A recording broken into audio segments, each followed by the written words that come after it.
নমস্কার, আপনারা দেখছেন নিউজ নাও। আমি রয়েছে সংযুক্তা। চোখ রাখবো এই মুহূর্তের সংবাদে।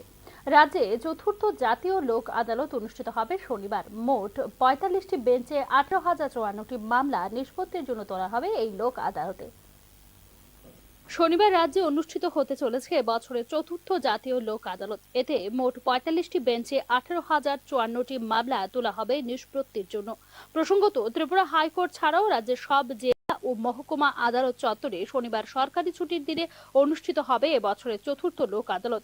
মোটর দুর্ঘটনায় ক্ষতিপূরণের মামলা ৩৩২টি, ব্যাংক ঋণ পরিশোধ সংক্রান্ত ৩,৫৫৭টি মামলা, আপোষযোগ্য ফৌজদারি বিরোধের ১৩,১৩০টি মামলা, বৈবাহিক বিরোধের ১২৭টি মামলা, স্বার্থ সংক্রান্ত ৪৪টি মামলা, চাকরি সংক্রান্ত বিষয় ৩টি এবং দেওয়ানি সংক্রান্ত ১৩টি মামলা নিষ্পত্তির জন্য তোলা হবে জাতীয় লোক আদালতে। ত্রিপুরা উচ্চ আদালতেও বসবে লোক আদালতের একটি বেঞ্চ। এই বেঞ্চে নিষ্পত্তির জন্য তোলা হবে ২৫টি মামলা। লোক আদালতের 10টি বেঞ্চ বসবে আগরতলার আদালত চত্বরে। এদিকে বিভিন্ন মামলার পক্ষ বিপক্ষ বা কোনো কোনো ক্ষেত্রে নোটিশ দেওয়া হয়েছে উভয় পক্ষকেও। গত ৯ আগস্ট থেকে সংশ্লিষ্ট জেলা আইন সেবা কর্তৃপক্ষ, মহকুমা আইনি সেবা কর্তৃপক্ষের অফিসে যোগাযোগ করে মামলার প্রি কনসিলিয়েশন বা নিষ্পত্তির সুবিধা নিয়েছেন লোক আদালতে নোটিশপ্রাপ্ত ব্যক্তিরা। লোক আদালতে নোটিশ প্রাপ্তদের সাহায্য করবেন অধিকার মিত্র বা প্যারা লিগ্যাল ভলান্টিয়াররা। Bureau report, news now. Chit fund দ্বারা প্রতারিতদের অর্থ ফিরিয়ে দেবার জন্য স্কিম প্রণয়নের পক্ষে সওয়াল করল ত্রিপুরা উচ্চ আদালত। এই বিষয়ে রাজ্য সরকারকে নোটিশ ইস্যু করেছে ত্রিপুরা উচ্চ আদালত। চিটফান্ডগুলি দ্বারা প্রতারিত গ্রাহকদের অর্থ ফিরিয়ে দেওয়ার জন্য স্কিম প্রণয়নে গুরুত্ব দিল। অবহিত করার জন্য রাজ্য সরকারকে নির্দেশও দিয়েছে উচ্চ আদালত। চিটফান্ডগুলির বাজেয়াপ্ত সম্পত্তি নিলাম বাবদ এ পর্যন্ত পাওয়া গেছে ৫ কোটি টাকা। সংগৃহীত অর্থ প্রতারিত আমানতকারীদের মধ্যে অগ্রাধিকারের ভিত্তিতে বিতরণ করার জন্য উচ্চ আদালতে সওয়াল করেন আদালত বান্ধব বরিষ্ঠ আইনজীবী পুরুষোত্তম রায় বর্মন ও আইনজীবী সমরজিৎ ভট্টাচার্য।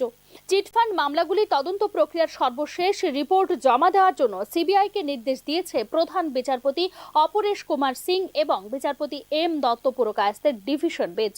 নিলাম বাবদ প্রাপ্য অর্থ প্রতারিত আমানতকারীদের মধ্যে বন্টনের জন্য সুনির্দিষ্ট পদ্ধতি প্রণয়ন করে উচ্চ আদালতকে অবিলম্বে অবহিত করার জন্য রাজ্য সরকারকে নির্দেশ দিয়েছে আদালত। উচ্চ আদালতে রাজ্য সরকার প্রদত্ত হলফনামা অনুযায়ী কেন্দ্রীয় সরকারের সংস্থা মেটাল স্কেপ ট্রেড কর্পোরেশনের মাধ্যমে চিটফান্ডগুলির 17টি বাজেয়াপ্ত সম্পত্তি নিলামে বিক্রি করে এখনো পর্যন্ত আদায় হয়েছে ৫ কোটি টাকা। চিটফান্ডগুলি সম্পত্তি নিলামে 22 কোটি টাকায় বিক্রি হলেও পরবর্তী সময়ে সফল দর পিছিয়ে যায়। দরদাতাদের জরিমানা করে 24 লক্ষ টাকা আদায় হয়েছে বলে জানিয়েছে সরকার। চিটফান্ডগুলির বিশাল পরিমাণ বাজেয়াপ্ত সম্পত্তি নিলামে বিক্রি হলে প্রতারিত আমানতকারীদের কিছুটা সুরাহা হবে। নিলাম বিক্রি বাবদ আদায়কৃত অর্থ আমানতকারীদের মধ্যে বন্টন করা যাবে, কিন্তু গতি পাচ্ছে না নিলাম প্রক্রিয়া। ই নিলামে সাড়া পাওয়া যাচ্ছে না। এ নিয়ে গভীর আশঙ্কা প্রকাশ করেছেন আইনজীবীরা। চিটফান্ডগুলি বাঁকা পথে নিলাম প্রক্রিয়া ভেস্তে দিচ্ছে বলে আদালতের নজরে আনা হয় বিষয়টি। চিটফান্ডগুলির রাঘব বোয়ালদের অধিকাংশকেই গ্রেফতার করা হয়নি এখনো পর্যন্ত। এই বিষয়ে ২রা ডিসেম্বর উচ্চ আদালতের রিপোর্ট জমা দিয়েছে সিবিআই। সিবিআইয়ের রিপোর্ট অনুযায়ী ১৭ জন আসামি এখনো পলাতক। তাদেরকে ধরার জন্য প্রচেষ্টা জারি রয়েছে। উচ্চ আদালতের পর্যবেক্ষণ অনুযায়ী বিশেষ সিবিআই আদালত রাজ্যে গঠন করা হয়েছে। সিবিআই ২৬টি মামলার তদন্ত করছে। এর মধ্যে 10টি মামলার চার্জশিট জমা পড়েছে। 16টি মামলার তদন্ত চলছে। এখনো পর্যন্ত সিবিআই ১,৫০১ জন সাক্ষী বয়ান রেকর্ড করেছে। আদালতে জমা দেওয়া হয়েছে ১৮,০০০ পাতার নথি। এদিকে ২৬টি মামলার নিষ্পত্তি হতে দীর্ঘ সময় লাগবে বলে আশঙ্কা প্রকাশ করেছেন আইনজীবীরা। আমানতকারীদের টাকা কিভাবে নিলাম বাবদ প্রাপ্য অর্থ থেকে ফেরত দেওয়া হবে এই বিষয়ে নতুন বছরের ফেব্রুয়ারি মাসের দ্বিতীয় সপ্তাহে রিপোর্ট জমা করার জন্য রাজ্য সরকারকে নির্দেশ দিয়েছেন ত্রিপুরা উচ্চ আদালত। ব্যুরো রিপোর্ট, নিউজ নাও। পার্থ চট্টোপাধ্যায়ের জামিন মঞ্জুর করল সুপ্রিম কোর্ট। ইডির মামলায় জামিন দেওয়া হয়েছে তাকে। ১ ফেব্রুয়ারির মধ্যে জামিন পাবেন পার্থ চট্টোপাধ্যায়, জানিয়েছে আদালত। এ মাসের মধ্যেই চার্জ গঠন করতে হবে ইডিকে। জানুয়ারির তৃতীয় সপ্তাহের মধ্যে এই মামলার সঙ্গে গুরুত্বপূর্ণ সাক্ষীদের বয়ান নেওয়ার চেষ্টা করবে ট্রায়াল কোর্ট। ট্রায়াল কোর্টের সঙ্গে সম্পূর্ণ সহযোগিতা করতে হবে পার্থ চট্টোপাধ্যায়কে। ১ ফেব্রুয়ারির আগে যদি চার্জ গঠন এবং সাক্ষীদের বয়ান গ্রহণ আগেও জামিন পেতে পারেন পার্থ চট্টোপাধ্যায়। তবে পার্থ চট্টোপাধ্যায়ের বিরুদ্ধে সিবিআই এর মামলাটি এখনো রয়েছে। সেই মামলা এখন নিম্ন আদালতে বিচারাধীন। এখনো তাতে জামিন পাননি পার্থ চট্টোপাধ্যায়, ফলে এখনই জেল মুক্তি হচ্ছে না পার্থ চট্টোপাধ্যায়ের। রাজ্যের স্বনামধন্য উচ্চশিক্ষা প্রতিষ্ঠানগুলিতে নিয়োগ দুর্নীতির অভিযোগ নিয়ে প্রশ্ন তুলছেন রাজ্যের সাধারণ মানুষ। এক্ষেত্রে একদিকে যেমন জড়িয়ে গেছে ত্রিপুরা কেন্দ্রীয় বিশ্ববিদ্যালয়ের নাম, অপরদিকে জড়িয়ে গেছে এনআইটি আগরতলার নামও। সাম্প্রতিককালে ত্রিপুরা বিশ্ববিদ্যালয় এবং এনআইটি আগরতলায় নিয়োগে দুর্নীতির অভিযোগগুলো নিয়ে প্রশ্ন তুলতে শুরু করেছেন রাজ্যের সাধারণ মানুষ। স্বনামধন্য এ ধরনের উচ্চশিক্ষা প্রতিষ্ঠানগুলোতে নিয়োগ দুর্নীতির অভিযোগের তদন্ত নিয়েও প্রশ্ন তুলছেন রাজ্যের সাধারণ মানুষ। ত্রিপুরা কেন্দ্রীয় বিশ্ববিদ্যালয় হল রাজ্যবাসীর দীর্ঘদিনের স্বপ্নের সফল বাস্তবায়ন। 2007 সালে ত্রিপুরা বিশ্ববিদ্যালয়কে রূপান্তরিত করা হয় কেন্দ্রীয় বিশ্ববিদ্যালয়ে। সাম্প্রতিককালে বিস্তর অভিযোগ উঠে আসছে ত্রিপুরা কেন্দ্রীয় বিশ্ববিদ্যালয়ের বিরুদ্ধে। ত্রিপুরা কেন্দ্রীয় বিশ্ববিদ্যালয়ের দূরশিক্ষা বিভাগের অন্তর্জলি হয়েছে আগেই। দেশের বিশ্ববিদ্যালয়গুলোর শিক্ষার মানের ক্রমতালিকায়ও পিছনের দিকে চলে এসেছে এই বিশ্ববিদ্যালয়। এর মধ্যে সামনে এলো নিয়োগ দুর্নীতির অভিযোগ। ফলে আবারও একবার সংবাদ শিরোনামে উঠে আসলো ত্রিপুরা কেন্দ্রীয় বিশ্ববিদ্যালয়। নিয়োগ প্রক্রিয়া নিয়ে গুরুতর অভিযোগ উঠেছে ত্রিপুরা বিশ্ববিদ্যালয়ে। পাল্লা দিয়ে অভিযোগ উঠেছে স্বজন পোষণেরও। কোনো ধরনের নিয়োগ নীতি মানা হয় না বলে অভিযোগ ত্রিপুরা কেন্দ্রীয় বিশ্ববিদ্যালয়ের বিরুদ্ধে। ত্রিপুরা কেন্দ্রীয় বিশ্ববিদ্যালয়ের চাকরি পাওয়ার তালিকায় রয়েছেন খোদ উপাচার্যের পুত্র। এই ঘটনা ঘিরে তীব্র সমালোচনা ও ক্ষোভ সৃষ্টি হয়েছে অন্যান্য শিক্ষিত বেকারদের মধ্যে। যারা দীর্ঘদিন ধরে চাকরি করছেন তাদের প্রশ্ন, তড়িঘড়ি চাকরির ইন্টারভিউ নেওয়া এবং 72 ঘন্টার মধ্যে নিয়োগ নজির গড়েছে ত্রিপুরা বিশ্ববিদ্যালয়। গুরুত্বপূর্ণ পদগুলিতে যাদের নিয়োগ করা হয়েছে তাদের নিয়োগ পরীক্ষার ফর্মগুলো কবে স্ক্রুটিনি করা হয়েছে সেই প্রশ্ন ঘুরছে মুখে মুখে। অশিক্ষক কর্মচারী নিয়োগে 2023 সালে নিয়োগ নীতি রয়েছে ত্রিপুরা কেন্দ্রীয় বিশ্ববিদ্যালয়ে। দেখা গেছে রাতারাতি যাদের নিয়োগ করা হয়েছে নিয়োগ নীতিতে উল্লেখিত যোগ্যতার ধারে কাছেও নেই তারা। এছাড়া একাংশ ক্ষেত্রে যাদের নিয়োগ করা হয়েছে তাদের যোগ্যতাও বিচার করা হয়নি বলে অভিযোগ করেছে সংশ্লিষ্ট তথ্যবিজ্ঞ মহল। এক্ষেত্রে উঠছে স্বজন পোষণ এবং দুর্নীতির অভিযোগ। উপাচার্যের ছেলের যোগ্যতা থাকলে ত্রিপুরা বিশ্ববিদ্যালয়ে চাকরি পেতেই পারেন, এতে আপত্তি থাকার কিছু নেই। কিন্তু উপাচার্যের ছেলের বন্ধের দিনে ইন্টারভিউ নিয়ে 72 ঘন্টার মধ্যেই নিয়োগপত্র কিভাবে দিয়ে দেওয়া হলো তা নিয়েই উঠছে প্রশ্ন। ত্রিপুরা কেন্দ্রীয় বিশ্ববিদ্যালয়ের এ সময় হওয়া নিয়োগ প্রক্রিয়ার উচ্চ পর্যায়ে তদন্তের দাবি করেছেন সংশ্লিষ্ট যোগ্যতা সম্পন্ন বেকাররা। ত্রিপুরা কেন্দ্রীয় বিশ্ববিদ্যালয়ের যখন এই হাল, তখন রাজ্যের আরেক বিশ্ববিদ্যালয় এমবিবি বিশ্ববিদ্যালয়ে ঘটেছে আরেক কেলোর কীর্তি। 4 দিন উপাচার্য ছিলেন না এমবিবি বিশ্ববিদ্যালয়ে। রাজ্য উচ্চশিক্ষা দপ্তরে প্রায় 10 বছর ধরে নিজের মৌরসি পাট্টা কায়েম করা দপ্তরের যুগ্ম অধিকর্তা রাজেশ ভট্টাচার্যের অঙ্গুলি লেহনে থমকে ছিল উপাচার্য নিয়োগের প্রক্রিয়া। এদিকে নিয়োগ দুর্নীতির অভিযোগ উঠেছে এনআইটি আগরতলার বিরুদ্ধে। সম্প্রতি এনআইটিতে সহকারী অধ্যাপক, সহকারী রেজিস্ট্রার এবং বেসরকারি নিরাপত্তা কর্মী নিয়োগের ক্ষেত্রে 2 লক্ষ টাকা থেকে 20 লক্ষ টাকা পর্যন্ত আর্থিক লেনদেন হয়েছে বলে অভিযোগ এনআইটি আগরতলারই একাংশ কর্মচারীদের। নিয়োগ দুর্নীতিতে এনআইটি আগরতলার উচ্চপদস্থ কর্মকর্তারাও সরাসরি জড়িত বলে অভিযোগ এনআইটি আগরতলার একাংশ কর্মচারীদের। সার্বিক পরিস্থিতিতে রাজ্যের স্বনামধন্য উচ্চশিক্ষা প্রতিষ্ঠানগুলিতে নিয়োগ দুর্নীতির এ ধরনের ঘটনার অবিলম্বে তদন্ত চাইছেন রাজ্যের সাধারণ মানুষ। অভিযোগ উঠেছে কারণ বিদ্যুৎ ঘোষ চাকরি বিক্রি করার জন্য 2 লক্ষ থেকে 20 লক্ষ টাকার মধ্যে ঘুষ নিয়েছেন এবং লাভ করেছেন বলে জানা গেছে। ব্যুরো রিপোর্ট, নিউজ নাও। শেখ হাসিনা সরকারের পতনের পর সবচেয়ে বিপজ্জনক দেশগুলির তালিকায় প্রথমবারের মতো জায়গা করে নিল বাংলাদেশ।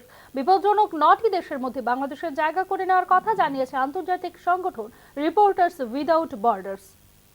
শেখ হাসিনা সরকারের পতনের ইতিমধ্যেই কেটে গেছে 4 মাস। বর্তমানে বাংলাদেশের ক্ষমতায় রয়েছে ইউনূস সরকারের নেতৃত্বাধীন অন্তর্বর্তী সরকার। লাগাতার সংখ্যালঘু হিন্দুদের উপর অত্যাচার সহ একাধিক ইস্যুতে বিশ্বের দরবারে ইতিমধ্যেই সমালোচিত নোবেল শান্তি পুরস্কার জয়ী মোহাম্মদ ইউনূস সরকার। আর এর মধ্যেই সবচেয়ে বিপজ্জনক দেশগুলির মধ্যে জায়গা করে নিল বাংলাদেশ। চলতি বছর সাংবাদিকদের জন্য বিপজ্জনক 9টি দেশের নাম প্রকাশ করেছে আন্তর্জাতিক সংগঠন রিপোর্টার্স উইদাউট বর্ডার্স। আর সেই তালিকার প্রথমেই রয়েছে বাংলাদেশের নাম। তবে সাংবাদিকদের জন্য ভয়ঙ্কর স্থান হলো যুদ্ধ বিধ্বস্ত ফিলিস্তিন বলে জানিয়েছে আন্তর্জাতিক সংগঠন রিপোর্টার্স উইদাউট বর্ডার্স। এরপরেই আছে পাকিস্তান, বাংলাদেশ এবং মেক্সিকো। চলতি বছর সারা পৃথিবীতে এখনো পর্যন্ত প্রাণ হারিয়েছে বলে নিজেদের রিপোর্টে দাবি করেছে এই সংগঠনটি। চলতি বছরই বাংলাদেশে খুন হতে হয়েছে 5 জন সাংবাদিককে। শেখ হাসিনা সরকারের পতনের পর গত কয়েক মাসে 9 জন সাংবাদিক গ্রেফতার করা হয় বাংলাদেশে। গণমাধ্যমগুলিকে মোহাম্মদ ইউনূস নেতৃত্বাধীন সরকারের পক্ষে কথা বলার জন্য জারি করা হয় হুলিয়া। এদিকে পাকিস্তানের নাগরিকদের জন্য সহজে ভিসার নতুন সিদ্ধান্ত নিয়েছে বাংলাদেশের অন্তর্বর্তী সরকার। বিশেষত নিরাপত্তা যাচাইয়ের বিভিন্ন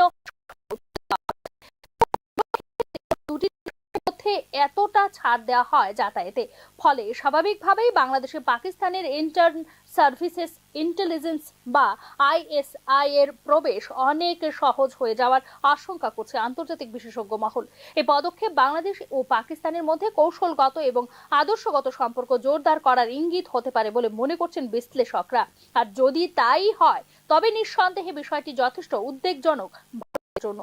ব্যুরো রিপোর্ট, নিউজ নাও। পানীয় জলের দাবিতে 6 ঘন্টা কমলপুর 208 নম্বর জাতীয় সড়ক অবরোধ করল রিয়াং জনজাতি। মূলত পানীয় জল, যাতায়াতের রাস্তা ও বিদ্যুৎ, এই 3টি দাবি নিয়ে জাতীয় সড়ক অবরোধ করা হয়েছে। পরে নির্দিষ্ট দপ্তরের আধিকারিকরা দাবি পূরণের আশ্বাস দিলে জাতীয় সড়ক অবরোধ মুক্ত করা হয় বলে জানা যায়। কমলপুর দুর্গা চৌমুহনী বস্তিতে পানীয় জল, বিদ্যুৎ ও রাস্তার দাবিতে রাস্তা জাতীয় সড়ক অবরোধ করার ফলে রাস্তার দুদিকে শত শত যাত্রী ও পণ্যবাহী গাড়ি আটকে থাকায় চরম দুর্ভোগের সৃষ্টি হয়। খবর পেয়ে ফটিকরায় থেকে বিশাল পুলিশ বাহিনী ও দুর্গা চৌমুহনী ব্লক আধিকারিক ও বিদ্যুৎ নিগমের আধিকারিকরা অবরোধ স্থলে গিয়ে জনজাতিদের দাবি পূরণের আশ্বাস দিলে বেলা 12টা নাগাদ জাতীয় সড়ক থেকে অবরোধ তুলে নেওয়া হয় বলে জানা যায়। পানীয় জল, রাস্তা ও বিদ্যুৎ, এই 3টি দাবির ভিত্তিতে এবং অন্যান্য বিষয়ের উপর ভিত্তি করে এদিন পথ অবরোধ করা হয়েছে বলে অবরোধকারীদের পক্ষ থেকে জানানো হয়েছে।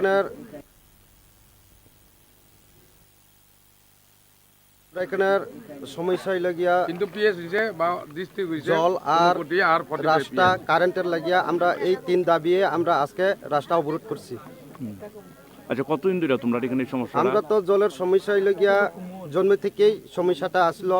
এখন তো বর্ষাও শেষ, শীতের দিন আয়ে পড়ছে, শুকনার সময় জল এখন আমরা খাওয়া হয়নি। জল বর্ষার সময় চলাকালীন থাকতে আমরা সরার থেকে তুলে খাই, কিন্তু এখন তো বৃষ্টি নাই, এই গতি জলও নাই, সরার মধ্যেও শুকিয়ে গেছে, কারণে আমরা জল পাইনি। এখনকার মতো সংবাদ এখানে শেষ করছি। অন্যান্য আপডেটস পেতে চোখ রাখুন নিউজ নাও এর পর্দায়।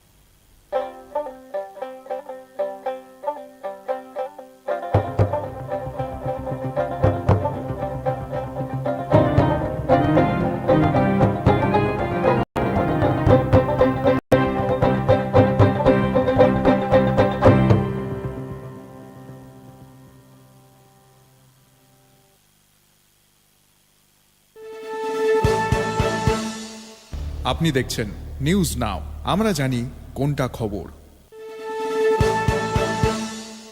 আপনি দেখছেন নিউজ নাও, আমরা জানি কোনটা খবর।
নমস্কার, আপনারা দেখছেন নিউজ নাও। আমি রয়েছে সংযুক্তা। চোখ রাখবো এই মুহূর্তের সংবাদে।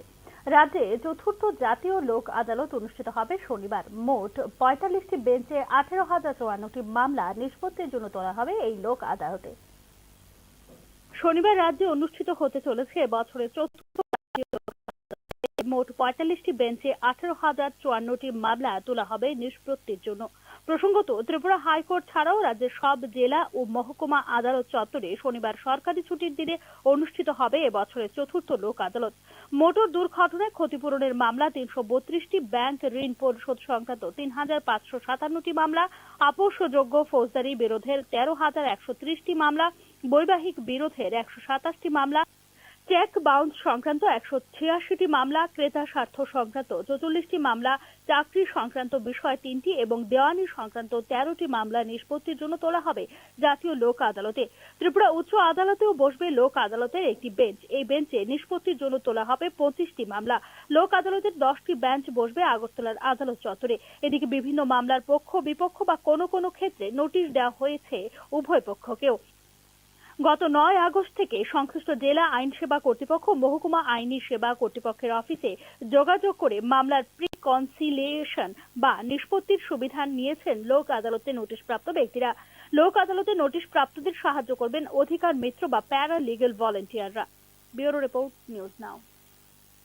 চিটফান্ড দ্বারা প্রতারিতদের অর্থ ফিরিয়ে দেবার জন্য স্কিম প্রণয়নের পক্ষে সওয়াল করল ত্রিপুরা উচ্চ আদালত। এই বিষয়ে রাজ্য সরকারকে নোটিশ ইস্যু করেছে ত্রিপুরা উচ্চ আদালত। চিটফান্ডগুলি দ্বারা প্রতারিত গ্রাহকদের অর্থ ফিরিয়ে দেওয়ার স্কিম প্রণয়নে গুরুত্ব দিল ত্রিপুরা উচ্চ আদালত। স্কিম প্রণয়নের বিষয় নিয়ে অবহিত করার জন্য রাজ্য সরকারকে নির্দেশও দিয়েছে উচ্চ আদালত। চিটফান্ডগুলির বাজেয়াপ্ত সম্পত্তি নিলাম বাবদ এ পর্যন্ত পাওয়া গেছে ৫ কোটি টাকা। সংগৃহীত অর্থ প্রতারিত আমানতকারীদের মধ্যে অগ্রাধিকারের ভিত্তিতে বিতরণ করার জন্য উচ্চ আদালতে সওয়াল করেন আদালত বান্ধব বরিষ্ঠ আইনজীবী পুরুষোত্তম রায় বর্মন ও আইনজীবী সমরজিৎ ভট্টাচার্য। চিটফান্ড মামলাগুলি তদন্ত প্রক্রিয়ার সর্বশেষ রিপোর্ট জমা দেওয়ার জন্য সিবিআইকে নির্দেশ দিয়েছে প্রধান বিচারপতি অপরেশ এম দত্ত পুরকায়স্থের ডিভিশন বেঞ্চ। নিলাম বাবদ প্রাপ্য অর্থ প্রতারিত আমানতকারীদের মধ্যে বন্টনের জন্য সুনির্দিষ্ট পদ্ধতি প্রণয়ন করে উচ্চ আদালতকে অবিলম্বে অবহিত করার জন্য রাজ্য সরকারকে নির্দেশ দিয়েছে আদালত। উচ্চ আদালতে রাজ্য সরকার প্রদত্ত হলফনামা অনুযায়ী কেন্দ্রীয় সরকারের সংস্থা মেটালস কর্পোরেশনের মাধ্যমে চিটফান্ডগুলির ১৭টি বাজেয়াপ্ত সম্পত্তি নিলামে বিক্রি করে এখনো পর্যন্ত আদায় হয়েছে ৫ কোটি টাকা। চিটফান্ডগুলির আরো 4টি সম্পত্তি নিলামে 22 কোটি টাকায় বিক্রি হলেও পরবর্তী সময়ে সফল দরদাতারা পিছিয়ে যায়। দরদাতাদের জরিমানা করে 24 লক্ষ আদায় হয়েছে বলে জানিয়েছে সরকার। চিটফান্ডগুলির বিশাল পরিমাণ বাজেয়াপ্ত সম্পত্তি নিলামে বিক্রি হলে প্রতারিত আমানতকারীদের কিছুটা সুরাহা হবে। নিলাম বিক্রি বাবদ আদায়কৃত অর্থ আমানতকারীদের মধ্যে বন্টন করা যাবে, কিন্তু গতি পাচ্ছে না নিলাম প্রক্রিয়া। এই নিলামে সাড়া পাওয়া যায়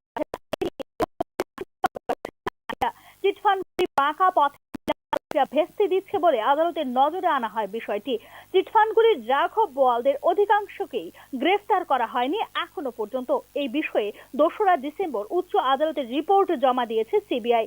সিবিআই এর রিপোর্ট অনুযায়ী ১৭ জন আসামি এখনো পলাতক। তাদেরকে ধরার জন্য প্রচেষ্টা জারি রয়েছে। উচ্চ আদালতের পর্যবেক্ষণ বিশেষ সিবিআই আদালত রাজ্যে গঠন করা হয়েছে। সিবিআই ২৬টি মামলার তদন্ত করছে। এর মধ্যে 10টি মামলার চার্জশিট জমা পড়েছে। 16টি মামলার তদন্ত এখনো পর্যন্ত সাক্ষী বয়ান রেকর্ড ১৮,০০০ পাতার নথি। এদিকে ২৬টি মামলার নিষ্পত্তি হতে দীর্ঘ সময় লাগবে বলে আশঙ্কা প্রকাশ করেছেন আইনজীবীরা।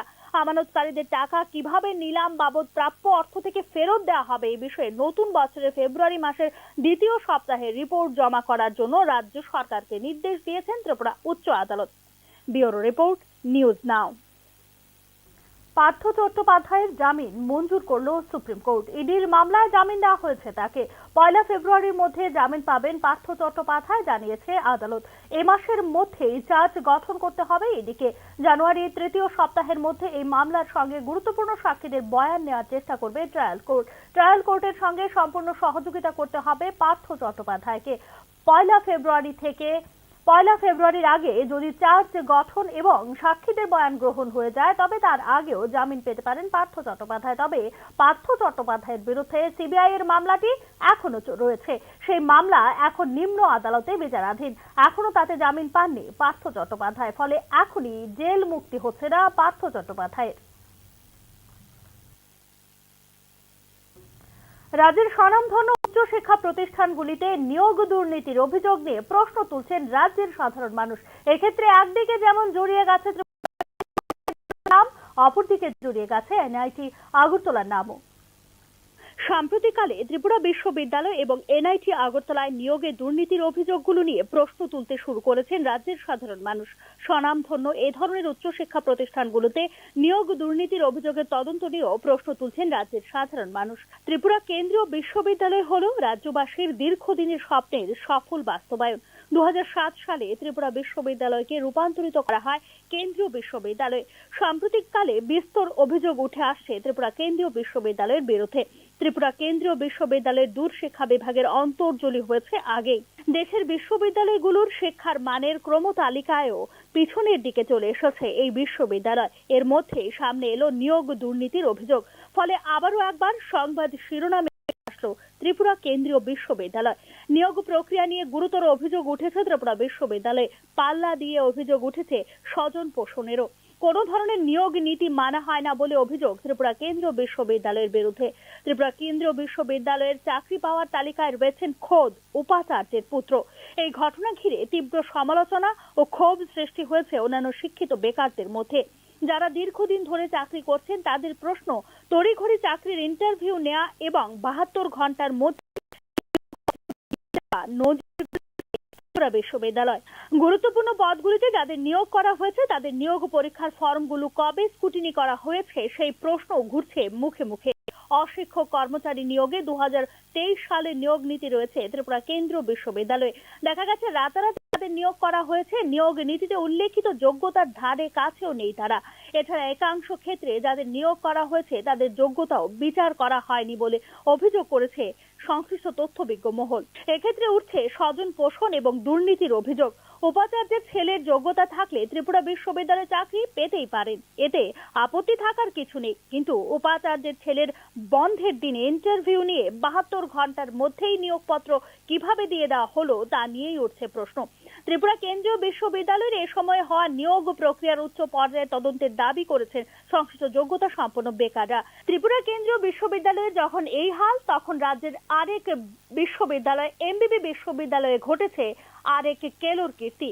4 দিন উপাচার্য ছিলেন না এমবিবি বিশ্ববিদ্যালয়ে। রাজ্য উচ্চশিক্ষা দপ্তরে প্রায় 10 বছর ধরে নিজের মৌরসি পাট্টা কায়েম করা দপ্তরের যুগ্ম অধিকর্তা রাজেশ ভট্টাচার্যের অঙ্গুলি লেহনে থমকে ছিল উপাচার্য নিয়োগের প্রক্রিয়া। এদিকে নিয়োগ দুর্নীতির অভিযোগ উঠেছে এনআইটি আগরতলার বিরুদ্ধে। সম্প্রতি এনআইটিতে সহকারী অধ্যাপক, সহকারী রেজিস্ট্রার এবং বেসরকারি নিরাপত্তা কর্মী নিয়োগের ক্ষেত্রে 2 লক্ষ টাকা থেকে 20 লক্ষ টাকা পর্যন্ত আর্থিক লেনদেন হয়েছে বলে অভিযোগ এনআইটি আগরতলারই একাংশ কর্মচারীদের। নিয়োগ দুর্নীতিতে এনআইটি আগরতলার উচ্চপদস্থ কর্মকর্তারাও সরাসরি জড়িত বলে অভিযোগ এনআইটি আগরতলার একাংশ কর্মচারীদের। সার্বিক পরিস্থিতিতে রাজ্যের স্বনামধন্য উচ্চশিক্ষা প্রতিষ্ঠানগুলিতে নিয়োগ দুর্নীতির এ ধরনের ঘটনার অবিলম্বে তদন্ত চাইছেন রাজ্যের সাধারণ মানুষ। অভিযোগ উঠেছে কারণ বিদ্যুৎ ঘোষ চাকরি বিক্রি করার জন্য 2 লক্ষ থেকে 20 লক্ষ টাকার মধ্যে ঘুষ নিয়েছেন এবং লাভ করেছেন বলে জানা গেছে। ব্যুরো রিপোর্ট, নিউজ নাও। শেখ হাসিনা সরকারের পতনের পর সবচেয়ে বিপজ্জনক দেশগুলির তালিকায় প্রথমবারের মতো জায়গা করে নিল বাংলাদেশ। বিপজ্জনক 9টি দেশের মধ্যে বাংলাদেশের জায়গা করে নেওয়ার কথা জানিয়েছে আন্তর্জাতিক সংগঠন reporters without borders. Sheikh Hasina সরকারের পতনের ইতিমধ্যেই কেটে গেছে 4 মাস। বর্তমানে বাংলাদেশের ক্ষমতায় রয়েছে ইউনূস সরকারের নেতৃত্বাধীন অন্তর্বর্তী সরকার। লাগাতার সংখ্যালঘু হিন্দুদের উপর অত্যাচার সহ একাধিক ইস্যুতে বিশ্বের দরবারে ইতিমধ্যেই সমালোচিত নোবেল শান্তি পুরস্কার জয়ী মোহাম্মদ ইউনূস সরকার। আর এর মধ্যেই সবচেয়ে বিপজ্জনক দেশগুলির মধ্যে জায়গা করে নিল বাংলাদেশ। চলতি বছর সাংবাদিকদের জন্য বিপজ্জনক 9টি দেশের নাম প্রকাশ করেছে আন্তর্জাতিক সংগঠন রিপোর্টার্স উইদাউট বর্ডার্স। আর সেই তালিকার প্রথমেই রয়েছে বাংলাদেশের নাম। তবে সাংবাদিকদের জন্য ভয়ঙ্কর স্থান হলো যুদ্ধ বিধ্বস্ত ফিলিস্তিন বলে জানিয়েছে আন্তর্জাতিক সংগঠন রিপোর্টার্স উইদাউট বর্ডার্স। এরপরেই আছে পাকিস্তান, বাংলাদেশ। চলতি বছর সারা পৃথিবীতে এখনো পর্যন্ত 54 জন সাংবাদিক পেশাগত দায়িত্ব পালন করতে গিয়ে প্রাণ হারিয়েছে বলে নিজেদের রিপোর্টে দাবি করেছে এই সংগঠনটি। চলতি বছরই বাংলাদেশে খুন হতে গত মাসে 9 জন সাংবাদিক গ্রেফতার করা হয় বাংলাদেশে। গণমাধ্যমগুলিকে মোহাম্মদ ইউনূস নেতৃত্বাধীন সরকারের পক্ষে কথা বলার জন্য জারি করা হয় হুলিয়া। এদিকে পাকিস্তানের নাগরিকদের জন্য সহজে ভিসার নতুন সিদ্ধান্ত নিয়েছে বাংলাদেশের অন্তর্বর্তী সরকার। বিশেষত নিরাপত্তা যাচাইয়ের বিভিন্ন শর্ত তুলে দেওয়া হয়েছে। খুব বিরল ক্ষেত্রে কোনো দুটি দেশের মধ্যে এতটা ছাড় দেওয়া হয় যাতায়াতে। ফলে স্বাভাবিকভাবেই বাংলাদেশে পাকিস্তানের ইন্টার্ন সার্ভিসেস ইন্টেলিজেন্স বা ISI এর প্রবেশ অনেক সহজ হয়ে যাওয়ার আশঙ্কা করছে আন্তর্জাতিক বিশেষজ্ঞ মহল। এই পদক্ষেপ বাংলাদেশ ও পাকিস্তানের মধ্যে কৌশলগত এবং আদর্শগত সম্পর্ক জোরদার করার ইঙ্গিত হতে পারে বলে মনে করছেন বিশ্লেষকরা। আর যদি তাই হয় তবে নিঃসন্দেহে বিষয়টি যথেষ্ট উদ্বেগজনক ভারতের জন্য। ব্যুরো রিপোর্ট, নিউজ নাও। পানীয় জলের দাবিতে 6 ঘন্টা কমলপুর 208 নম্বর জাতীয় সড়ক অবরোধ করল রিয়াং জনজাতি। মূলত পানীয় জল, যাতায়াতের রাস্তা ও বিদ্যুৎ, এই 3টি দাবি নিয়ে জাতীয় সড়ক অবরোধ করা হয়েছে। পরে নির্দিষ্ট দপ্তরের আধিকারিকরা দাবি পূরণের আশ্বাস দিলে জাতীয় সড়ক অবরোধ মুক্ত করা হয় বলে জানা যায়। কমলপুর দুর্গা চৌমুহনী RD ব্লকের অধীন সেত্রা এডিসি ভিলেজের রিয়াং বস্তিতে পানীয় জল, বিদ্যুৎ ও রাস্তার দাবিতে রাস্তা অবরোধ করেন এলাকাবাসী। টানা 6 ঘন্টা জাতীয় সড়ক অবরোধ করার ফলে রাস্তার দুদিকে শত শত যাত্রী ও পণ্যবাহী গাড়ি আটকে থাকায় চরম দুর্ভোগের সৃষ্টি হয়। খবর পেয়ে ফটিকরায় থেকে বিশাল পুলিশ বাহিনী ও দুর্গা চৌমুহনী ব্লক আধিকারিক ও বিদ্যুৎ নিগমের আধিকারিকরা অবরোধ স্থলে গিয়ে জনজাতিদের দাবি পূরণের আশ্বাস দিলে বেলা 12টা নাগাদ জাতীয় সড়ক থেকে অবরোধ তুলে নেওয়া হয় বলে জানা যায়। পানীয় জল, রাস্তা ও বিদ্যুৎ, এই 3টি দাবির ভিত্তিতে এবং অন্যান্য বিষয়ের উপর ভিত্তি করে এদিন পথ অবরোধ করা হয়েছে বলে অবরোধকারীদের পক্ষ থেকে জানানো হয়েছে।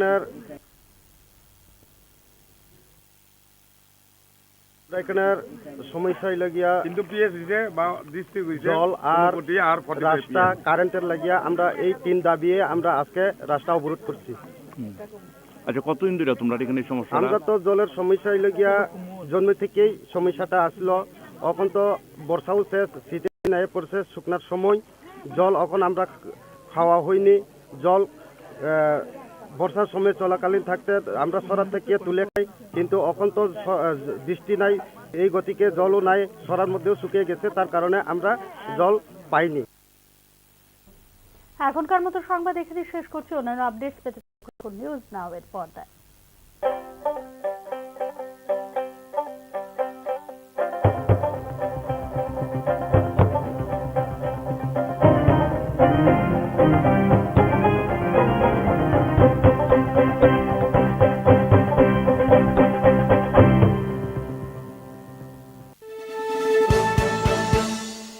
আপনি দেখছেন নিউজ নাও, আমরা জানি কোনটা খবর। প্রথম আলো এলো, শুদ্ধ সকাল, শুদ্ধ সলিলে আজ বাজালো ত্রিতাল, মন্দিরে শুদ্ধ পূজার ধ্বনি, অগ্নি শুদ্ধ হলো সিঞ্জিনী, পরিতা নারী তুমি অনুপমা, শুদ্ধ সোনায় সাজো স্বর্ণমন্দির তাজ জুয়েলার্স, আগরতলা। আপনি দেখছেন কোনটা খবর। একটু চেষ্টাতেই দুল লেগে যায় নববধূর কানে, একটু চেষ্টাতেই মানিয়ে নেওয়া যায় বিবাহিত জীবনে। নানা অনুভূতি জড়ানো বিয়ের গয়না, শ্যাম সুন্দর কোম্পানি জুয়েলার্স।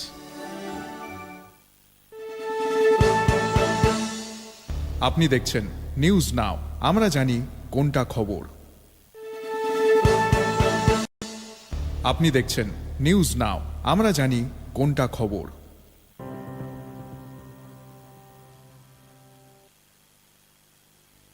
নমস্কার। নমস্কার, আপনারা দেখছেন নিউজ নাও। আমি রয়েছে সংযুক্তা। চোখ রাখবো এই মুহূর্তের সংবাদে। নির্বাচন সম্পন্ন করার হলফনামা জমা দেওয়া হলেও এখনো পর্যন্ত নির্বাচনের বিজ্ঞপ্তি জারি করতে পারেনি রাজ্য নির্বাচন কমিশন। এক্ষেত্রে আদালত অবমাননার মুখে পড়তে হতে পারে নির্বাচন কমিশনকে বলে মনে করছেন সংশ্লিষ্ট তথ্যবিজ্ঞ মহল। এডিসির ভিলেজ কমিটি নির্বাচন নিয়ে শেষ পর্যন্ত রাজ্য নির্বাচন কমিশন কি আদালত অবমাননায় অভিযুক্ত হতে পারে, এ নিয়ে প্রশ্ন উঠতে শুরু করেছে রাজনৈতিক তথ্যবিজ্ঞ মহলে। ত্রিস্তর পঞ্চায়েত নির্বাচনের আগে এডিসি ভিলেজ কমিটির নির্বাচন সংক্রান্ত একটি মামলায় 2024 সালের ডিসেম্বর মাসের মধ্যে ভিলেজ নির্বাচন প্রক্রিয়া সম্পন্ন করা হবে বলে গত আগস্ট মাসে ত্রিপুরা উচ্চ আদালতে হলফনামা দিয়ে জানিয়েছিল রাজ্য নির্বাচন কমিশন। কিন্তু ডিসেম্বর মাসের প্রায় এক পক্ষকাল অতিক্রম হতে চললেও এখনো পর্যন্ত নির্বাচনের বিজ্ঞপ্তি জারি করেনি রাজ্য নির্বাচন কমিশন। এক্ষেত্রে রাজ্য সরকারের সিদ্ধান্তহীনতায় হাইকোর্টে মুখ পুড়তে পারে রাজ্য নির্বাচন কমিশন। হাইকোর্টের দেওয়া হলফনামার কথা মনে রেখে রাজ্য নির্বাচন কমিশন আগস্ট মাসে ত্রিস্তর পঞ্চায়েত নির্বাচনের পর এডিসি ভিলেজ কমিটি নির্বাচনের জন্য প্রাথমিক প্রস্তুতি শুরু করে। কিন্তু কোনো এক শক্তির চাপে পড়ে ভিলেজ কমিটি নির্বাচনের জন্য প্রাথমিক প্রস্তুতির কাজ হিমঘরে রেখে দেওয়া হয় বলে রাজ্য নির্বাচন কমিশন সূত্রে খবর। এডিসি এলাকায় 589টি ভিলেজ কমিটির আসন সংখ্যা 4 সহস্রাধিক। এই ভিলেজ কমিটিগুলিতে শেষ নির্বাচন হয়েছিল 2016 সালে। 2021 সালে সেই ভিলেজ কমিটিগুলির মেয়াদ শেষ হয়ে যায়। সেই হিসেবে 2021 সালের জুলাই মাসের আগেই ভিলেজ কমিটি নির্বাচন হওয়ার কথা। কিন্তু ওই সময়ে পাহাড়ে তিপ্রামথার তুলনায় সাংগঠনিক শক্তি কম থাকায় ভিলেজ কমিটি নির্বাচনের বিষয়টিতে সক্রিয়তা দেখায়নি ক্ষমতাসীন দল বিজেপি। এই অবস্থায় তিপ্রামথা দলের পক্ষ থেকে মামলা করা হয় ত্রিপুরা উচ্চ আদালতে। এই মামলায় মূল আর্জি ছিল অবিলম্বে ভিলেজ কমিটি নির্বাচন করানোর ব্যাপারে হাইকোর্ট যেন নির্দেশ দেয় রাজ্য নির্বাচন কমিশনকে। মামলা শুনানিকালে হাইকোর্ট রাজ্য সরকারের বক্তব্য, সর্বোপরি রাজ্য নির্বাচন কমিশনের বক্তব্য জানতে চায়। যেহেতু নির্বাচনের আয়োজন করার বিষয়টি রাজ্য নির্বাচন কমিশনের এখতিয়ারে, সেই হেতু রাজ্য নির্বাচন কমিশন হলফনামা জমা দেয় ত্রিপুরা উচ্চ আদালতে। চলতি বছরের ডিসেম্বর মাসের মধ্যে এডিসির ভিলেজ কমিটির নির্বাচন প্রক্রিয়া সম্পন্ন করা হবে বলে হলফনামায় উল্লেখ করে ত্রিপুরা রাজ্য নির্বাচন কমিশন। পঞ্চায়েত নির্বাচন সম্পন্ন হবার পর রাজ্য নির্বাচন কমিশন হাইকোর্টকে দেওয়া প্রতিশ্রুতি অনুযায়ী ভিলেজ কমিটি নির্বাচনের প্রাথমিক প্রস্তুতি শুরু করে। তার জন্য প্রথা অনুযায়ী উপজাতি কল্যাণ দপ্তরকে চিঠি লিখে ভিলেজ কমিটি নির্বাচনের তারিখ প্রস্তাব করার জন্য অনুরোধও জানায় রাজ্য নির্বাচন কমিশন। কিন্তু নির্বাচন কমিশনের চিঠির উত্তর দিতে গড়িমসি শুরু করে বলে অভিযোগ উপজাতি কল্যাণ দপ্তরের বিরুদ্ধে। এক্ষেত্রে চাণক্যের ভূমিকা অবতীর্ণ হন তিপ্রামথার সুপ্রিমো প্রদ্যুৎ কিশোর দেববর্মন। ভ্রু শরণার্থীদের যেহেতু পুনর্বাসন দেওয়া হয়েছে, সেহেতু তাদের ভোটার তালিকায় অন্তর্ভুক্তি করে এডিসি এলাকায় আরো কমপক্ষে 122টি নতুন ভিলেজ কমিটি সৃষ্টি করে তারপর ভিলেজ কমিটি নির্বাচনের উদ্যোগ নেওয়ার জন্য রাজ্য নির্বাচন কমিশনকে দাবি করে তিপ্রামথা। উপজাতি কল্যাণ দপ্তরে এ ধরনের একটি প্রস্তাবও জমা দেওয়া হয় মথার পক্ষ থেকে। ভিলেজ কমিটি নির্বাচনের ব্যাপারে একদিকে যেমন বড় শরিক দল বিজেপির কোনো সদিচ্ছা প্রকাশ্যে দেখা যাচ্ছে না, এমন এক অবস্থায় তিপ্রামথার এই অদ্ভুত আর ঘিরে ভিলেজ কমিটিতে নির্বাচনের বিষয়টি নিয়ে উঠে আসছে প্রশ্নচিহ্ন। সম্প্রতি রাজ্য নির্বাচন কমিশনের পক্ষ থেকে উপজাতি কল্যাণ দপ্তরের কাছে ভিলেজ কমিটির নির্বাচনের বিষয়ে সরকারের প্রস্তাব কিছু আছে কিনা। কমিশনের এই চিঠির জবাবে উপজাতি কল্যাণ দপ্তরের পক্ষ থেকে রাজ্য নির্বাচন কমিশনকে সাফ জানিয়ে দেওয়া হয় বিষয়টি এখন ফাইল বন্দী। এমন এক অবস্থায় ডিসেম্বর মাস শেষ হতে আর মাত্র বাকি এক পক্ষকাল। সরকার যদি ভিলেজ কমিটি নির্বাচনের আয়োজনের জন্য এই মুহূর্তে সম্মতি দেয়, সেক্ষেত্রে ডিসেম্বর মাসের মধ্যে ভিলেজ কমিটি নির্বাচনের আয়োজন করা সম্ভব হবে না বলে অভিমত নির্বাচন কমিশনেরই একাংশ আধিকারিকের। ব্যুরো রিপোর্ট, নিউজ নাও। রাজ্যে চা নিলামের ক্ষেত্রে এক ধাপ এগিয়ে ক্রেতা বিক্রেতা সম্মেলন। রাজধানীর একটি বেসরকারি হোটেলে আয়োজিত সম্মেলনে উপস্থিত ছিলেন মন্ত্রী শান্তনা চাকমা। মুখ্যমন্ত্রীর সৌজন্যে চায়ের নিলাম হবে রাজ্যে। চা নিলাম কেন্দ্রের ভিত্তিপ্রস্তর স্থাপন হয়েছে ইতিমধ্যে। কিছুদিনের মধ্যেই শুরু হয়ে যাবে চা নিলাম। এতে উপকৃত হবে ক্রেতা বিক্রেতা উভয়ই বলে এদিন জানিয়েছেন মন্ত্রী শান্তনা চাকমা। ত্রিপুরা চা উন্নয়ন নিগমের উদ্যোগে আয়োজিত হয় এদিনের এই ক্রেতা বিক্রেতা সম্মেলন। সম্মেলনে অংশ নিয়েছেন ইন্ডিয়ান টি অ্যাসোসিয়েশন, ইন্ডিয়ান অকশন অ্যাসোসিয়েশন, চা পর্ষদ থেকে আগত প্রতিনিধিরা।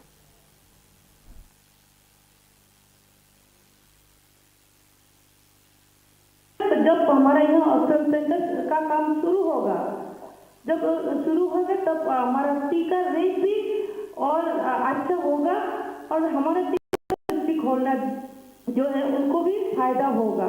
तो सिर्फ हम क्या करते हैं कि जब भी कोई ऑक्शन में जाना होता है तो कलकत्ता जाना पड़ता है, गुवाहाटी जाना पड़ता है, तो इजीली त्रिपुरा में होगा तो इजीली हम सेल कर सकते हैं। तो हम देखते हैं कि ज़्यादा तो 50 पर जितना सारा हमारा यहाँ प्रोडक्ट होता है ज़्यादा तो 50% बाहर मतलब कि कलकत्ता गुवाहाटी में हम सेल करते हैं। तो अभी बाकी जो 50% जो है तो त्रिपुरा के लोकल मार्केट में सेल हो जाते हैं। तो अभी क्या होगा, एक साथ हम त्रिपुरा में ऑक्शन सेंटर हो जाएगा तो कम। সিপাহীজলা জেলার বিশালগড় মহকুমায় যান দুর্ঘটনা নিয়ন্ত্রণের লক্ষ্যে এক বিশেষ উদ্যোগ গ্রহণ করা হয়েছে বিশালগড় মহকুমা পুলিশের প্রশাসনের পক্ষ থেকে। শুক্রবার সকালে বিশালগড় থানার সামনে এক মেগা র্যালি সহ এলাকার বাইকে চালকদের মাথায় হেলমেট পরিয়ে দেওয়া হয় মহকুমা পুলিশ প্রশাসনের উদ্যোগে। দুর্ঘটনা প্রবণ এলাকার মধ্যে সিপাহীজলা জেলা রাজ্যের মধ্যে প্রথম স্থানে রয়েছে। তাই এই এলাকায় যান দুর্ঘটনা নিয়ন্ত্রণের লক্ষ্যে বিশেষ র্যালি সহ বাইকে চালকদের মাথায় হেলমেট পরিয়ে দেন জেলা পুলিশ সুপার ভিজে রেড্ডি সহ মহকুমা পুলিশ আধিকারিক দুলাল দত্ত। এদিন বিশালগড় অফিস জেলার নতুন টাউন হলে এক সেমিনারেরও আয়োজন করা হয় মহকুমা পুলিশ প্রশাসনের উদ্যোগে। সেমিনারে উপস্থিত ছিলেন জেলা শাসক ডক্টর সিদ্ধার্থ শিব জসপাল সহ অন্যান্যরা। বিশালগড়ে এদিনের আয়োজিত অনুষ্ঠান সম্পর্কে বিস্তারিত জানানো হয় জেলা পুলিশ প্রশাসনের পক্ষ থেকে।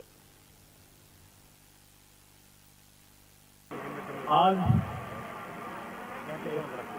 एक दिन का जो मेगा प्रयास सिपाहीजला डिस्ट्रिक्ट पुलिस की तरफ से in coordination with Vishalgarh press club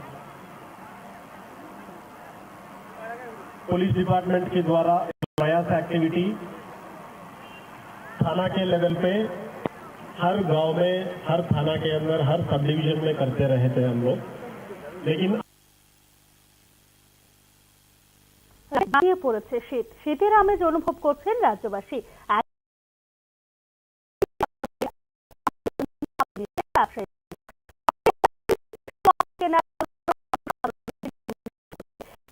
ব্যবসায়ী মহল গত দুদিন ব্যাপী রাজ্যে শৈত্যপ্রবাহের ফলে পারদ নেমেছে 13 ডিগ্রি সেলসিয়াসের আশেপাশে।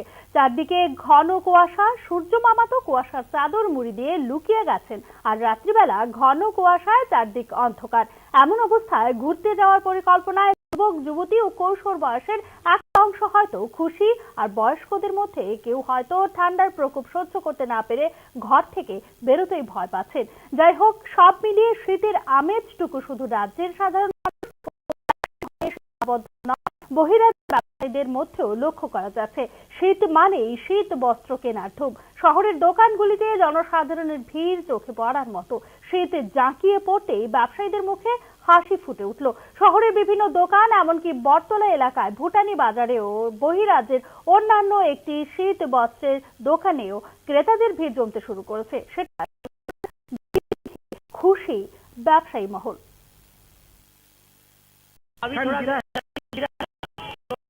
रहा है सेल, और लोग आ रहे हैं और जो है सेल मतलब सामान परचेज कर रहा है इधर से, थोड़ा ठंडी पड़ने से, और हमारा सेल भी थोड़ा ठीक ठाक हो रहा है। आप लोग कहाँ से आए? हम लोग पंजाब से हैं जी, और पंजाब का ये माल है, पंजाब वुलन। এখনকার মতো সংবাদ এখানে শেষ করছি। অন্যান্য আপডেটস পেতে চোখ রাখুন নিউজ নাও এর পর্দায়।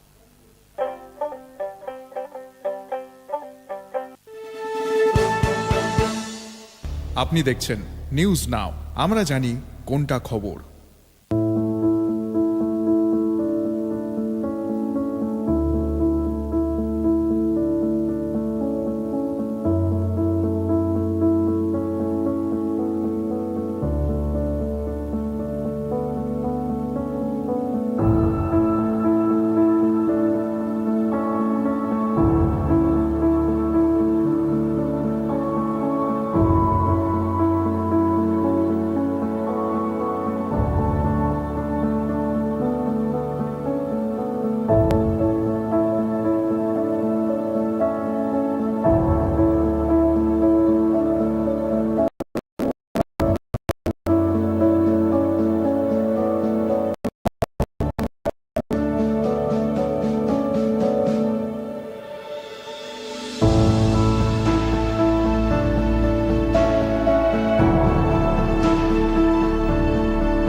আমি রয়েছে সংযুক্তা, চোখ রাখবো এই মুহূর্তের সংবাদে। রাজ্যে চতুর্থ জাতীয় লোক আদালত অনুষ্ঠিত হবে শনিবার। মোট ৪৫টি বেঞ্চে ১৮,০৫৪টি মামলা নিষ্পত্তির জন্য তোলা হবে এই লোক আদালতে। শনিবার রাজ্যে অনুষ্ঠিত হতে চলেছে বছরের চতুর্থ জাতীয় লোক আদালত। এতে মোট ৪৫টি বেঞ্চে ১৮,০৫৪টি মামলা তোলা হবে নিষ্পত্তির জন্য। প্রসঙ্গত, ত্রিপুরা হাইকোর্ট ছাড়াও রাজ্যের সব জেলা ও মহকুমা আদালত চত্বরে শনিবার সরকারি ছুটির দিনে অনুষ্ঠিত হবে এবছরের চতুর্থ লোক আদালত। মোটর দুর্ঘটনায় ক্ষতিপূরণের মামলা ৩৩২টি, ব্যাংক ঋণ পরিশোধ সংক্রান্ত ৩,৫৫৭টি মামলা, আপোষযোগ্য ফৌজদারি বিরোধের ১৩,১৩০টি মামলা, বৈবাহিক বিরোধের ১২৭টি মামলা, চেক বাউন্স সংক্রান্ত ১৮৬টি মামলা, ক্রেতা স্বার্থ সংক্রান্ত ৪৪টি মামলা, চাকরি সংক্রান্ত বিষয় ৩টি এবং দেওয়ানি সংক্রান্ত ১৩টি মামলা নিষ্পত্তির জন্য তোলা হবে জাতীয় লোক আদালতে। ত্রিপুরা উচ্চ আদালতেও বসবে লোক আদালতের একটি বেঞ্চ। এই বেঞ্চে নিষ্পত্তির জন্য তোলা হবে ২৫টি মামলা। লোক আদালতের ১০টি বেঞ্চ বসবে আগরতলার আদালত চত্বরে। এদিকে বিভিন্ন মামলার পক্ষ বিপক্ষ বা কোনো কোনো ক্ষেত্রে নোটিশ দেওয়া হয়েছে উভয় পক্ষকেও। গত ৯ আগস্ট থেকে সংশ্লিষ্ট জেলা আইন সেবা কর্তৃপক্ষ, মহকুমা আইনি সেবা কর্তৃপক্ষের অফিসে যোগাযোগ করে মামলার প্রি কনসিলিয়েশন বা নিষ্পত্তির সুবিধা নিয়েছেন লোক আদালতে নোটিশপ্রাপ্ত ব্যক্তিরা। লোক আদালতে নোটিশ প্রাপ্তদের সাহায্য করবেন অধিকার মিত্র বা প্যারা লিগ্যাল ভলেন্টিয়াররা। Bureau report, news now. Chit fund দ্বারা প্রতারিতদের অর্থ ফিরিয়ে দেবার জন্য স্কিম প্রণয়নের পক্ষে সওয়াল করল ত্রিপুরা উচ্চ আদালত। এই বিষয়ে রাজ্য সরকারকে নোটিশ ইস্যু করেছে ত্রিপুরা উচ্চ আদালত। চিটফান্ডগুলি দ্বারা প্রতারিত গ্রাহকদের অর্থ ফিরিয়ে দেওয়ার জন্য স্কিম প্রণয়নে গুরুত্ব দিল ত্রিপুরা উচ্চ আদালত। স্কিম প্রণয়নের বিষয় নিয়ে অবহিত করার জন্য রাজ্য সরকারকে নির্দেশও দিয়েছে উচ্চ আদালত। চিটফান্ডগুলির বাজেয়াপ্ত সম্পত্তি নিলাম বাবদ এ পর্যন্ত পাওয়া গেছে ৫ কোটি টাকা। সংগৃহীত অর্থ প্রতারিত আমানতকারীদের মধ্যে অগ্রাধিকারের ভিত্তিতে বিতরণ করার জন্য উচ্চ আদালতে সওয়াল করেন আদালত বান্ধব বরিষ্ঠ আইনজীবী পুরুষোত্তম রায় বর্মন ও আইনজীবী সমরজিৎ ভট্টাচার্য। চিটফান্ড মামলাগুলি তদন্ত প্রক্রিয়ার সর্বশেষ রিপোর্ট জমা দেওয়ার জন্য সিবিআইকে নির্দেশ দিয়েছে প্রধান বিচারপতি অপরেশ কুমার সিং এবং বিচারপতি এম দত্ত পুরকায়স্থের ডিভিশন বেঞ্চ। নিলাম বাবদ প্রাপ্য অর্থ প্রতারিত আমানতকারীদের মধ্যে বন্টনের জন্য সুনির্দিষ্ট পদ্ধতি প্রণয়ন করে উচ্চ আদালতকে অবিলম্বে অবহিত করার জন্য রাজ্য সরকারকে নির্দেশ দিয়েছে আদালত। উচ্চ আদালতে রাজ্য সরকার প্রদত্ত হলফনামা অনুযায়ী কেন্দ্রীয় সরকারের সংস্থা মেটাল স্কেপ ট্রেড কর্পোরেশনের মাধ্যমে চিটফান্ডগুলির ১৭টি বাজেয়াপ্ত সম্পত্তি নিলামে বিক্রি করে এখনো পর্যন্ত আদায় হয়েছে ৫ কোটি টাকা। চিটফান্ডগুলির আরও ৪টি সম্পত্তি নিলামে ২২ কোটি টাকায় বিক্রি হলেও পরবর্তী সময়ে সফল দরদাতারা পিছিয়ে যায়। দরদাতাদের জরিমানা করে ২৪ লক্ষ টাকা আদায় হয়েছে বলে জানিয়েছে সরকার। চিটফান্ডগুলির বিশাল পরিমাণ বাজেয়াপ্ত সম্পত্তি নিলামে বিক্রি হলে প্রতারিত আমানতকারীদের কিছুটা সুরাহা হবে। নিলাম বিক্রি বাবদ অর্থ আমানতকারীদের মধ্যে বন্টন করা যাবে, কিন্তু গতি পাচ্ছে না নিলাম প্রক্রিয়া। নিলামে সাড়া পাওয়া যাচ্ছে না, এ নিয়ে গভীর আশঙ্কা প্রকাশ করেছেন আইনজীবীরা। চিটফান্ডগুলি বাঁকা পথে নিলাম প্রক্রিয়া ভেস্তে দিচ্ছে বলে আদালতের নজরে আনা হয় বিষয়টি। চিটফান্ডগুলির রাঘব বোয়ালদের অধিকাংশ এখনো পর্যন্ত এই বিষয়ে ২রা ডিসেম্বর উচ্চ আদালতের রিপোর্ট জমা দিয়েছে সিবিআই। সিবিআই এর রিপোর্ট অনুযায়ী ১৭ জন আসামি এখনো পলাতক, তাদেরকে ধরার জন্য প্রচেষ্টা জারি রয়েছে। উচ্চ আদালতের পর্যবেক্ষণ অনুযায়ী বিশেষ সিবিআই আদালত রাজ্যে গঠন করা হয়েছে। সিবিআই ২৬টি মামলার তদন্ত করছে। এর মধ্যে 10টি মামলার চার্জশিট জমা পড়েছে, 16টি মামলার তদন্ত চলছে। এখনো পর্যন্ত সিবিআই ১৫০১ জন সাক্ষী বয়ান রেকর্ড করেছে। আদালতে জমা দেওয়া হয়েছে ১৮,০০০ পাতার নথি। এদিকে ২৬টি মামলার নিষ্পত্তি হতে দীর্ঘ সময় লাগবে বলে আশঙ্কা প্রকাশ করেছেন আইনজীবীরা। আমানতকারীদের টাকা কিভাবে নিলাম বাবদ প্রাপ্য অর্থ থেকে ফেরত দেওয়া হবে এই বিষয়ে নতুন বছরের ফেব্রুয়ারি মাসের দ্বিতীয় সপ্তাহে রিপোর্ট জমা করার জন্য রাজ্য সরকারকে নির্দেশ দিয়েছেন ত্রিপুরা উচ্চ আদালত। ব্যুরো রিপোর্ট, নিউজ নাও। পার্থ চট্টোপাধ্যায়ের জামিন মঞ্জুর করল সুপ্রিম কোর্ট। ইডির মামলায় জামিন দেওয়া হয়েছে তাকে। ১ ফেব্রুয়ারির মধ্যে জামিন পাবেন পার্থ চট্টোপাধ্যায়, জানিয়েছে আদালত। এ মাসের মধ্যেই চার্জ গঠন করতে হবে ইডিকে। জানুয়ারির তৃতীয় সপ্তাহের মধ্যে এই মামলার সঙ্গে গুরুত্বপূর্ণ সাক্ষীদের বয়ান নেওয়ার চেষ্টা করবে ট্রায়াল কোর্ট। ট্রায়াল কোর্টের সঙ্গে সম্পূর্ণ সহযোগিতা করতে হবে পার্থ চট্টোপাধ্যায়কে। ১ ফেব্রুয়ারির আগে যদি চার্জ গঠন এবং সাক্ষীদের বয়ান গ্রহণ হয়ে যায় তবে তার আগেও জামিন পেতে পারেন পার্থ চট্টোপাধ্যায়। তবে পার্থ চট্টোপাধ্যায়ের বিরুদ্ধে চলছে সেই মামলা এখন নিম্ন আদালতে বিচারাধীন। এখনো তাতে জামিন পাননি পার্থ চট্টোপাধ্যায়, ফলে এখনই জেল মুক্তি হচ্ছে না পার্থ চট্টোপাধ্যায়ের। রাজ্যের স্বনামধন্য উচ্চশিক্ষা প্রতিষ্ঠানগুলিতে নিয়োগ দুর্নীতির অভিযোগ নিয়ে প্রশ্ন তুলছেন রাজ্যের সাধারণ মানুষ। এক্ষেত্রে একদিকে যেমন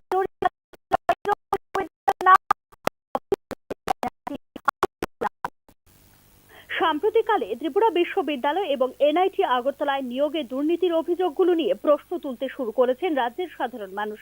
স্বনামধন্য এ ধরনের উচ্চশিক্ষা প্রতিষ্ঠানগুলোতে নিয়োগ দুর্নীতির অভিযোগের তদন্ত নিয়েও প্রশ্ন তুলছেন রাজ্যের সাধারণ মানুষ। ত্রিপুরা কেন্দ্রীয় বিশ্ববিদ্যালয় হল রাজ্যবাসীর দীর্ঘদিনের স্বপ্নের সফল বাস্তবায়ন। 2007 সালে ত্রিপুরা বিশ্ববিদ্যালয়কে রূপান্তরিত করা হয় কেন্দ্রীয় বিশ্ববিদ্যালয়ে। সাম্প্রতিককালে বিস্তর অভিযোগ উঠে আসে ত্রিপুরা কেন্দ্রীয় বিশ্ববিদ্যালয়ের বিরুদ্ধে। ত্রিপুরা কেন্দ্রীয় বিশ্ববিদ্যালয়ের দূরশিক্ষা বিভাগের অন্তর্জলি হয়েছে আগেই। দেশের বিশ্ববিদ্যালয়গুলোর শিক্ষার মানের ক্রমতালিকায়ও পিছনের দিকে চলে এসেছে এই বিশ্ববিদ্যালয়। এর মধ্যে সামনে এলো নিয়োগ দুর্নীতির অভিযোগ। ফলে আবারও একবার সংবাদ শিরোনামে উঠে আসলো ত্রিপুরা কেন্দ্রীয় বিশ্ববিদ্যালয়। নিয়োগ প্রক্রিয়া নিয়ে গুরুতর অভিযোগ উঠেছে ত্রিপুরা বিশ্ববিদ্যালয়ে। পাল্লা দিয়ে অভিযোগ উঠেছে স্বজন পোষণেরও। কোন ধরনের নিয়োগ নীতি মানা হয় না বলে অভিযোগ ত্রিপুরা কেন্দ্রীয় বিশ্ববিদ্যালয়ের বিরুদ্ধে। ত্রিপুরা কেন্দ্রীয় বিশ্ববিদ্যালয়ের চাকরি পাওয়ার তালিকায় রয়েছেন খোদ উপাচার্যের পুত্র। এই ঘটনা ঘিরে তীব্র সমালোচনা ও ক্ষোভ সৃষ্টি হয়েছে অন্যান্য শিক্ষিত বেকারদের মধ্যে। তড়িঘড়ি চাকরির ইন্টারভিউ নেওয়া এবং 72 ঘন্টার মধ্যে নিয়োগপত্র দিয়ে দেওয়া নজির গড়েছে ত্রিপুরা বিশ্ববিদ্যালয়। গুরুত্বপূর্ণ পদগুলিতে যাদের নিয়োগ করা হয়েছে তাদের নিয়োগ পরীক্ষার ফর্মগুলো কবে স্ক্রুটিনি করা হয়েছে সেই প্রশ্ন ঘুরছে মুখে মুখে। অশিক্ষক কর্মচারী নিয়োগে 2023 সালে নিয়োগ নীতি রয়েছে ত্রিপুরা কেন্দ্রীয় বিশ্ববিদ্যালয়ে। দেখা গেছে রাতারাতি যাদের নিয়োগ করা হয়েছে নিয়োগ নীতিতে উল্লেখিত যোগ্যতার ধারে কাছেও নেই তারা। এছাড়া একাংশ ক্ষেত্রে যাদের নিয়োগ করা হয়েছে তাদের যোগ্যতাও বিচার করা হয়নি বলে অভিযোগ করেছে সংশ্লিষ্ট তথ্যবিজ্ঞ মহল। এক্ষেত্রে উঠছে স্বজন পোষণ এবং দুর্নীতির অভিযোগ। উপাচার্যের ছেলের যোগ্যতা থাকলে ত্রিপুরা বিশ্ববিদ্যালয়ে চাকরি পেতেই পারেন, এতে আপত্তি থাকার কিছু নেই। কিন্তু উপাচার্যের ছেলের বন্ধের দিনে ইন্টারভিউ নিয়ে 72 ঘন্টার মধ্যেই নিয়োগপত্র কিভাবে দিয়ে দেওয়া হলো তা নিয়েই উঠছে প্রশ্ন। ত্রিপুরা কেন্দ্রীয় বিশ্ববিদ্যালয়ের এ সময় হওয়া নিয়োগ প্রক্রিয়ার উচ্চ পর্যায়ে তদন্তের দাবি করেছেন সংশ্লিষ্ট যোগ্যতা সম্পন্ন বেকাররা। ত্রিপুরা কেন্দ্রীয় বিশ্ববিদ্যালয়ে যখন এই হাল, তখন রাজ্যের আরেক বিশ্ববিদ্যালয় এমবিবি বিশ্ববিদ্যালয়ে ঘটেছে আরেক কেলোর কীর্তি। 4 দিন উপাচার্য ছিলেন না এমবিবি বিশ্ববিদ্যালয়ে। রাজ্য উচ্চশিক্ষা দপ্তরে নিজের মৌরসি পাট্টা কায়েম করা দপ্তরের যুগ্ম অধিকর্তা রাজেশ ভট্টাচার্যের অঙ্গুলি লেহনে থমকে ছিল উপাচার্য নিয়োগের প্রক্রিয়া। এদিকে নিয়োগ দুর্নীতির অভিযোগ উঠেছে এনআইটি আগরতলার বিরুদ্ধে। সম্প্রতি এনআইটিতে সহকারী অধ্যাপক, সহকারী রেজিস্ট্রার এবং বেসরকারি নিরাপত্তা কর্মী নিয়োগের ক্ষেত্রে 2 লক্ষ টাকা থেকে 20 লক্ষ টাকা পর্যন্ত আর্থিক লেনদেন হয়েছে বলে অভিযোগ এনআইটি আগরতলারই একাংশ কর্মচারীদের। নিয়োগ দুর্নীতিতে এনআইটি আগরতলার উচ্চপদস্থ কর্মকর্তারাও সরাসরি জড়িত বলে অভিযোগ এনআইটি আগরতলার একাংশ কর্মচারীদের। সার্বিক পরিস্থিতিতে রাজ্যের স্বনামধন্য উচ্চশিক্ষা প্রতিষ্ঠানগুলিতে নিয়োগ দুর্নীতির এ ধরনের ঘটনার অবিলম্বে তদন্ত চাইছেন রাজ্যের সাধারণ মানুষ। অভিযোগ উঠেছে কারণ বিদ্যুৎ ঘোষ চাকরি বিক্রি করার জন্য 2 লক্ষ থেকে 20 লক্ষ টাকার মধ্যে জানা গেছে। ব্যুরো রিপোর্ট, নিউজ নাও। শেখ হাসিনা সরকারের পতনের পর সবচেয়ে বিপজ্জনক দেশগুলির তালিকায় প্রথমবারের মতো জায়গা করে নিল বাংলাদেশ। বিপজ্জনক 9টি দেশের মধ্যে বাংলাদেশের জায়গা করে নেওয়ার কথা জানিয়েছে আন্তর্জাতিক সংগঠন reporters without borders. Sheikh Hasina সরকারের পতনের ইতিমধ্যেই কেটে গেছে 4 মাস। বর্তমানে বাংলাদেশের ক্ষমতায় রয়েছে ইউনূস সরকারের নেতৃত্বাধীন অন্তর্বর্তী সরকার। লাগাতার সংখ্যালঘু হিন্দুদের উপর অত্যাচার সহ একাধিক ইস্যুতে বিশ্বের দরবারে ইতিমধ্যেই সমালোচিত নোবেল শান্তি পুরস্কার জয়ী মোহাম্মদ ইউনূস সরকার। আর এর মধ্যেই সবচেয়ে বিপজ্জনক দেশগুলির মধ্যে জায়গা করে নিল বাংলাদেশ। চলতি বছর সাংবাদিকদের জন্য বিপজ্জনক 9টি দেশের নাম প্রকাশ করেছে আন্তর্জাতিক সংগঠন রিপোর্টার্স উইদাউট বর্ডার্স। আর সেই তালিকার প্রথমেই রয়েছে বাংলাদেশের নাম। তবে সাংবাদিকদের জন্য ভয়ঙ্কর ফিলিস্তিন বলে জানিয়েছে আন্তর্জাতিক সংগঠন রিপোর্টার্স উইদাউট বর্ডার্স। এরপরেই আছে পাকিস্তান, বাংলাদেশ এবং মেক্সিকো। চলতি বছর সারা পৃথিবীতে এখনো পর্যন্ত 54 জন সাংবাদিক পেশাগত দায়িত্ব পালন করতে গিয়ে প্রাণ হারিয়েছে বলে নিজেদের রিপোর্টে দাবি করেছে এই সংগঠনটি। চলতি বছরই বাংলাদেশে খুন হতে হয়েছে 5 জন সাংবাদিককে। শেখ হাসিনা সরকারের পতনের পর গত কয়েক মাসে 9 জন সাংবাদিক গ্রেফতার করা হয় বাংলাদেশে। গণমাধ্যমগুলিকে মোহাম্মদ ইউনূস নেতৃত্বাধীন সরকারের পক্ষে কথা বলার জন্য জারি করা হয় হুলিয়া। এদিকে পাকিস্তানের নাগরিকদের জন্য সহজে ভিসার নতুন সিদ্ধান্ত নিয়েছে বাংলাদেশের অন্তর্বর্তী সরকার। বিশেষত নিরাপত্তা যাচাইয়ের বিভিন্ন শর্ত তুলে দেওয়া হয়েছে। খুব বিরল ক্ষেত্রে কোনো দুটি দেশের মধ্যে এতটা ছাড় দেওয়া হয় যাতায়াতে। ফলে স্বাভাবিকভাবেই বাংলাদেশে পাকিস্তানের ইন্টার্ন সার্ভিসেস ইন্টেলিজেন্স বা আইএসআই এর প্রবেশ অনেক সহজ হয়ে যাওয়ার আশঙ্কা করছে আন্তর্জাতিক বিশেষজ্ঞ মহল। এই পদক্ষেপ বাংলাদেশ ও পাকিস্তানের মধ্যে কৌশলগত এবং আদর্শগত সম্পর্ক জোরদার করার ইঙ্গিত হতে পারে বলে মনে করছেন বিশ্লেষকরা। আর যদি তাই হয় তবে নিঃসন্দেহে বিষয়টি যথেষ্ট উদ্বেগজনক ভারতের জন্য। ব্যুরো রিপোর্ট, নিউজ নাও। পানীয় জলের দাবিতে 6 ঘন্টা কমলপুর 208 নম্বর জাতীয় সড়ক অবরোধ করল রিয়াং জনজাতি। যাতায়াতের রাস্তা ও বিদ্যুৎ এই 3টি দাবি দিয়ে জাতীয় সড়ক অবরোধ করা হয়েছে। পরে নির্দিষ্ট দপ্তরের আধিকারিকরা দাবি পূরণের আশ্বাস দিলে জাতীয় সড়ক অবরোধ বলে কমলপুর চৌমুহনী আরডি ব্লকের অধীন শেত্রা এডিসি ভিলেজের রিয়াং বস্তিতে পানীয় জল, বিদ্যুৎ ও রাস্তার দাবিতে রাস্তা টানা 6 ঘন্টা জাতীয় সড়ক অবরোধ করার ফলে রাস্তার দুদিকে শত শত যাত্রী ও পণ্যবাহী গাড়ি আটকে থাকায় চরম দুর্ভোগের সৃষ্টি হয়। খবর পেয়ে ফটিকরায় থেকে বিশাল পুলিশ বাহিনী অবরোধ স্থলে গিয়ে জনজাতিদের দাবি পূরণের আশ্বাস দিলে বেলা 12টা নাগাদ জাতীয় সড়ক থেকে অবরোধ তুলে নেওয়া হয় বলে জানা যায়। পানীয় জল, রাস্তা ও বিদ্যুৎ এই 3টি দাবির ভিত্তিতে এবং অন্যান্য বিষয়ের উপর ভিত্তি করে এদিন পথ অবরোধ করা হয়েছে বলে অবরোধকারীদের পক্ষ থেকে জানানো হয়েছে। এখানের সমস্যা লাগিয়া জল আর রাস্তা, কারেন্টের লাগিয়া আমরা এই 3 দাবিয়ে আমরা আজকে রাস্তা অবরোধ করছি। আচ্ছা, কতদিন ধরে তোমরা এখানে সমস্যা? আমরা তো জলের সমস্যা লাগিয়া জন্ম থেকেই সমস্যাটা আসলো। এখন তো বর্ষাও শেষ, শীতের দিন এসে পড়ছে, শুকনার সময় জল এখন আমরা খাওয়া হয়নি। জল বর্ষার সময় চলাকালীন থাকতে আমরা সরার থেকে তুলে খাই, কিন্তু এখন তো বৃষ্টি নাই, এই গতিকে জলও নাই, সরার মধ্যেও শুকিয়ে গেছে, তার কারণে আমরা জল পাইনি। এখনকার মতো সংবাদ এখানে শেষ করছি। অন্যান্য আপডেটস পেতে চোখ রাখুন নিউজ নাও এর পর্দায়।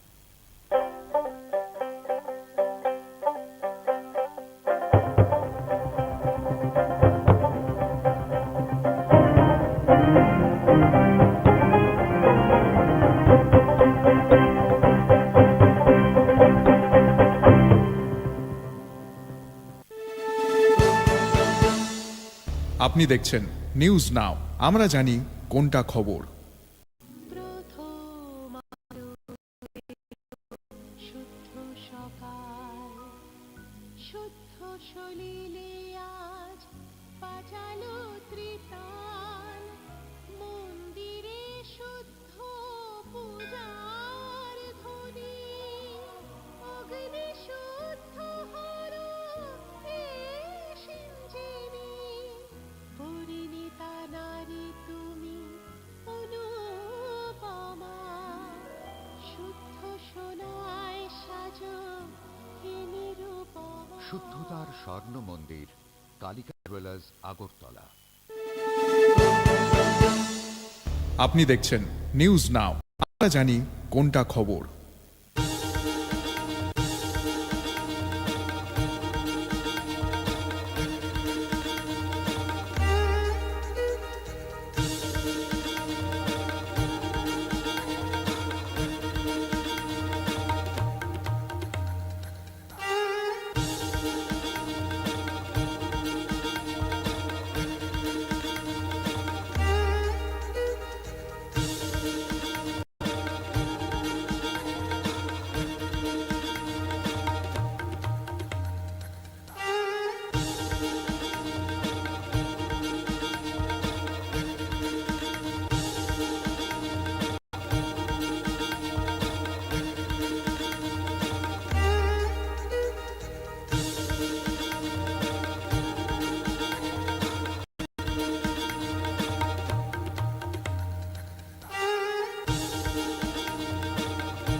নমস্কার, শুভ সন্ধ্যা। আমি রাখছি, চোখ রাখছি মুহূর্তের খবরে। রাজ্যে চতুর্থ জাতীয় লোক আদালত অনুষ্ঠিত হবে শনিবার। মোট 45টি বেঞ্চে 18,054টি মামলা নিষ্পত্তির জন্য তোলা হবে এই লোক আদালতে।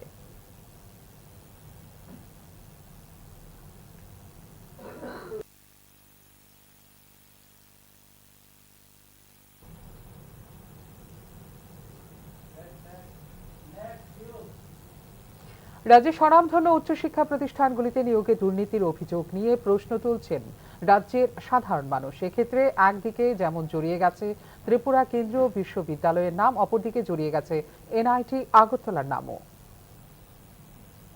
সাম্প্রতিককালে ত্রিপুরা বিশ্ববিদ্যালয় এবং এনআইটি আগরতলায় নিয়োগে দুর্নীতির অভিযোগগুলো নিয়ে প্রশ্ন তুলতে শুরু করেছেন রাজ্যের সাধারণ মানুষ।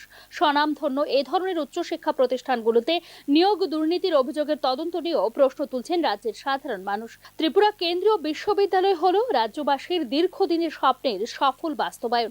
2007 সালে ত্রিপুরা বিশ্ববিদ্যালয়কে রূপান্তরিত করা হয় কেন্দ্রীয় বিশ্ববিদ্যালয়ে। সাম্প্রতিককালে বিস্তর অভিযোগ উঠে আসছে ত্রিপুরা কেন্দ্রীয় বিশ্ববিদ্যালয়ের বিরুদ্ধে। ত্রিপুরা কেন্দ্রীয় বিশ্ববিদ্যালয়ের হয়েছে আগেই।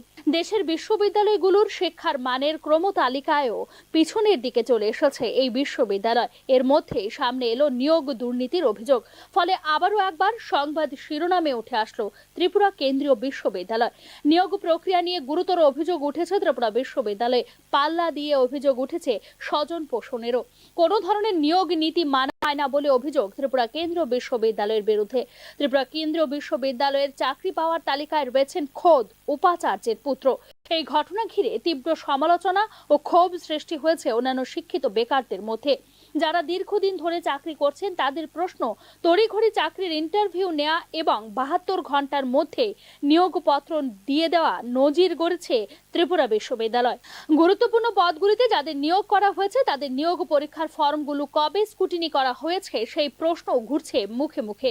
অশিক্ষক কর্মচারী নিয়োগে 2023 সালে নিয়োগ নীতি রয়েছে ত্রিপুরা কেন্দ্রীয় বিশ্ববিদ্যালয়ে। দেখা গেছে রাতারাতি যাদের নিয়োগ করা হয়েছে নিয়োগ নীতিতে উল্লেখিত যোগ্যতার ধারে কাছেও নেই তারা। এছাড়া একাংশ ক্ষেত্রে যাদের নিয়োগ করা হয়েছে তাদের যোগ্যতাও বিচার করা হয়নি বলে অভিযোগ করেছে সংশ্লিষ্ট তথ্যবিজ্ঞ মহল। এক্ষেত্রে উঠছে স্বজন পোষণ এবং দুর্নীতির অভিযোগ। উপাচার্যের ছেলের যোগ্যতা থাকলে ত্রিপুরা বিশ্ববিদ্যালয়ে চাকরি পেতেই পারেন, এতে আপত্তি থাকার কিছু নেই। কিন্তু উপাচার্যের ছেলের বন্ধের দিনে ইন্টারভিউ নিয়ে 72 ঘন্টার মধ্যেই নিয়োগপত্র কিভাবে দিয়ে দেওয়া হলো তা নিয়েই উঠছে প্রশ্ন। ত্রিপুরা কেন্দ্রীয় বিশ্ববিদ্যালয়ের এ সময় হওয়া নিয়োগ প্রক্রিয়ার উচ্চ পর্যায়ে তদন্তের দাবি করেছেন সংশ্লিষ্ট যোগ্যতা বেকাররা। ত্রিপুরা কেন্দ্রীয় বিশ্ববিদ্যালয়ের যখন এই হাল, তখন রাজ্যের আরেক বিশ্ববিদ্যালয় এমবিবি বিশ্ববিদ্যালয়ে ঘটেছে আরেক কেলোর কীর্তি। 4 দিন উপাচার্য ছিলেন না এমবিবি বিশ্ববিদ্যালয়ে। রাজ্য উচ্চশিক্ষা দপ্তরে প্রায় 10 বছর ধরে নিজের মৌরসি পাট্টা কায়েম করা দপ্তরের যুগ্ম অধিকর্তা রাজেশ ভট্টাচার্যের অঙ্গুলি লেহনে থমকে ছিল উপাচার্য নিয়োগের প্রক্রিয়া। এদিকে নিয়োগ দুর্নীতির অভিযোগ উঠেছে এনআইটি আগরতলার বিরুদ্ধে। সম্প্রতি এনআইটিতে সহকারী অধ্যাপক, সহকারী রেজিস্ট্রার এবং বেসরকারি নিরাপত্তা কর্মী নিয়োগের ক্ষেত্রে 2 লক্ষ টাকা থেকে 20 লক্ষ টাকা পর্যন্ত আর্থিক লেনদেন হয়েছে বলে অভিযোগ এনআইটি আগরতলারই একাংশ কর্মচারীদের। নিয়োগ দুর্নীতিতে এনআইটি আগরতলার উচ্চপদস্থ কর্মকর্তারাও সরাসরি জড়িত বলে অভিযোগ এনআইটি আগরতলার একাংশ কর্মচারীদের। সার্বিক পরিস্থিতিতে রাজ্যের স্বনামধন্য উচ্চশিক্ষা প্রতিষ্ঠানগুলিতে নিয়োগ দুর্নীতির এ ধরনের ঘটনার অবিলম্বে তদন্ত চাইছেন রাজ্যের সাধারণ মানুষ। ব্যুরো রিপোর্ট, নিউজ নাও। গত 10 বছরে সংবিধানের রক্ষা কবচ দুর্বল হয়েছে বলে সংসদে দেওয়া নিজের প্রথম ভাষণে বিজেপিকে তীব্র আক্রমণ করেন কংগ্রেস সাংসদ প্রিয়াঙ্কা গান্ধী। সংবিধান গ্রহণের 75তম বর্ষ উপলক্ষে শুক্রবার সংসদে প্রথমবারের মতো ভাষণ রাখলেন কংগ্রেস সাংসদ প্রিয়াঙ্কা গান্ধী। নিজের প্রথম বক্তৃতাতেই বিজেপিকে চাঁচা ছোলা ভাষায় আক্রমণ শানান কংগ্রেস সাংসদ প্রিয়াঙ্কা গান্ধী। সংবিধান গ্রহণের 75তম বর্ষ উপলক্ষে আয়োজিত আলোচনায় বক্তব্য রাখতে গিয়ে ভয়ের লড়াই করবে এবং সরকারের কাছে সত্য প্রকাশের দাবি করবে বলে মন্তব্য করেন প্রিয়াঙ্কা গান্ধী। সংবিধান হলো ন্যায়, বিচার, ঐক্য ও মত প্রকাশের স্বাধীনতার সুরক্ষা প্রদানকারী ঢাল। গত 10 বছরে সরকার সেই ঢাল ভাঙার চেষ্টা করে গেছে অভিযোগ করেছেন প্রিয়াঙ্কা গান্ধী। मैंने हमारे संविधान की ज्योत को जलते हुए देखा है और इसके साथ साथ ये भी समझा है एक सुरक्षा कवच है, एक ऐसा सुरक्षा कवच है जो देशवासियों को सुरक्षित रखता है, न्याय का कवच है, एकता का कवच है और अभिव्यक्ति की आजादी का कवच है। दुख की बात यह है कि मेरे सत्ता पक्ष के साथी जो बहुत बड़ी बड़ी बातें करते हैं, इन्होंने इन 10 सालों में यह सुरक्षा कवच, सत्ता पक्ष के मेरे साथियों ने ये सुरक्षा कवच तोड़ने का पूरा प्रयास किया है। संविधान में सामाजिक, आर्थिक और राजनीतिक न्याय का वादा है। ये वादा एक सुरक्षा कवच है जिसको तोड़ने का काम शुरू हो चुका है। लैटरल एंट्री और निजीकरण के जरिए ये सरकार आरक्षण को कमजोर करने का काम कर रही है। আজ দেশের মানুষ দাবি করছেন যাতে দেশে জাতিগত জনগণনা হয়। শাসক পক্ষের জোট সঙ্গীরাও এই কথার উল্লেখ করেছেন। লোকসভা নির্বাচনে এই ফলাফলের কারণে এই ইস্যুটির উল্লেখ করা হচ্ছে। জাতিগত জনগণনা এখন অপরিহার্য। এর ফলে আমরা প্রত্যেকের অবস্থা জানতে পারবো এবং সেই অনুযায়ী নীতি তৈরি করা যাবে বলে এদিন মন্তব্য করেন তিনি। अगर लोकसभा में ये नतीजे नहीं आए होते तो ये संविधान बदलने का काम भी शुरू कर लेते। सच्चाई ये है अध्यक्ष महोदय कि आज संविधान रहे हैं क्योंकि इस चुनाव में इनको पता चल गया कि इस देश की जनता ही इस संविधान को सुरक्षित रखेगी, कि इस चुनाव में हारते हारते जीतने से इन्हें एहसास हुआ कि ये संविधान बदलने की बात इस देश में नहीं चलेगी। आज जनता की मांग है कि जाति जनगणना हो। सत्ता पक्ष के मेरे साथी ने इसका जिक्र किया। ये जिक्र भी आज इसलिए हो रहा है,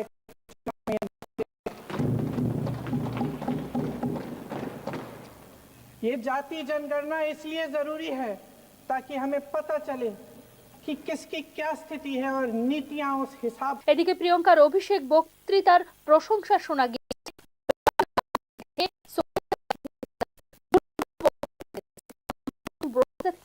ভালো বলে মন্তব্য করেছেন রাহুল গান্ধী।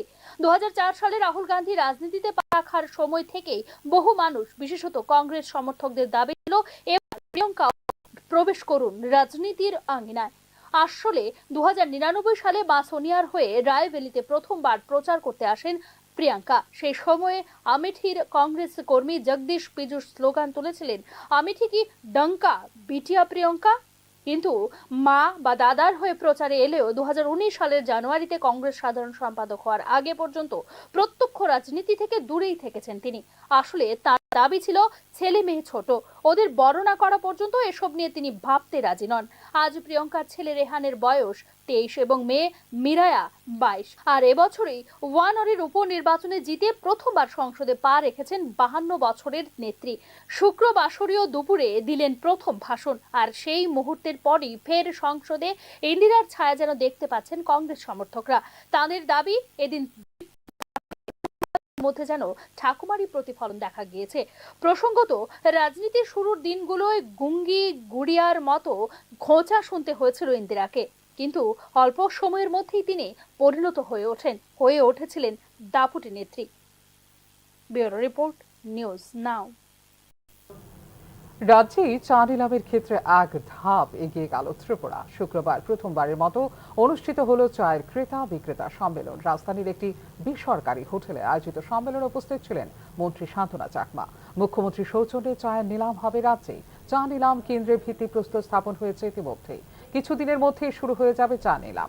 এতে উপকৃত হবেন ক্রেতা বিক্রেতা উভয়ই বলে এদিন জানিয়েছেন মন্ত্রী শান্তনা চাকমা। ত্রিপুরা চা উন্নয়ন নিগমের উদ্যোগে আয়োজিত হয় এদিনের এই ক্রেতা বিক্রেতা সম্মেলন। সম্মেলনে অংশ নিয়েছে ইন্ডিয়ান টি অ্যাসোসিয়েশন, ইন্ডিয়ান অকশন অ্যাসোসিয়েশন, চা পর্ষদ থেকে আগত প্রতিনিধিরা। जब हमारा यहाँ ऑक्शन सेंटर का काम शुरू होगा, जब शुरू होगा तब हमारा टीका रेट भी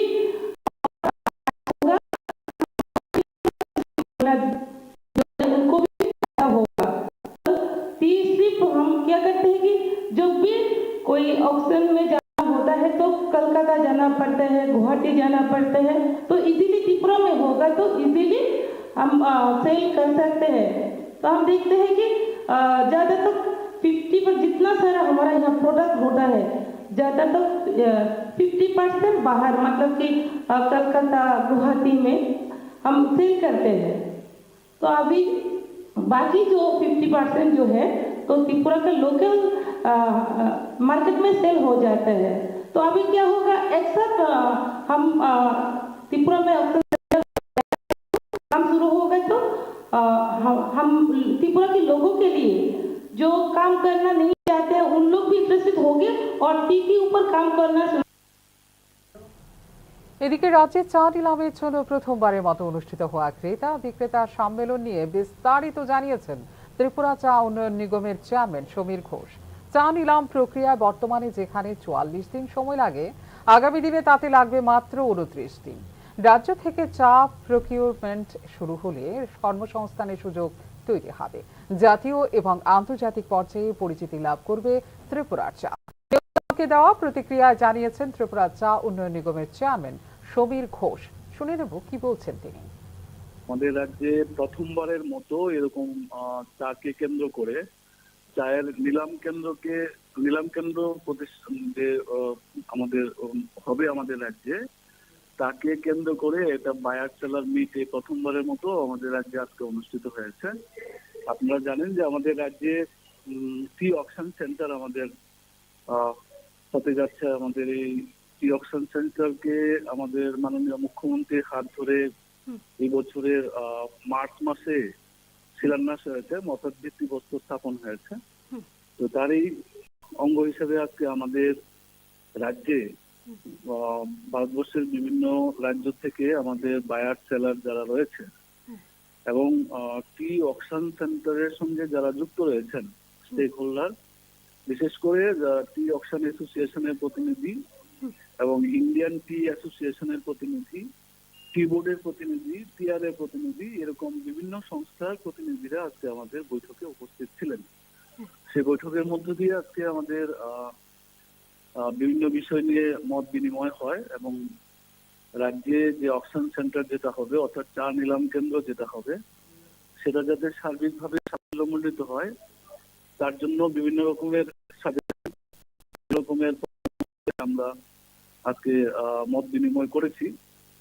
আমাদের মূলত এই রাজ্যে অকশন সেন্টার যেহেতু প্রথমবারের মতো হচ্ছে, স্বাভাবিকভাবে এই শিল্পের সঙ্গে যারা যুক্ত রয়েছে, এই রাজ্যে যারা প্রডিউসার, যারা সেলার, যারা চায়ের যারা ম্যানুফ্যাকচারার যারা রয়েছে, তারা ভীষণভাবে উপকৃত হবেন।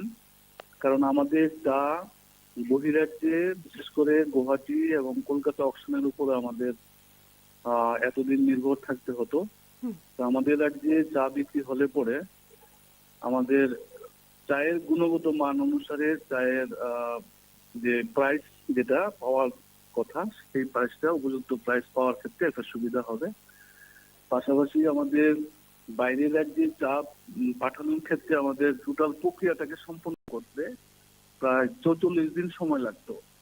তো আমাদের রাজ্যে হলে পরে সেখানে সেটা অত সময় লাগবে না, 40% সময় কম লাগবে, অর্থাৎ 29 দিনের মাথায় আমাদের টোটালি এই সেল প্রক্রিয়াটা সম্পন্ন হবে। তাতে করে আমাদের ম্যানুফ্যাকচারার যারা আছেন তারা ভীষণভাবে আর্থিকভাবে উপকৃত হবেন। এবং এর চাইতে বড় বিষয় যেটা, সেটা হচ্ছে আমাদের রাজ্যে চাটা বহিরাজ্যে যাওয়ার ক্ষেত্রে যেরকম ট্রান্সপোর্টেশনের একটা বিশাল খরচ আমাদের বহন করতে হতো, তো সেদিক দিয়েও আমাদের অনেকটা সাশ্রয় হবে। এবার আমাদের এই অকশন সেন্টারে যারা অংশগ্রহণ করবেন, যেহেতু এটা ই অকশন হবে, সেখানে ভারতবর্ষের যে কোনো প্রান্ত থেকে যে কোনো রেজিস্টার্ড বায়াররা তাতে অংশগ্রহণ করতে পারবেন। শুধু প্রকিউরমেন্টে আমাদের রাজ্য থেকে হবে বলে আমাদের রাজ্যের যারা ম্যানুফ্যাকচারার আছেন তারা অবশ্যই আর্থিকভাবে উপকৃত হবেন। পাশাপাশি এটাকে কেন্দ্র করে আমাদের রাজ্যে কর্মসংস্থানের একটা নতুন সুযোগ তৈরি হবে। এর সঙ্গে যেটা বিষয় রয়েছে সেটা হচ্ছে আমাদের জাতীয় স্তরে এবং আন্তর্জাতিক স্তরে আমাদের ত্রিপুরার চায়ের একটা বিশেষ পরিচিতি লাভ করার একটা সুযোগ আমাদের সামনে চলে আসবে। একদম একদম রাজ্য সরকারের এই উদ্যোগ সত্যি প্রশংসনীয়, এবং যারা এই শিল্পটার সঙ্গে বা এই চায়ের সঙ্গে জড়িত চাষি রয়েছেন, সেক্ষেত্রে এতদিন ধরে রাজ্যের বাইরে হতো এই গোটা বিষয়টা, এবারে রাজ্যে তারা আর্থিক দিক থেকে কতটুকু স্বাবলম্বী হতে পারবে বা তাদের কতটুকু লাভ হবে?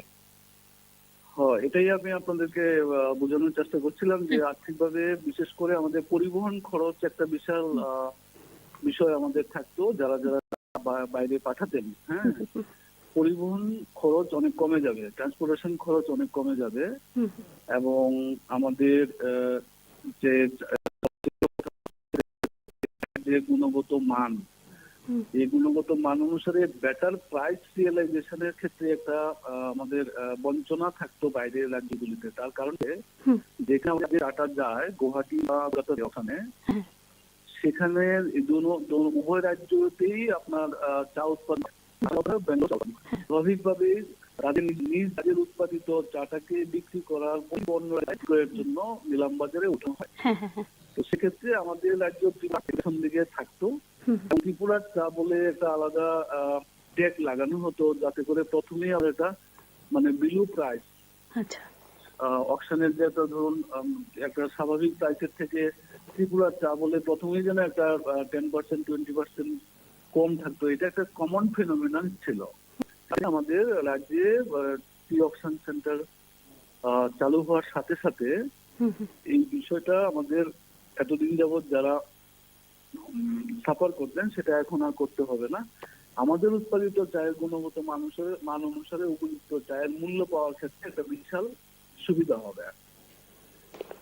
অসংখ্য ধন্যবাদ আপনাকে নিউজ নাওকে সময় দেওয়ার।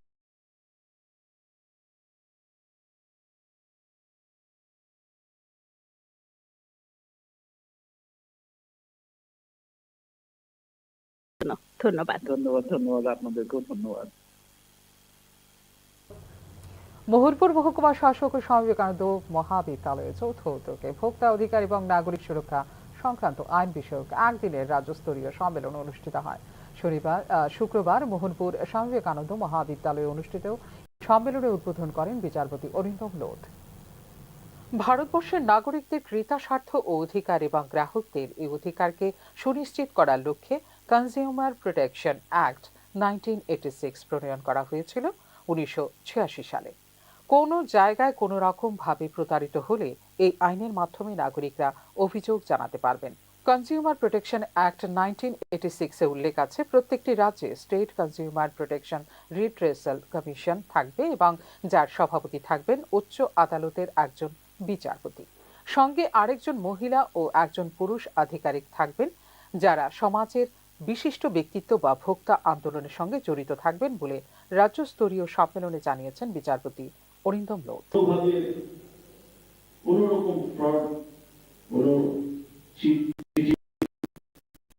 তার যদি শিকার হই আমরা, তাহলে এই সব আইনের মাধ্যমে আমাদের দেশের নাগরিকরা গ্রিভেন্স জানাতে পারবে। যার জন্য ওই আইনে 1986 অ্যাক্টে বলা আছে প্রত্যেকটা স্টেটে একটা স্টেট কনজিউমার প্রোটেকশন রিট্রেসাল কমিশন থাকতে হবে, যার প্রেসিডেন্ট হবে একজন হাইকোর্ট জাজ এবং বাকি দুজন থাকবে যিনি নাকি কনজিউমার মুভমেন্টের সাথে আছে অথবা সমাজের কোনো একজন বিশিষ্ট ব্যক্তি। ভারতবর্ষের প্রতিটি রাজ্যের প্রতি জেলায় এই ধরনের কনজিউমার প্রোটেকশন কমিশন থাকবে, যেখানে নাগরিকরা তাদের অভিযোগ জানাতে পারবেন। কেন্দ্র সরকার বা আইন প্রণেতারা এই আইনটিকে জনপ্রিয় করে তোলার জন্য আইনের বিভিন্ন দিক সম্পর্কে মানুষকে সচেতন করার জন্য বিশ্বস্ত ব্র্যান্ড অ্যাম্বাসেডর হিসেবে বিশ্ববিখ্যাত অভিনেতা অমিতাভ বচ্চনকে নিযুক্ত করেছেন বলে রাজ্যস্তরীয় সম্মেলনে জানিয়েছেন বিচারপতি অরিন্দম লোধ। আমাদের লেজিসলেটররা ভাবে কিভাবে আমরা এটাকে পপুলারাইজ করব, কিভাবে এটা জনপ্রিয় করব, আইনটাকে কিভাবে আমরা জানাবো। যার জন্য আপনারা সবাই জানেন একটা ব্র্যান্ড অ্যাম্বাসেডর করেছে আমাদের দেশের শুধু নয় এই বিশ্বের একজন খ্যাতনামা অভিনেতা। ওনাকে দিয়ে প্রচারের চেষ্টা করেছে, মানুষকে জানানোর চেষ্টা করেছে। কে সেই অভিনেতা বলতে পারেন? উনি হচ্ছেন অমিতাভ বচ্চন। ভোক্তা অধিকার ও নাগরিক সুরক্ষা সংক্রান্ত আইন বিষয়ক একদিনের সম্মেলনে বিচারক অরিন্দম লোধ ছাড়াও উপস্থিত ছিলেন মোহনপুর মহকুমা শাসক সুভাষ দত্ত, স্বামী বিবেকানন্দ মহাবিদ্যালয়ের অধ্যাপক, অধ্যাপিকা ও ছাত্রছাত্রীরা। অনুষ্ঠানে উপস্থিত বক্তারা ছাত্রছাত্রীদের ভোক্তা আইন এবং নাগরিক সুরক্ষা সম্পর্কিত বিভিন্ন প্রশ্নোত্তরের মাধ্যমে তাদের সচেতন করেন। ফিউরো রিপোর্ট, নিউজ নাও। শুক্রবার রাজ্যে এসে পৌঁছলেন দেশের প্রখ্যাত সঙ্গীত শিল্পী শ্রেয়া ঘোষাল। শনিবার আগরতলার স্বামী বিবেকানন্দ ময়দানে প্রোমো ফেস্টের অনুষ্ঠানে সঙ্গীত পরিবেশন করবেন শ্রেয়া ঘোষাল। ত্রিপুরা পর্যটন দপ্তরের উদ্যোগে আয়োজিত প্রোমো ফেস্টের সমাপ্তি অনুষ্ঠানে সঙ্গীত পরিবেশন করবেন শ্রেয়া ঘোষাল। শুক্রবার আগরতলা বিমানবন্দরে শ্রেয়া ঘোষালকে স্বাগত জানান রাজ্য পর্যটন নিগমের আধিকারিকরা। প্রখ্যাত এই গায়িকার এক ঝলক পেতে আগরতলা এমবিবি বিমানবন্দরে ভিড় জমায় তাঁর অনুরাগীরা।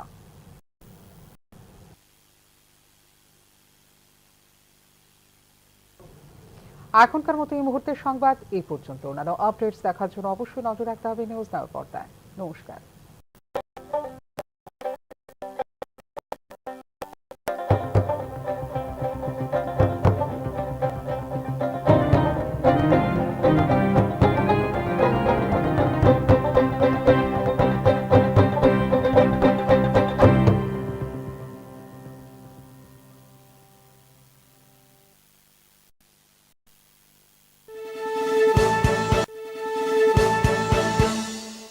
আপনি দেখছেন নিউজ নাও, আমরা জানি কোনটা খবর। প্রথম আলো এলো, শুদ্ধ সকাল, শুদ্ধ সলিলে আজ বাজালো ত্রিতাল, মন্দিরে শুদ্ধ পূজার ধ্বনি, অগ্নি শুদ্ধ হলো সিঞ্জিনী, পরিণীতা নারী তুমি অনুপমা, শুদ্ধ সোনায় সাজো হে নিরুপমা। শুদ্ধতার স্বর্ণ মন্দির, কালিকা জুয়েলার্স, আগরতলা। আপনি দেখছেন নিউজ নাও, আমরা জানি কোনটা খবর।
একটু চেষ্টাতেই দুল লেগে যায় নববধূর কানে, একটু চেষ্টাতেই মানিয়ে নেওয়া যায় বিবাহিত জীবনে।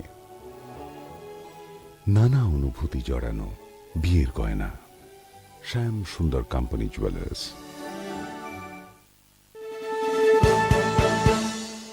আপনি দেখছেন নিউজ নাও, আমরা জানি কোনটা খবর।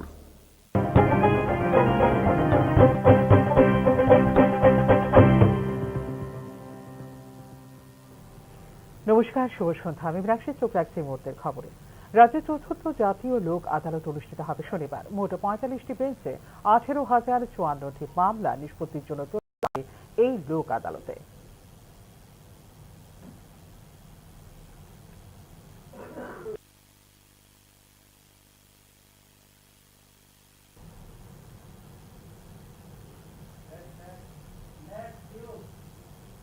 রাজ্যে স্বনামধন্য উচ্চশিক্ষা প্রতিষ্ঠানগুলিতে নিয়োগে দুর্নীতির অভিযোগ নিয়ে প্রশ্ন তুলছেন রাজ্যের সাধারণ মানুষ। এক্ষেত্রে একদিকে যেমন জড়িয়ে গেছে ত্রিপুরা কেন্দ্রীয় বিশ্ববিদ্যালয়ের নাম, অপরদিকে জড়িয়ে গেছে এনআইটি আগরতলার নামও।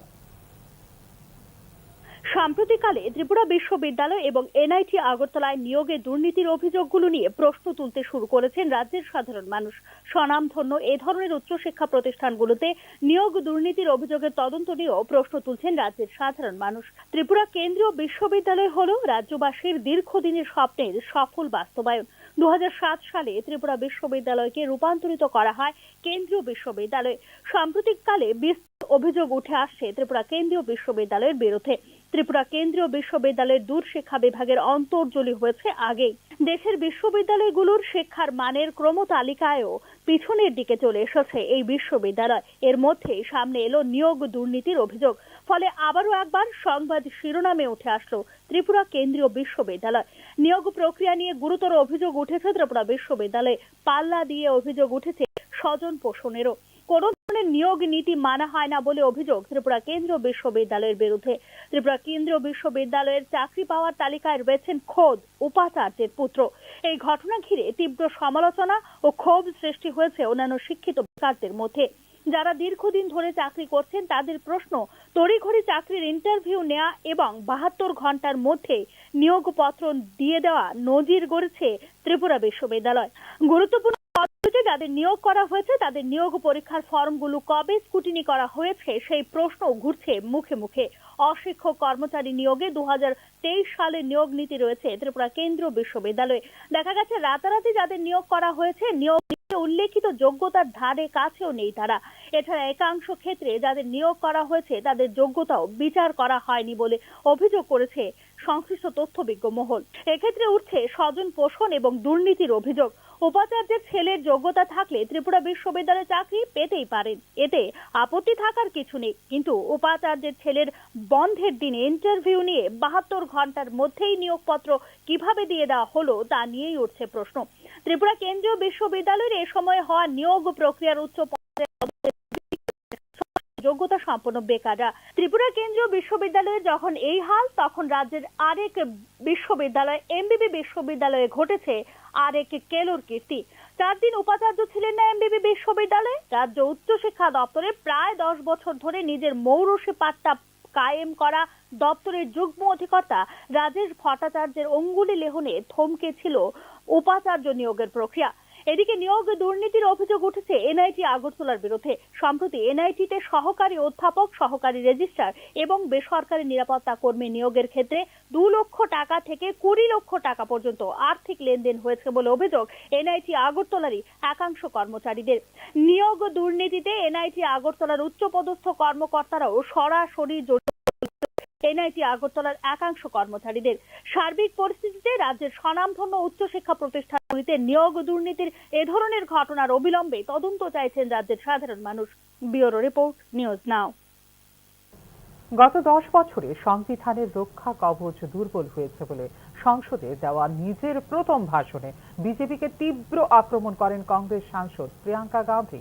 সংবিধান গ্রহণের 75তম বর্ষ উপলক্ষে আয়োজিত আলোচনায় বক্তব্য রাখেন তিনি। শুক্রবার সংসদে প্রথমবারের মতো ভাষণ রাখলেন কংগ্রেস সাংসদ প্রিয়াঙ্কা গান্ধী। নিজের প্রথম বক্তৃতাতেই বিজেপিকে চাঁচা ছোলা ভাষায় আক্রমণ শানান কংগ্রেস সাংসদ প্রিয়াঙ্কা গান্ধী।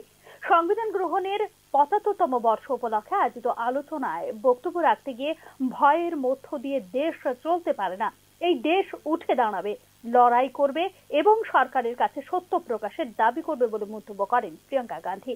সংবিধান হলো ন্যায় বিচার, ঐক্য ও মত প্রকাশের স্বাধীনতার সুরক্ষা প্রদানকারী ঢাল। গত 10 বছরে সরকার সেই ঢাল ভাঙার চেষ্টা করে গেছে, অভিযোগ করেছেন প্রিয়াঙ্কা গান্ধী। मैंने हमारे संविधान की ज्योत को जलते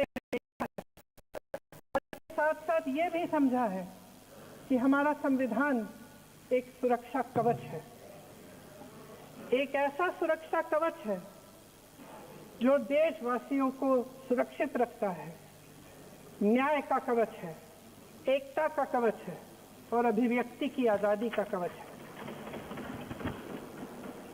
दुख की बात यह है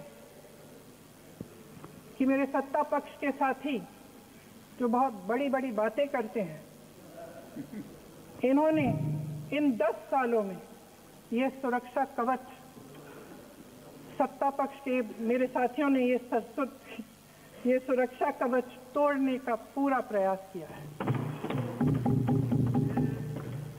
संविधान में सामाजिक, आर्थिक और राजनीतिक न्याय का वादा है। ये वादा एक सुरक्षा कवच है जिसको तोड़ने का काम शुरू हो चुका है। लैटरल एंट्री और निजीकरण के जरिए ये सरकार आरक्षण को कमजोर करने का काम कर रही है।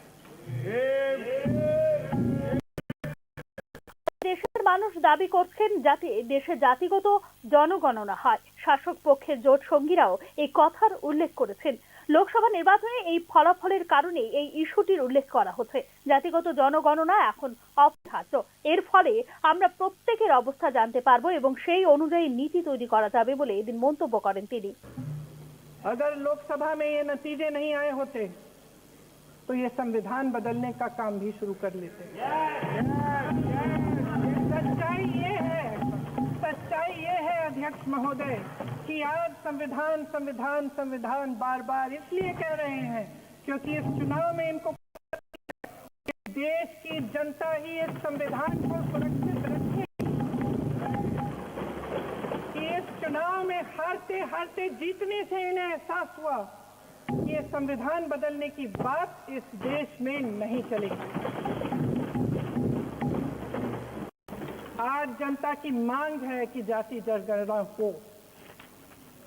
सत्ता पक्ष के मेरे साथी ने इसका जिक्र किया। ये जिक्र भी आज इसलिए हो रहा है क्योंकि चुनाव में ये नतीजे आए। ये जाति जनगणना इसलिए जरूरी है ताकि हमें पता चले कि किसकी क्या स्थिति है और नीतियां उस हिसाब। এদিকে প্রিয়ঙ্কার অভিষেক বক্তৃতার প্রশংসা শোনা গিয়েছে রাহুল গান্ধী থেকে সোনিয়া গান্ধীর গলায়। দুর্দান্ত বক্তৃতা দিয়েছেন, আমার প্রথম বক্তৃতা থেকে ভালো বলে মন্তব্য করেছেন রাহুল গান্ধী। 2004 সালে রাহুল গান্ধী রাজনীতিতে পা রাখার সময় থেকেই বহু মানুষ, বিশেষত কংগ্রেস সমর্থকদের দাবি ছিল এবার প্রিয়ঙ্কাও প্রবেশ করুন রাজনীতির আঙ্গিনায়। আসলে 2099 সালে মা সোনিয়ার হয়ে রায়বেলিতে প্রথমবার প্রচার করতে আসেন প্রিয়াঙ্কা। সেই সময়ে আমেঠির কংগ্রেস কর্মী জগদীশ পীযুষ স্লোগান তুলেছিলেন, আমেঠি কি ডঙ্কা বিটিয়া প্রিয়ঙ্কা। কিন্তু মা দাদার হয়ে প্রচারে এলেও 2019 সালের জানুয়ারিতে কংগ্রেস সাধারণ সম্পাদক হওয়ার আগে পর্যন্ত প্রত্যক্ষ রাজনীতি থেকে দূরেই থেকেছেন তিনি। আসলে তার দাবি ছিল ছেলে মেয়ে ছোট, ওদের বর্ণনা করা পর্যন্ত এসব নিয়ে তিনি ভাবতে রাজি নন। আজ প্রিয়ঙ্কার ছেলে রেহানের বয়স 23 এবং মেয়ে মিরায়া 22। আর এবছরই ওয়ানরের উপনির্বাচনে জিতে প্রথমবার সংসদে পা রেখেছেন 52 বছরের নেত্রী। শুক্রবাসরীয় দুপুরে দিলেন প্রথম ভাষণ। আর সেই মুহূর্তের পরই ফের সংসদে ইন্দিরার ছায়া যেন দেখতে পাচ্ছেন কংগ্রেস সমর্থকরা। তাদের দাবি, এদিন দৃপ্ত ভাষণে প্রিয়ঙ্কা গান্ধীর মধ্যে যেন ঠাকুমারি প্রতিফলন দেখা গিয়েছে। প্রসঙ্গত, রাজনীতির শুরুর দিনগুলোয় গুঙ্গি গুড়িয়ার মতো খোঁচা শুনতে হয়েছিল ইন্দিরাকে, কিন্তু অল্প সময়ের মধ্যেই তিনি পরিণত হয়ে উঠেছিলেন দাপুটে নেত্রী। রাজ্যে চাঁদি লাভের ক্ষেত্রে এক ধাপ এগিয়ে গেল ত্রিপুরা। শুক্রবার প্রথমবারের মতো অনুষ্ঠিত হলো চায়ের ক্রেতা বিক্রেতা সম্মেলন। রাজধানীর একটি বেসরকারি হোটেলে আয়োজিত সম্মেলনে উপস্থিত ছিলেন মন্ত্রী শান্তনু চাকমা। মুখ্যমন্ত্রী সৌজন্যে চায়ের নিলাম হবে রাজ্যে। চা নিলাম কেন্দ্রের ভিত্তিপ্রস্তর স্থাপন হয়েছে ইতিমধ্যেই। কিছুদিনের মধ্যে শুরু হয়ে যাবে চা নিলাম। এতে উপকৃত হবেন ক্রেতা বিক্রেতা উভয়ই বলে এদিন জানিয়েছেন মন্ত্রী শান্তনা চাকমা। ত্রিপুরা চা উন্নয়ন নিগমের উদ্যোগে আয়োজিত হয় এদিনের এই ক্রেতা বিক্রেতা সম্মেলন। সম্মেলনে অংশ নিয়েছে ইন্ডিয়ান টি অ্যাসোসিয়েশন, ইন্ডিয়ান অকশন অ্যাসোসিয়েশন, চা পর্ষদ থেকে আগত প্রতিনিধিরা। जब हमारा यहाँ ऑक्शन सेंटर का काम शुरू होगा, जब शुरू होगा तब हमारा टी का रेट भी और अच्छा होगा और हमारे त्रिपुरा का जो स्टेक होल्डर जो है उनको भी फायदा होगा। तो सिर्फ हम क्या करते हैं कि जब भी कोई ऑक्शन में जाना होता है तो कलकत्ता जाना पड़ता है, गुवाहाटी जाना पड़ता है, तो इजीली त्रिपुरा में होगा तो इजीली हम सेल कर सकते हैं। तो हम देखते हैं कि ज्यादा तो 60 पर जितना सारा 60% बाहर मतलब कि कलकत्ता गुवाहाटी में हम सेल करते हैं। तो अभी बाकी जो 50% जो है तो त्रिपुरा का लोकल मार्केट में सेल हो जाता है। तो अभी क्या होगा, एक साथ हम त्रिपुरा में सेंटर हो जाएगा तो काम शुरू होगा तो हम त्रिपुरा के लोगों के लिए जो काम करना नहीं चाहते हैं उन लोग भी इंटरेस्टेड होंगे और टी के ऊपर काम करना। এদিকে রাজ্যে চা নিলামের জন্য প্রথমবারের মতো অনুষ্ঠিত হওয়া ক্রেতা বিক্রেতা সম্মেলন নিয়ে বিস্তারিত জানিয়েছেন ত্রিপুরা চা উন্নয়ন নিগমের চেয়ারম্যান সমীর ঘোষ। চা নিলাম প্রক্রিয়া বর্তমানে যেখানে 44 দিন সময় লাগে, আগামী দিনে তাতে লাগবে মাত্র 29 দিন। রাজ্য থেকে চা প্রকিউরমেন্ট শুরু হলে কর্মসংস্থানের সুযোগ তৈরি হবে। জাতীয় এবং আন্তর্জাতিক পর্যায়ে পরিচিতি লাভ করবে ত্রিপুরার চা, জানিয়েছেন ত্রিপুরা চা উন্নয়ন নিগমের চেয়ারম্যান সমীর ঘোষ। শুনে নেব কি বলছেন তিনি।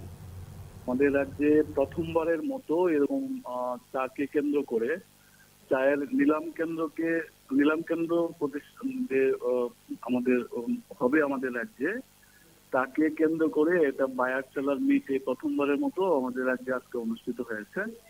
আপনারা জানেন যে আমাদের রাজ্যে টি অকশন সেন্টার আমাদের হতে যাচ্ছে। আমাদের এই টি অকশন সেন্টারকে আমাদের মাননীয় মুখ্যমন্ত্রীর হাত ধরে এই বছরের মার্চ মাসে শিলান্যাস হয়েছে, মতদ ভিত্তিপ্রস্তর স্থাপন হয়েছে।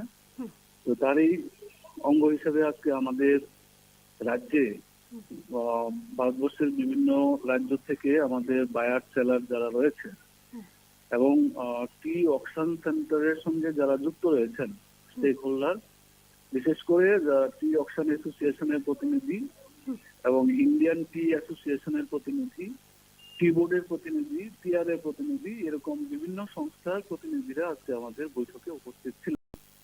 সেই বৈঠকের মধ্য দিয়ে আজকে আমাদের বিভিন্ন বিষয় নিয়ে মত বিনিময় হয় এবং রাজ্যে কেন্দ্র যেটা হবে সাফল্যমণ্ডিত হয়, তার জন্য বিভিন্ন রকমের সাজেশন, বিভিন্ন রকমের পরামর্শ এখানে আমরা আজকে আমাদের যে অকশন সেন্টার যেহেতু প্রথমবারের মতো হচ্ছে, স্বাভাবিকভাবে এই শিল্পের সঙ্গে যারা যুক্ত রয়েছে, এই রাজ্যে যারা প্রডিউসার, যারা সেলার, যারা চায়ের যারা ম্যানুফ্যাকচারার যারা রয়েছে, তারা ভীষণভাবে উপকৃত হবেন। কারণ আমাদের চা বহিরাজ্যে বিশেষ করে গুয়াহাটি এবং কলকাতা অকশনের উপরে আমাদের এতদিন নির্ভর থাকতে হতো। তো আমাদের রাজ্যে চা বিক্রি হলে পরে আমাদের গুণগত মান অনুসারে চায়ের যে প্রাইস যেটা পাওয়ার কথা, সেই প্রাইসটা উপযুক্ত প্রাইস পাওয়ার ক্ষেত্রে একটা সুবিধা হবে। পাশাপাশি আমাদের বাইরের রাজ্যে চা পাঠানোর ক্ষেত্রে আমাদের টোটাল প্রক্রিয়াটাকে সম্পন্ন করতে প্রায় 44 দিন সময় লাগতো। আমাদের রাজ্যে হলে পরে সেখানে সেটা অত সময় লাগবে না, 40% সময় কম লাগবে, অর্থাৎ 29 দিনের মাথায় আমাদের টোটালি এই সেল প্রক্রিয়াটা সম্পূর্ণ হবে। তাতে করে আমাদের ম্যানুফ্যাকচারার যারা আছেন তারা ভীষণভাবে আর্থিকভাবে উপকৃত হবেন। এবং এর চাইতে বড় বিষয় যেটা, সেটা হচ্ছে আমাদের রাজ্যে চাটা বহিরাজ্যে যাওয়ার ক্ষেত্রে যেরকম ট্রান্সপোর্টেশনের একটা বিশাল খরচ আমাদের বহন করতে হতো, তো সেদিক দিয়েও আমাদের অনেকটা সাশ্রয় হবে।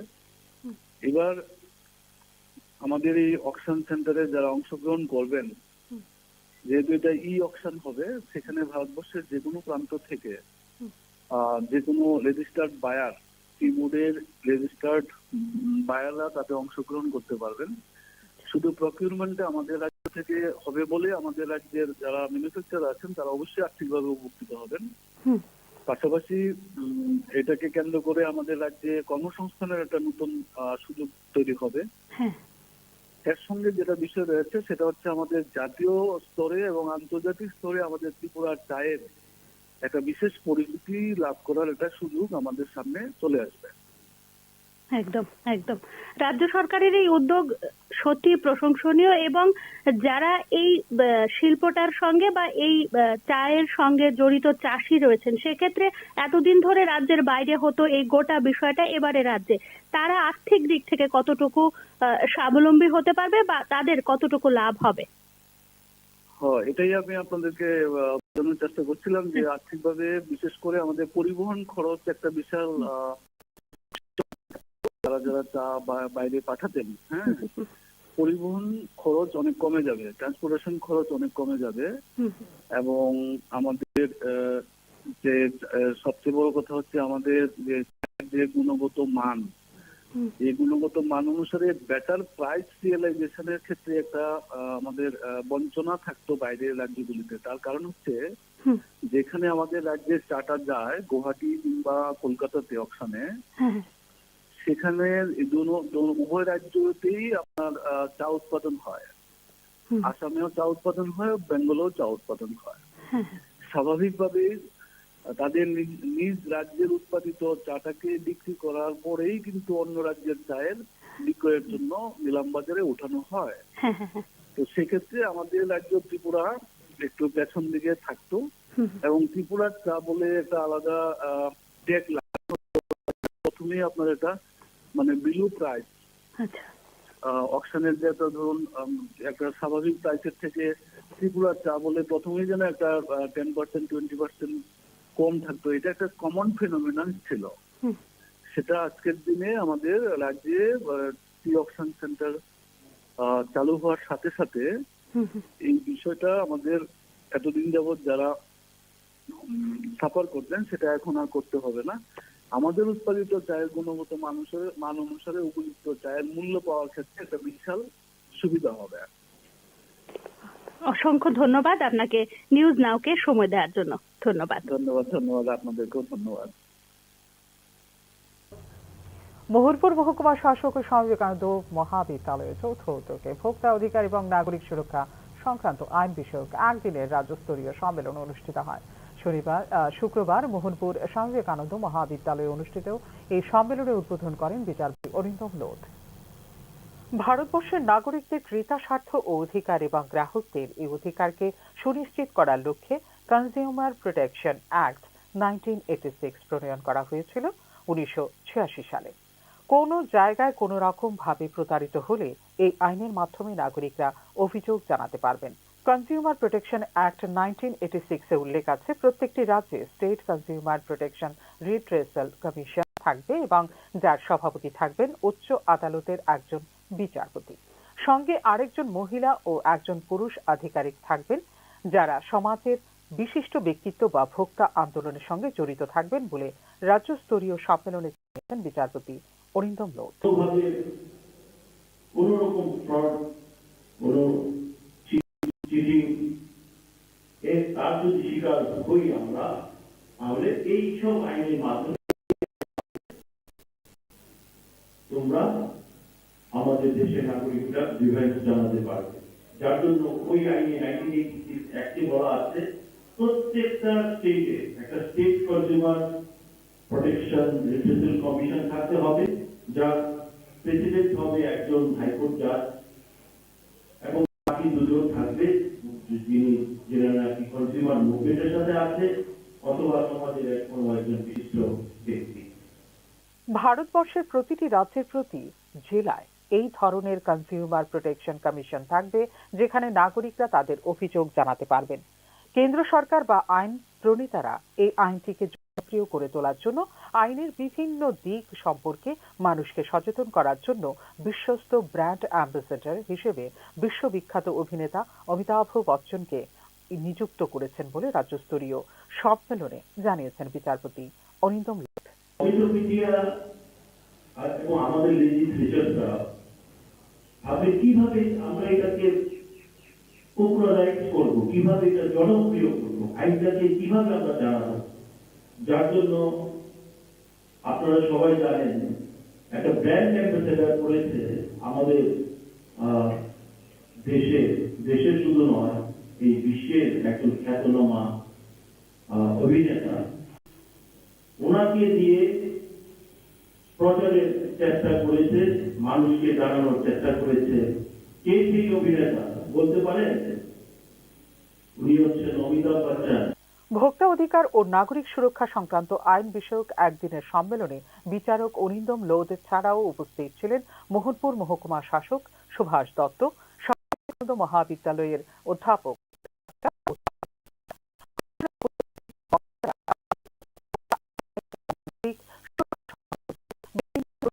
মাধ্যমে তাদের সচেতন করেন। ব্যুরো রিপোর্ট, নিউজ নাও। শুক্রবার রাজ্যে এসে পৌঁছলেন দেশের প্রখ্যাত সঙ্গীত শিল্পী শ্রেয়া ঘোষাল। শনিবার আগরতলার স্বামী বিবেকানন্দ ময়দানে প্রোমো ফেস্টের অনুষ্ঠানে সঙ্গীত পরিবেশন করবেন শ্রেয়া ঘোষাল। ত্রিপুরা পর্যটন দপ্তরের উদ্যোগে আয়োজিত প্রোমো ফেস্টের সমাপ্তি অনুষ্ঠানে সঙ্গীত পরিবেশন করবেন শ্রেয়া ঘোষাল। শুক্রবার আগরতলা বিমানবন্দরে শ্রেয়া ঘোষালকে স্বাগত জানান রাজ্য পর্যটন নিগমের আধিকারিকরা। প্রখ্যাত এই গায়িকার এক ঝলক পেতে আগরতলা এমবিবি বিমানবন্দরে ভিড় জমায় তাঁর অনুরাগীরা।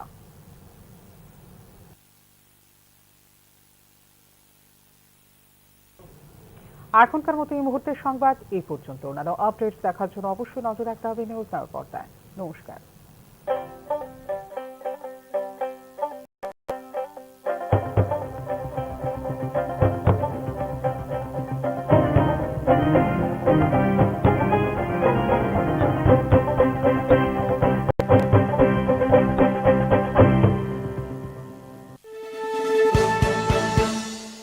আপনি দেখছেন নিউজ নাও, আমরা জানি কোনটা খবর।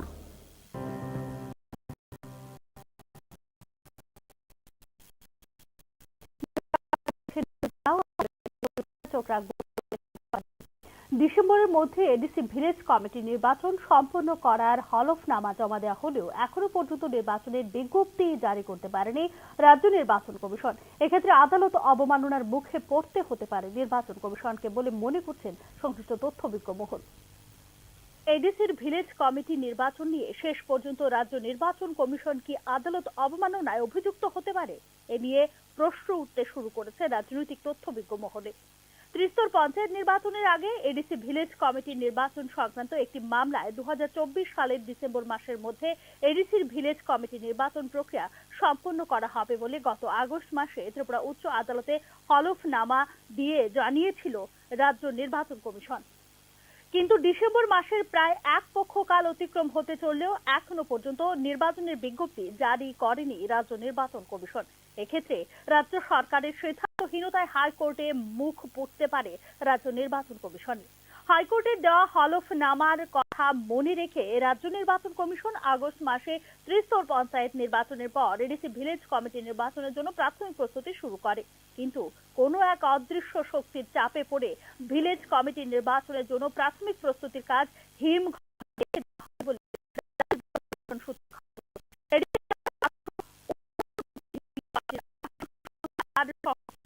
এই ভিলেজ কমিটিগুলিতে শেষ নির্বাচন হয়েছিল 2016 সালে। 2021 সালে সেই ভিলেজ কমিটিগুলির মেয়াদ শেষ হয়ে যায়। সেই হিসেবে 2021 সালের জুলাই মাসের আগেই ভিলেজ কমিটি নির্বাচন হওয়ার কথা। কিন্তু ওই সময়ে পাহাড়ে তিপ্রামথার তুলনায় সাংগঠনিক শক্তি কম থাকায় ভিলেজ কমিটি নির্বাচনের বিষয়টিতে সক্রিয়তা দেখায়নি ক্ষমতাসীন দল বিজেপি। এই অবস্থায় তিপ্রামথা দলের পক্ষ থেকে মামলা করা হয় ত্রিপুরা উচ্চ আদালতে। এই মামলায় মূল আর্জি ছিল অবিলম্বে ভিলেজ কমিটি নির্বাচন করানোর ব্যাপারে হাইকোর্ট যেন নির্দেশ দেয় রাজ্য নির্বাচন। সর্বোপরি রাজ্য আয়োজন নির্বাচন কমিশনের এখতিয়ারে, সেই হেতু রাজ্য নির্বাচন কমিশন হলফনামা জমা দেয় ত্রিপুরা উচ্চ আদালতে। চলতি বছরের ডিসেম্বর মাসের মধ্যে এডিসির ভিলেজ কমিটির নির্বাচন প্রক্রিয়া সম্পন্ন করা হবে বলে হলফনামায় উল্লেখ করে ত্রিপুরা রাজ্য নির্বাচন কমিশন। পঞ্চায়েত নির্বাচন সম্পন্ন হবার পর রাজ্য নির্বাচন কমিশন হাইকোর্টকে দেওয়া প্রতিশ্রুতি অনুযায়ী ভিলেজ কমিটির নির্বাচনের প্রাথমিক প্রস্তুতি শুরু করে।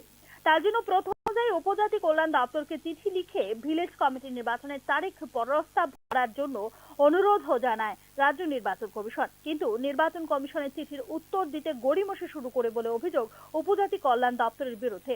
এক্ষেত্রে চাণক্যের ভূমিকা অবতীর্ণ হন তেপ্রামাথার সুপ্রিমো প্রদ্যুৎ কিশোর দেববর্মন। ভ্রু শরণার্থীদের যেহেতু পুনর্বাসন দেওয়া হয়েছে, সেহেতু তাদের ভোটার তালিকায় অন্তর্ভুক্তি করে এডিসি এলাকায় আরো কমপক্ষে 122টি নতুন ভিলেজ কমিটি সৃষ্টি নির্বাচন কমিশনকে দাবি করে তেপ্রামাথা।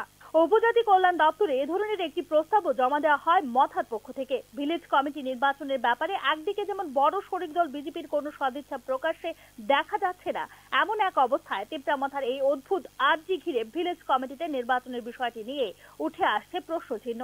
সম্প্রতি রাজ্য নির্বাচন কমিশনের পক্ষ থেকে উপজাতি কল্যাণ দপ্তরের কাছে জানতে চাওয়া হয় ভিলেজ কমিটির নির্বাচনের বিষয়ে সরকারের প্রস্তাব কিছু আছে কিনা। কমিশনের এই চিঠির জবাবে উপজাতি কল্যাণ দপ্তরের পক্ষ থেকে রাজ্য নির্বাচন কমিশনকে সাফ জানিয়ে দেওয়া হয় বিষয়টি এখন ফাইল বন্দী। এমন এক অবস্থায় ডিসেম্বর মাস শেষ হতে আর মাত্র বাকি এক পক্ষকাল। সরকার যদি ভিলেজ কমিটি নির্বাচনের আয়োজনের জন্য এই মুহূর্তে সম্মতি দেয়, সেক্ষেত্রে ডিসেম্বর মাসের মধ্যে ভিলেজ কমিটি নির্বাচনের আয়োজন করা সম্ভব হবে না বলে অভিমত নির্বাচন কমিশনেরই একাংশ আধিকারিকের। ব্যুরো রিপোর্ট, নিউজ নাও। রাজ্যে চা নিলামের ক্ষেত্রে এক ধাপ এগিয়ে গেল ত্রিপুরা। শুক্রবার প্রথমবারের মতো অনুষ্ঠিত হলো চায়ের ক্রেতা বিক্রেতা সম্মেলন। রাজধানীর একটি বেসরকারি হোটেলে আয়োজিত সম্মেলনে উপস্থিত ছিলেন মন্ত্রী শান্তনা চাকমা। মুখ্যমন্ত্রীর সৌজন্যে চায়ের নিলাম হবে রাজ্যে। চা নিলাম কেন্দ্রের ভিত্তিপ্রস্তর স্থাপন হয়েছে ইতিমধ্যে। কিছুদিনের মধ্যেই শুরু হয়ে যাবে চা নিলাম। এতে উপকৃত হবে ক্রেতা বিক্রেতা উভয়ই বলে এদিন জানিয়েছেন মন্ত্রী শান্তনা চাকমা। ত্রিপুরা চা উন্নয়ন নিগমের উদ্যোগে আয়োজিত হয় এদিনের এই ক্রেতা বিক্রেতা সম্মেলন। সম্মেলনে অংশ নিয়েছেন ইন্ডিয়ান টি অ্যাসোসিয়েশন, ইন্ডিয়ান অকশন অ্যাসোসিয়েশন, চা পর্ষদ থেকে আগত প্রতিনিধিরা।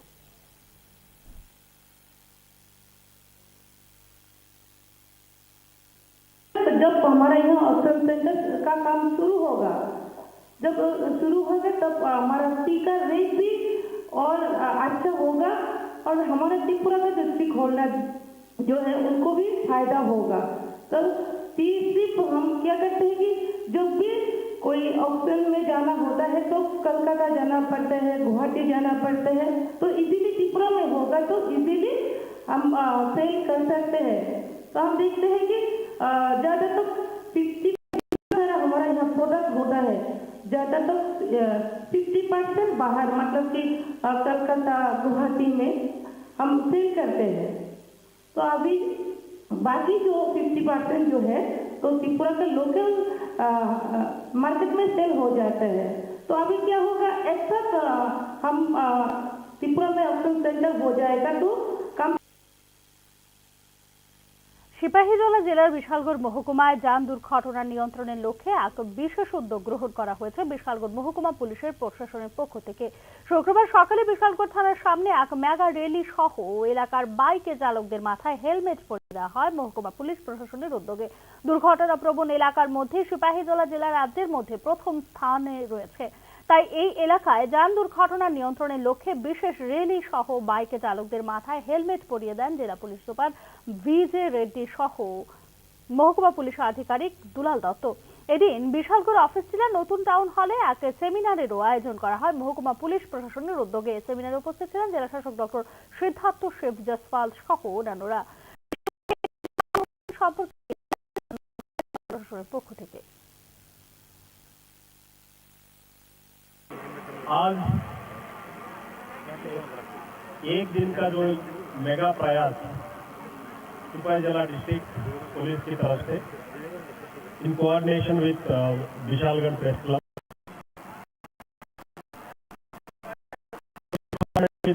जो प्रयास एक्टिविटी थाना के लेवल पे हर गांव में, हर थाना के अंदर, हर सब डिवीजन में करते रहे थे हम लोग, लेकिन রাজ্যে জাঁকিয়ে পড়েছে শীত। শীতের আমেজ অনুভব করছেন রাজ্যবাসী, সঙ্গে শীতের আমেজ ভাবে নিচ্ছেন ব্যবসায়ীরাও। শহরের দোকানগুলিতে শীত বস্ত্র কেনার জন্য জনসাধারণের ভিড় জমতে শুরু করেছে। খুশি ব্যবসায়ী মহল। গত দুদিন ব্যাপী রাজ্যে শৈত্যপ্রবাহের ফলে পারদ নেমেছে 13 ডিগ্রি সেলসিয়াসের আশেপাশে। চারদিকে ঘন কুয়াশা, সূর্য মামা তো কুয়াশার চাদর মুড়ি দিয়ে লুকিয়ে গেছেন, আর রাত্রিবেলা ঘন কুয়াশায় চারদিক অন্ধকার। এমন অবস্থায় ঘুরতে যাওয়ার পরিকল্পনায় যুবক যুবতী ও কৈশোর বয়সের একটা অংশ হয়তো খুশি, আর বয়স্কদের মধ্যে কেউ হয়তো ঠান্ডার প্রকোপ সহ্য করতে না পেরে ঘর থেকে বেরোতেই ভয় পাচ্ছেন। যাই হোক, সব মিলিয়ে শীতের আমেজটুকু শুধু রাজ্যের বহিরাজ্যের ব্যবসায়ীদের মধ্যেও লক্ষ্য করা যাচ্ছে। শীত মানেই শীত বস্ত্র কেনার ধুম। শহরের দোকানগুলিতে ব্যবসায়ীদের মুখে হাসি ফুটে উঠল। শহরের বিভিন্ন দোকান, এমনকি বটতলা এলাকায় ভুটানি বাজারেও বহিরাজ্যের অন্যান্য একটি শীত বস্ত্রের দোকানেও ক্রেতাদের ভিড় জমতে শুরু করেছে। সেটা সাধারণের ভিড় দেখে খুশি ব্যবসায়ী মহল। अभी थोड़ा सर्दी गिरा है ना, तो अभी थोड़ा बढ़ रहा है सेल, और लोग आ रहे हैं और जो है सेल मतलब सामान परचेज कर रहा है इधर से, थोड़ा ठंडी पड़ने से, और हमारा सेल भी थोड़ा ठीक ठाक हो रहा है। आप लोग कहाँ से आए? हम लोग पंजाब से हैं जी, और पंजाब का ये माल है, पंजाब वुलन। এখনকার মতো সংবাদ এখানে শেষ করছি। অন্যান্য আপডেটস পেতে চোখ রাখুন নিউজ নাও এর পর্দায়।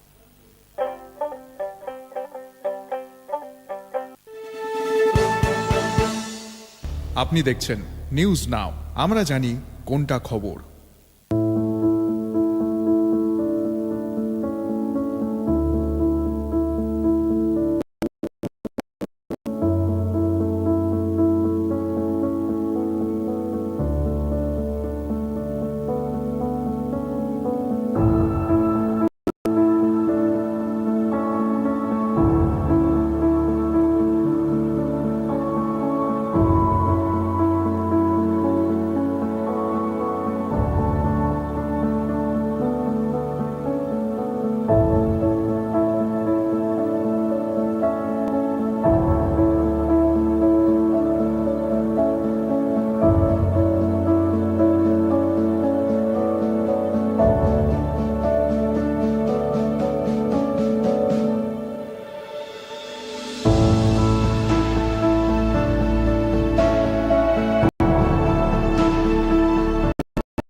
নমস্কার, আপনারা দেখছেন নিউজ নাও। আমি রয়েছে সংযুক্তা। চোখ রাখবো এই মুহূর্তের সংবাদে।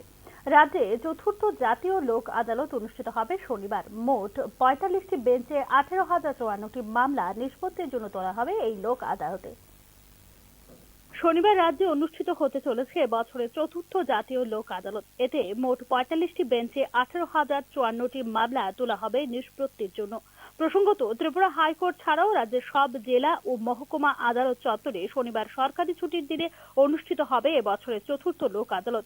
মোটর দুর্ঘটনায় ক্ষতিপূরণের মামলা ৩৩২টি, ব্যাংক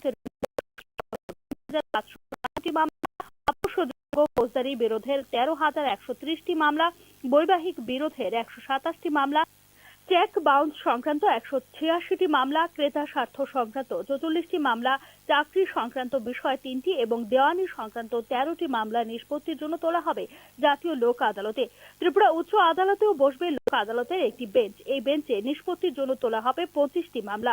লোক আদালতের 10টি বেঞ্চ বসবে আগরতলার আদালত চত্বরে। এদিকে বিভিন্ন মামলার পক্ষ বিপক্ষ বা কোনো কোনো ক্ষেত্রে নোটিশ দেওয়া হয়েছে উভয় পক্ষকেও। গত আগস্ট থেকে সংশ্লিষ্ট জেলা আইন সেবা কর্তৃপক্ষ মহকুমা আইনি সেবা কর্তৃপক্ষের অফিসে যোগাযোগ করে মামলার প্রি কনসিলিয়েশন বা নিষ্পত্তির সুবিধা নিয়েছেন লোক আদালতে নোটিশপ্রাপ্ত ব্যক্তিরা। লোক আদালতে নোটিশ প্রাপ্তদের সাহায্য করবেন অধিকার মিত্র বা প্যারা legal. Bureau report, news now. Chit fund দ্বারা প্রতারিতদের অর্থ ফিরিয়ে দেবার জন্য স্কিম প্রণয়নের পক্ষে সওয়াল করল ত্রিপুরা উচ্চ আদালত।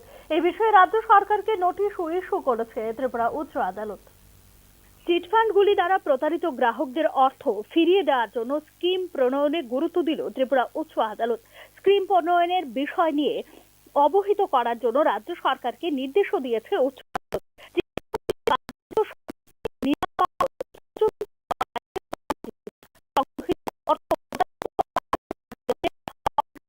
বিতরণ করার সওয়াল করেন আদালত বান্ধব বরিষ্ঠ আইনজীবী পুরুষোত্তম রায় বর্মন ও আইনজীবী সমরজিৎ ভট্টাচার্য।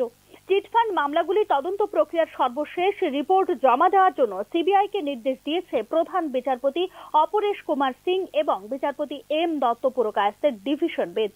নিলাম বাবদ প্রাপ্য অর্থ প্রতারিত আমানতকারীদের মধ্যে বন্টনের জন্য সুনির্দিষ্ট পদ্ধতি প্রণয়ন করে উচ্চ আদালতকে অবিলম্বে রাজ্য সরকারকে নির্দেশ দিয়েছে আদালত। উচ্চ আদালতে রাজ্য সরকার প্রদত্ত হলফনামা অনুযায়ী কেন্দ্রীয় সরকারের সংস্থা মেটাল স্কেপ ট্রেড কর্পোরেশনের মাধ্যমে চিটফান্ডগুলির 17টি বাজেয়াপ্ত সম্পত্তি নিলামে বিক্রি করে এখনো পর্যন্ত আদায় হয়েছে 5 কোটি টাকা। চিটফান্ডগুলির আরো 4টি সম্পত্তি নিলামে 22 কোটি টাকায় বিক্রি হলেও পরবর্তী সময়ে সফল দরদাতারা পিছিয়ে যায়। দরদাতাদের জরিমানা করে 24 লক্ষ টাকা আদায় হয়েছে বলে জানিয়েছে সরকার। সম্পত্তি নিলামে বিক্রি হলে প্রতারিত আমানতকারীদের কিছুটা সুরাহা হবে। নিলাম বিক্রি বাবদ আদায়কৃত অর্থ আমানতকারীদের মধ্যে বন্টন করা যাবে, কিন্তু গতি পাচ্ছে না নিলাম প্রক্রিয়া। এই নিলামে সাড়া পাওয়া যাচ্ছে না, এ নিয়ে গভীর আশঙ্কা প্রকাশ করেছেন আইনজীবীরা।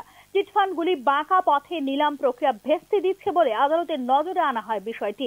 চিটফান্ডগুলির রাঘব বোয়ালদের অধিকাংশকেই গ্রেফতার করা হয়নি এখনো পর্যন্ত।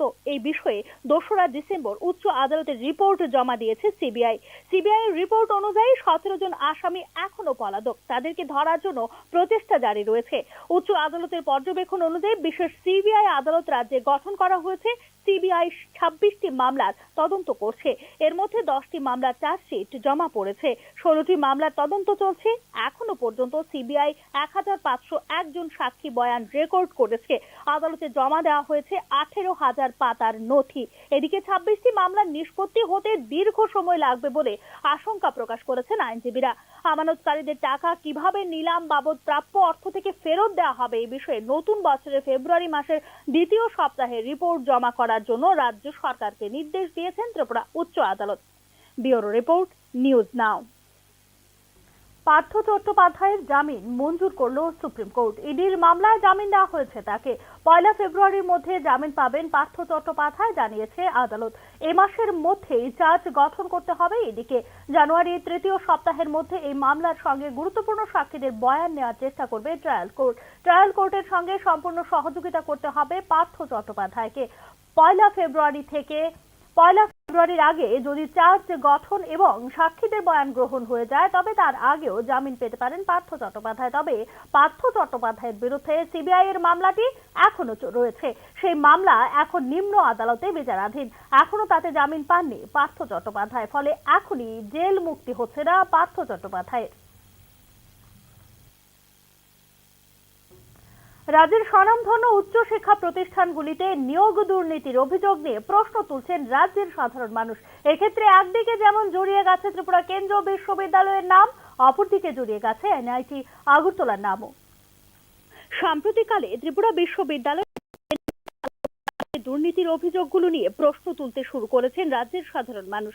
স্বনামধন্য এ ধরনের উচ্চশিক্ষা প্রতিষ্ঠানগুলোতে নিয়োগ দুর্নীতির অভিযোগের তদন্ত নিয়েও প্রশ্ন তুলছেন রাজ্যের সাধারণ মানুষ। ত্রিপুরা কেন্দ্রীয় বিশ্ববিদ্যালয় হল রাজ্যবাসীর দীর্ঘদিনের স্বপ্নের সফল বাস্তবায়ন।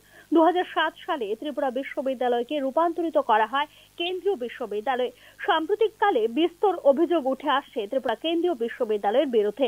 ত্রিপুরা কেন্দ্রীয় বিশ্ববিদ্যালয়ের দূরশিক্ষা বিভাগের অন্তর্জলি হয়েছে আগেই। দেশের বিশ্ববিদ্যালয়গুলোর শিক্ষার মানের ক্রমতালিকায়ও পিছনের দিকে চলে এসেছে এই বিশ্ববিদ্যালয়। এর মধ্যে সামনে এলো নিয়োগ দুর্নীতির অভিযোগ। ফলে আবারও একবার সংবাদ শিরোনামে উঠে আসলো ত্রিপুরা কেন্দ্রীয় বিশ্ববিদ্যালয়। নিয়োগ প্রক্রিয়া নিয়ে গুরুতর অভিযোগ উঠেছে ত্রিপুরা বিশ্ববিদ্যালয়ে। পাল্লা দিয়ে অভিযোগ উঠেছে স্বজন পোষণেরও। কোনো ধরনের নিয়োগ নীতি মানা হয় না বলে অভিযোগ ত্রিপুরা কেন্দ্রীয় বিশ্ববিদ্যালয়ের বিরুদ্ধে। ত্রিপুরা কেন্দ্রীয় বিশ্ববিদ্যালয়ের চাকরি পাওয়ার তালিকায় রয়েছেন খোদ উপাচার্যের পুত্র। এই ঘটনা ঘিরে তীব্র সমালোচনা ও ক্ষোভ সৃষ্টি হয়েছে অন্যান্য শিক্ষিত বেকারদের মধ্যে।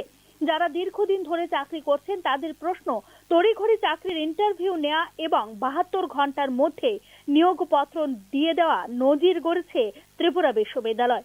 গুরুত্বপূর্ণ পদগুলিতে যাদের নিয়োগ করা হয়েছে তাদের নিয়োগ পরীক্ষার ফর্মগুলো কবে স্ক্রুটিনি করা হয়েছে সেই প্রশ্ন ঘুরছে মুখে মুখে। অশিক্ষক কর্মচারী নিয়োগে 2023 সালে নিয়োগ নীতি রয়েছে ত্রিপুরা কেন্দ্রীয় বিশ্ববিদ্যালয়ে। দেখা গেছে রাতারাতি যাদের নিয়োগ করা হয়েছে নিয়োগ নীতিতে উল্লেখিত যোগ্যতার ধারে কাছেও নেই তারা। এছাড়া একাংশ ক্ষেত্রে যাদের নিয়োগ করা হয়েছে তাদের যোগ্যতাও বিচার করা হয়নি বলে অভিযোগ করেছে সংশ্লিষ্ট তথ্যবিজ্ঞ মহল। এক্ষেত্রে উঠছে স্বজন পোষণ এবং দুর্নীতির অভিযোগ। উপাচার্যের চাকরি পেতেই পারেন, এতে আপত্তি থাকার কিছু নেই, কিন্তু উপাচার্যের ছেলের বন্ধের দিনে ইন্টারভিউ নিয়ে 72 ঘন্টার মধ্যেই নিয়োগপত্র কিভাবে দিয়ে দেওয়া হলো তা নিয়েই উঠছে প্রশ্ন। ত্রিপুরা কেন্দ্রীয় বিশ্ববিদ্যালয়ের এ সময় হওয়া নিয়োগ প্রক্রিয়ার উচ্চ পর্যায়ে তদন্তের দাবি করেছেন সংশ্লিষ্ট যোগ্যতা সম্পন্ন বেকাররা। ত্রিপুরা কেন্দ্রীয় বিশ্ববিদ্যালয়ে যখন এই হাল, তখন রাজ্যের আর বিশ্ববিদ্যালয় এমবিবি বিশ্ববিদ্যালয়ে ঘটেছে আর একটি কেলোর কীর্তি। 4 দিন উপাচার্য ছিলেন না এমবিবি বিশ্ববিদ্যালয়ে। রাজ্য উচ্চশিক্ষা দপ্তরে প্রায় 10 বছর ধরে নিজের মৌরসী পাট্টা কায়েম করা দপ্তরের যুগ্ম অধিকর্তা রাজেশ ভট্টাচার্যের অঙ্গুলি লেহনে থমকে ছিল উপাচার্য নিয়োগের প্রক্রিয়া। এদিকে নিয়োগ দুর্নীতির অভিযোগ উঠেছে এনআইটি আগরতলার বিরুদ্ধে। সম্প্রতি এনআইটিতে সহকারী অধ্যাপক, সহকারী রেজিস্ট্রার এবং বেসরকারি নিরাপত্তা কর্মী নিয়োগের ক্ষেত্রে আর্থিক হয়েছে বলে অভিযোগ এনআইটি আগরতলারই একাংশ কর্মচারীদের। নিয়োগ দুর্নীতিতে এনআইটি আগরতলার উচ্চপদস্থ কর্মকর্তারাও সরাসরি জড়িত বলে অভিযোগ এনআইটি আগরতলার একাংশ কর্মচারীদের। সার্বিক পরিস্থিতিতে রাজ্যের স্বনামধন্য উচ্চশিক্ষা প্রতিষ্ঠানগুলিতে নিয়োগ দুর্নীতির এ ধরনের ঘটনার অবিলম্বে তদন্ত চাইছেন রাজ্যের সাধারণ মানুষ। অভিযোগ উঠেছে কারণ বিদ্যুৎ ঘোষ চাকরি বিক্রি করার জন্য 2 লক্ষ থেকে 20 লক্ষ টাকার মধ্যে ঘুষ নিয়েছেন এবং লাভ করেছেন বলে জানা গেছে। ব্যুরো রিপোর্ট, নিউজ নাও। শেখ হাসিনা সরকারের পতনের পর সবচেয়ে বিপজ্জনক দেশগুলির তালিকায় প্রথমবারের মতো জায়গা করে নিল বাংলাদেশ। বিপজ্জনক 9টি দেশের মধ্যে বাংলাদেশের জায়গা করে নেওয়ার কথা জানিয়েছে আন্তর্জাতিক সংগঠন reporters without borders. Sheikh Hasina সরকারের পতনের ইতিমধ্যেই কেটে গেছে 4 মাস। বর্তমানে বাংলাদেশের ক্ষমতায় রয়েছে ইউনূস সরকারের নেতৃত্বাধীন অন্তর্বর্তী সরকার। লাগাতার সংখ্যালঘু হিন্দুদের উপর অত্যাচার সহ একাধিক ইস্যুতে বিশ্বের দরবারে ইতিমধ্যেই সমালোচিত নোবেল শান্তি পুরস্কার জয়ী মোহাম্মদ ইউনূস সরকার। আর এর মধ্যেই সবচেয়ে বিপজ্জনক দেশগুলির মধ্যে জায়গা করে নিল বাংলাদেশ।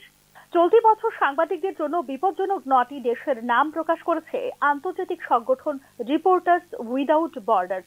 আর সেই তালিকার প্রথমেই রয়েছে বাংলাদেশের নাম। তবে সাংবাদিকদের জন্য ভয়ঙ্কর স্থান হলো যুদ্ধ বিধ্বস্ত ফিলিস্তিন বলে জানিয়েছে আন্তর্জাতিক সংগঠন রিপোর্টার্স উইদাউট বর্ডার্স। এরপরেই আছে পাকিস্তান, বাংলাদেশ এবং মেক্সিকো। চলতি বছর সারা পৃথিবীতে এখনো পর্যন্ত 54 জন সাংবাদিক পেশাগত দায়িত্ব পালন করতে গিয়ে প্রাণ হারিয়েছে বলে নিজেদের রিপোর্টে দাবি করেছে এই সংগঠনটি। চলতি বছরই বাংলাদেশে খুন হতে হয়েছে 5 জন সাংবাদিককে। শেখ হাসিনা সরকারের পতনের পর গত কয়েক মাসে 9 জন সাংবাদিক গ্রেফতার করা হয় বাংলাদেশে। গণমাধ্যমগুলিকে মোহাম্মদ ইউনূস নেতৃত্বাধীন সরকারের পক্ষে কথা বলা। এদিকে পাকিস্তানের নাগরিকদের জন্য সহজে ভিসার নতুন সিদ্ধান্ত নিয়েছে বাংলাদেশের অন্তর্বর্তী সরকার। বিশেষত নিরাপত্তা যাচাইয়ের বিভিন্ন শর্ত তুলে দেওয়া হয়েছে। খুব বিরল ক্ষেত্রে কোনো 2টি দেশের মধ্যে এতটা ছাড় দেওয়া হয় যাতায়াতে। ফলে স্বাভাবিকভাবেই বাংলাদেশে পাকিস্তানের ইন্টার্ন সার্ভিসেস ইন্টেলিজেন্স বা আইএসআই এর প্রবেশ অনেক সহজ হয়ে যাওয়ার আশঙ্কা করছে আন্তর্জাতিক বিশেষজ্ঞ মহল। এই পদক্ষেপ বাংলাদেশ ও পাকিস্তানের মধ্যে কৌশলগত এবং আদর্শগত সম্পর্ক জোরদার করার ইঙ্গিত হতে পারে বলে মনে করছেন বিশ্লেষকরা। আর যদি তাই হয় তবে নিঃসন্দেহে বিষয়টি যথেষ্ট উদ্বেগজনক ভারতের জন্য। ব্যুরো রিপোর্ট, নিউজ নাও। পানীয় জলের দাবিতে 6 ঘন্টা কমলপুর 208 নম্বর জাতীয় সড়ক অবরোধ করল রিয়াং জনজাতি। মূলত পানীয় জল, যাতায়াতের রাস্তা ও বিদ্যুৎ এই তিনটি দাবি নিয়ে জাতীয় সড়ক অবরোধ করা হয়েছে। দপ্তরের আধিকারিকরা দাবি পূরণের আশ্বাস দিলে জাতীয় সড়ক অবরোধ মুক্ত করা হয় বলে জানা যায়। কমলপুর দুর্গা চৌমুহনী আরডি ব্লকের অধীন সেত্রা এডিসি ভিলেজের রিয়াং বস্তিতে পানীয় জল, বিদ্যুৎ ও রাস্তার দাবিতে রাস্তা অবরোধ করেন এলাকাবাসী। টানা 6 ঘন্টা জাতীয় সড়ক অবরোধ করার ফলে রাস্তার দুদিকে শত শত যাত্রী ও পণ্যবাহী গাড়ি আটকে থাকায়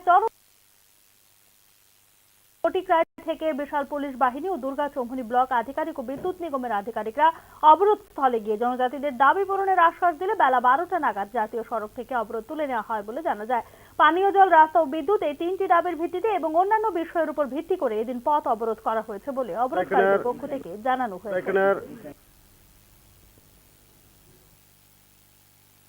এখানের সমস্যা লাগিয়া জল আর রাস্তা, কারেন্টের লাগিয়া আমরা এই 3 দাবিয়ে আমরা আজকে রাস্তা অবরোধ করছি। কতদিন ধরে তোমরা এখানে সমস্যা? আমরা তো জলের সমস্যা লাগিয়া জন্ম থেকেই সমস্যাটা আসলো। এখন তো বর্ষাও শেষ, শীতের দিন আয়ে পড়ছে, শুকনার সময় জল এখন আমরা খাওয়া হয়নি। জল বর্ষার সময় চলাকালীন থাকতে আমরা সরার থেকে তুলে খাই, কিন্তু এখন তো বৃষ্টি নাই, এই গতিকে জলও নাই, সরার মধ্যেও শুকিয়ে গেছে, তার কারণে আমরা জল পাইনি। এখনকার মতো সংবাদ এখানে শেষ করছি। অন্যান্য আপডেটস পেতে চোখ রাখুন নিউজ নাও এর পর্দায়।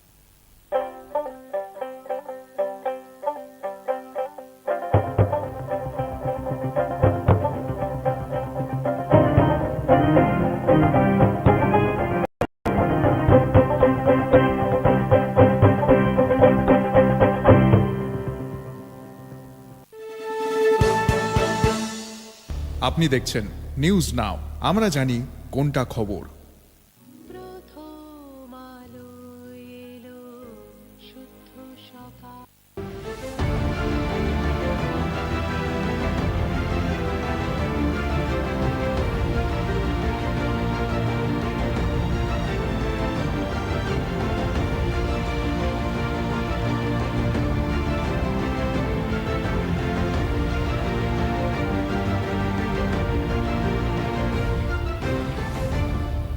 আপনি দেখছেন নিউজ নাও, আমরা জানি কোনটা খবর।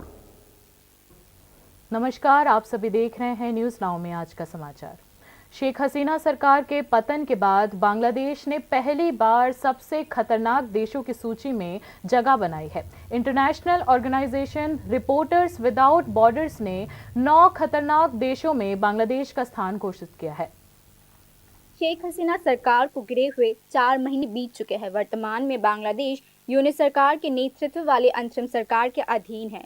नोबेल शांति पुरस्कार विजेता मोहम्मद यूनिस की सरकार पहले ही विश्व अदालत में अल्पसंख्यक हिंदुओं के उत्पीड़न सहित कई मुद्दों पर आलोचना के घेरे में आ चुका है और इसी खतरनाक देशों की सूची में भी आ चुका है। International organisation reporters without border ने इस साल पत्रकारों के लिए 9 खतरनाक देशों के नाम प्रकाशित किए हैं और उस लिस्ट में बांग्लादेश का भी नाम शामिल हो चुका है। हालांकि युद्धग्रस्त पैलेस्तीन पत्रकारों के लिए एक खतरनाक जगह है, international organisation reporters without border ने कहा। इसके बाद पाकिस्तान, बांग्लादेश और मेक्सिको का स्थान है।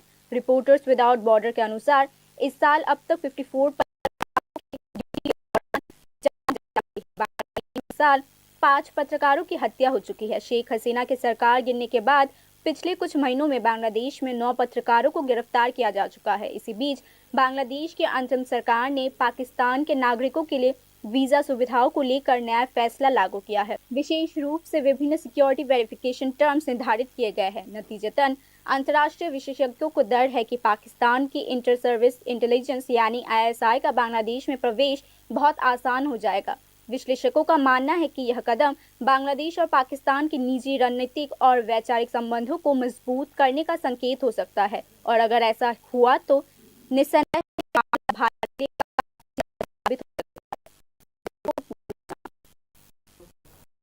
सांसद प्रियंका गांधी ने संसद में अपने पहले भाषण में बीजेपी पर हमला बोलते हुए कहा कि पिछले 10 सालों में संविधान का सुरक्षा कवच कमजोर पड़ चुका है। उन्होंने लोकसभा में भारत के संविधान की 75 वर्षों की गौरवशाली यात्रा पर परिचर्चा करते हुए बात कही। कांग्रेस सांसद प्रियंका गांधी ने शुक्रवार को पहली बार संसद को संबोधित किया। कांग्रेस सांसद प्रियंका गांधी ने अपने पहले भाषण में भाजपा पर हमला बोला। संविधान को अपनाने के 75वें साल के मौके पर आयोजित परिचर्चा में उन्होंने कहा कि देश डर से नहीं चल सकता, ये देश खड़ा होगा, लड़ेगा और सरकार से सच्चाई की मांग करेगा। प्रियंका गांधी ने आरोप लगाया कि संविधान न्याय, एकता और अभिव्यक्ति की स्वतंत्रता की सुरक्षा कवच है। पिछले 10 वर्षों में सरकार ने उस ढाल को तोड़ने की कोशिश की है। मैंने हमारे संविधान की ज्योत को जलते हुए देखा है और इसके साथ साथ ये भी समझा है कि हमारा संविधान एक सुरक्षा कवच है, एक ऐसा सुरक्षा कवच है जो देशवासियों को सुरक्षित रखता है, न्याय का कवच है, एकता का कवच है और अभिव्यक्ति की आजादी का कवच है। दुख की बात यह है कि मेरे सत्ता पक्ष के साथी जो बहुत बड़ी बड़ी बातें करते हैं, इन्होंने इन 10 सालों में यह सुरक्षा कवच, सत्ता पक्ष के मेरे साथियों ने ये सुरक्षा कवच तोड़ने का पूरा प्रयास किया है। संविधान में सामाजिक, आर्थिक और राजनीतिक न्याय का वादा है। ये वादा एक सुरक्षा कवच है जिसको तोड़ने का काम शुरू हो चुका है। निजीकरण के जरिए ये सरकार आरक्षण को कमजोर करने का काम कर रही है। प्रियंका गांधी ने ये मंतव्य रखा कि आज देश की जनता मांग कर रही है कि देश में जातीय जनगणना कराई जाए। इसका जिक्र सत्ता पक्ष के सहयोगियों ने भी किया है। इस मुद्दे का जिक्र लोकसभा चुनाव के इन नतीजों की वजह से हो रहा है। जातीय जनगणना अब जरूरी है। परिणाम स्वरूप हमें सभी की स्थिति का पता चल जाएगा और उसके अनुसार नीतियां बनाई जा सकेंगी। अगर लोकसभा में ये नतीजे नहीं आए होते तो ये संविधान बदलने का काम भी शुरू कर लेते। सच्चाई ये है कि आज संविधान बार बार इसलिए कह रहे हैं क्योंकि इस चुनाव में इनको पता चलेगा कि इस देश की जनता ही इस संविधान को सुरक्षित रखेगी, कि इस चुनाव में हारते हारते जीतने से इन्हें एहसास हुआ कि ये संविधान बदलने की बात इस देश में नहीं चलेगी। आज जनता की मांग है कि जाति जनगणना हो। मेरे साथी ने इसका जिक्र किया।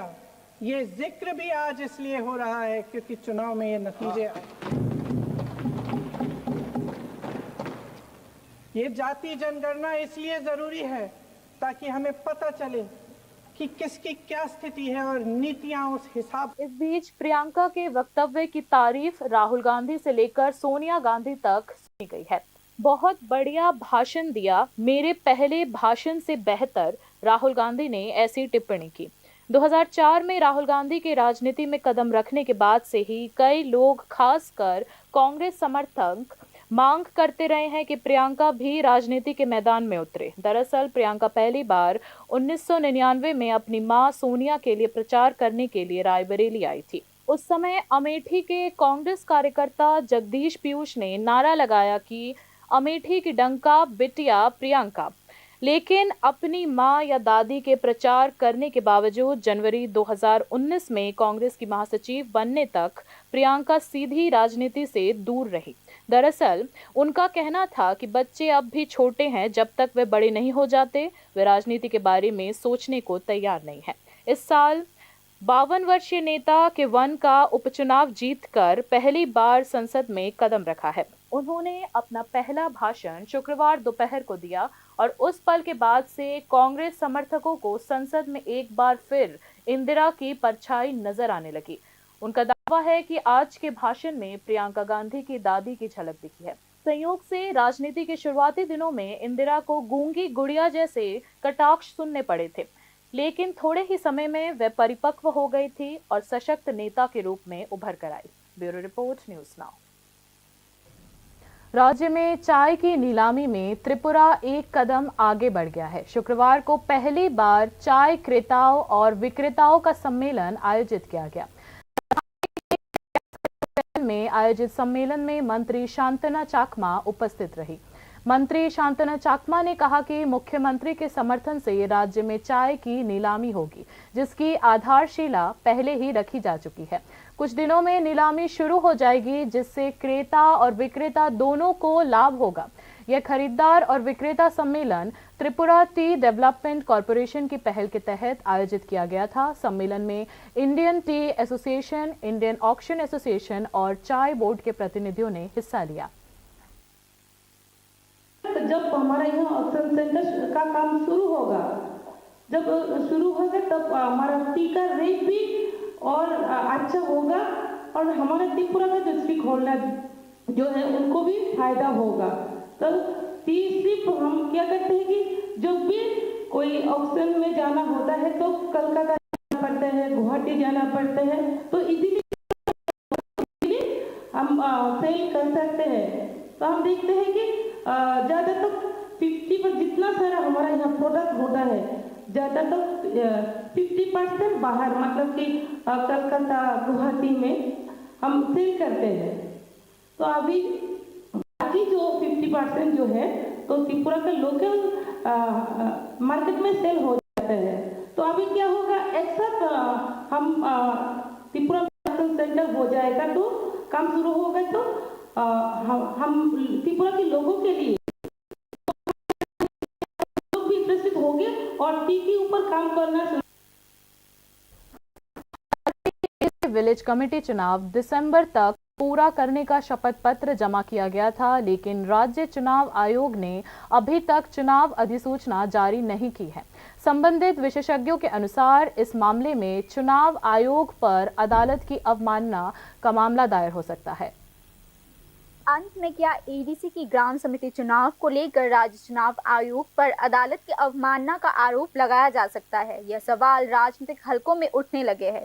त्रिस्तरीय पंचायत चुनाव से पहले एडीसी विलेज कमेटी चुनाव से संबंधित एक मामले में राज्य चुनाव आयोग ने पिछले अगस्त में एक एफिडेविट में त्रिपुरा हाई कोर्ट को सूचित किया था कि एडीसी ग्राम समिति चुनाव प्रक्रिया दिसंबर 2024 तक पूरा हो जाएगा, लेकिन दिसंबर महीना लगभग आधा बीत चुका है, लेकिन राज्य निर्वाचन आयोग अधिसूचना जारी नहीं की है। इस मामले में राज्य सरकार के अनिर्णय की वजह से राज्य चुनाव आयोग को हाई कोर्ट का सामना करना पड़ सकता है। हाई कोर्ट द्वारा दिए गए एफिडेविट को ध्यान में रखते हुए राज्य चुनाव आयोग ने अगस्त में त्रिस्तरीय पंचायत चुनाव के बाद एडीसी की ग्राम समिति चुनाव के लिए प्रारंभिक तैयारियां शुरू कर दी। एडीसी क्षेत्र में 589 विलेज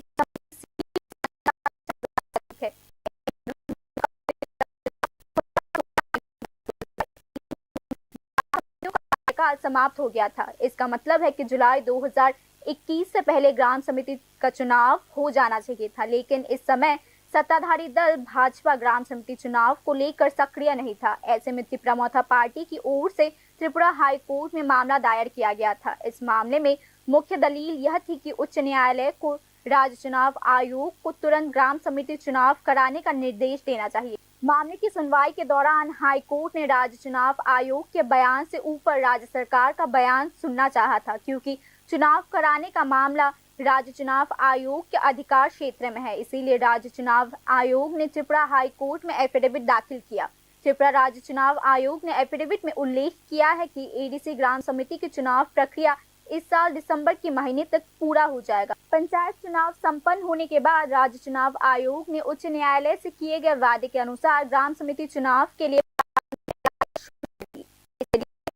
परंपरा के अनुसार राज्य चुनाव आयोग ने ट्राइबल वेलफेयर डिपार्टमेंट से ग्राम समिति के चुनाव की तारीख प्रस्तावित करने का भी अनुरोध किया, लेकिन जनजाति कार्यालय विभाग पर चुनाव आयोग के पत्र का जवाब देने में देरी करने का आरोप लगाया गया है। इस मामले में त्रिपुरा मोथा सुप्रीमो प्रद्युत किशोर देबबर्मन ने चाणक्य की भूमिका निभाई है, क्योंकि ब्रू रेफ्यूजी का पुनर्वास किया गया है। इसीलिए त्रिपुरा मोथा ने राज्य चुनाव आयोग से एडीसी क्षेत्र में कम से कम 122 नए ग्राम समितियों को मतदान सूची में शामिल करके चुनाव कराने की पहल करने की मांग की। मोथा की ओर से इस तरह की प्रस्ताव जनजाति कार्यालय विभाग को भी सौंपा गया था। एक ओर जहां बड़ी सहयोगी पार्टी बीजेपी ग्राम समिति के चुनाव को लेकर कोई संवेदनशील भावना नहीं दिखा रही। ऐसे में टिपरा मोथा का यह अजीब अनुरोध ग्राम समिति के चुनाव को लेकर सवाल खड़े कर रहे हैं। हाल ही में राज्य निर्वाचन आयोग ने जनजाति कार्यालय विभाग से पूछा था कि क्या सरकार के पास ग्राम समिति चुनाव को लेकर कोई प्रस्ताव है। आयोग के इस पत्र के जवाब में जनजाति कार्यालय विभाग की ओर से निर्वाचन आयोग को साफ कर दिया गया है कि दिसंबर खत्म होने में सिर्फ आधा महीना बचा हुआ है। चुनाव आयोग कुछ अधिकारियों के मुताबिक अगर सरकार इस समय ग्राम समिति चुनाव का कराने का सहमति भी दे देता है तो दिसंबर महीने के भीतर ग्राम समिति चुनाव कराना असंभव होगा। Report news now. राज्य के प्रतिष्ठित उच्च शिक्षा संस्थाओं में भर्ती प्रक्रिया में भ्रष्टाचार के आरोपों पर राज्य की आम जनता सवाल उठा रही है। इस मामले में एक तरफ त्रिपुरा केंद्रीय विश्वविद्यालय का नाम शामिल है तो दूसरी तरफ NIT अगरतला का नाम भी शामिल है। हाल ही में त्रिपुरा यूनिवर्सिटी और NIT अगरतला जैसे प्रतिष्ठित उच्च शिक्षण संस्थानों में भर्ती को लेकर भ्रष्टाचार आम सवाल उठाने लगे हैं। त्रिपुरा सेंट्रल यूनिवर्सिटी राज्य के लोगों के लंबे समय से सपनों को साकार करने में सफल रही है। त्रिपुरा विश्वविद्यालय को 2007 में केंद्रीय विश्वविद्यालय में परिवर्तित किया गया था। हाल ही में त्रिपुरा सेंट्रल यूनिवर्सिटी के खिलाफ कई शिकायतें सामने आई। त्रिपुरा सेंट्रल यूनिवर्सिटी का डिपार्टमेंट ऑफ डिस्टेंस एजुकेशन पहले ही संदेह के घेरे में आ चुका है। देश के विश्वविद्यालय की शिक्षण गुणवत्ता की रैंकिंग में यह विश्वविद्यालय पिछड़ चुका है। इसी बीच भर्ती में भ्रष्टाचार के आरोप सामने आ चुके हैं। त्रिपुरा यूनिवर्सिटी में भर्ती प्रक्रिया को लेकर गंभीर शिकायतें सामने आई है। नेपोटिज्म का भी आरोप लगाया गया है। त्रिपुरा सेंट्रल यूनिवर्सिटी पर भर्ती नीति का पालन न करने का आरोप लगाया गया है। त्रिपुरा सेंट्रल यूनिवर्सिटी में नौकरी पाने के लिए वाइस चांसलर के बेटे का नाम सूची में आया है। इस घटना से अन्य शिक्षित बेरोजगारों में काफी आक्रोश और गुस्सा पैदा हो चुका है। त्रिपुरा विश्वविद्यालय उन लोगों के लिए क्विक जॉब इंटरव्यूज आयोजित करने और 72 आवर्स के भीतर भर्ती रोजगार पत्र देने की एक मिसाल कायम कर चुका है जो लंबे समय से काम कर रहा है। सवाल यह भी उठता है कि जिन लोगों को महत्वपूर्ण पदों पर नियुक्त किया गया है उनके रिक्रूटमेंट एग्जाम फॉर्म की जांच कब की गई है। त्रिपुरा सेंट्रल यूनिवर्सिटी में नॉन टीचिंग स्टाफ की भर्ती के लिए रिक्रूटमेंट पॉलिसी 2023 काम करता है। ऐसा देखा गया है कि जो लोग रातों रात भर्ती हो जाते हैं वह भर्ती नीति में आसपास भी नहीं होते। इसके अलावा ज्यादातर मामलों में जिन लोगों को नियुक्त किया गया है उनकी योग्यता का आकलन भी नहीं किया गया है। योग्य होने पर वाइस चांसलर के बेटे को त्रिपुरा विश्वविद्यालय में नौकरी मिल सकती है, उस पर कोई आपत्ति नहीं है। लेकिन सवाल यह उठता है कि क्लोजिंग डे पर इंटरव्यू के 72 आवर्स के भीतर वाइस चांसलर के बेटे को नियुक्ति पत्र कैसे मिल गया।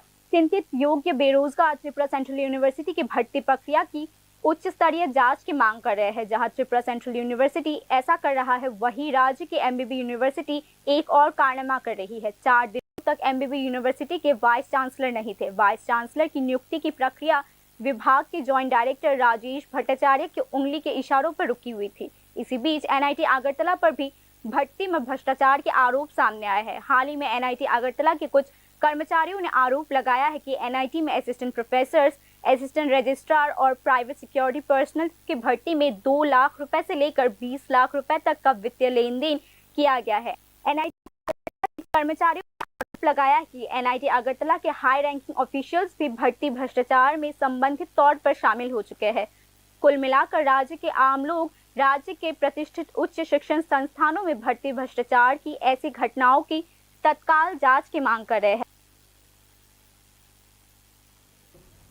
सिपाहीजला जिले के विशालगढ़ उपखंड में यातायात दुर्घटनाओं पर नियंत्रण के लिए विशालगढ़ उपखंड पुलिस प्रशासन की ओर से एक विशेष पहल की गई है। पुलिस प्रशासन की पहल पर शुक्रवार सुबह विशालगढ़ थाने के सामने विशाल रैली के साथ क्षेत्र के बाइक सवारों को हेलमेट पहनाए गए। सिपाहीजला जिला राज्य में दुर्घटना संभावित क्षेत्रों में पहले स्थान पर है। नियंत्रण के लिए जिला पुलिस अधीक्षक VJ रेड्डी और उपखंड पुलिस अधिकारी दुलाल दत्ता ने बाइक सवारों को हेलमेट पहनाया। इसके साथ ही पुलिस प्रशासन की पहल पर विशालगढ़ ऑफिस टिल्ला स्थित नए टाउन हॉल में एक सेमिनार भी आयोजित किया गया, जिसमें जिला अधिकारी डॉक्टर सिद्धार्थ शिव जायसवाल समेत अन्य उपस्थित रहे। जिला पुलिस प्रशासन की ओर से विशालगढ़ में आयोजित कार्यक्रम की विस्तृत जानकारी दी गई है। आज एक दिन का जो मेगा प्रयास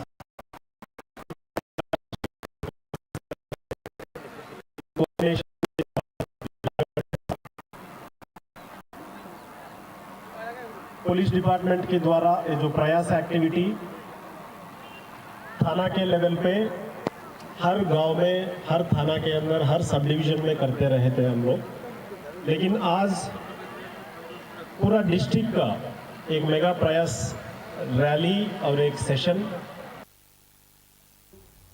बाकी की खबरें ब्रेक के बाद। আপনি দেখছেন নিউজ নাও, আমরা জানি কোনটা খবর।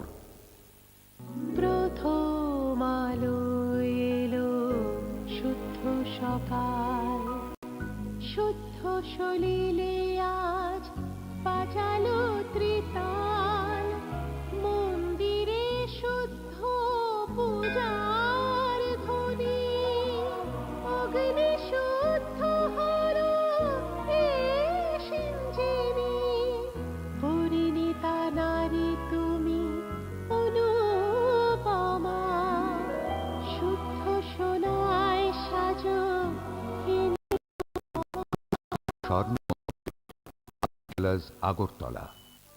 একটু চেষ্টাতেই দুল লেগে যায় নববধূর কানে, একটু চেষ্টাতেই মানিয়ে নেওয়া যায় বিবাহিত জীবনে। নানা অনুভূতি জড়ানো বিয়ের গয়না।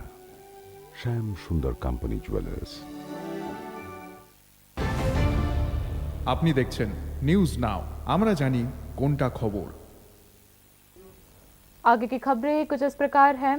त्रिपुरा हाईकोर्ट ने चिट फंड से धोखाधड़ी के शिकार लोगों को पैसा वापस करने की योजना बनाने को कहा है। इस संबंध में त्रिपुरा हाईकोर्ट ने राज्य सरकार को नोटिस भी जारी किया है।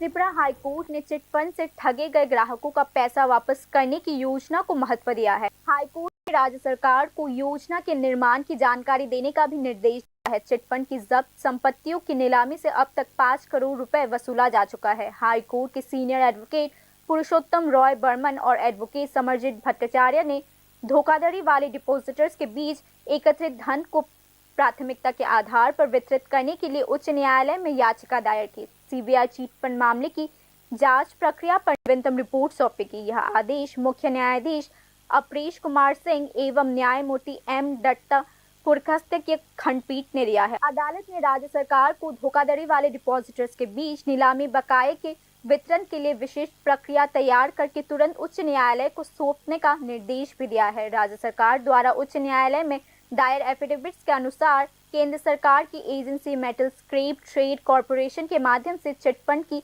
17 जब्त संपत्तियों की बिक्री के बाद 5 करोड़ रुपए प्राप्त किए गए हैं। 4 और चिट फंड की संपत्तियों की नीलामी 22 करोड़ रुपए में की गई है, लेकिन सफल बोली लगाने के बाद वह पीछे हट चुके हैं। सरकार ने कहा है कि बोली लगाने वालों से जुर्माने के तौर पर 24 लाख रुपए वसूला गया है। चिट फंड की बड़ी मात्रा में जब्त की गई संपत्तियों की नीलामी से धोखाधड़ी के शिकार डिपॉजिटर्स को कुछ राहत मिलेगी। नीलामी बिक्री से प्राप्त आय को डिपॉजिटर्स के बीच वितरित किया जा सकता है, लेकिन नीलामी प्रक्रिया गति नहीं पकड़ पा रही है। ई ऑक्शन का जवाब नहीं मिल रहा है। इसे लेकर वकीलों ने गहरी चिंता व्यक्त की है। मामला अदालत के संज्ञान में आया है क्योंकि चिट फंड नीलामी प्रक्रिया को विकृत कर रही है। चिट फंड के ज्यादातर आरोपी अब तक गिरफ्तार नहीं हो पाए हैं। इस संबंध में सीबीआई ने 2 दिसंबर को हाई कोर्ट को रिपोर्ट सौंपी है। सीबीआई रिपोर्ट के मुताबिक 17 आरोपी अब तक फरार है, उन्हें पकड़ने की कोशिश की जा रही है। उच्च न्यायालय की टिप्पणी के अनुसार राज्य में विशेष सीबीआई अदालत का गठन किया गया है। 26 मामलों की जांच सीबीआई कर रही है। 10 मामलों में चार्जशीट दाखिल किया जा चुका है। 16 मामलों की जांच चल रही है। अब तक सीबीआई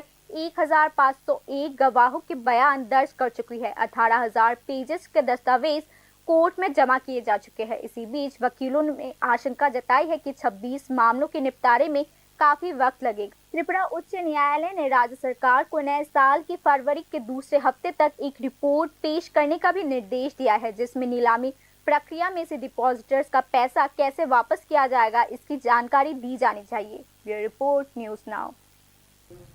सुप्रीम कोर्ट ने पार्थ चैटर्जी को जमानत दे दी है। उन्हें एनफोर्समेंट डायरेक्टोरेट यानी ईडी मामले में जमानत मिल गई है। कोर्ट ने कहा पार्थ चैटर्जी को 1 फरवरी तक जमानत मिल जाएगी। ईडी को इसी चार्ज होगा। ट्रायल कोर्ट जनवरी के तीसरे हफ्ते तक इस मामले में अहम गवाहों के बयान लेने की कोशिश करेगी। पार्थ चैटर्जी को ट्रायल कोर्ट के साथ पूरा सहयोग करना होगा। अगर 1 फरवरी से पहले आरोप तय हो गए और गवाहों के बयान हो गए तो उन्हें जमानत मिल सकती है। हालांकि उनके खिलाफ सीबीआई का मामला अभी भी निचली अदालत में लंबित है। पार्थ चैटर्जी को अब तक जमानत नहीं मिली है, जिससे वे अभी तक जेल से रिहा नहीं हो पाए हैं।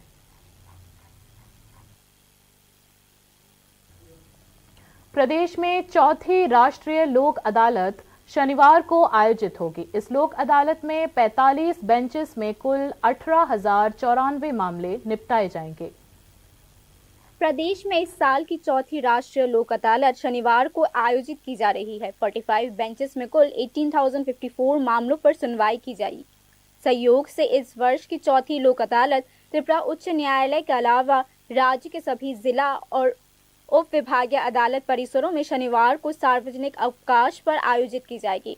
नेशनल पीपल्स कोर्ट में 332 motor accident compensation cases 3,557, bank loan repayment cases 13,130, mediation criminal dispute cases 127, matrimonial dispute cases 186, cheque bounce cases 44, buyer interest cases 3, employment cases और 13 सिविल केसेस निपटारे के लिए उठाए जाएंगे। लोक अदालत की एक बेंच त्रिपुरा उच्च न्यायालय में भी बैठेगी। इस बेंच में 25 मामलों का निपटारा किया जाएगा। अगरतला कोर्ट परिसर में लोक अदालत सुबह 10 बजे बैठेगी। इसी बीच विभिन्न मामलों या कुछ मामलों में दोनों पक्षों को नोटिस दिया गया है। पिछले 9 अगस्त से लोक अदालत में नोटिस प्राप्त करने वाले व्यक्तियों ने संबंधित डिस्ट्रिक्ट लीगल सर्विस अथॉरिटी और sub divisional legal service authority के कार्यालयों से संपर्क कर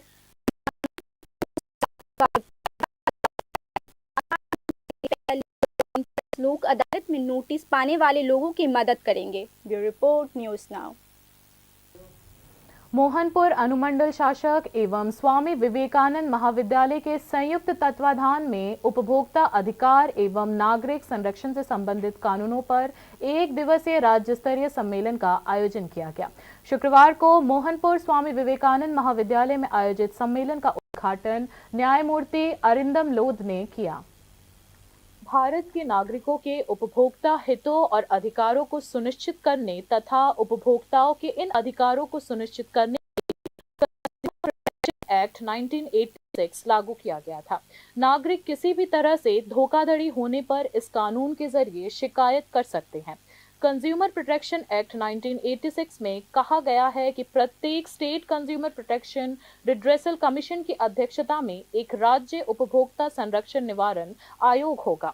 न्यायमूर्ति अरिंदम लोध ने राज्य स्तरीय सम्मेलन में कहा कि इसमें एक महिला और एक पुरुष अधिकारी होंगे जो समाज के प्रमुख व्यक्ति होंगे या उपभोक्ता आंदोलन में शामिल होंगे।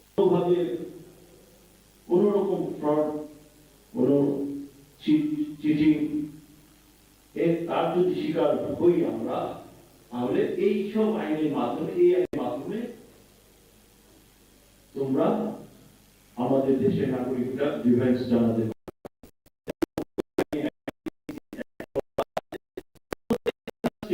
একটা state consumer protection redressal commission থাকতে হবে, যার প্রেসিডেন্ট হবে একজন হাইকোর্ট জাজ এবং বাকি দুজন থাকবে যিনি নাকি কনজিউমার মুভমেন্টের সাথে আছে অথবা সমাজের কোনো একজন বিশিষ্ট ব্যক্তি।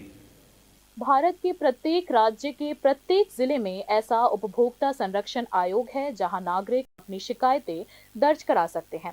न्यायमूर्ति अरिंदम लोध ने राज्य सम्मेलन में कहा कि केंद्र सरकार या विधायकों ने इस अधिनियम को लोकप्रिय बनाने के लिए विश्व प्रसिद्ध अभिनेता अमिताभ बच्चन को एक विश्वसनीय ब्रांड एम्बेसडर नियुक्त किया है ताकि लोगों को अधिनियम के विभिन्न पहलुओं से अवगत कराया जा सके। এবং আমাদের লেজিসলেটররা ভাবে কিভাবে আমরা এটাকে পপুলারাইজ করব, কিভাবে এটা জনপ্রিয় করব, আইনটাকে কিভাবে আমরা জানাবো। যার জন্য আপনারা সবাই জানেন একটা ব্র্যান্ড অ্যাম্বাসেডর করেছে আমাদের দেশের শুধু নয় এই বিশ্বের একজন খ্যাতনামা অভিনেতা। ওনাকে দিয়ে প্রচারের চেষ্টা করেছে, মানুষকে জানানোর চেষ্টা করেছে। কে সেই অভিনেতা? অমিতাভ বচ্চন। उपभोक्ता अधिकारों और नागरिक सुरक्षा से संबंधित कानूनों पर एक दिवसीय सम्मेलन में न्यायमूर्ति अरिंदम लोध, मोहनपुर के उप विभागीय मजिस्ट्रेट सुभाष दत्ता के अलावा स्वामी विवेकानंद महाविद्यालय के प्रोफेसर और छात्रगण भी उपस्थित रहे। इस अवसर पर उपस्थित वक्ताओं ने छात्र छात्राओं को उपभोक्ता कानून एवं नागरिक संरक्षण के संबंध विभिन्न प्रश्नोत्तर के माध्यम से जागरूक किया। Bureau report, news now. प्रदेश में सर्द मौसम का आगमन हो चुका है। प्रदेश की जनता सर्दी के मिजाज को महसूस कर रही है, वहीं कारोबारी भी सर्दी के मिजाज को अलग अंदाज में ले रहे हैं। सर्दी के कपड़े खरीदने के लिए शहर की दुकानों पर लोगों की भीड़ उमड़ रही है, जिससे खुश है व्यापारी समुदाय। पिछले 2 दिनों से प्रदेश में शीतलहर के कारण पारा 13 डिग्री सेल्सियस के आसपास पहुंच गया है और घना कोहरा छा गया है। इस सर्द मौसम में कुछ लोग यात्रा करने के लिए खुश है, जबकि बुजुर्ग ठंड के कारण घर से बाहर नहीं निकल रहे। सर्दी का असर प्रदेश के बाहर के व्यापारियों पर भी दिख रहा है, क्योंकि सर्दी के कपड़े शहर की दुकानों में भीड़ लगी हुई है और व्यापारी समुदाय इससे बेहद खुश है। अभी थोड़ा सर्दी गिरा है ना, तो अभी थोड़ा बढ़ रहा है सेल, और लोग आ रहे हैं और जो है सेल मतलब सामान परचेज कर रहा है इधर से।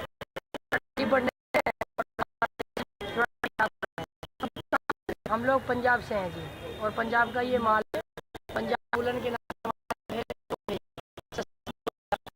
इसका, और ये लगा है TRTC बरतला में। बाकी न्यूज अपडेट्स के लिए देखते रहिए न्यूज नाउ। शुभ रात्रि।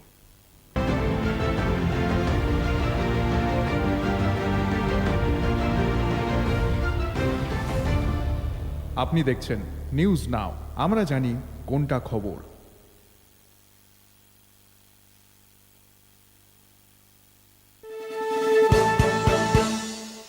আপনি দেখছেন নিউজ নাও, আমরা জানি কোনটা খবর।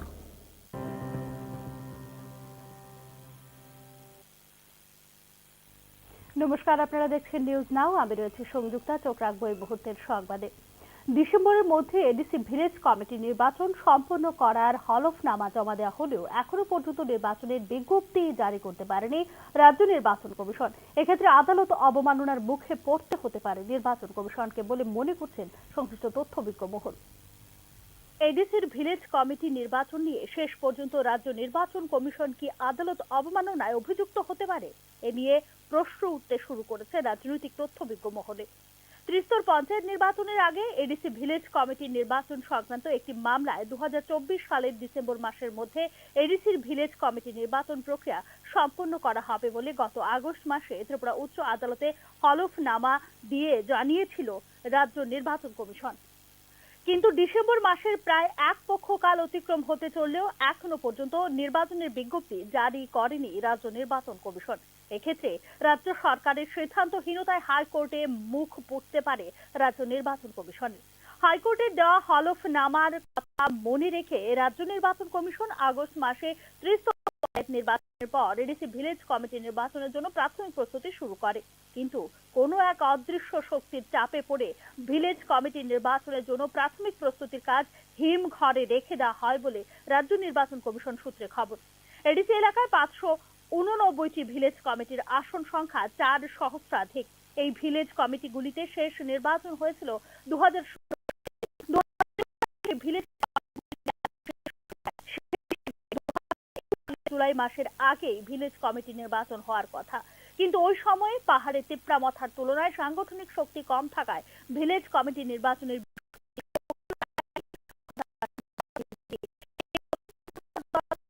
মামলা করা হয় ত্রিপুরা উচ্চ আদালতে।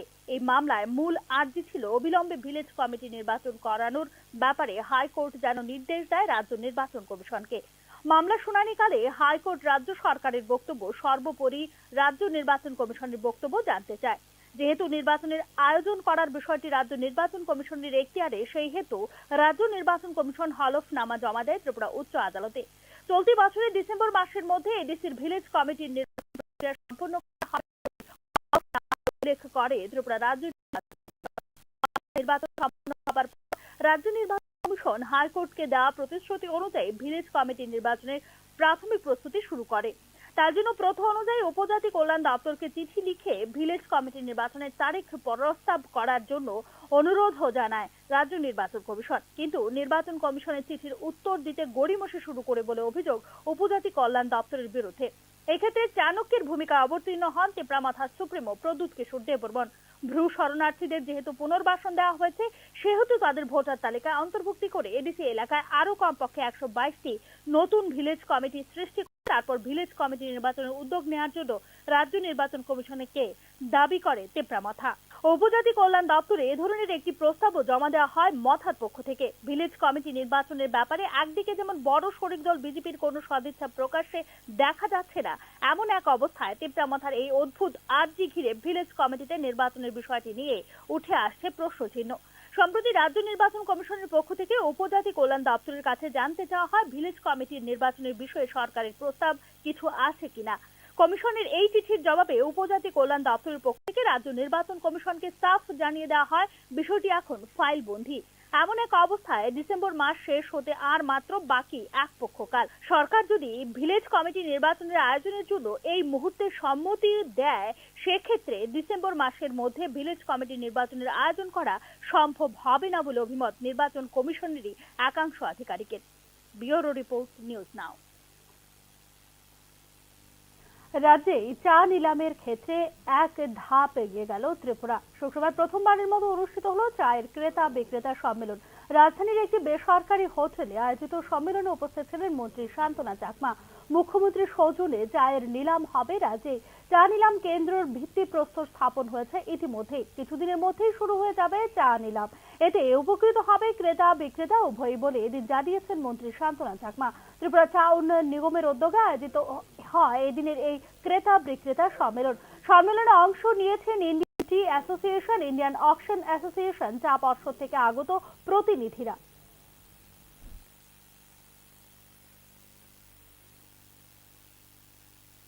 जब हमारा यहाँ ऑक्शन सेंटर का काम शुरू होगा, जब शुरू होगा तब हमारा स्पीकर रेट भी और अच्छा होगा और हमारे त्रिपुरा का जो स्टेक होल्डर जो है उनको भी फायदा होगा।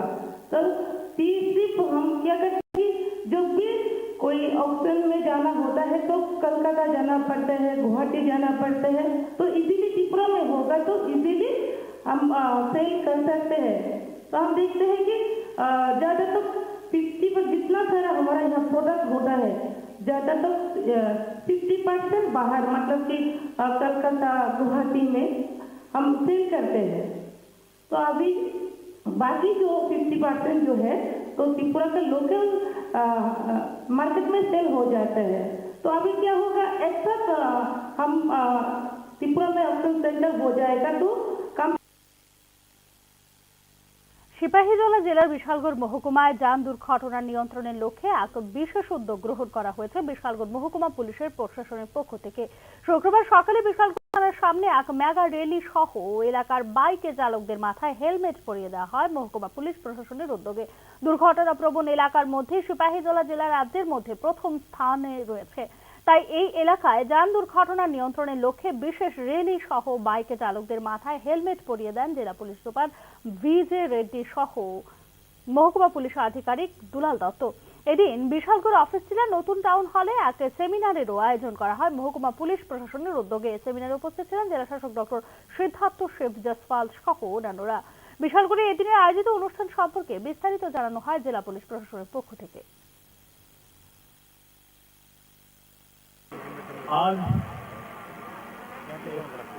एक दिन का जो मेगा प्रयास सिपाहीजला डिस्ट्रिक्ट पुलिस की तरफ से in coordination with Vishalgarh press club police department के द्वारा ये जो प्रयास एक्टिविटी थाना के लेवल पे हर गांव में, हर थाना के अंदर, हर सब डिवीजन में करते रहे थे हम लोग, लेकिन রাজ্যে জাঁকিয়ে পড়েছে শীত। শীতের আমেজ অনুভব করছেন রাজ্যবাসী। একই সঙ্গে শীতের আমেজ অন্যভাবে নিচ্ছেন ব্যবসায়ীরাও। শহরের দোকানগুলিতে শীতবস্ত্র কেনার জন্য জনসাধারণের ভিড় জমতে শুরু করেছে। খুশি ব্যবসায়ী মহল। গত দুদিন ব্যাপী রাজ্যে শৈত্যপ্রবাহের ফলে পারদ নেমেছে 13 ডিগ্রি সেলসিয়াসের আশেপাশে। চারদিকে ঘন কুয়াশা, সূর্য মামা তো কুয়াশার চাদর মুড়ি দিয়ে লুকিয়ে গেছেন, আর রাত্রিবেলা ঘন কুয়াশায় চারদিক অন্ধকার। এমন অবস্থায় ঘুরতে যাওয়ার পরিকল্পনায় যুবক যুবতী ও কৈশোর বয়সের একটা অংশ হয়তো খুশি, আর বয়স্কদের মধ্যে কেউ হয়তো ঠান্ডার প্রকোপ সহ্য করতে না পেরে ঘর থেকে বেরোতেই ভয় পাচ্ছেন। যাই হোক, সব মিলিয়ে শীতের আমেজটুকু শুধু রাজ্যের সাধারণ মানুষ ও ব্যবসায়ী মহলে সীমাবদ্ধ নয়, বহিরাজ্যের ব্যবসায়ীদের মধ্যেও লক্ষ্য করা যাচ্ছে। শীত মানেই শীত বস্ত্র কেনার ধুম। শহরের দোকানগুলি শীত জাঁকিয়ে পড়তেই ব্যবসায়ীদের মুখে হাসি ফুটে উঠল। শহরের বিভিন্ন দোকান, এমনকি বটতলা এলাকায় ভুটানি বাজারেও বহিরাজ্যের অন্যান্য একটি শীত বস্ত্রের দোকানেও ক্রেতাদের ভিড় জমতে শুরু করেছে। সেটা সাধারণের ভিড় দেখে খুশি ব্যবসায়ী মহল। अभी थोड़ा सर्दी गिरा है ना, तो अभी थोड़ा बढ़ रहा है सेल, और लोग आ रहे हैं, और जो है सेल मतलब से, और हमारा सेल भी थोड़ा ठीक ठाक हो रहा है। आप लोग कहाँ से आए? हम लोग पंजाब से हैं जी, और पंजाब का ये माल है, पंजाब वुलन। এখনকার মতো সংবাদ এখানে শেষ করছি। অন্যান্য আপডেটস পেতে চোখ রাখুন নিউজ নাও এর পর্দায়।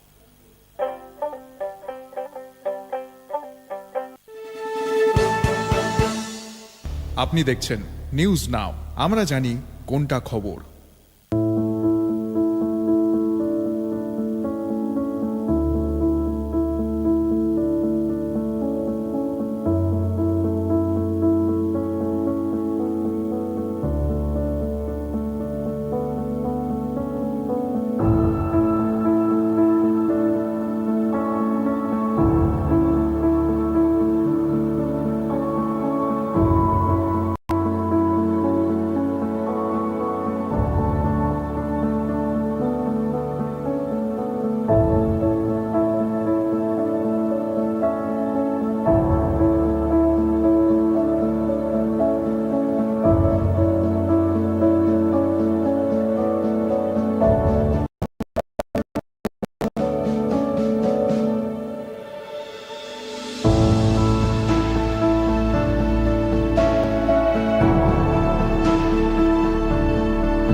নমস্কার, আপনারা দেখছেন নিউজ নাও। আমি রয়েছি সংযুক্তা। চোখ রাখবো এই মুহূর্তের সংবাদে।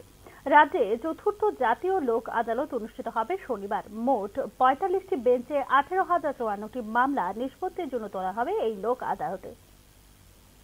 শনিবার রাজ্যে অনুষ্ঠিত হতে চলেছে বছরের চতুর্থ জাতীয় লোক আদালত। এতে মোট ৪৫টি বেঞ্চে ১৮,০৫৪টি মামলা তোলা হবে নিষ্পত্তির জন্য। প্রসঙ্গত, ত্রিপুরা হাইকোর্ট ছাড়াও রাজ্যের সব জেলা ও মহকুমা আদালত চত্বরে শনিবার সরকারি ছুটির দিনে অনুষ্ঠিত হবে এবছরের চতুর্থ লোক আদালত।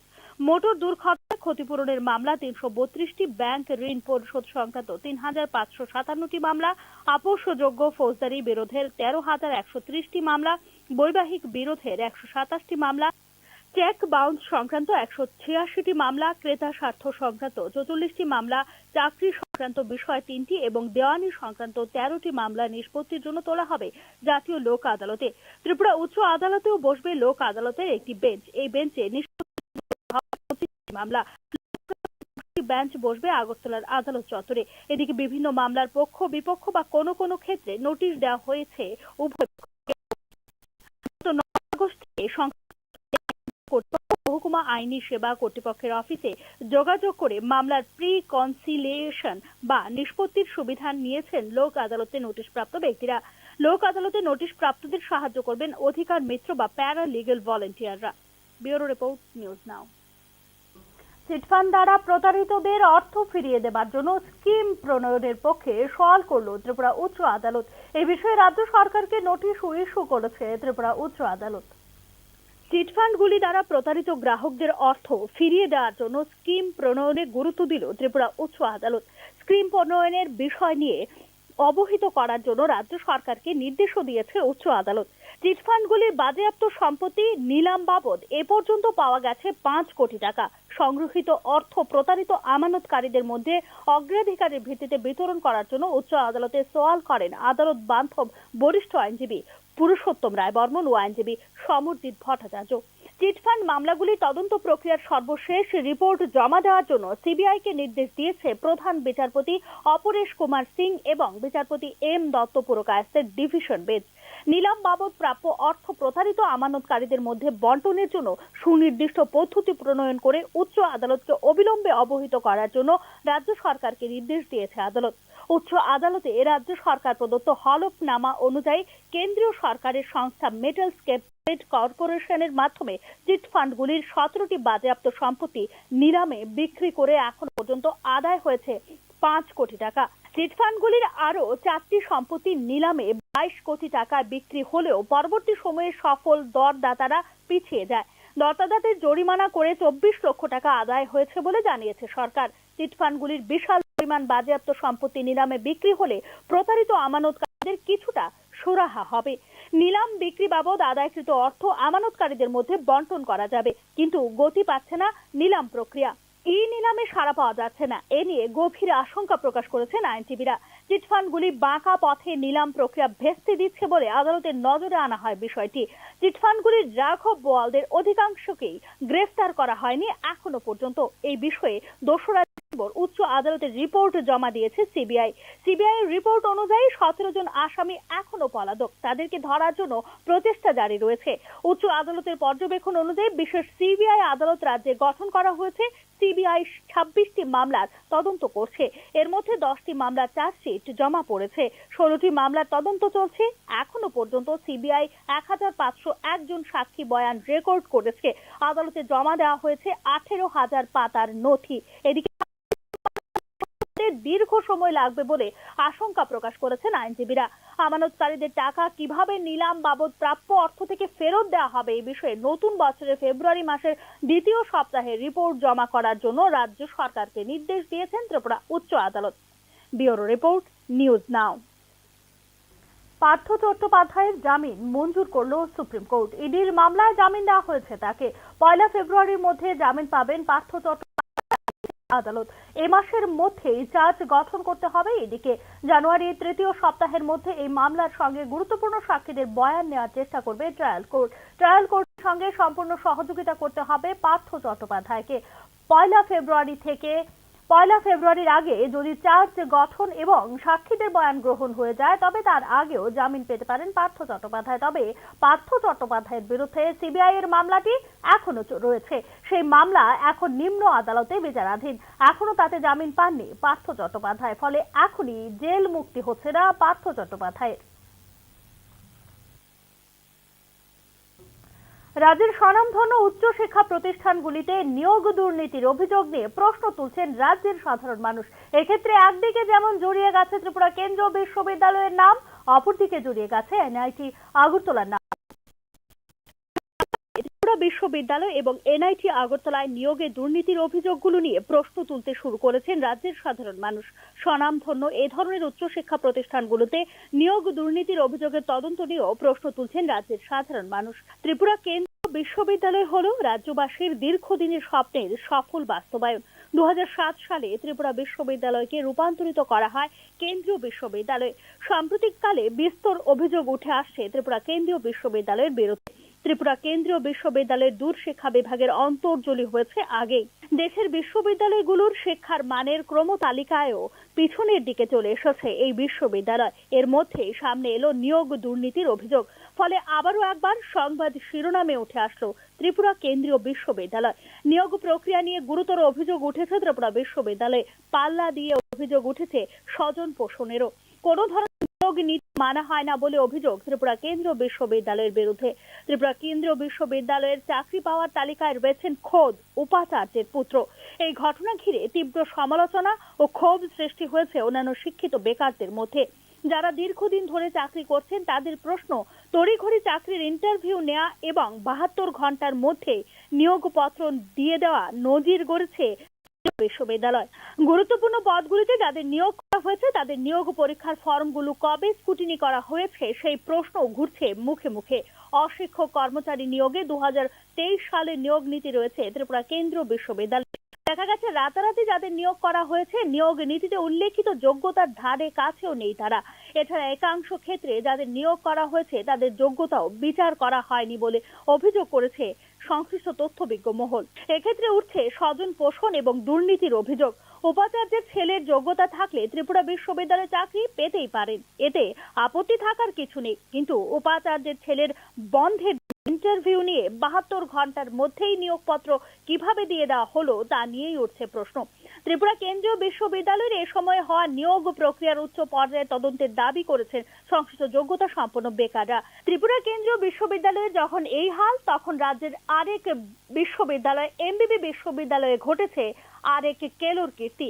4 দিন উপাচার্য ছিলেন না এমবিবি বিশ্ববিদ্যালয়ে। রাজ্য উচ্চশিক্ষা দপ্তরে প্রায় 10 বছর ধরে নিজের মৌরসি পাট্টা কায়েম করা দপ্তরের যুগ্ম অধিকর্তা রাজেশ ভট্টাচার্যের অঙ্গুলি লেহনে থমকে ছিল উপাচার্য নিয়োগের প্রক্রিয়া। এদিকে নিয়োগ দুর্নীতির অভিযোগ উঠেছে এনআইটি আগরতলার বিরুদ্ধে। সম্প্রতি এনআইটিতে সহকারী অধ্যাপক, সহকারী রেজিস্ট্রার এবং বেসরকারি নিরাপত্তা কর্মী নিয়োগের ক্ষেত্রে 2 লক্ষ টাকা থেকে 20 লক্ষ টাকা পর্যন্ত হয়েছে বলে দুর্নীতিতে এনআইটি আগরতলার উচ্চপদস্থ কর্মকর্তারাও সরাসরি জড়িত বলে অভিযোগ এনআইটি আগরতলার একাংশ কর্মচারীদের। সার্বিক পরিস্থিতিতে রাজ্যের স্বনামধন্য উচ্চশিক্ষা প্রতিষ্ঠানগুলিতে নিয়োগ দুর্নীতির এ ধরনের ঘটনার অবিলম্বে তদন্ত চাইছেন রাজ্যের সাধারণ মানুষ। অভিযোগ উঠেছে কারণ বিদ্যুৎ ঘোষ চাকরি বিক্রি করার জন্য 2 লক্ষ থেকে 20 লক্ষ টাকার মধ্যে ঘুষ নিয়েছেন এবং লাভ করেছেন বলে জানা গেছে। ব্যুরো রিপোর্ট, নিউজ নাও। শেখ হাসিনা সরকারের পতনের পর সবচেয়ে বিপজ্জনক দেশগুলির তালিকায় প্রথমবারের মতো জায়গা করে নিল বাংলাদেশ। বিপজ্জনক 9টি দেশের মধ্যে বাংলাদেশের জায়গা করে নেওয়ার কথা জানিয়েছে আন্তর্জাতিক সংগঠন reporters without borders. Sheikh Hasina সরকারের পতনের ইতিমধ্যেই কেটে গেছে 4 মাস। বর্তমানে বাংলাদেশের ক্ষমতায় রয়েছে ইউনূস সরকারের নেতৃত্বাধীন অন্তর্বর্তী সরকার। লাগাতার সংখ্যালঘু হিন্দুদের উপর অত্যাচার সহ একাধিক ইস্যুতে বিশ্বের দরবারে ইতিমধ্যেই সমালোচিত নোবেল শান্তি পুরস্কার জয়ী মোহাম্মদ ইউনূস সরকার। আর এর মধ্যেই সবচেয়ে বিপজ্জনক দেশগুলির মধ্যে জায়গা করে নিল বাংলাদেশ। চলতি বছর সাংবাদিকদের জন্য বিপজ্জনক 9টি দেশের নাম প্রকাশ করেছে আন্তর্জাতিক সংগঠন রিপোর্টার্স উইদাউট বর্ডার্স। আর সেই তালিকার প্রথমেই রয়েছে বাংলাদেশের নাম। তবে সাংবাদিকদের জন্য ভয়ঙ্কর স্থান হলো যুদ্ধ বিধ্বস্ত ফিলিস্তিন বলে জানিয়েছে আন্তর্জাতিক সংগঠন রিপোর্টার্স উইদাউট বর্ডার্স। এরপরেই আছে পাকিস্তান, বাংলাদেশ এবং মেক্সিকো। চলতি বছর সারা পৃথিবীতে এখনো পর্যন্ত 54 জন সাংবাদিক পেশাগত দায়িত্ব পালন করতে গিয়ে প্রাণ হারিয়েছে বলে নিজেদের রিপোর্টে দাবি করেছে এই সংগঠনটি। চলতি বছরই বাংলাদেশে খুন হতে হয়েছে 5 জন সাংবাদিককে। শেখ হাসিনা সরকারের পতনের পর গত কয়েক মাসে 9 জন সাংবাদিক গ্রেফতার করা হয় বাংলাদেশে।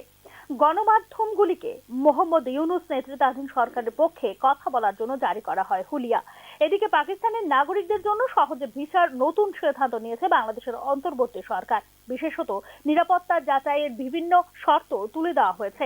খুব বিরল ক্ষেত্রে কোনো দুটি দেশের মধ্যে এতটা ছাড় দেওয়া হয় যাতায়াতে। ফলে স্বাভাবিকভাবেই বাংলাদেশে পাকিস্তানের ইন্টার্ন সার্ভিসেস ইন্টেলিজেন্স বা আইএসআই এর প্রবেশ অনেক সহজ হয়ে যাওয়ার আশঙ্কা করছে আন্তর্জাতিক বিশেষজ্ঞ মহল। এই পদক্ষেপ বাংলাদেশ ও পাকিস্তানের মধ্যে আদর্শগত সম্পর্ক জোরদার করার ইঙ্গিত হতে পারে বলে মনে করছেন বিশ্লেষকরা। আর যদি তাই হয় তবে নিঃসন্দেহে বিষয়টি যথেষ্ট উদ্বেগজনক ভারতের জন্য। ব্যুরো রিপোর্ট, নিউজ নাও। পানীয় জলের দাবিতে 6 ঘন্টা কমলপুর 208 নম্বর জাতীয় সড়ক অবরোধ করল রিয়াং জনজাতি। মূলত পানীয় জল, যাতায়াতের রাস্তা ও বিদ্যুৎ এই তিনটি দাবি নিয়ে জাতীয় সড়ক অবরোধ করা হয়েছে। পরে নির্দিষ্ট দপ্তরের আধিকারিকরা দাবি পূরণের আশ্বাস দিলে জাতীয় সড়ক অবরোধ মুক্ত করা হয় বলে জানা যায়। কমলপুর দুর্গা চৌমুহনী আরডি ব্লকের অধীন সেত্রা এডিসি ভিলেজের রিয়াং বস্তিতে পানীয় জল, বিদ্যুৎ ও রাস্তার দাবিতে রাস্তা অবরোধ করেন এলাকাবাসী। টানা 6 ঘন্টা জাতীয় সড়ক অবরোধ করার ফলে রাস্তার দুদিকে শত শত যাত্রী ও পণ্যবাহী গাড়ি আটকে থাকায় চরম দুর্ভোগের সৃষ্টি হয়। খবর পেয়ে ফটিকরায় থেকে বিশাল পুলিশ বাহিনী ও দুর্গা চৌমুহনী ব্লক আধিকারিক ও বিদ্যুৎ নিগমের আধিকারিকরা অবরোধ স্থলে গিয়ে জনজাতিদের দাবি পূরণের আশ্বাস দিলে বেলা 12টা নাগাদ জাতীয় সড়ক থেকে অবরোধ তুলে নেওয়া হয় বলে জানা যায়। পানীয় জল, রাস্তা ও বিদ্যুৎ এই তিনটি দাবির ভিত্তিতে এবং অন্যান্য বিষয়ের উপর ভিত্তি করে এদিন পথ অবরোধ করা হয়েছে বলে অবরোধকারীদের পক্ষ থেকে জানানো হয়েছে। এখানের সমস্যা লাগিয়া জল আর রাস্তা, কারেন্টের লাগিয়া আমরা এই 3 দাবিয়ে আমরা আজকে রাস্তা অবরোধ করছি। আচ্ছা, কতদিন ধরে তোমরা এখানে এই সমস্যা? আমরা তো জলের সমস্যা লাগিয়া জন্ম থেকেই সমস্যাটা আসলো। এখন তো বর্ষাও শেষ, শীতের দিন আয়ে পড়ছে, শুকনার সময় জল এখন আমরা খাওয়া হয়নি। জল বর্ষার সময় চলাকালীন থাকতে আমরা সরার থেকে তুলে খাই, কিন্তু এখন তো বৃষ্টি নাই, এই গতিকে জলও নাই, সরার মধ্যেও শুকিয়ে গেছে, তার কারণে আমরা জল পাইনি। এখনকার মতো সংবাদ এখানে শেষ করছি। অন্যান্য আপডেটস পেতে চোখ রাখুন নিউজ নাও এর পর্দায়।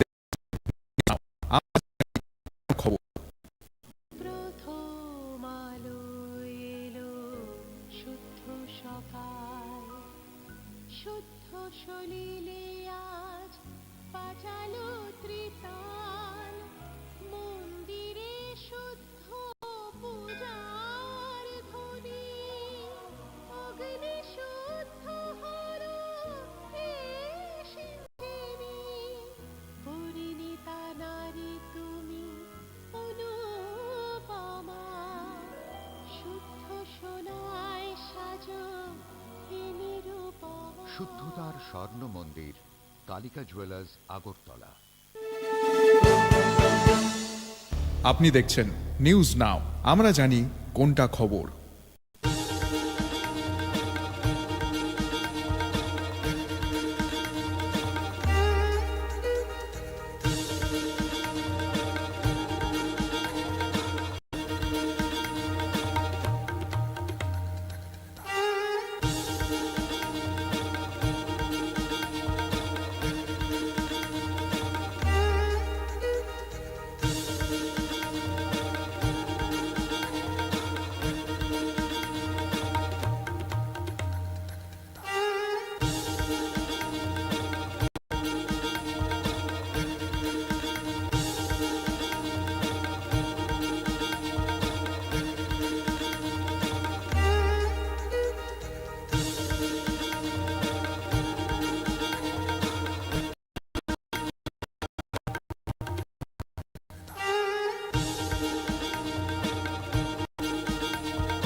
একটু চেষ্টাতেই দুল লেগে যায় নববধূর কানে, একটু চেষ্টাতেই মানিয়ে নেওয়া যায় বিবাহিত জীবনে।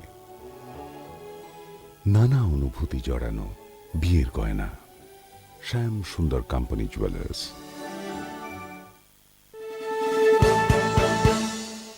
আপনি দেখছেন নিউজ নাও, আমরা জানি কোনটা খবর।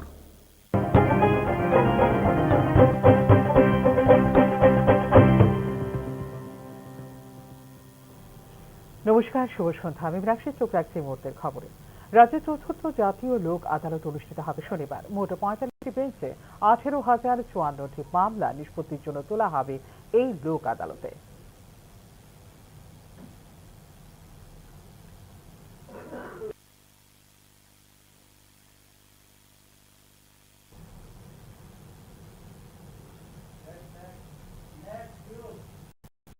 রাজ্যে স্বনামধন্য উচ্চশিক্ষা প্রতিষ্ঠানগুলিতে নিয়োগে দুর্নীতির অভিযোগ নিয়ে প্রশ্ন তুলছেন রাজ্যের সাধারণ মানুষ। এক্ষেত্রে একদিকে যেমন জড়িয়ে গেছে ত্রিপুরা কেন্দ্রীয় বিশ্ববিদ্যালয়ের নাম, অপরদিকে জড়িয়ে গেছে এনআইটি আগরতলার নামও। সাম্প্রতিককালে ত্রিপুরা বিশ্ববিদ্যালয় এবং এনআইটি আগরতলায় নিয়োগে দুর্নীতির অভিযোগগুলো নিয়ে প্রশ্ন তুলতে শুরু করেছেন রাজ্যের সাধারণ মানুষ। স্বনামধন্য এ ধরনের উচ্চশিক্ষা প্রতিষ্ঠানগুলোতে নিয়োগ দুর্নীতির অভিযোগের তদন্ত নিয়েও প্রশ্ন তুলছেন রাজ্যের সাধারণ মানুষ। ত্রিপুরা কেন্দ্রীয় বিশ্ববিদ্যালয় হল রাজ্যবাসীর দীর্ঘদিনের স্বপ্নের সফল বাস্তবায়ন। 2007 সালে ত্রিপুরা বিশ্ববিদ্যালয়কে রূপান্তরিত করা হয় কেন্দ্রীয় বিশ্ববিদ্যালয়ের বিরুদ্ধে। ত্রিপুরা কেন্দ্রীয় বিশ্ববিদ্যালয়ের দূরশিক্ষা বিভাগের অন্তর্জলি হয়েছে আগেই। দেশের বিশ্ববিদ্যালয়গুলোর শিক্ষার মানের ক্রমতালিকায়ও পিছনের দিকে চলে এসেছে এই বিশ্ববিদ্যালয়। এর মধ্যে সামনে এলো নিয়োগ দুর্নীতির অভিযোগ। ফলে আবারও একবার সংবাদ শিরোনামে উঠে আসলো ত্রিপুরা কেন্দ্রীয় বিশ্ববিদ্যালয়। নিয়োগ প্রক্রিয়া নিয়ে গুরুতর অভিযোগ উঠেছে ত্রিপুরা বিশ্ববিদ্যালয়ে। পাল্লা দিয়ে অভিযোগ উঠেছে স্বজন পোষণেরও।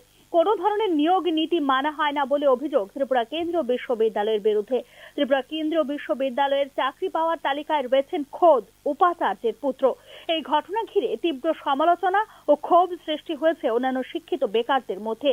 যারা দীর্ঘদিন ধরে চাকরি করছেন তাদের প্রশ্ন, তড়িঘড়ি চাকরির ইন্টারভিউ নেওয়া এবং 72 ঘন্টার মধ্যে নিয়োগপত্র দিয়ে দেওয়া নজির গড়েছে ত্রিপুরা বিশ্ববিদ্যালয়। গুরুত্বপূর্ণ পদগুলিতে যাদের নিয়োগ করা হয়েছে তাদের নিয়োগ পরীক্ষার ফর্মগুলো কবে স্ক্রুটিনি করা হয়েছে সেই প্রশ্ন ঘুরছে মুখে মুখে। অশিক্ষক কর্মচারী নিয়োগে 2023 সালে নিয়োগ নীতি রয়েছে ত্রিপুরা কেন্দ্রীয় বিশ্ববিদ্যালয়ে। দেখা গেছে রাতারাতি যাদের নিয়োগ করা হয়েছে নিয়োগ নীতিতে উল্লেখিত যোগ্যতার এছাড়া একাংশ ক্ষেত্রে যাদের নিয়োগ করা হয়েছে তাদের যোগ্যতাও বিচার করা হয়নি বলে অভিযোগ করেছে সংশ্লিষ্ট তথ্যবিজ্ঞ মহল। এক্ষেত্রে উঠছে স্বজন পোষণ এবং দুর্নীতির অভিযোগ।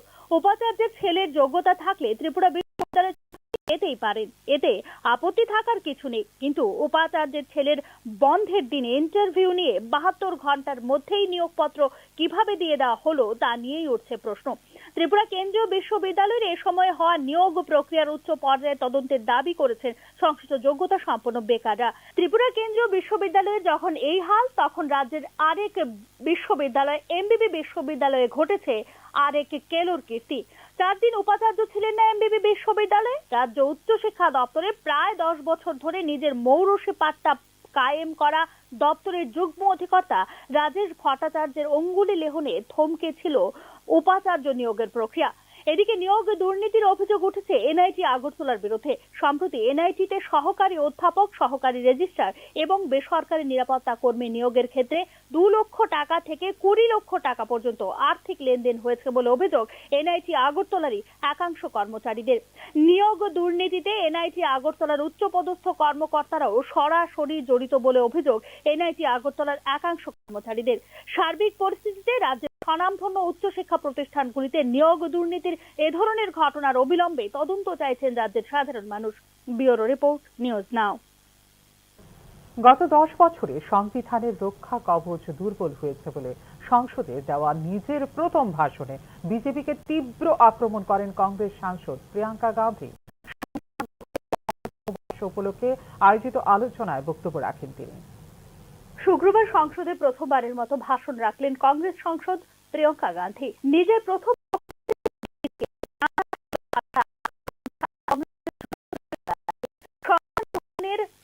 ৭৫তম বর্ষ উপলক্ষে আয়োজিত আলোচনায় বক্তব্য রাখতে গিয়ে ভয়ের মধ্য দিয়ে দেশ চলতে পারে না, এই দেশ উঠে দাঁড়াবে, লড়াই করবে এবং সরকারের কাছে সত্য প্রকাশের দাবি করবে বলে মন্তব্য করেন প্রিয়াঙ্কা গান্ধী।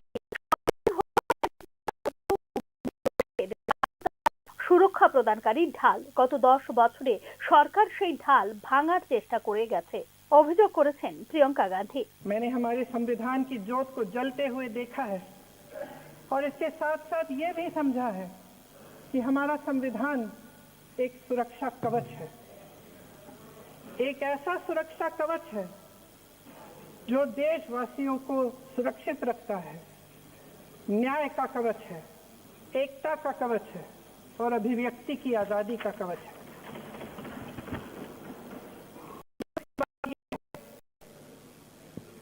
कि मेरे सत्ता पक्ष के साथी जो बहुत बड़ी बड़ी बातें करते हैं, इन्होंने इन 10 सालों में ये सुरक्षा कवच सत्ता पक्ष के मेरे साथियों ने ये सुरक्षा कवच तोड़ने का पूरा प्रयास किया है।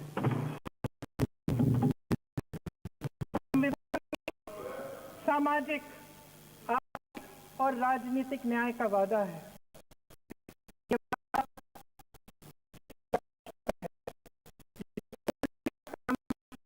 है लैटरल एंट्री और निजीकरण के जरिए ये सरकार आरक्षण को कमजोर करने का काम कर रही है।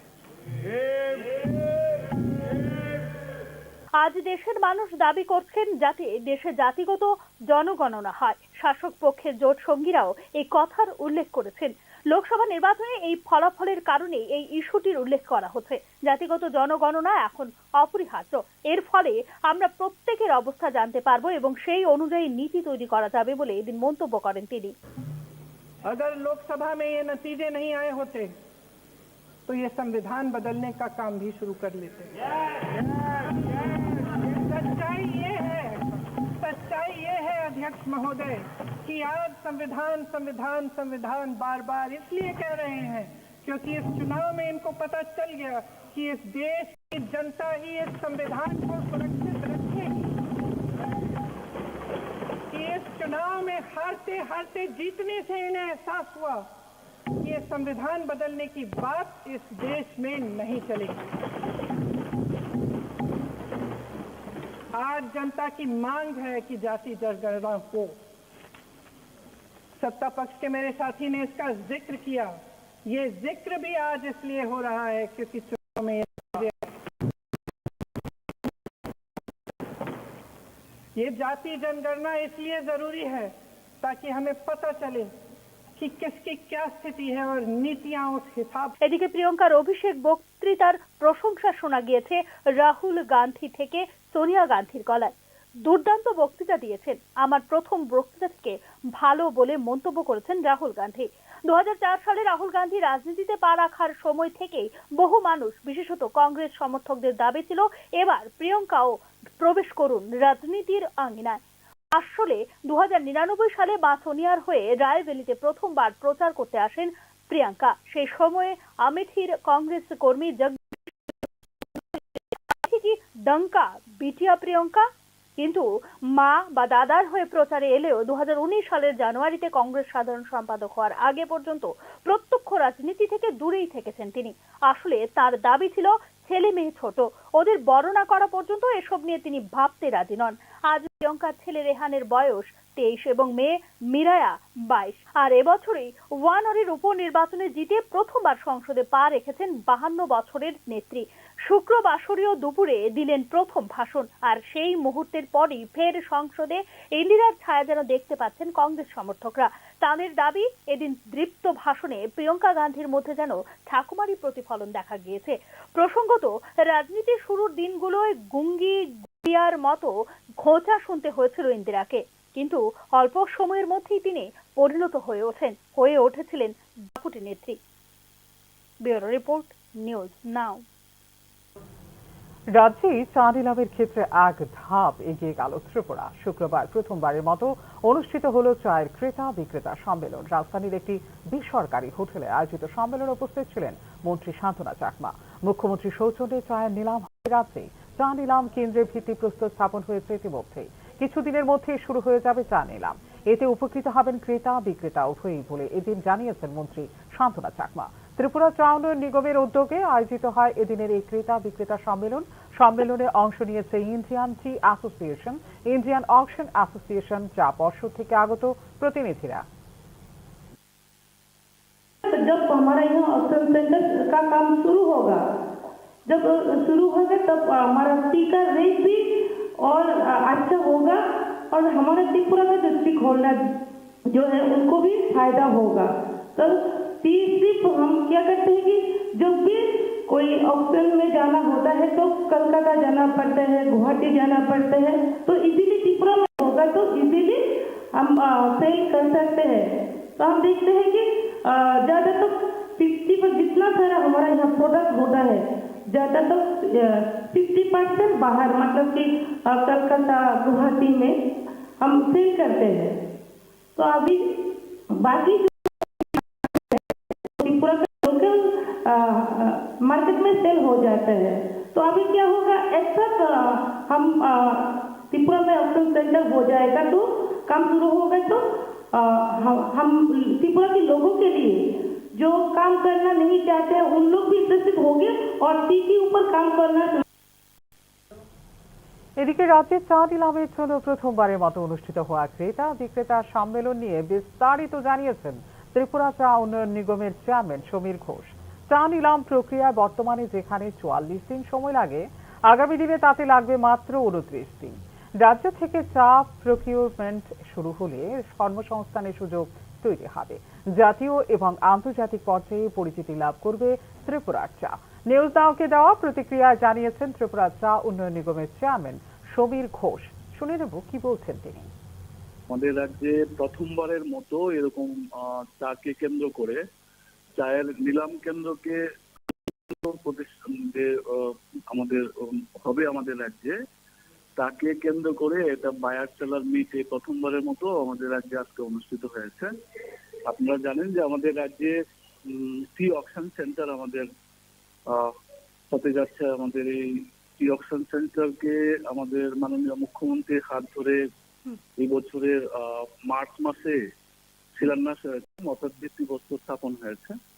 তো তারই অঙ্গ হিসেবে আজকে আমাদের রাজ্যে ভারতবর্ষের বিভিন্ন রাজ্য থেকে আমাদের বায়ার সেলার যারা রয়েছে এবং টি অকশন সেন্টারের সঙ্গে যারা যুক্ত রয়েছেন স্টেক হোল্ডার, বিশেষ করে টি অকশন অ্যাসোসিয়েশনের প্রতিনিধি এবং ইন্ডিয়ান টি অ্যাসোসিয়েশনের প্রতিনিধি, টি বোর্ডের প্রতিনিধি, টিআর এর প্রতিনিধি, এরকম বিভিন্ন সংস্থার প্রতিনিধিরা আজকে আমাদের বৈঠকে উপস্থিত ছিলেন।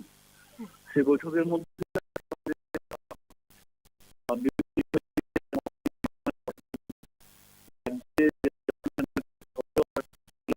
যেটা হবে সেটা যাতে সার্বিকভাবে সাফল্যমণ্ডিত হয় তার জন্য বিভিন্ন রকমের সাজেশন, বিভিন্ন রকমের পরামর্শ এখানে আমরা আজকে মত বিনিময় করেছি।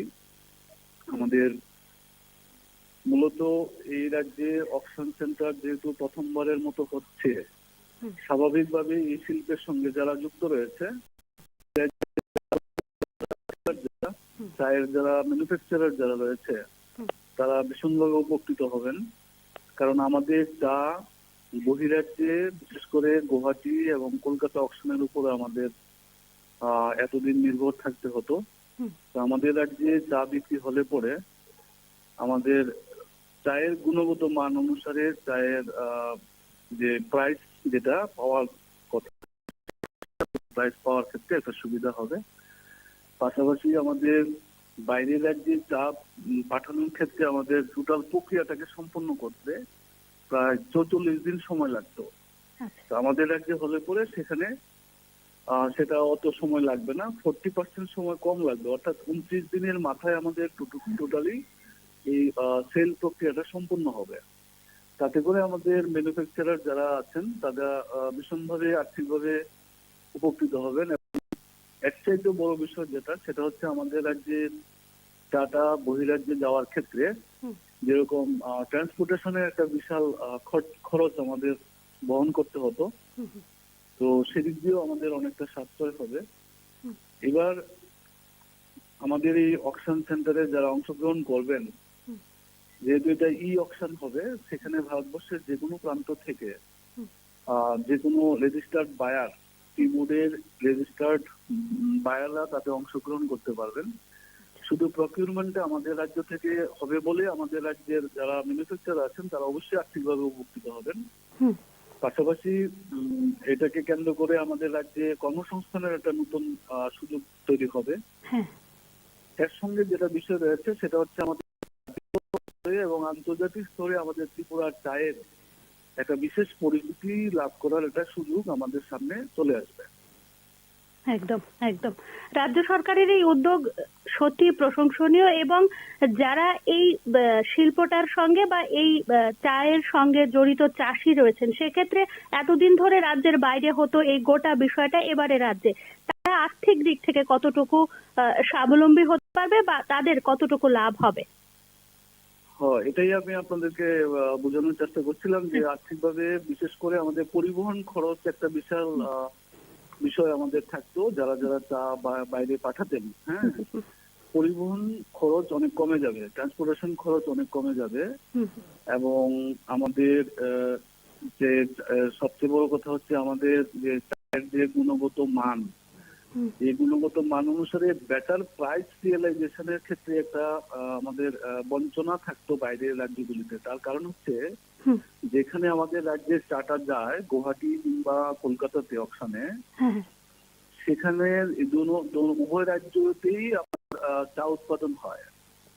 আসামেও চা উৎপাদন হয়, বেঙ্গলেও চা উৎপাদন হয়। উৎপাদিত চাটাকে বিক্রি করার পরেই কিন্তু অন্য রাজ্যের চায়ের বিক্রয়ের জন্য নিলাম বাজারে ওঠানো হয়। তো সেক্ষেত্রে আমাদের রাজ্য ত্রিপুরা একটু পেছন দিকে থাকতো এবং ত্রিপুরার চা বলে একটা আলাদা ট্যাগ লাগানো হতো, যাতে করে প্রথমেই আপনার এটা মানে বিলু প্রাইস অকশনের যে একটা স্বাভাবিক প্রাইসের থেকে ত্রিপুরার চা বলে প্রথমেই যেন একটা 10% 20% এটা ছিল। অকশন সেন্টার চালু হওয়ার সাথে সাথে এই বিষয়টা আমাদের এতদিন যাবৎ যারা সাফার করতেন সেটা এখন আর করতে হবে না। আমাদের উৎপাদিত চায়ের গুণগত মান অনুসারে উপযুক্ত চায়ের মূল্য পাওয়ার ক্ষেত্রে একটা বিশাল সুবিধা হবে।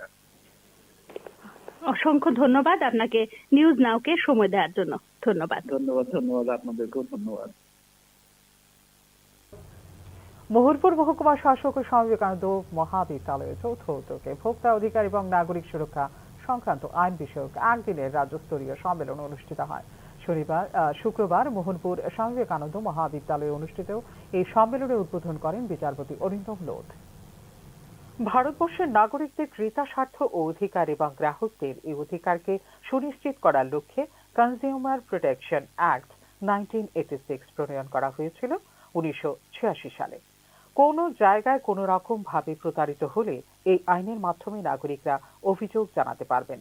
কনজিউমার প্রোটেকশন অ্যাক্ট 1986 এ উল্লেখ আছে প্রত্যেকটি রাজ্যে state consumer protection redressal commission থাকবে এবং যার সভাপতি থাকবেন উচ্চ আদালতের একজন বিচারপতি। সঙ্গে আরেকজন মহিলা ও একজন পুরুষ আধিকারিক থাকবেন যারা সমাজ বিশিষ্ট ব্যক্তিত্ব বা ভোক্তা আন্দোলনের সঙ্গে জড়িত থাকবেন বলে রাজ্যস্তরীয় সম্মেলনে জানিয়েছেন বিচারপতি অরিন্দম লোধ। কোন রকম ফ্রড, কোন চিটিং তার যদি শিকার হই আমরা, তাহলে তোমরা আমাদের দেশের নাগরিকরা ডিভাইস জানাতে পারবে। যার জন্য ওই আইনে 1986 অ্যাক্টে বলা আছে প্রত্যেকটা স্টেটে একটা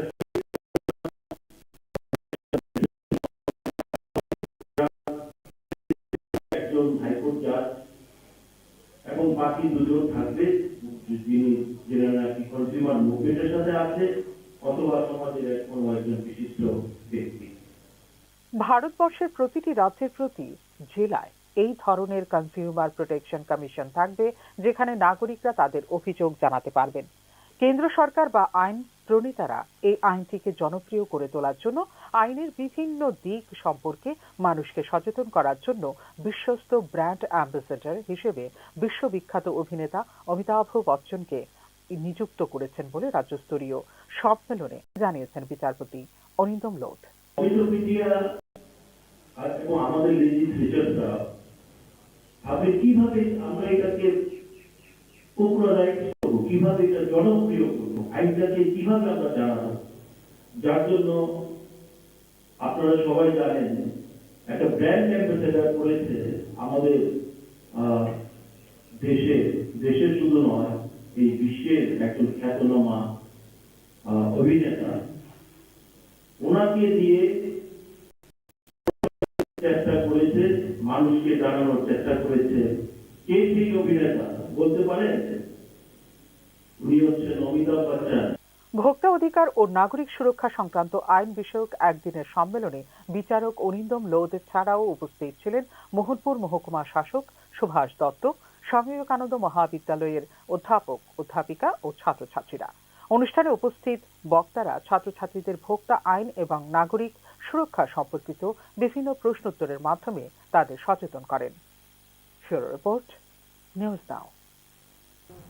শুক্রবার রাজ্যে এসে পৌঁছলেন দেশের প্রখ্যাত সঙ্গীত শিল্পী শ্রেয়া ঘোষাল।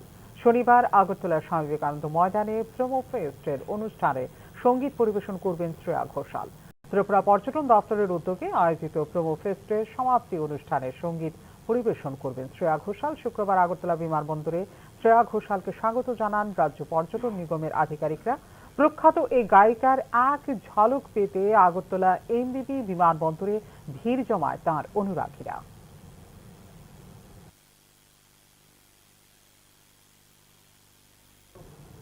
এখনকার মতো এই মুহূর্তের সংবাদ এই পর্যন্ত। অন্যান্য আপডেটস দেখার জন্য অবশ্যই নজর রাখতে হবে নিউজ নাও পর্দায়।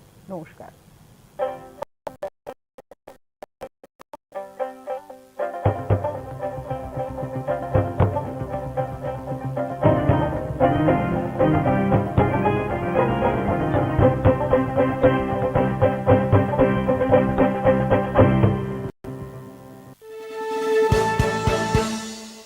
আপনি দেখছেন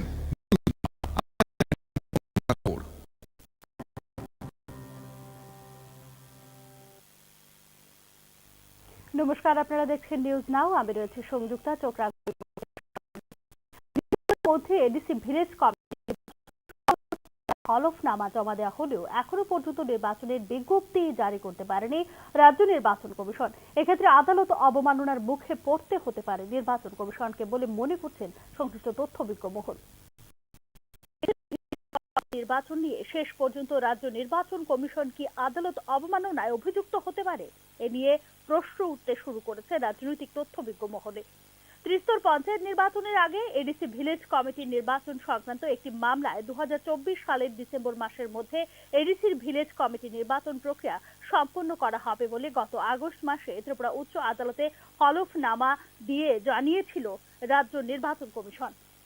কিন্তু ডিসেম্বর মাসের প্রায় এক পক্ষকাল অতিক্রম হতে চললেও এখনো পর্যন্ত নির্বাচনের বিজ্ঞপ্তি জারি করেনি রাজ্য নির্বাচন কমিশন। এক্ষেত্রে রাজ্য সরকারের সিদ্ধান্তহীনতায় হাইকোর্টে মুখ পড়তে পারে রাজ্য নির্বাচন কমিশন। হাইকোর্টের দেওয়া হলফনামার কথা মনে রেখে রাজ্য নির্বাচন কমিশন আগস্ট মাসে ত্রিস্তর পঞ্চায়েত নির্বাচনের পর এডিসি ভিলেজ কমিটি নির্বাচনের জন্য প্রাথমিক প্রস্তুতি শুরু করে। কিন্তু কোনো এক অদৃশ্য শক্তির চাপে পড়ে ভিলেজ কমিটি নির্বাচন প্রাথমিক প্রস্তুতির কাজ হিমঘরে রেখে দেওয়া হয় বলে রাজ্য নির্বাচন কমিশন সূত্রে খবর। এডিসি এলাকায় 589টি ভিলেজ কমিটির আসন সংখ্যা 4 সহস্রাধিক। এই ভিলেজ কমিটিগুলিতে শেষ নির্বাচন হয়েছিল 2016 সালে। 2021 সালে সেই ভিলেজ কমিটি শেষ হয়ে যায়। সেই হিসেবে 2021 সালের জুলাই মাসের আগেই ভিলেজ কমিটি নির্বাচন হওয়ার কথা। কিন্তু ওই সময়ে পাহাড়ে তিপ্রামথার তুলনায় সাংগঠনিক শক্তি কম থাকায় ভিলেজ কমিটি নির্বাচনের বিষয়টিতে সক্রিয়তা দেখায়নি ক্ষমতাসীন দল বিজেপি। এই অবস্থায় তিপ্রামথা দলের পক্ষ থেকে মামলা করা হয় ত্রিপুরা উচ্চ আদালতে। এই মামলায় মূল আর্জি ছিল অবিলম্বে ভিলেজ কমিটি নির্বাচন করানোর ব্যাপারে হাইকোর্ট যেন নির্দেশ দেয় রাজ্য নির্বাচন কমিশনকে। মামলা শুনানিকালে হাইকোর্ট রাজ্য সরকারের বক্তব্য, সর্বোপরি রাজ্য নির্বাচন কমিশনের বক্তব্য জানতে চায়।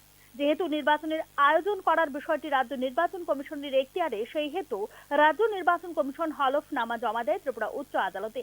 চলতি বছরের ডিসেম্বর মাসের মধ্যে এডিসির ভিলেজ কমিটির নির্বাচন প্রক্রিয়া সম্পন্ন করা হবে বলে হলফনামায় উল্লেখ করে ত্রিপুরা রাজ্য নির্বাচন কমিশন। পঞ্চায়েত নির্বাচন সম্পন্ন হবার পর রাজ্য নির্বাচন কমিশন হাইকোর্টকে দেওয়া প্রতিশ্রুতি অনুযায়ী ভিলেজ কমিটি নির্বাচনের প্রাথমিক প্রস্তুতি শুরু করে। দপ্তরকে চিঠি লিখে ভিলেজ কমিটি নির্বাচনের তারিখ প্রস্তাব করার জন্য অনুরোধও জানায় রাজ্য নির্বাচন কমিশন, কিন্তু নির্বাচন কমিশনের চিঠির উত্তর দিতে গড়িমসি শুরু করে বলে অভিযোগ উপজাতি কল্যাণ দপ্তরের বিরুদ্ধে। এক্ষেত্রে চাণক্যের ভূমিকায় অবতীর্ণ হন তেপরামাথা সুপ্রিমো প্রদ্যুৎ কিশোর দেববর্মন। ভ্রু শরণার্থীদের যেহেতু পুনর্বাসন দেওয়া হয়েছে, সেহেতু তাদের ভোটার তালিকায় অন্তর্ভুক্তি করে এডিসি এলাকায় আরো কমপক্ষে 122টি নতুন ভিলেজ কমিটি সৃষ্টি করে তারপর ভিলেজ কমিটি নির্বাচনের উদ্যোগ নেওয়ার জন্য রাজ্য নির্বাচন কমিশনকে দাবি করে তেপরামাথা। উপজাতি কল্যাণ দপ্তরে এ ধরনের একটি প্রস্তাবও জমা দেওয়া হয় মথার পক্ষ থেকে। ভিলেজ কমিটি নির্বাচনের ব্যাপারে একদিকে যেমন বড় শরিক দল বিজেপির কোনো সদিচ্ছা প্রকাশ্যে দেখা যাচ্ছে না, এমন এক অবস্থায় তেপরামাথার এই অদ্ভুত আর্জি ঘিরে ভিলেজ কমিটিতে নির্বাচনের বিষয়টি নিয়ে উঠে আসছে প্রশ্নচিহ্ন। সম্প্রতি রাজ্য নির্বাচন কমিশনের পক্ষ থেকে উপজাতি কল্যাণ দপ্তরের কাছে জানতে চাওয়া হয় ভিলেজ কমিটির নির্বাচনের বিষয়ে সরকারের প্রস্তাব কিছু আছে কিনা। কমিশনের এই চিঠির জবাবে উপজাতি কল্যাণ দপ্তরের পক্ষ থেকে রাজ্য নির্বাচন কমিশনকে সাফ জানিয়ে দেওয়া ফাইল বন্ধি। এমন এক অবস্থায় ডিসেম্বর মাস শেষ হতে আর মাত্র বাকি এক পক্ষকাল। সরকার যদি ভিলেজ কমিটি নির্বাচনের আয়োজনের জন্য এই মুহূর্তে সম্মতি দেয়, সেক্ষেত্রে ডিসেম্বর মাসের মধ্যে ভিলেজ কমিটি নির্বাচনের আয়োজন করা সম্ভব হবে না বলে অভিমত নির্বাচন কমিশনেরই একাংশ আধিকারিকের। ব্যুরো রিপোর্ট, নিউজ নাও। রাজ্যে চা নিলামের ক্ষেত্রে এক ধাপ এগিয়ে গেল ত্রিপুরা। শুক্রবার প্রথমবারের মতো অনুষ্ঠিত হলো চায়ের ক্রেতা বিক্রেতা সম্মেলন। রাজধানীর একটি বেসরকারি হোটেলে আয়োজিত সম্মেলনে উপস্থিত ছিলেন মন্ত্রী শান্তনা চাকমা। মুখ্যমন্ত্রীর সৌজন্যে চায়ের নিলাম হবে রাজ্যে। চা নিলাম কেন্দ্রের ভিত্তিপ্রস্তর স্থাপন হয়েছে ইতিমধ্যে। কিছুদিনের মধ্যেই শুরু হয়ে যাবে চা নিলাম। এতে উপকৃত হবে ক্রেতা বিক্রেতা উভয় বলে এদিন জানিয়েছেন মন্ত্রী শান্তনা চাকমা। ত্রিপুরা চা উন্নয়ন নিগমের উদ্যোগে আয়োজিত হয় এদিনের এই ক্রেতা বিক্রেতা সম্মেলন। সম্মেলনে অংশ চা পর্ষদ থেকে আগত প্রতিনিধিরা।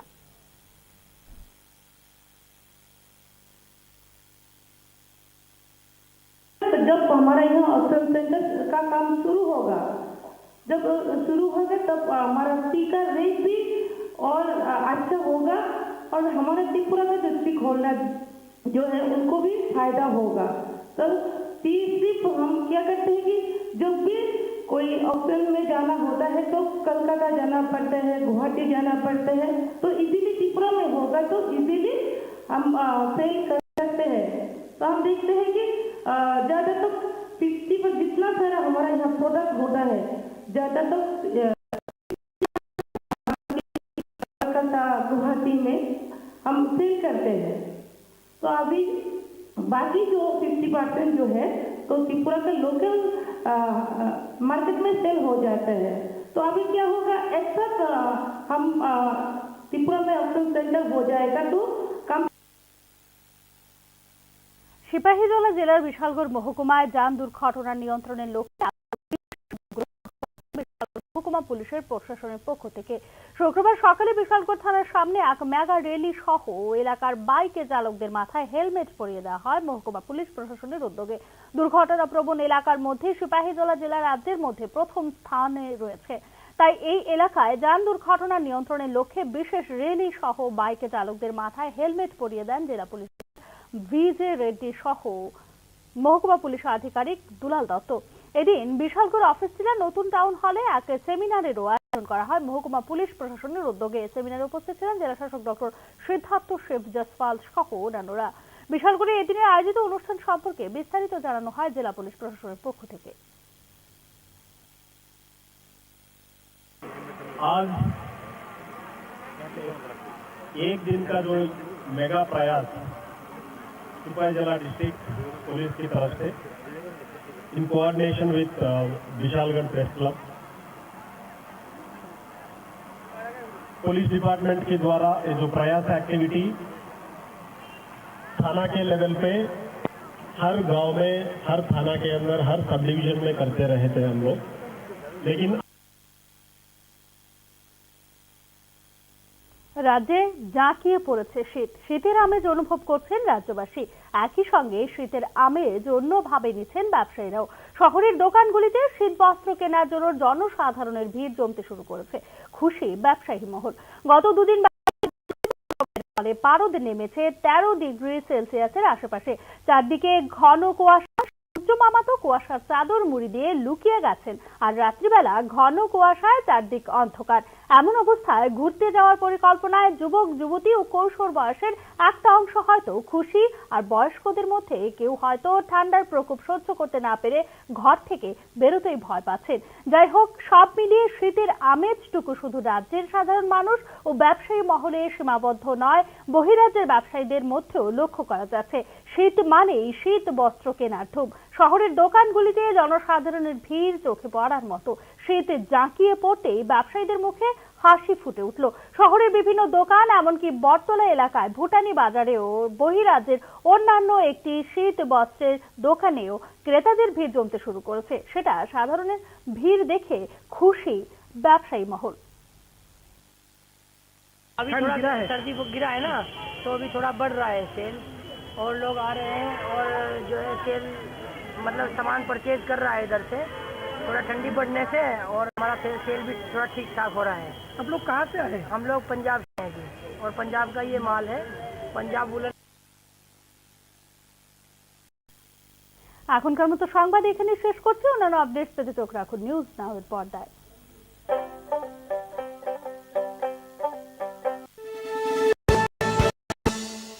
আপনি দেখছেন নিউজ নাও, আমরা জানি কোনটা খবর।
নমস্কার, আপনারা দেখছেন নিউজ নাও। আমি রয়েছি সংযুক্তা। চোখ রাখবো এই মুহূর্তের সংবাদে।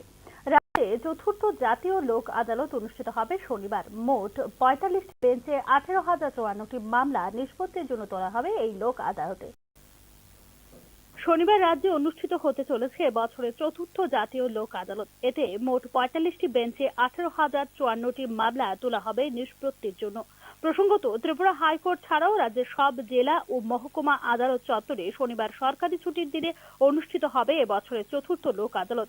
মোটর দুর্ঘটনায় ক্ষতিপূরণের মামলা 332টি, ব্যাংক ঋণ পরিশোধ সংক্রান্ত 3,557টি মামলা, আপোষযোগ্য ফৌজদারি বিরোধের 13,130টি মামলা, বৈবাহিক বিরোধের 127টি মামলা, চেক বাউন্স মামলা, ক্রেতা স্বার্থ সংক্রান্ত 44টি মামলা, চাকরি সংক্রান্ত বিষয় 3টি এবং দেওয়ানি সংক্রান্ত 13টি মামলা নিষ্পত্তির জন্য তোলা হবে জাতীয় লোক আদালতে।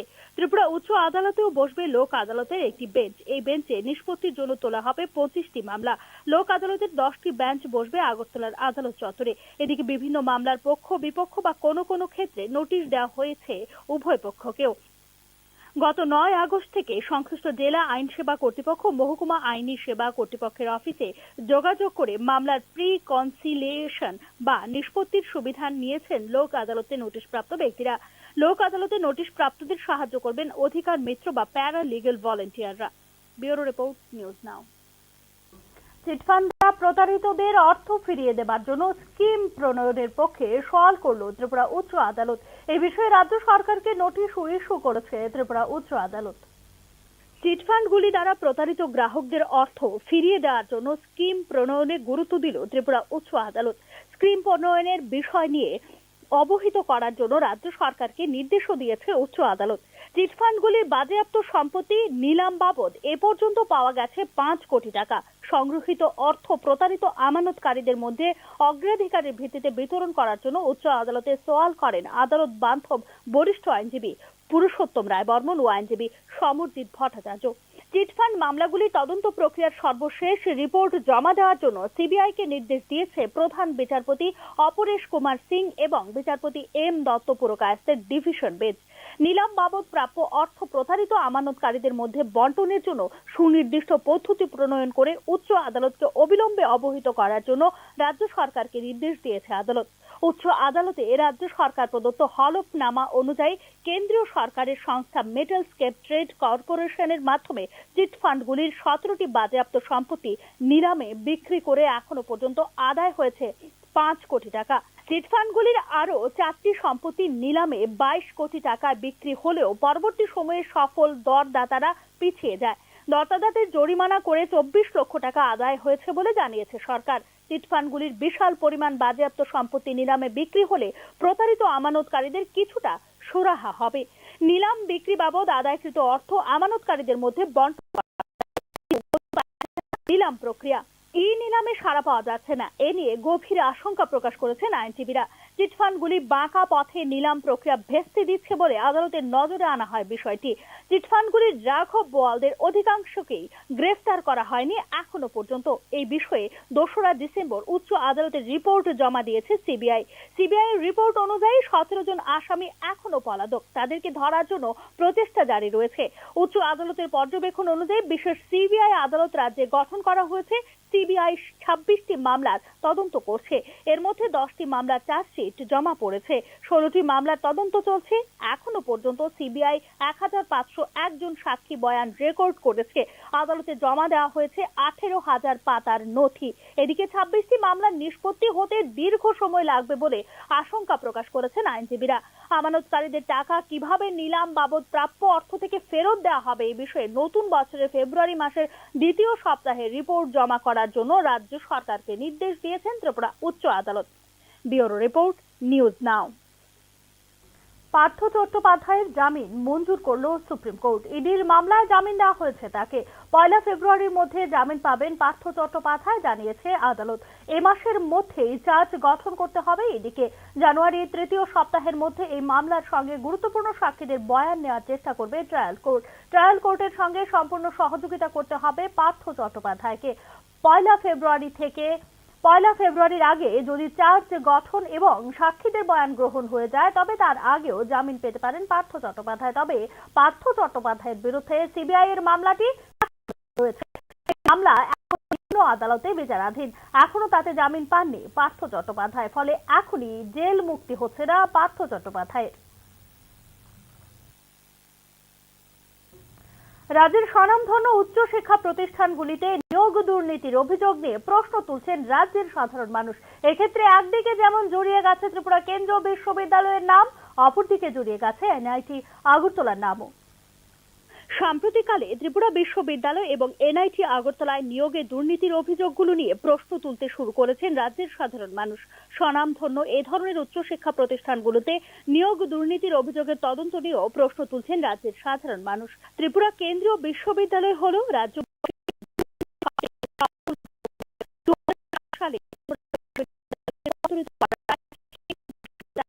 সাম্প্রতিককালে বিস্তর অভিযোগ উঠে আসছে ত্রিপুরা কেন্দ্রীয় বিশ্ববিদ্যালয়ের বিরুদ্ধে।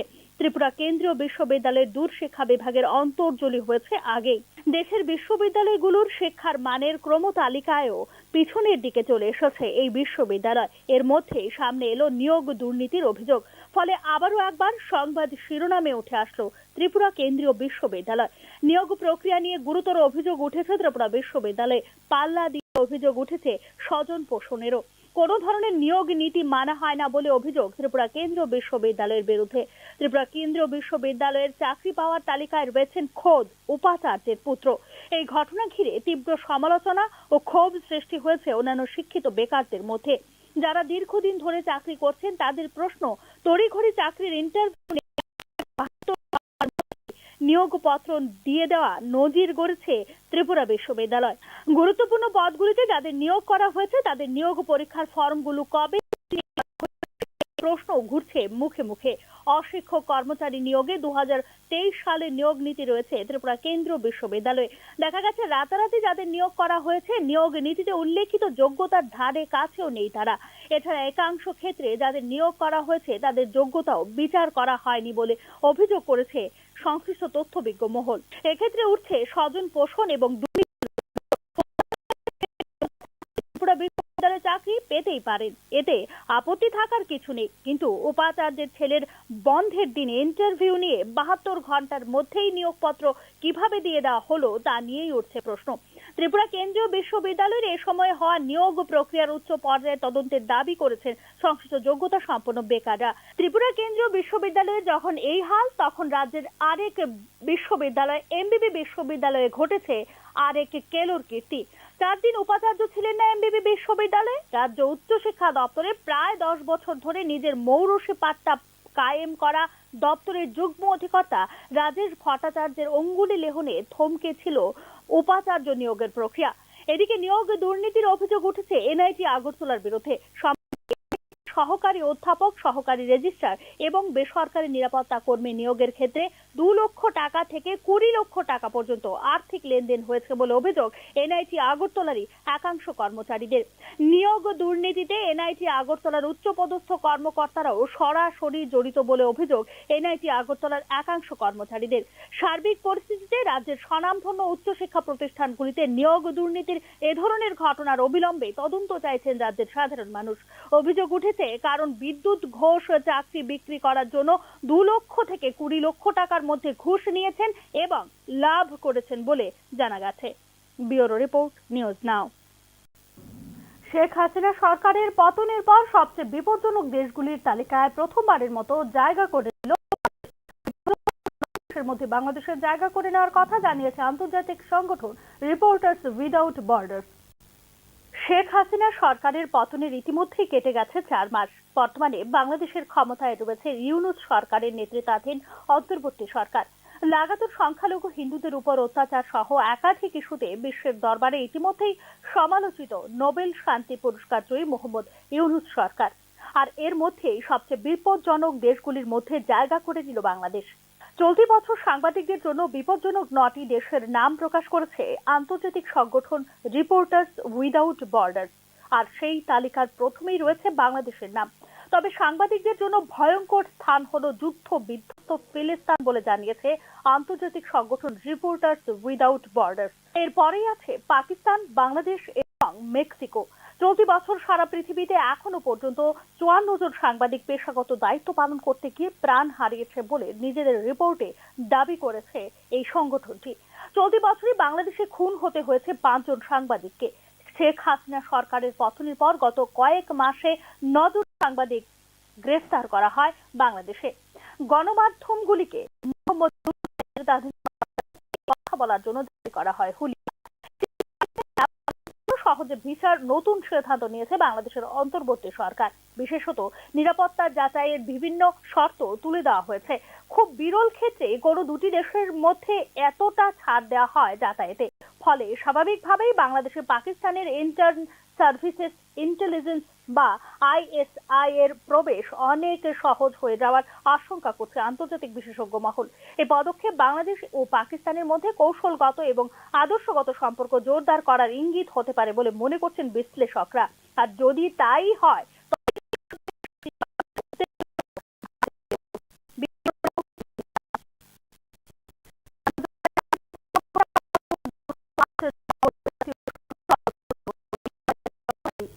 মূলত পানীয় জল, যাতায়াতের রাস্তা ও বিদ্যুৎ এই তিনটি দাবি নিয়ে জাতীয় সড়ক অবরোধ করা হয়েছে। পরে নির্দিষ্ট দপ্তরের আধিকারিকরা দাবি পূরণের আশ্বাস দিলে জাতীয় সড়ক অবরোধ মুক্ত করা হয় বলে জানা যায়। কমলপুর দুর্গা চৌমুহনী আরডি ব্লকের অধীন সেত্রা এডিসি ভিলেজের রিয়াং বস্তিতে পানীয় জল, বিদ্যুৎ ও রাস্তার দাবিতে রাস্তা অবরোধ করেন এলাকাবাসী। টানা 6 ঘন্টা জাতীয় সড়ক অবরোধ করার ফলে রাস্তার দুদিকে শত শত গাড়ি থাকায় দুর্ভোগের খবর পেয়ে ফটিকরায় থেকে বিশাল পুলিশ বাহিনী ও দুর্গা চৌমুহনী ব্লক আধিকারিক ও বিদ্যুৎ নিগমের আধিকারিকরা অবরোধ স্থলে গিয়ে জনজাতিদের দাবি পূরণের আশ্বাস দিলে বেলা 12টা নাগাদ জাতীয় সড়ক থেকে অবরোধ তুলে নেওয়া হয় বলে জানা যায়। পানীয় জল, রাস্তা ও বিদ্যুৎ এই তিনটি দাবির ভিত্তিতে এবং অন্যান্য বিষয়ের উপর ভিত্তি করে এদিন পথ অবরোধ করা হয়েছে বলে অবরোধকারীদের পক্ষ থেকে জানানো হয়েছে।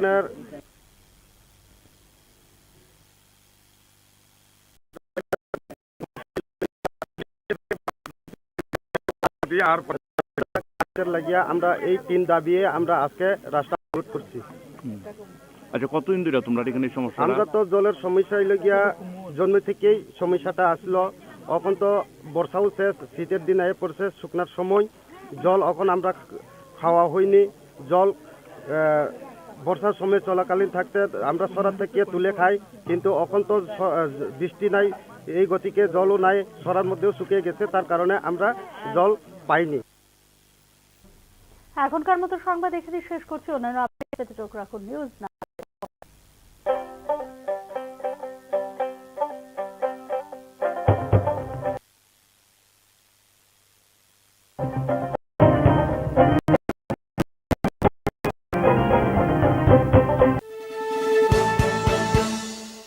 আপনি দেখছেন নিউজ নাও, আমরা জানি কোনটা খবর। আপনি দেখছেন নিউজ নাও, আমরা জানি কোনটা খবর।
আপনি দেখছেন নিউজ নাও, আমরা জানি কোনটা খবর।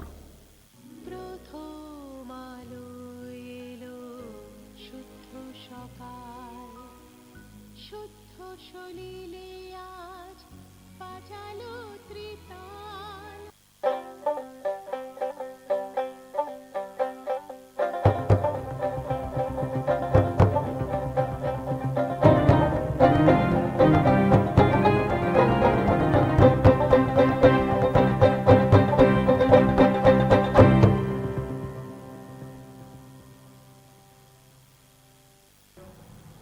নমস্কার, নিউজ নাওয়ের প্রাইম নিউজে আপনাদের সবাইকে স্বাগত। আমি রয়েছে আপনাদের সাথে আছি, চোখ রাখছি ভোটের খবরে।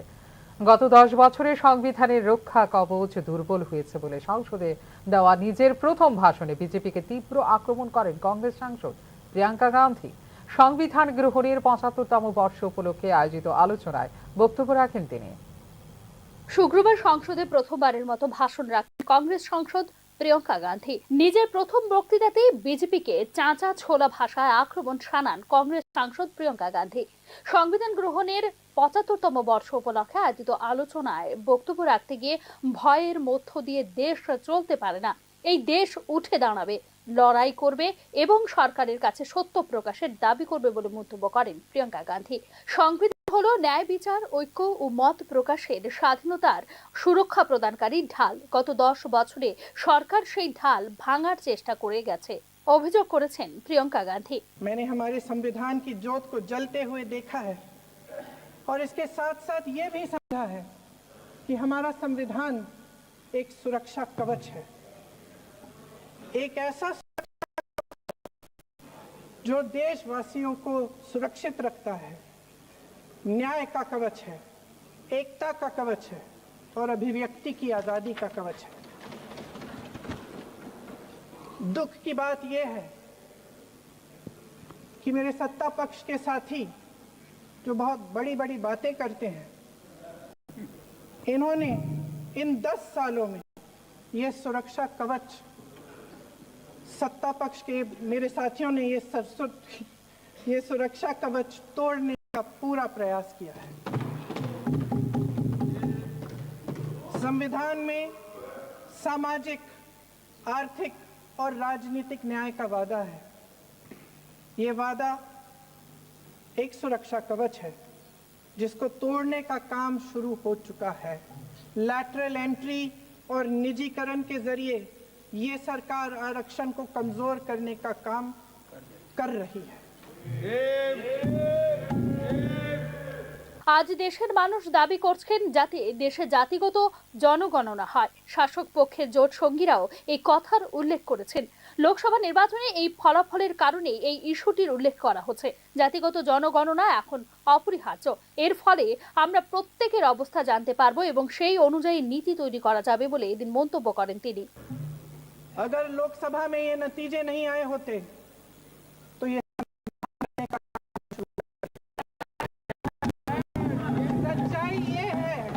सच्चाई ये है अध्यक्ष महोदय कि आज संविधान बार बार इसलिए कह रहे हैं क्योंकि इस चुनाव में इनको पता चल गया कि इस देश की जनता ही इस संविधान को सुरक्षित रखेगी,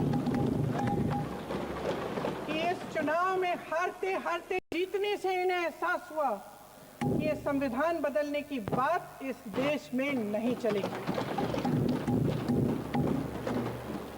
आज जनता की मांग है कि जाति जनगणना हो। सत्ता पक्ष के मेरे साथी ने इसका जिक्र किया। ये जिक्र भी आज इसलिए हो रहा है क्योंकि चुनाव में ये नतीजे आए। ये जाति ताकि हमें पता चले कि किसकी क्या स्थिति है और नीतियां उस हिसाब। এদিকে প্রিয়ঙ্কার অভিষেক বক্তৃতার প্রশংসা শোনা গিয়েছে রাহুল গান্ধী থেকে সোনিয়া গান্ধীর গলায়। দুর্দান্ত বক্তৃতা দিয়েছেন, আমার প্রথম বক্তৃতা থেকে ভালো বলে মন্তব্য করেছেন রাহুল গান্ধী। 2004 সালে রাহুল গান্ধী রাজনীতিতে পা রাখার সময় থেকেই বহু মানুষ, বিশেষত কংগ্রেস সমর্থকদের দাবি ছিল এবার প্রিয়ঙ্কাও প্রবেশ করবে রাজনীতির আঙ্গিনায়। আসলে 2099 সালে মা সোনিয়ার হয়ে রায়বেলিতে প্রথমবার প্রচার করতে আসেন প্রিয়াঙ্কা। সেই সময়ে আমেঠির কংগ্রেস কর্মী জগদীশ পীযুষ স্লোগান তুলেছিলেন, আমেঠি কি ডঙ্কা বিটিয়া প্রিয়ঙ্কা। কিন্তু মা বা দাদার হয়ে প্রচারে এলেও 2019 সালের জানুয়ারিতে কংগ্রেস সাধারণ সম্পাদক হওয়ার আগে পর্যন্ত প্রত্যক্ষ রাজনীতি থেকে দূরেই থাকেন তিনি। আসলে তার দাবি ছিল ছেলে মেয়ে ছোট, ওদের বড় না করা পর্যন্ত এসব নিয়ে তিনি ভাবতে রাজি নন। আজ প্রিয়ঙ্কার ছেলে রেহানের বয়স 23 এবং মেয়ে মিরায়া 22। আর এবছরই ওয়ানরের উপনির্বাচন 52 বছরের নেত্রী শুক্রবাসরীয় দুপুরে দিলেন প্রথম ভাষণ। আর সেই মুহূর্তের পরই ফের সংসদে ইন্দিরার ছায়া যেন দেখতে পাচ্ছেন কংগ্রেস সমর্থকরা। তাদের দাবি, এদিন দৃপ্ত ভাষণে ঠাকুমারই প্রতিফলন দেখা গিয়েছে। প্রসঙ্গত, রাজনীতির শুরুর দিনগুলোয় গুঙ্গি গুড়িয়ার মতো ঘোঁচা শুনতে হয়েছিল ইন্দিরাকে, কিন্তু অল্প সময়ের মধ্যেই তিনি পরিণত হয়ে উঠেছিলেন দাপুটে নেত্রী। ব্যুরো রিপোর্ট, নিউজ নাও। চোখ রাখছি পরে খবরে। আরজিকর হাসপাতালে চিকিৎসকের ধর্ষণ এবং খুনের মামলায় শুক্রবার সাপ্লিমেন্টারি চার্জশিট দিতে পারল না সিবিআই, যার ফলে জামিন পেয়ে গেল আরজিকর মেডিকেল কলেজের প্রাক্তন অধ্যক্ষ সন্দীপ ঘোষ এবং টালা থানার প্রাক্তন ওসি অভিজিৎ মণ্ডল। চিকিৎসক পড়ুয়ার খুন এবং ধর্ষণের মামলায় প্রমাণ লোপাটের অভিযোগ ছিল তাদের বিরুদ্ধে। 2000 টাকা বন্ডের বিনিময়ে জামিন পেয়েছেন সন্দীপ এবং অভিজিৎ। চিকিৎসকের ধর্ষণ ও খুনের প্রতিবাদে এবং দ্রুত বিচারের দাবিতে সিজিও কমপ্লেক্স ঘেরাও করেছিল পশ্চিমবঙ্গের জুনিয়র চিকিৎসকরা। রাজপথে হেঁটেছেন, লালবাজার অভিযান করেছেন অনশনও, কিন্তু তারপরেও আরজি করের প্রাক্তন অধ্যক্ষ সন্দীপ ঘোষ এবং টালা থানার তৎকালীন ওসি অভিজিৎ মণ্ডল জামিন পাওয়ায় হতাশ আন্দোলনকারী জুনিয়র চিকিৎসকরা। তবে হতাশ হলেও প্রতিবাদ থামবে না তাদের, বরং আরো বড় করে আন্দোলনের বার্তা দিলেন জুনিয়র চিকিৎসকরা। অন্যদিকে এই বিষয়ে শনিবারই সিবিআই দপ্তর ঘেরাও করবে বলে জানিয়েছে চিকিৎসকদের সংগঠন সার্ভিস ডক্টরস ফোরাম।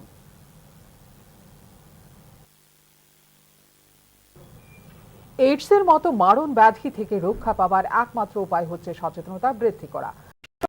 এটি বাস্তবায়নের উদ্যোগ নিল ত্রিপুরার এমবিবি বিশ্ববিদ্যালয়। শনিবার বিকেলে এইডস সচেতনতার উপর একটি র্যালি সংগঠিত করে এমবিবি বিশ্ববিদ্যালয়ের ছাত্রছাত্রীরা। র্যালিতে নেতৃত্ব দেন ত্রিপুরা এমবিবি বিশ্ববিদ্যালয়ের উপাচার্য সত্যদেব পোদ্দার। ত্রিপুরা এমবিবি বিশ্ববিদ্যালয় থেকে শুরু হয়ে শহরতলির আড়ালিয়া এলাকার বিভিন্ন পথে পরিক্রমা করে জনসচেতনতামূলক এই র্যালিটি। মারণ ব্যাধি এইডস সম্পর্কে সচেতনতা গড়ে তোলার জন্য বিতরণ করা হয় প্রচার পুস্তিকাও। ছাত্রছাত্রী ও যুব সমাজকে এই মহামারী থেকে দূরে রাখার অন্যতম মাধ্যম হলো তাদের পড়াশোনা ও ক্যারিয়ার গঠনে মনোযোগী করা। তবে শুধুমাত্র পুঁথিগত শিক্ষা নয়, এই ড্রাগের নেশার কুপ্রভাব দূরীকরণে চাই সচেতনতা সৃষ্টিকারী পঠন পাঠন। পাশাপাশি কি কি কারণে যুব সমাজ মাদকাসক্ত হয়ে পড়ছে সে বিষয়ে নিয়মিত আলোচনা এবং নীতি নির্ধারণ একান্ত প্রয়োজন বলে এদিন জানিয়েছেন অধ্যাপক সত্যদেব পোদ্দার। ড্রাগের নেশা একটি আর্থসামাজিক এবং অনেকটা ভৌগোলিক সমস্যা, তাই অঞ্চল ভেদে নীতি পরিবর্তন করা দরকার। মানুষের মাঝে গিয়ে তাদের সমস্যা বোঝা দরকার, তবে প্রকৃত সচেতনতা সৃষ্টি সম্ভব হবে বলেও জানান তিনি। রাজ্যের চতুর্থ জাতীয় লোক আদালত অনুষ্ঠিত হবে শনিবার। মোট 45টি বেঞ্চে 18,054টি মামলা নিষ্পত্তির জন্য তোলা হবে এই লোক আদালতে। শনিবার রাজ্যে অনুষ্ঠিত হতে চলেছে বছরের চতুর্থ জাতীয় লোক আদালত। এতে মোট 45টি বেঞ্চে 18,054টি মামলা তোলা হবে নিষ্পত্তির জন্য। প্রসঙ্গত, ত্রিপুরা হাইকোর্ট ছাড়াও রাজ্যের সব জেলা ও মহকুমা আদালত চত্বরে শনিবার সরকারি ছুটির দিনে অনুষ্ঠিত হবে এবছরের চতুর্থ লোক আদালত। মোটর দুর্ঘটনায় ক্ষতিপূরণের মামলা 332টি, ব্যাংক ঋণ পরিশোধ সংক্রান্ত 3,557টি মামলা, আপোষযোগ্য ফৌজদারি বিরোধের 13,130টি মামলা, বৈবাহিক বিরোধের 127টি মামলা, চেক বাউন্স সংক্রান্ত 186টি মামলা, ক্রেতা স্বার্থ সংক্রান্ত 44টি মামলা, চাকরি সংক্রান্ত বিষয় 3টি এবং দেওয়ানি সংক্রান্ত 13টি মামলা নিষ্পত্তির জন্য তোলা হবে।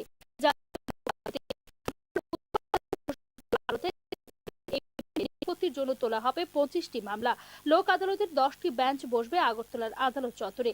এদিকে বিভিন্ন মামলার পক্ষ বিপক্ষ বা কোনো কোনো ক্ষেত্রে নোটিশ দেওয়া হয়েছে উভয় পক্ষকেও। গত 9 আগস্ট থেকে সংশ্লিষ্ট জেলা আইন সেবা কর্তৃপক্ষ, মহকুমা আইনি সেবা কর্তৃপক্ষের অফিসে যোগাযোগ করে মামলার প্রি কনসিলিয়েশন বা নিষ্পত্তির সুবিধা নিয়েছেন লোক আদালতে নোটিশপ্রাপ্ত ব্যক্তিরা। লোক আদালতে নোটিশ প্রাপ্তদের সাহায্য করবেন অধিকার মিত্র বা প্যারা লিগ্যাল ভলান্টিয়াররা। Bureau report, news now. Chit fund দ্বারা প্রতারিতদের অর্থ ফিরিয়ে দেবার জন্য স্কিম প্রণয়নের পক্ষে সওয়াল করল ত্রিপুরা উচ্চ আদালত। এ বিষয়ে রাজ্য সরকারকে নোটিশও ইস্যু করেছে ত্রিপুরা উচ্চ আদালত। চিটফান্ডগুলি দ্বারা প্রতারিত গ্রাহকদের অর্থ ফিরিয়ে দেওয়ার জন্য স্কিম প্রণয়নে গুরুত্ব দিল ত্রিপুরা উচ্চ আদালত। স্কিম প্রণয়নের বিষয় নিয়ে অবহিত করার জন্য রাজ্য সরকারকে নির্দেশও দিয়েছে উচ্চ আদালত। চিটফান্ডগুলির বাজেয়াপ্ত সম্পত্তি নিলাম বাবদ এ পর্যন্ত পাওয়া গেছে 5 কোটি টাকা। সংগৃহীত অর্থ প্রতারিত আমানতকারীদের মধ্যে অগ্রাধিকারের ভিত্তিতে বিতরণ করার জন্য উচ্চ আদালতে সওয়াল করেন আদালত বান্ধব বরিষ্ঠ আইনজীবী পুরুষোত্তম রায় বর্মন ও আইনজীবী সমরজিৎ ভট্টাচার্য। চিটফান্ড মামলাগুলি তদন্ত প্রক্রিয়ার সর্বশেষ রিপোর্ট জমা দেওয়ার জন্য সিবিআইকে নির্দেশ দিয়েছে প্রধান বিচারপতি অপরেশ কুমার সিং এবং বিচারপতি এম দত্ত পুরকায়স্থের ডিভিশন বেঞ্চ। নিলাম বাবদ প্রাপ্য অর্থ প্রতারিত আমানতকারীদের মধ্যে বন্টনের জন্য সুনির্দিষ্ট পদ্ধতি প্রণয়ন করে উচ্চ আদালতকে অবিলম্বে অবহিত করার জন্য রাজ্য সরকারকে নির্দেশ দিয়েছে আদালত। উচ্চ আদালতে রাজ্য সরকার প্রদত্ত হলফনামা অনুযায়ী কেন্দ্রীয় সরকারের সংস্থা মেটাল স্কেপ ট্রেড কর্পোরেশনের মাধ্যমে চিটফান্ডগুলির 17টি বাজেয়াপ্ত সম্পত্তি নিলামে বিক্রি করে এখনো পর্যন্ত আদায় হয়েছে 5 কোটি টাকা। চিটফান্ডগুলির আরও 4টি সম্পত্তি নিলামে 22 কোটি টাকায় বিক্রি হলেও পরবর্তী সময়ে সফল দরদাতারা পিছিয়ে যায়। দরদাতাদের জরিমানা করে 24 লক্ষ টাকা আদায় হয়েছে বলে জানিয়েছে। সম্পত্তি নিলামে বিক্রি হলে প্রতারিত আমানতকারীদের কিছুটা সুরাহা হবে। নিলাম বিক্রি বাবদ আদায়কৃত অর্থ আমানতকারীদের মধ্যে বন্টন করা যাবে, কিন্তু গতি পাচ্ছে না নিলাম প্রক্রিয়া। নিলামে সাড়া পাওয়া যাচ্ছে না, এ নিয়ে গভীর আশঙ্কা প্রকাশ করেছেন আইনজীবীরা। চিটফান্ডগুলি বাঁকা পথে নিলাম প্রক্রিয়া ভেস্তে দিচ্ছে বলে আদালতের নজরে আনা হয় বিষয়টি। চিটফান্ডগুলির রাঘব বোয়ালদের অধিকাংশকেই গ্রেফতার করা হয়নি এখনো পর্যন্ত। এই বিষয়ে 2রা ডিসেম্বর উচ্চ আদালতের রিপোর্ট জমা দিয়েছে সিবিআই। সিবিআই এর রিপোর্ট অনুযায়ী 17 জন আসামি এখনো পলাতক, তাদেরকে ধরার জন্য প্রচেষ্টা জারি রয়েছে। উচ্চ আদালতের পর্যবেক্ষণ অনুযায়ী বিশেষ সিবিআই আদালত রাজ্যে গঠন করা হয়েছে। সিবিআই 26টি মামলার তদন্ত করছে, এর মধ্যে 10টি মামলার চার্জশিট জমা পড়েছে, 16টি মামলার তদন্ত চলছে। এখনো পর্যন্ত সিবিআই 1501 জন সাক্ষী বয়ান রেকর্ড করেছে। আদালতে জমা দেওয়া হয়েছে 18,000 পাতার নথি। এদিকে 26টি মামলার নিষ্পত্তি হতে দীর্ঘ সময় লাগবে বলে আশঙ্কা প্রকাশ করেছেন আইনজীবীরা। আমানতকারীদের টাকা কিভাবে নিলাম বাবদ প্রাপ্য অর্থ থেকে ফেরত দেওয়া হবে এই বিষয়ে নতুন বছরের ফেব্রুয়ারি মাসের দ্বিতীয় সপ্তাহে রিপোর্ট জমা করার জন্য রাজ্য সরকারকে নির্দেশ দিয়েছেন ত্রিপুরা উচ্চ আদালত। ব্যুরো রিপোর্ট, নিউজ নাও। রাজ্য স্বনামধন্য উচ্চশিক্ষা প্রতিষ্ঠানগুলিতে নিয়োগে দুর্নীতির অভিযোগ নিয়ে প্রশ্ন তুলছেন রাজ্যের সাধারণ মানুষ। এক্ষেত্রে একদিকে যেমন জড়িয়ে গেছে ত্রিপুরা কেন্দ্রীয় বিশ্ববিদ্যালয়ের নাম, অপরদিকে জড়িয়ে গেছে এনআইটি আগরতলার নামও। সাম্প্রতিককালে ত্রিপুরা বিশ্ববিদ্যালয় এবং এনআইটি আগরতলায় নিয়োগে দুর্নীতির অভিযোগগুলো নিয়ে প্রশ্ন তুলতে শুরু করেছেন রাজ্যের সাধারণ মানুষ। স্বনামধন্য এ ধরনের উচ্চশিক্ষা প্রতিষ্ঠানগুলোতে নিয়োগ দুর্নীতির অভিযোগের তদন্ত নিয়েও প্রশ্ন তুলছেন রাজ্যের সাধারণ মানুষ। ত্রিপুরা কেন্দ্রীয় বিশ্ববিদ্যালয় হল রাজ্যবাসীর দীর্ঘদিনের স্বপ্নের সফল বাস্তবায়ন। 2007 সালে ত্রিপুরা বিশ্ববিদ্যালয়কে রূপান্তরিত করা হয় কেন্দ্রীয় বিশ্ববিদ্যালয়। সাম্প্রতিককালে বিস্তর অভিযোগ উঠে আসছে ত্রিপুরা কেন্দ্রীয় বিশ্ববিদ্যালয়ের বিরুদ্ধে। ত্রিপুরা কেন্দ্রীয় বিশ্ববিদ্যালয়ের দূরশিক্ষা বিভাগের অন্তর্জলি হয়েছে আগে। দেশের বিশ্ববিদ্যালয়গুলোর শিক্ষার মানের ক্রমতালিকায়ও পিছনের দিকে চলে এসেছে এই বিশ্ববিদ্যালয়। এর মধ্যে সামনে এলো নিয়োগ দুর্নীতির অভিযোগ। ফলে আবারও একবার সংবাদ শিরোনামে উঠে আসলো ত্রিপুরা কেন্দ্রীয় বিশ্ববিদ্যালয়। নিয়োগ প্রক্রিয়া নিয়ে গুরুতর অভিযোগ উঠেছে ত্রিপুরা বিশ্ববিদ্যালয়ে। পাল্লা দিয়ে অভিযোগ উঠেছে স্বজন পোষণেরও। কোনো ধরনের নিয়োগ নীতি মানা হয় না বলে অভিযোগ ত্রিপুরা কেন্দ্রীয় বিশ্ববিদ্যালয়ের বিরুদ্ধে। ত্রিপুরা কেন্দ্রীয় বিশ্ববিদ্যালয়ের চাকরি পাওয়ার তালিকায় রয়েছেন খোদ উপাচার্যের পুত্র। এই ঘটনা ঘিরে তীব্র সমালোচনা ও ক্ষোভ সৃষ্টি হয়েছে অন্যান্য শিক্ষিত বেকারদের মধ্যে। যারা দীর্ঘদিন ধরে চাকরি করছেন তাদের প্রশ্ন, তড়িঘড়ি চাকরির ইন্টারভিউ নেওয়া এবং 72 ঘন্টার মধ্যে নিয়োগপত্র দিয়ে দেওয়া নজির গড়েছে ত্রিপুরা বিশ্ববিদ্যালয়। গুরুত্বপূর্ণ পদগুলিতে যাদের নিয়োগ করা হয়েছে তাদের নিয়োগ পরীক্ষার ফর্মগুলো কবে স্ক্রুটিনি করা হয়েছে সেই প্রশ্ন ঘুরছে মুখে মুখে। অশিক্ষক কর্মচারী নিয়োগে 2023 সালে নিয়োগ নীতি রয়েছে ত্রিপুরা কেন্দ্রীয় বিশ্ববিদ্যালয়ে। দেখা গেছে রাতারাতি যাদের নিয়োগ করা হয়েছে নিয়োগ নীতিতে উল্লেখিত যোগ্যতার ধারে কাছেও নেই তারা। এছাড়া একাংশ ক্ষেত্রে যাদের নিয়োগ করা হয়েছে তাদের যোগ্যতাও বিচার করা হয়নি বলে অভিযোগ করেছে অভিযোগ। থাকলে ত্রিপুরা বিশ্ববিদ্যালয়ে চাকরি পেতেই পারেন, এতে আপত্তি থাকার কিছু নেই। কিন্তু উপাচার্যের ছেলের বন্ধের দিনে নিয়ে 72 ঘন্টার মধ্যেই নিয়োগপত্র কিভাবে দিয়ে দেওয়া? ত্রিপুরা কেন্দ্রীয় বিশ্ববিদ্যালয়ের এ সময় হওয়া নিয়োগ প্রক্রিয়ার উচ্চ পর্যায়ে তদন্তের দাবি করেছেন সংশ্লিষ্ট যোগ্যতা সম্পন্ন বেকাররা। ত্রিপুরা কেন্দ্রীয় বিশ্ববিদ্যালয়ে যখন এই হাল, তখন রাজ্যের আরেক বিশ্ববিদ্যালয় ঘটেছে আরেক কেলোর কীর্তি। 4 দিন উপাচার্য ছিলেন না এমবিবি বিশ্ববিদ্যালয়ে। রাজ্য উচ্চশিক্ষা দপ্তরে প্রায় 10 বছর ধরে নিজের মৌরসি পাট্টা কায়েম করা দপ্তরের যুগ্ম অধিকর্তা রাজেশ ভট্টাচার্যের অঙ্গুলি লেহনে থমকে ছিল উপাচার্য নিয়োগের প্রক্রিয়া। এদিকে নিয়োগ দুর্নীতির অভিযোগ উঠেছে এনআইটি আগরতলার বিরুদ্ধে। সম্প্রতি এনআইটিতে সহকারী অধ্যাপক, সহকারী রেজিস্ট্রার এবং বেসরকারি নিরাপত্তা কর্মী নিয়োগের ক্ষেত্রে 2 লক্ষ টাকা থেকে 20 লক্ষ টাকা পর্যন্ত আর্থিক লেনদেন হয়েছে বলে অভিযোগ এনআইটি আগরতলারই একাংশ কর্মচারীদের। নিয়োগ দুর্নীতিতে এনআইটি আগরতলার উচ্চপদস্থ কর্মকর্তারাও সরাসরি জড়িত বলে অভিযোগ এনআইটি আগরতলার একাংশ কর্মচারীদের। সার্বিক পরিস্থিতিতে রাজ্যের স্বনামধন্য উচ্চশিক্ষা প্রতিষ্ঠানগুলিতে নিয়োগ দুর্নীতির এ ধরনের ঘটনার অবিলম্বে তদন্ত চাইছেন রাজ্যের সাধারণ মানুষ। ব্যুরো রিপোর্ট, নিউজ নাও। মোহনপুর মহকুমা শাসক ও স্বামী বিবেকানন্দ মহাবিদ্যালয়ের যৌথ উদ্যোগে ভোক্তা অধিকার এবং নাগরিক সুরক্ষা সংক্রান্ত রাজ্যস্তরীয় সম্মেলন অনুষ্ঠিত হয়। শুক্রবার মোহনপুর স্বামী বিবেকানন্দ মহাবিদ্যালয়ে অনুষ্ঠিত এই সম্মেলনের উদ্বোধন করেন বিচারপতি অরিন্দম লোধ। ভারতবর্ষের নাগরিকদের ক্রেতা স্বার্থ ও অধিকার এবং গ্রাহকদের এই অধিকারকে সুনিশ্চিত করার লক্ষ্যে কনজিউমার প্রোটেকশন অ্যাক্ট 1986 প্রণয়ন করা হয়েছিল 1986 সালে। কোনো জায়গায় কোনো রকম ভাবে প্রতারিত হলে এই আইনের মাধ্যমে নাগরিকরা অভিযোগ জানাতে পারবেন। কনজিউমার প্রোটেকশন অ্যাক্ট 1986 উল্লেখ আছে প্রত্যেকটি রাজ্যে স্টেট কনজিউমার প্রোটেকশন কমিশন থাকবে এবং যার সভাপতি থাকবেন উচ্চ আদালতের একজন বিচারপতি। সঙ্গে আরেকজন মহিলা ও একজন পুরুষ আধিকারিক থাকবেন যারা সমাজের বিশিষ্ট ব্যক্তিত্ব বা ভোক্তা আন্দোলনের সঙ্গে জড়িত থাকবেন বলে রাজ্যস্তরীয় সম্মেলনে জানিয়েছেন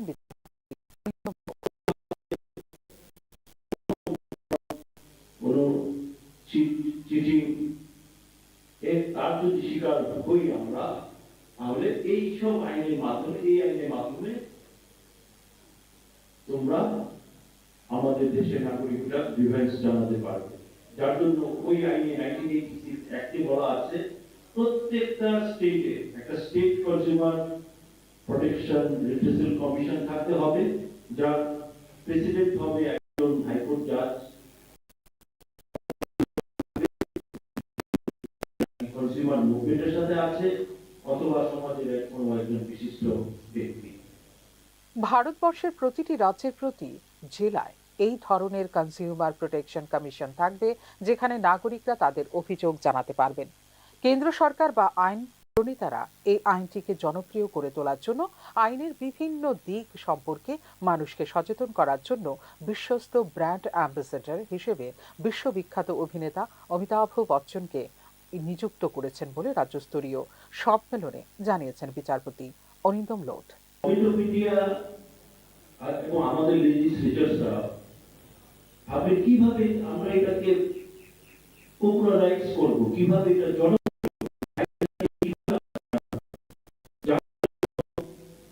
আপনারা সবাই জানেন একটা ব্র্যান্ড অ্যাম্বাসেডর করেছে আমাদের দেশের শুধু নয় এই বিশ্বের ওনাকে দিয়ে প্রচারের চেষ্টা করেছে, মানুষকে জানানোর চেষ্টা করেছে। কে সেই অভিনেতা বলতে পারেন? উনি হচ্ছেন অমিতাভ বচ্চন। ভোক্তা অধিকার ও নাগরিক সুরক্ষা সংক্রান্ত আইন বিষয়ক একদিনের সম্মেলনে বিচারক অরিন্দম লোধ ছাড়াও উপস্থিত ছিলেন মোহনপুর মহকুমা শাসক সুভাষ দত্ত, স্বামী বিবেকানন্দ মহাবিদ্যালয়ের অধ্যাপক অধ্যাপিকা ও ছাত্রছাত্রীরা।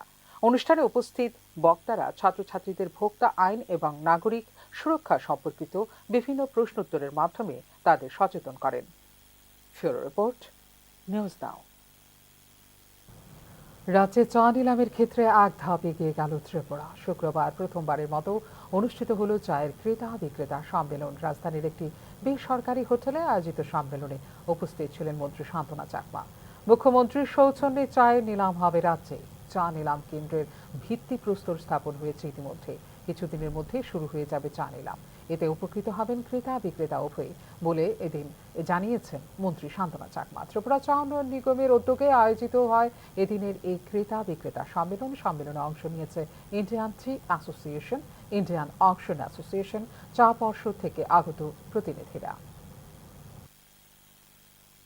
जब हमारा यहाँ ऑक्शन सेंटर का काम शुरू होगा तब हमारा स्पीकर रेट भी और अच्छा होगा और हमारे त्रिपुरा का जो स्पीक होल्डर जो है उनको भी फायदा होगा। तो सिर्फ हम क्या करते हैं कि जब भी कोई ऑक्शन में जाना होता है तो कलकत्ता जाना पड़ता है, गुवाहाटी जाना पड़ता है। त्रिपुरा में होगा तो इजीली हम सेल कर सकते हैं। तो हम देखते हैं कि ज़्यादा तो 50% जितना सारा हमारा यहाँ प्रोडक्ट होता है ज़्यादा तो 50% बाहर मतलब कि कलकत्ता गुवाहाटी में हम सेल करते हैं। तो अभी बाकी जो 50% जो है तो त्रिपुरा का लोकल मार्केट में सेल हो जाता है। तो अभी क्या होगा, एक साथ हम त्रिपुरा में ऑक्शन सेंटर हो जाएगा तो काम शुरू होगा तो हम त्रिपुरा के लोगों के लिए जो काम करना नहीं चाहते उन लोग भी विकसित होंगे और टी के ऊपर काम करना। এদিকে রাজ্যে চা নিলামের জন্য প্রথমবারের মতো অনুষ্ঠিত হওয়া ক্রেতা বিক্রেতা সম্মেলন নিয়ে বিস্তারিত জানিয়েছেন ত্রিপুরা চা উন্নয়ন নিগমের চেয়ারম্যান সমীর ঘোষ। চা নিলাম প্রক্রিয়ায় বর্তমানে যেখানে ৪৪ দিন সময় লাগে, আগামী দিনে তাতে লাগবে মাত্র ২৯ দিন। রাজ্যে চা থেকে প্রকিউরমেন্ট শুরু করলে কর্মসংস্থানের সুযোগ তৈরি হবে। জাতীয় এবং আন্তর্জাতিক পর্যায়ে পরিচিতি লাভ করবে ত্রিপুরার চা। নিউজ নাওকে দেওয়া প্রতিক্রিয়া জানিয়েছেন ত্রিপুরা চা উন্নয়ন নিগমের চেয়ারম্যান সমীর ঘোষ। শুনে নেব কি বলছেন তিনি। আমাদের রাজ্যে প্রথমবারের মতো এরকম চাকে কেন্দ্র করে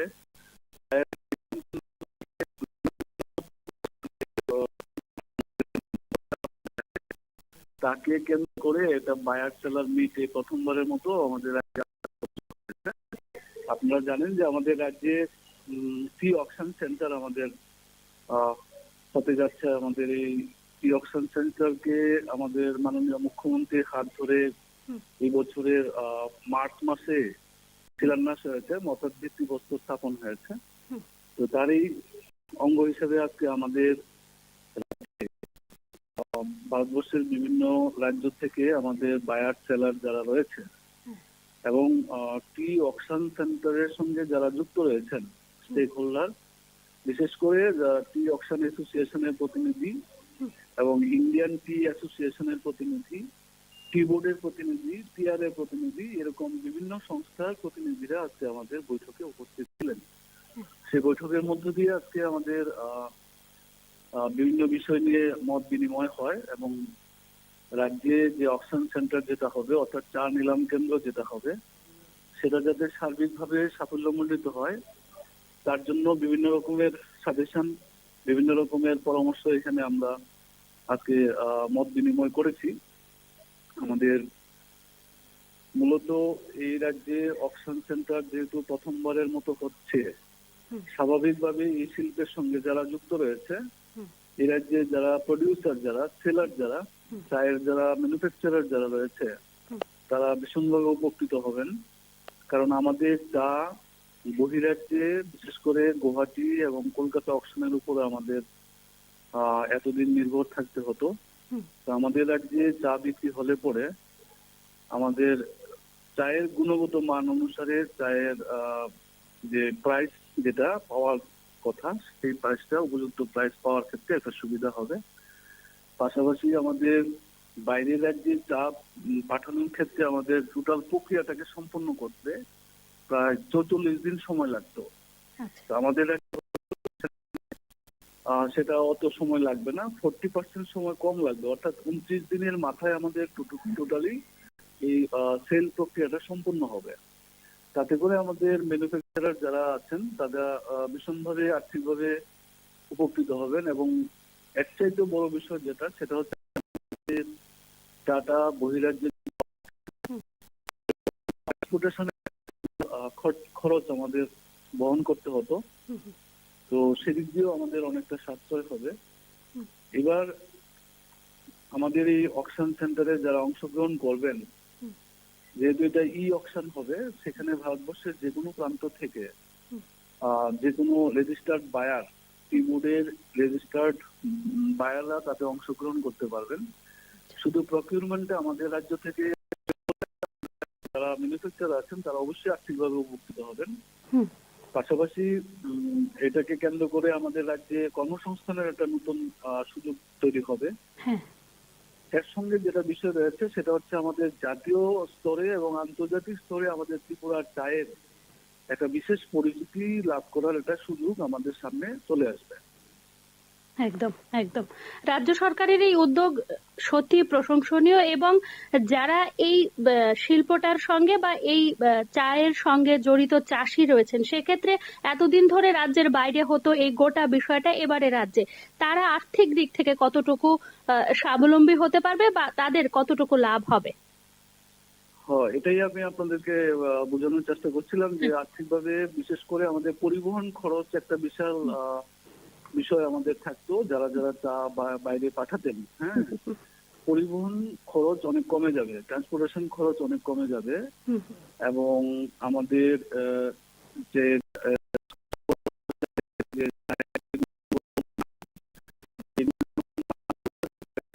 ইন্ডাস্ট্রিয়ালাইজেশনের ক্ষেত্রে একটা আমাদের বঞ্চনা থাকতো বাইরের রাজ্যগুলিতে। তার কারণ হচ্ছে যেখানে আমাদের রাজ্যে চাটা যায় গুয়াহাটি কিংবা কলকাতাতে অকশনে, সেখানে উভয় রাজ্যতেই আপনার চা উৎপাদন হয়।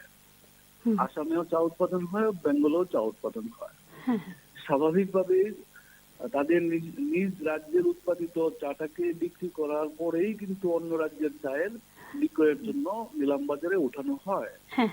তো সেক্ষেত্রে আমাদের রাজ্য ত্রিপুরা একটু পেছন দিকে থাকতো এবং ত্রিপুরার চা বলে একটা আলাদা ট্যাগ লাগানো হতো, যাতে করে প্রথমেই আপনার এটা মানে বিলো প্রাইস, অকশনের যে একটা ধরুন একটা স্বাভাবিক প্রাইসের থেকে ত্রিপুরার চা বলে প্রথমেই যেন একটা 10% 20% কম থাকতো। এটা একটা কমন ফেনোমেনন ছিল। সেটা আজকের দিনে আমাদের রাজ্যে টি অকশন সেন্টার চালু হওয়ার সাথে সাথে এই বিষয়টা আমাদের এতদিন যাবৎ যারা সাফার করতেন সেটা এখন আর করতে হবে না। আমাদের উৎপাদিত চায়ের গুণগত মান অনুসারে উপযুক্ত চায়ের মূল্য পাওয়ার ক্ষেত্রে একটা বিশাল সুবিধা হবে। অসংখ্য ধন্যবাদ আপনাকে নিউজ নাওকে সময় দেওয়ার জন্য। ধন্যবাদ। ধন্যবাদ আপনাদেরকেও ধন্যবাদ। পার্থ চট্টোপাধ্যায়ের জামিন মঞ্জুর করল সুপ্রিম কোর্ট। ইডির মামলায় জামিন দেওয়া হয়েছে তাঁকে। 1 ফেব্রুয়ারির মধ্যে জামিন পাবেন পার্থ চট্টোপাধ্যায়। জানিয়েছে আদালত এই মাসের মধ্যে চার্জ গঠন করতে হবে। এই মামলার সঙ্গে গুরুত্বপূর্ণ সাক্ষীদের বয়ান নেওয়ার চেষ্টা করবে ট্রায়াল কোর্ট। ট্রায়াল কোর্টের সঙ্গে সম্পূর্ণ সহযোগিতা করতে হবে পার্থ চট্টোপাধ্যায়কে। 1 ফেব্রুয়ারির আগে যদি চার্জ গঠন এবং সাক্ষীদের বয়ান গ্রহণ হয়ে যায় তবে তার আগেও জামিন পেতে পারে পার্থ চট্টোপাধ্যায়। তবে পার্থ চট্টোপাধ্যায়ের বিরুদ্ধে সিবিআই এর মামলাটি এখনো রয়েছে। সেই মামলা এখন নিম্ন আদালতে বিচারাধীন। এখনো তাতে জামিন পাননি পার্থ চট্টোপাধ্যায়। ফলে এখনই জেল মুক্তি হচ্ছে না পার্থ চট্টোপাধ্যায়ের।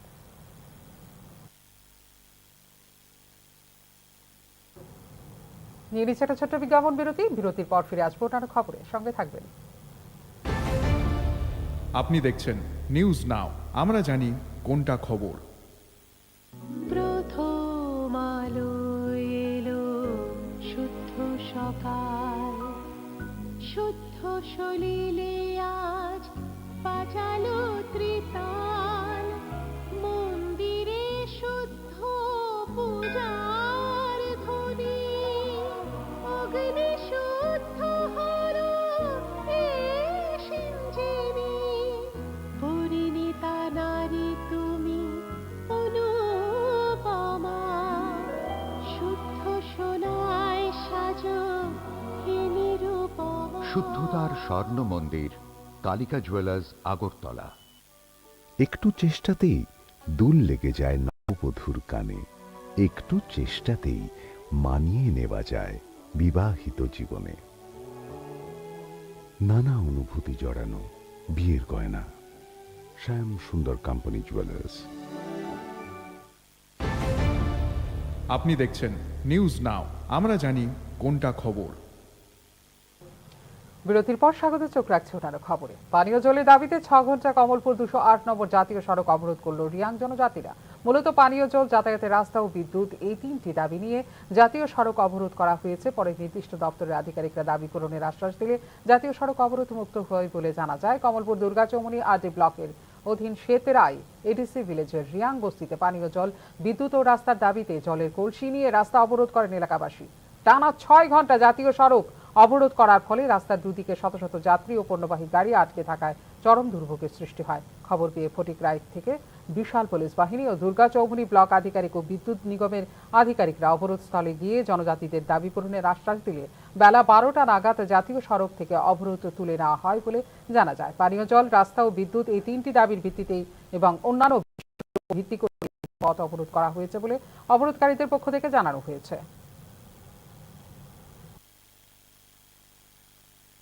এখানের সমস্যা লাগিয়া জল আর রাস্তা কারেন্টের লাগিয়া আমরা এই 3 দাবি আমরা আজকে রাস্তা অবরোধ করছি।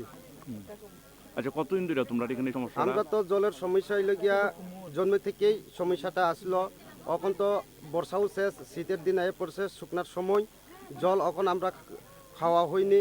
জল বর্ষার সময় চলাকালীন থাকতে আমরা সরার থেকে তুলে খাই, কিন্তু এখন তো বৃষ্টি নাই, এই গতিকে জলও নাই, সরার মধ্যেও শুকিয়ে গেছে, তার কারণে আমরা জল পাইনি। ডিসেম্বরের মধ্যে এডিসি ভিলেজ কমিটি নির্বাচন সম্পন্ন করার হলফনামা জমা দেওয়া হলেও এখনো পর্যন্ত নির্বাচনের বিজ্ঞপ্তি জারি করতে পারেনি রাজ্য নির্বাচন কমিশন। এই ক্ষেত্রে আদালত অবমাননার মুখে পড়তে হতে পারে নির্বাচন কমিশনকে বলে মনে করছেন সংশ্লিষ্ট তথ্যবিজ্ঞ মহল। এডিসির ভিলেজ কমিটি নির্বাচন নিয়ে শেষ পর্যন্ত রাজ্য নির্বাচন কমিশন কি আদালত অবমাননায় অভিযুক্ত হতে পারে, এ নিয়ে প্রশ্ন উঠতে শুরু করেছে রাজনৈতিক তথ্যবিজ্ঞ মহলে। ত্রিস্তর পঞ্চায়েত নির্বাচনের আগে এডিসি ভিলেজ কমিটির নির্বাচন সংক্রান্ত একটি মামলায় 2024 সালের ডিসেম্বর মাসের মধ্যে এডিসির ভিলেজ কমিটি নির্বাচন প্রক্রিয়া সম্পন্ন করা হবে বলে গত আগস্ট মাসে ত্রিপুরা উচ্চ আদালতে হলফনামা দিয়ে জানিয়েছিল রাজ্য নির্বাচন কমিশন। কিন্তু ডিসেম্বর মাসের প্রায় এক পক্ষকাল অতিক্রম হতে চললেও এখনো পর্যন্ত নির্বাচনের বিজ্ঞপ্তি জারি করেনি রাজ্য নির্বাচন কমিশন। এক্ষেত্রে রাজ্য সরকারের সিদ্ধান্তহীনতায় হাইকোর্টে মুখ পুড়তে পারে রাজ্য নির্বাচন কমিশন। হাইকোর্টের দেওয়া হলফনামার কথা মনে রেখে রাজ্য নির্বাচন কমিশন আগস্ট মাসে ত্রিস্তর পঞ্চায়েত নির্বাচনের পর এডিসি ভিলেজ কমিটি নির্বাচনের জন্য প্রাথমিক প্রস্তুতি শুরু করে। কিন্তু কোনো এক অদৃশ্য শক্তির চাপে পড়ে ভিলেজ কমিটি নির্বাচনের জন্য প্রাথমিক প্রস্তুতির কাজ হিমঘরে রেখে দেওয়া হয় বলে রাজ্য নির্বাচন কমিশন সূত্রে খবর। এডিসি এলাকায় 589টি ভিলেজ কমিটির আসন সংখ্যা 4 সহস্রাধিক। এই ভিলেজ কমিটিগুলিতে শেষ নির্বাচন হয়েছিল 2016 সালে। 2021 সালে সেই ভিলেজ কমিটিগুলির মেয়াদ শেষ হয়ে যায়। সেই হিসেবে 2021 সালের জুলাই মাসের আগেই ভিলেজ কমিটি নির্বাচন হওয়ার কথা, কিন্তু ওই সময়ে পাহাড় তিপ্রামথার তুলনায় সাংগঠনিক শক্তি কম থাকায় ভিলেজ কমিটি নির্বাচনের বিষয়টিতে সক্রিয়তা দেখায়নি ক্ষমতাসীন দল বিজেপি।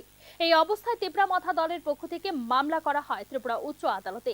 এই মামলায় মূল আর্জি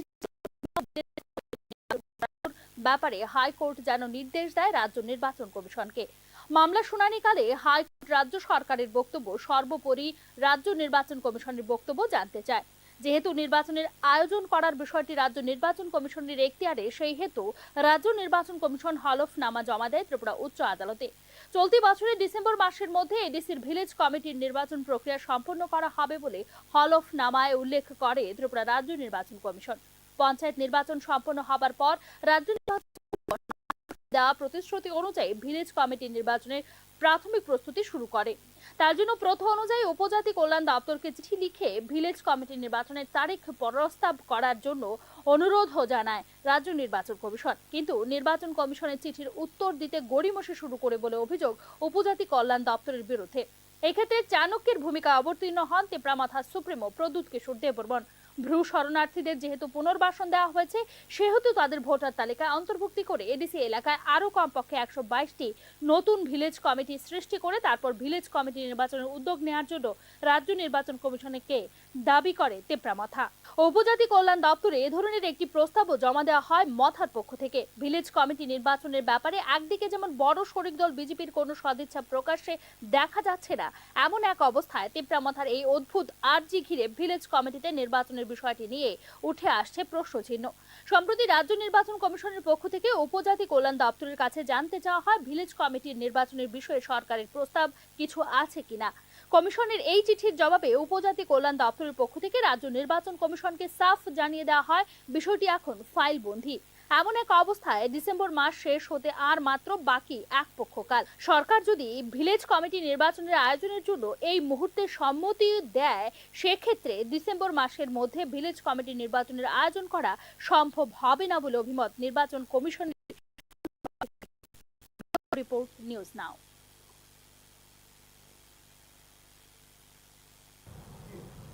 সিপাহীজলা জেলার বিশালগড় মহকুমা যান দুর্ঘটনা নিয়ন্ত্রণের লক্ষ্যে এক বিশেষ উদ্যোগ গ্রহণ করা হয়েছে বিশালগড় মহকুমা পুলিশ প্রশাসনের পক্ষ থেকে।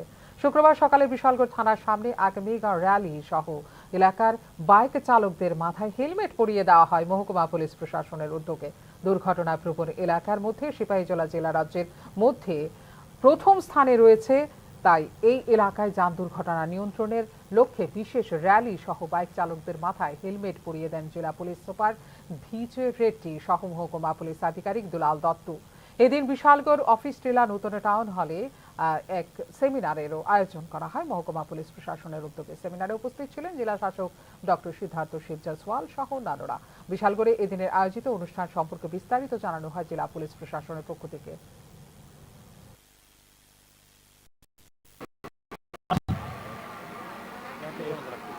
एक दिन का जो मेगा प्रयास सिपाही जिला डिस्ट्रिक्ट पुलिस की तरफ से in coordination with Vishalgarh press club police department के द्वारा ये जो प्रयास एक्टिविटी थाना के लेवल पे हर गांव में, हर थाना के अंदर, हर सब डिवीजन में करते रहे थे हम लोग, लेकिन आज पूरा डिस्ट्रिक्ट का एक मेगा प्रयास रैली और एक सेशन। রাজ্যে জাঁকিয়ে পড়েছে শীত। শীতের আমেজ অনুভব করছেন ব্যবসায়ী, একই সঙ্গে শীতের আমেজ অন্যভাবে নিচ্ছেন ব্যবসায়ীরাও। শহরের দোকানগুলিতে শীত বস্ত্র কেনার জন্য জনসাধারণের ভিড় জমতে শুরু করেছে। খুশি ব্যবসায়ী মহল। গত দুদিন ব্যাপী রাজ্যে শৈত্যপ্রবাহের ফলে পারদ নেমেছে 13 ডিগ্রি সেলসিয়াসের আশেপাশে। চারিদিকে ঘন কুয়াশা, সূর্য মামা তো কুয়াশার চাদর মুড়ি দিয়ে লুকিয়ে গেছেন। আর রাত্রিবেলা ঘন কুয়াশায় চারদিক অন্ধকার। এমন আবহাওয়ার ঘুরতে যাওয়ার পরিকল্পনায় যুবক যুবতী ও কৈশোর বয়সের একটা অংশ হয়তো খুশি, আর বয়স্কদের মধ্যে কেউ হয়তো ঠান্ডার প্রকোপ সহ্য করতে না পেরে ঘর থেকে বেরোতেই ভয় পাচ্ছেন। যাই হোক, সব মিলিয়ে শীতের আমেজটুকু শুধু রাজ্যের সাধারণ মানুষ ও ব্যবসায়ী মহলে সীমাবদ্ধ নয়, বহিরাজ্যের ব্যবসায়ীদের মধ্যেও লক্ষ্য করা যাচ্ছে। শীত মানেই শীতবস্ত্র কেনার ধুম। শহরের দোকানগুলিতে জনসাধারণের ভিড় চোখে পড়ার মতো। শীত জাঁকিয়ে পড়তেই ব্যবসায়ীদের মুখে হাসি ফুটে উঠল। শহরের বিভিন্ন দোকানে, এমনকি বটতলা এলাকায় ভুটানি বাজারে ও বহিরাজ্যের অন্য একটি শীতবস্ত্রের দোকানে ক্রেতাদের ভিড় জমতে শুরু করেছে। সেটা সাধারণের ভিড় দেখে খুশি ব্যবসায়ীরা। अभी सर्दी गिरा है ना, तो अभी थोड़ा बढ़ रहा है सेल, और लोग आ रहे हैं, और जो है सेल मतलब सामान परचेज कर रहा है इधर से। थोड़ा ठंडी पड़ने से और हमारा सेल भी थोड़ा ठीक ठाक हो रहा है। आप लोग कहाँ से आए? हम लोग पंजाब से हैं जी, और पंजाब का ये माल है। पंजाब वुलन के नाम से हमारा जो है शॉप है ये, और ये लगा है TRTC बरतला में। শুক্রবার রাজ্যে এসে পৌঁছলেন দেশের প্রখ্যাত সঙ্গীত শিল্পী শ্রেয়া ঘোষাল। শনিবার আগরতলা স্বামী বিবেকানন্দ ময়দানে প্রোমো ফেস্টের অনুষ্ঠানে সঙ্গীত পরিবেশন করবেন শ্রেয়া ঘোষাল। ত্রিপুরা পর্যটন দপ্তরের উদ্যোগে আয়োজিত প্রোমো ফেস্টের সমাপ্তি অনুষ্ঠানে সঙ্গীত পরিবেশন করবেন শ্রেয়া ঘোষাল। শুক্রবার আগরতলা বিমানবন্দরে শ্রেয়া ঘোষালকে স্বাগত জানান রাজ্য পর্যটন নিগমের আধিকারিকরা। প্রখ্যাত এই গায়িকার এক ঝলক পেতে আগরতলা MBB বিমানবন্দরে ভিড় জমায় তাঁর অনুরাগীরা।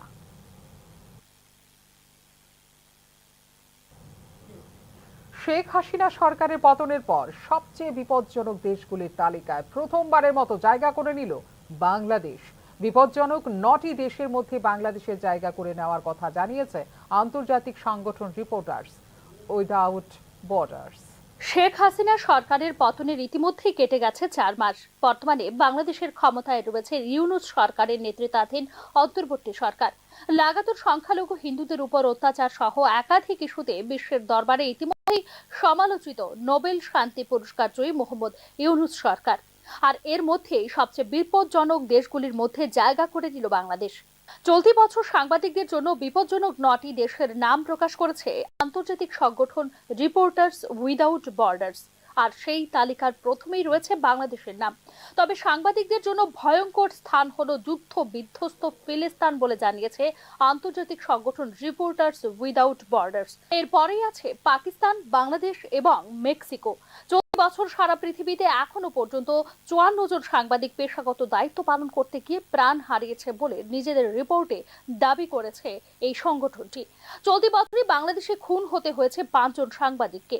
শেখ হাসিনা সরকারের পতনের পর গত কয়েক মাসে 9 জন সাংবাদিক গ্রেফতার করা হয় বাংলাদেশে। গণমাধ্যমগুলিকে মোহাম্মদ ইউনূস নেতৃত্বাধীন সরকারের পক্ষে কথা বলার জন্য জারি করা হয় হুলিয়া। এদিকে পাকিস্তানের নাগরিকদের জন্য সহজে ভিসার নতুন সিদ্ধান্ত নিয়েছে বাংলাদেশের অন্তর্বর্তী সরকার। বিশেষত নিরাপত্তা যাচাইয়ের বিভিন্ন শর্ত তুলে দেওয়া হয়েছে।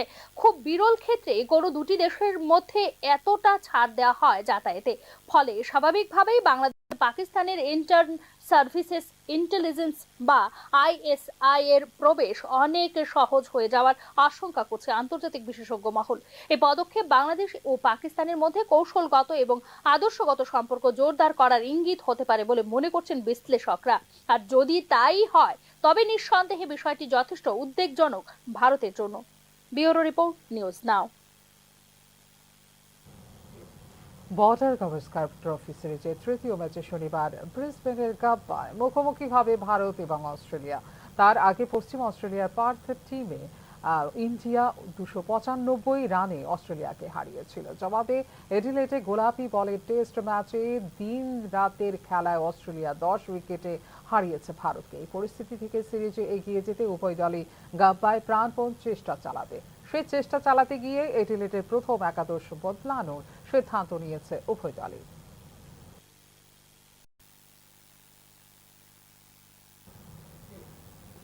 এখনকার মতো এই মুহূর্তে সংবাদ এই পর্যন্ত। অন্যান্য আপডেটস দেখার জন্য অবশ্যই নজর রাখতে হবে নিউজ নাও পর্দায়।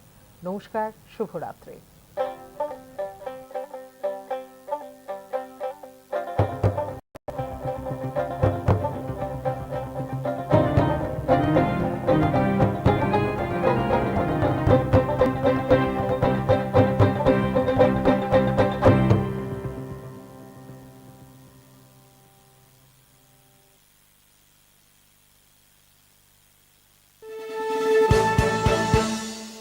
আপনি দেখছেন নিউজ নাও, আমরা জানি কোনটা খবর। আপনি দেখছেন নিউজ নাও, আমরা জানি কোনটা খবর।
আপনি দেখছেন নিউজ নাও, আমরা জানি কোনটা খবর।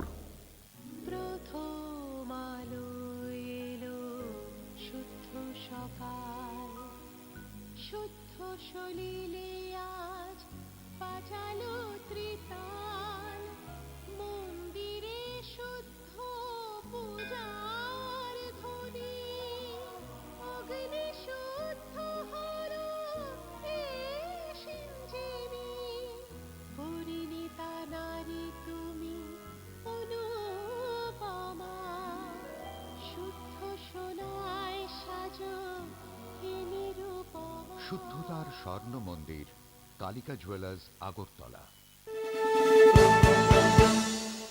আপনি দেখছেন নিউজ নাও, আমরা জানি কোনটা খবর।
একটু চেষ্টাতেই দুল লেগে যায় নববধূর কানে, একটু চেষ্টাতেই মানিয়ে নেওয়া যায় বিবাহিত জীবনে।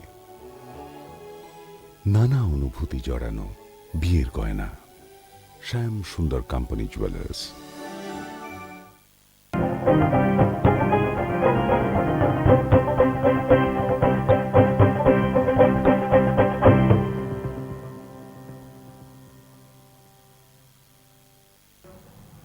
নমস্কার, নিউজ নাও প্রাইম নিউজে আপনাদের সবাইকে স্বাগত। আমি রয়েছি আপনাদের সাথে আছি চোখ রাখছি খবরে।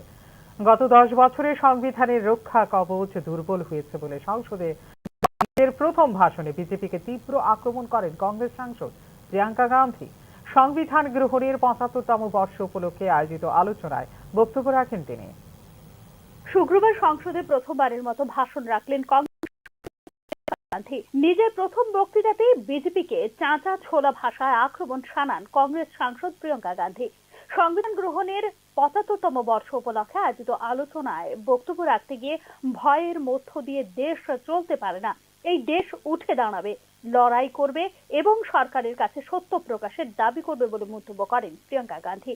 সংবিধান হলো ন্যায় বিচার, ঐক্য ও মত প্রকাশের ঢাল। গত 10 বছরে সরকার সেই ঢাল ভাঙার চেষ্টা করে গেছে অভিযোগ করেছেন প্রিয়াঙ্কা गांधी। मैंने हमारे संविधान की ज्योत को जलते हुए देखा है और इसके साथ साथ ये भी समझा है कि हमारा संविधान एक सुरक्षा कवच है, एक ऐसा सुरक्षा कवच है जो देशवासियों को सुरक्षित रखता है, न्याय का कवच है, एकता का कवच है और अभिव्यक्ति की आजादी का कवच है। दुख की बात यह है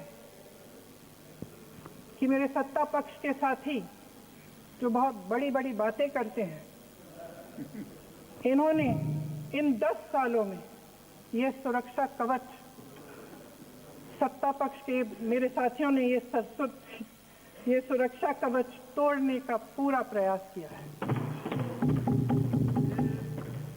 संविधान में सामाजिक, आर्थिक और राजनीतिक न्याय का वादा है। ये वादा एक सुरक्षा कवच है जिसको तोड़ने का काम शुरू हो चुका है। लैटरल एंट्री और निजीकरण के जरिए ये सरकार आरक्षण को कमजोर करने का काम कर रही है। आज देशेर মানুষ ব্যক্তিগত জনগণনা হয়। শাসক পক্ষের জোট সঙ্গীরাও এই কথার উল্লেখ করেছেন। লোকসভা নির্বাচনে এই ফলাফলের কারণে এই ইস্যুটির উল্লেখ করা হচ্ছে। জাতিগত জনগণনা এখন অপরিহার্য। এর ফলে আমরা প্রত্যেকের অবস্থা জানতে পারবো এবং সেই অনুযায়ী নীতি তৈরি করা যাবে বলে এদিন মন্তব্য করেন তিনি। अगर लोकसभा में ये नतीजे नहीं आए होते तो ये संविधान बदलने का काम भी शुरू कर लेते। सच्चाई ये है अध्यक्ष महोदय कि आज संविधान संविधान संविधान बार बार इसलिए कह रहे हैं क्योंकि इस चुनाव में इनको पता चल गया कि इस देश की जनता ही इस संविधान को सुरक्षित रखेगी, कि इस चुनाव में हारते हारते जीतने से इन्हें एहसास हुआ कि ये संविधान बदलने की बात इस देश में नहीं चलेगी। आज जनता की मांग है कि जाति जनगणना हो। सत्ता पक्ष के मेरे साथी ने इसका जिक्र किया। ये जिक्र भी आज इसलिए हो रहा है क्योंकि चुनाव में ये नतीजे आए। ये जाति जनगणना इसलिए जरूरी है ताकि हमें पता चले कि किसकी क्या स्थिति है और नीतियां उस हिसाब। এদিকে প্রিয়াঙ্কার অভিষেক বক্তৃতার প্রশংসা শোনা গিয়েছে রাহুল গান্ধী থেকে সোনিয়া গান্ধীর গলায়। দুর্দান্ত বক্তৃতা দিয়েছেন, আমার প্রথম বক্তৃতা থেকে ভালো বলে মন্তব্য করেছেন রাহুল গান্ধী। 2004 সালে রাহুল গান্ধী রাজনীতিতে পা রাখার সময় থেকেই বহু মানুষ, বিশেষত কংগ্রেস সমর্থকদের দাবি ছিল এবার প্রিয়াঙ্কাও প্রবেশ করুন রাজনীতির আঙ্গিনায়। আসলে 2099 সালে মা সোনিয়ার হয়ে রায়বেলিতে প্রথমবার প্রচার করতে আসেন প্রিয়াঙ্কা। সেই সময় আমি কংগ্রেস কর্মী স্লোগান তুলেছিলেন, আমি ঠিকই ডঙ্কা বিটিয়া প্রিয়াঙ্কা, কিন্তু মা বা দাদার হয়ে প্রচারে এলেও 2019 সালের জানুয়ারিতে কংগ্রেস সাধারণ সম্পাদক হওয়ার আগে পর্যন্ত প্রত্যক্ষ রাজনীতি থেকে দূরেই থেকেছেন তিনি। আসলে তার দাবি ছিল ছেলে মেয়ে ওদের বর্ণনা করা পর্যন্ত এসব নিয়ে তিনি ভাবতে রাজি নন। আজ প্রিয়ঙ্কার ছেলে রেহানের বয়স 23 এবং মেয়ে মিরায়া 22। আর এবছরই ওয়ানরের উপনির্বাচনে জিতে প্রথমবার সংসদে পা রেখেছেন 52 বছরের নেত্রী। শুক্রবাসরীয় দুপুরে দিলেন প্রথম ভাষণ, আর সেই মুহূর্তের পরই ফের সংসদে ইন্দিরার ছায়া যেন দেখতে পাচ্ছেন কংগ্রেস সমর্থকরা। তাদের দাবি, এদিন দৃপ্ত ভাষণে প্রিয়ঙ্কা গান্ধীর মধ্যে যেন ঠাকুমারই প্রতিফলন দেখা গিয়েছে। প্রসঙ্গত, রাজনীতির শুরুর দিনগুলোয় গুঙ্গি গুড়িয়ার মতো খোঁচা শুনতে হয়েছিল ইন্দিরাকে, কিন্তু অল্প সময়ের মধ্যেই তিনি পরিণত হয়ে উঠেছিলেন দাপুটে নেত্রী। ব্যুরো রিপোর্ট, নিউজ নাও। চোখ রাখছি পরের খবরে। আরজিকর হাসপাতালে চিকিৎসকের ধর্ষণ এবং খুনের মামলায় শুক্রবার সাপ্লিমেন্টারি চার্জশিট দিতে পারল না সিবিআই, যার ফলে জামিন পেয়ে গেল আরজিকর মেডিকেল কলেজের প্রাক্তন অধ্যক্ষ সন্দীপ ঘোষ এবং টালা থানার প্রাক্তন ওসি অভিজিৎ মণ্ডল। চিকিৎসক পড়ুয়ার খুন এবং ধর্ষণের মামলায় প্রমাণ লোপাটের অভিযোগ ছিল তাদের বিরুদ্ধে। 2000 টাকা বন্ডের বিনিময়ে জামিন পেয়েছেন সন্দীপ এবং অভিজিৎ। চিকিৎসকের ধর্ষণ ও খুনের প্রতিবাদে এবং দ্রুত বিচারের দাবিতে সিজিও কমপ্লেক্স ঘেরাও করেছিল পশ্চিমবঙ্গের চিকিৎসকরা। রাজপথে এসেছেন, লালবাজার অভিযান করেছেন অনশনও, কিন্তু তারপরেও আরজিকরের প্রাক্তন অধ্যক্ষ সন্দীপ ঘোষ এবং টালা থানার তৎকালীন ওসি অভিজিৎ মণ্ডল জামিন পাওয়ায় হতাশ আন্দোলনকারী জুনিয়র চিকিৎসকরা। তবে হতাশ হলেও প্রতিবাদ থামবে না তাদের, বরং আরো বড় করে আন্দোলনের বার্তা দিলেন জুনিয়র চিকিৎসকরা। অন্যদিকে এই বিষয়ে শনিবারই সিবিআই দপ্তর ঘেরাও করবে বলে জানিয়েছে চিকিৎসকদের সংগঠন সার্ভিস ডক্টরস ফোরাম।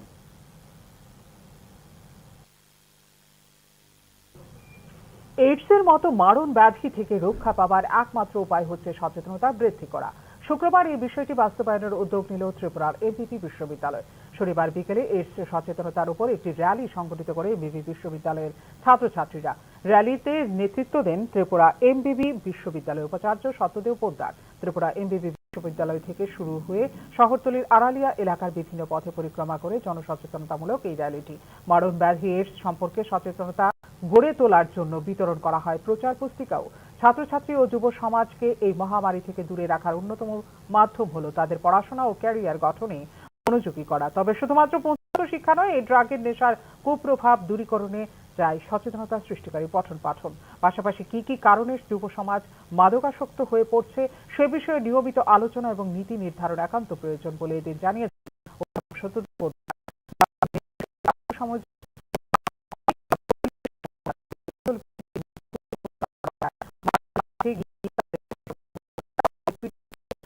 সৃষ্টি বলেও জানান তিনি।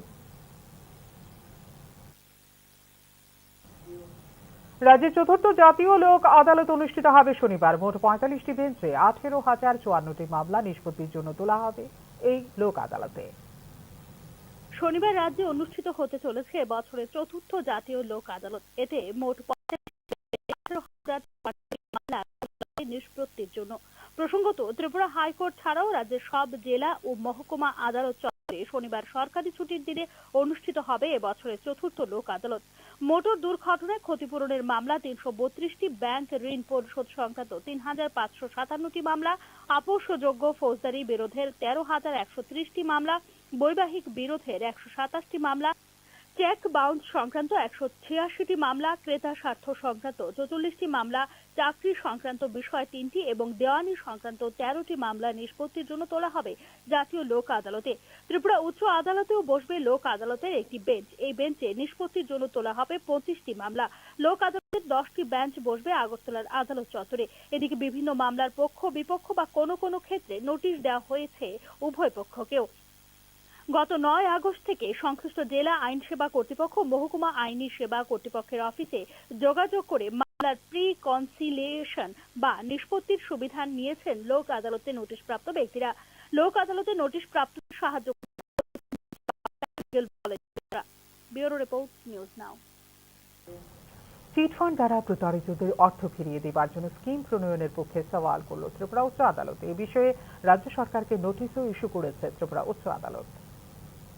চিটফান্ডগুলি দ্বারা প্রতারিত গ্রাহকদের অর্থ ফিরিয়ে দেওয়ার জন্য স্কিম প্রণয়নে গুরুত্ব দিল ত্রিপুরা উচ্চ আদালত। স্কিম প্রণয়নের বিষয় নিয়ে অবহিত করার জন্য রাজ্য সরকারকে নির্দেশও দিয়েছে উচ্চ আদালত। চিটফান্ডগুলির বাজেয়াপ্ত সম্পত্তি নিলাম বাবদ এ পর্যন্ত পাওয়া গেছে 5 কোটি টাকা। সংগৃহীত অর্থ প্রতারিত আমানতকারীদের মধ্যে অগ্রাধিকারের ভিত্তিতে বিতরণ করার জন্য উচ্চ আদালতে সওয়াল করেন আদালত বান্ধব বরিষ্ঠ আইনজীবী পুরুষোত্তম রায় বর্মন ও আইনজীবী সমরজিৎ ভট্টাচার্য। চিটফান্ড মামলাগুলি তদন্ত প্রক্রিয়ার সর্বশেষ রিপোর্ট জমা দেওয়ার জন্য সিবিআইকে নির্দেশ দিয়েছে প্রধান বিচারপতি অপরেশ কুমার সিং এবং বিচারপতি এম দত্ত পুরকায়স্থের ডিভিশন বেঞ্চ। নিলাম বাবদ প্রাপ্য অর্থ প্রতারিত আমানতকারীদের মধ্যে বন্টনের জন্য সুনির্দিষ্ট পদ্ধতি প্রণয়ন করে উচ্চ আদালতকে অবিলম্বে অবহিত করার জন্য রাজ্য সরকারকে নির্দেশ দিয়েছে আদালত। উচ্চ আদালতে রাজ্য সরকার প্রদত্ত হলফনামা অনুযায়ী কেন্দ্রীয় সরকারের সংস্থা মেটালস্কেপ ট্রেড কর্পোরেশনের মাধ্যমে চিটফান্ডগুলির 17টি বাজেয়াপ্ত সম্পত্তি নিলামে বিক্রি করে এখনো পর্যন্ত আদায় হয়েছে 5 কোটি টাকা।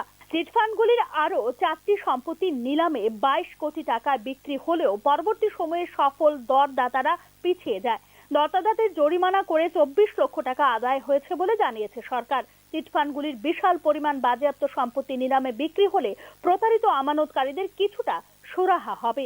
নিলাম বিক্রি বাবদ আদায় করা যাবে, কিন্তু গতি পাচ্ছে না নিলাম প্রক্রিয়া। এই নিলামে সাড়া পাওয়া যাচ্ছে না, এ নিয়ে গভীর আশঙ্কা প্রকাশ করেছেন আইনজীবীরা। চিটফান্ডগুলি বাঁকা পথে নিলাম প্রক্রিয়া ভেস্তে দিচ্ছে বলে আদালত নজরে আনা হয় বিষয়টি। চিটফান্ডগুলির রাঘব বোয়ালদের অধিকাংশকেই গ্রেফতার করা হয়নি এখনো পর্যন্ত। এই বিষয়ে 2রা ডিসেম্বর উচ্চ আদালতের রিপোর্ট জমা দিয়েছে সিবিআই। সিবিআই রিপোর্ট অনুযায়ী 17 জন আসামি এখনো পলাতক, তাদেরকে ধরার জন্য প্রচেষ্টা জারি রয়েছে। উচ্চ আদালতের পর্যবেক্ষণ অনুযায়ী বিশেষ সিবিআই আদালত রাজ্যে গঠন করা হয়েছে। সিবিআই 26টি মামলার তদন্ত করছে, এর মধ্যে 10টি মামলার চার্জশিট জমা পড়েছে, 16টি মামলার তদন্ত চলছে। এখনো পর্যন্ত সিবিআই 1501 জন সাক্ষী বয়ান রেকর্ড করেছে। আদালতে জমা দেওয়া হয়েছে 18,000 পাতার নথি। এদিকে 26টি মামলার নিষ্পত্তি হতে দীর্ঘ সময় লাগবে বলে আশঙ্কা প্রকাশ করেছেন আইনজীবীরা। আমানতকারীদের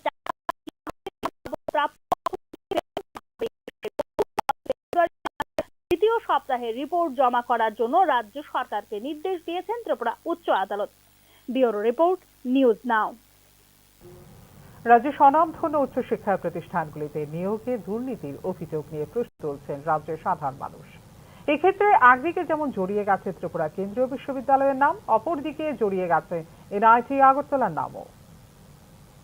সাম্প্রতিককালে ত্রিপুরা বিশ্ববিদ্যালয় এবং এনআইটি আগরতলায় নিয়োগে দুর্নীতির অভিযোগগুলো নিয়ে প্রশ্ন তুলতে শুরু করেছেন রাজ্যের সাধারণ মানুষ।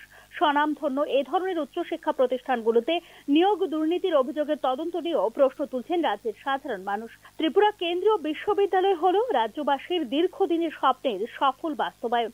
2007 সালে ত্রিপুরা বিশ্ববিদ্যালয়কে রূপান্তরিত করা হয় কেন্দ্রীয় বিশ্ববিদ্যালয়। সাম্প্রতিককালে বিস্তর অভিযোগ উঠে আসছে ত্রিপুরা কেন্দ্রীয় বিশ্ববিদ্যালয়ের বিরুদ্ধে। ত্রিপুরা কেন্দ্রীয় বিশ্ববিদ্যালয়ের দূরশিক্ষা বিভাগের অন্তর্জলি হয়েছে আগেই। দেশের বিশ্ববিদ্যালয়গুলোর শিক্ষার মানের ক্রমতালিকায়ও পিছনের দিকে চলে এসেছে এই বিশ্ববিদ্যালয়। এর মধ্যে সামনে এলো নিয়োগ দুর্নীতির অভিযোগ। ফলে আবারও একবার সংবাদ শিরোনামে উঠে আসলো ত্রিপুরা কেন্দ্রীয় বিশ্ববিদ্যালয়। নিয়োগ প্রক্রিয়া নিয়ে গুরুতর অভিযোগ উঠেছে ত্রিপুরা বিশ্ববিদ্যালয়ে। পাল্লা দিয়ে অভিযোগ উঠেছে স্বজন পোষণেরও। কোনো ধরনের নিয়োগ নীতি মানা হয় না বলে অভিযোগ ত্রিপুরা কেন্দ্রীয় বিশ্ববিদ্যালয়ের বিরুদ্ধে। ত্রিপুরা কেন্দ্রীয় বিশ্ববিদ্যালয়ের চাকরি পাওয়ার তালিকায় রয়েছেন খোদ উপাচার্যের পুত্র। এই ঘটনা ঘিরে তীব্র সমালোচনা ও ক্ষোভ সৃষ্টি হয়েছে অন্যান্য শিক্ষিত বেকারদের মধ্যে। যারা দীর্ঘদিন ধরে চাকরি করছেন তাদের প্রশ্ন, তড়িঘড়ি চাকরির ইন্টারভিউ নেওয়া এবং 72 ঘন্টার মধ্যে নিয়োগ দিয়ে দেওয়া নজির গড়েছে ত্রিপুরা বিশ্ববিদ্যালয়। গুরুত্বপূর্ণ পদগুলিতে যাদের নিয়োগ করা হয়েছে তাদের নিয়োগ পরীক্ষার ফর্মগুলো কবে স্ক্রুটিনি করা হয়েছে সেই প্রশ্ন ঘুরছে মুখে মুখে।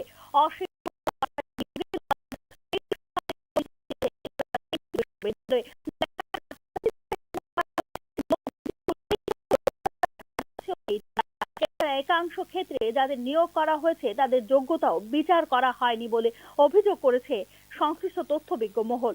এক্ষেত্রে উঠছে স্বজন পোষণ এবং দুর্নীতির অভিযোগ। উপাচার্যের ছেলের যোগ্যতা থাকলে ত্রিপুরা বিশ্ববিদ্যালয়ে চাকরি পেতেই পারেন, এতে আপত্তি থাকার কিছু নেই। কিন্তু উপাচার্যের ছেলের বন্ধের দিনে ইন্টারভিউ নিয়ে 72 ঘন্টার মধ্যেই নিয়োগপত্র কিভাবে দিয়ে দেওয়া হলো তা নিয়েই উঠছে প্রশ্ন।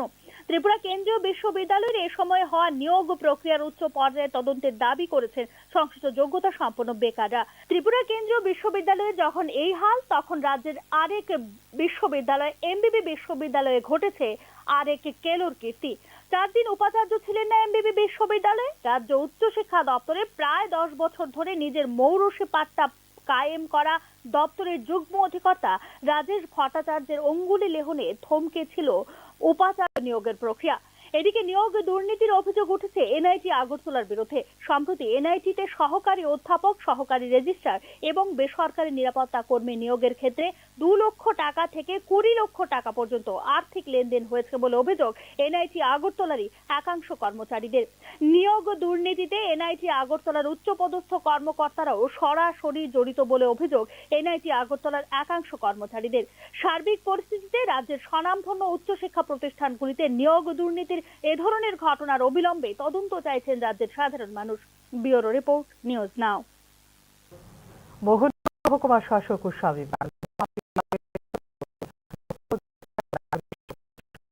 আইন বিষয়ক একদিনের রাজ্যস্তরীয় সম্মেলন অনুষ্ঠিত হয়। শুক্রবার মোহনপুর স্বামী বিবেকানন্দ মহাবিদ্যালয়ে অনুষ্ঠিত এই সম্মেলনের উদ্বোধন করেন বিচারপতি অরিন্দম লোধ। ভারতবর্ষের নাগরিকদের ক্রেতা স্বার্থ ও অধিকার এবং গ্রাহকদের এই অধিকারকে সুনিশ্চিত করার লক্ষ্যে কনজিউমার প্রোটেকশন অ্যাক্ট 1986 প্রণয়ন করা হয়েছিল 1986 সালে। কোনো জায়গায় কোনো রকম ভাবে প্রতারিত হলে এই আইনের মাধ্যমে নাগরিকরা অভিযোগ জানাতে পারবেন। কনজিউমার প্রোটেকশন অ্যাক্ট 1986 উল্লেখ আছে প্রত্যেকটি রাজ্যে স্টেট কনজিউমার প্রোটেকশন রিট্রেসাল কমিশন থাকবে এবং যার সভাপতি থাকবেন উচ্চ আদালতের একজন বিচারপতি। সঙ্গে আরেকজন মহিলা ও একজন পুরুষ আধিকারিক থাকবেন যারা বিশিষ্ট ব্যক্তিত্ব বা ভোক্তা আন্দোলনের সঙ্গে জড়িত থাকবেন বলে রাজ্যস্তরীয় সম্মেলনে জানিয়েছেন বিচারপতি অরিন্দম লোধ। কোন রকম ফ্রড, কোন চিটিং তার যদি শিকার হই আমরা, তাহলে এইসব আইনের মাধ্যমে, এই আইনের মাধ্যমে তোমরা আমাদের দেশের নাগরিকরা ডিভাইস জানাতে পারবে। যার জন্য ওই আইনে 1986 অ্যাক্টে বলা আছে প্রত্যেকটা স্টেটে একটা স্টেট কনজিউমার প্রোটেকশন রিট্রেসাল কমিশন থাকতে হবে, যার প্রেসিডেন্ট হবে একজন হাইকোর্ট জাজ এবং বাকি দুজন থাকবে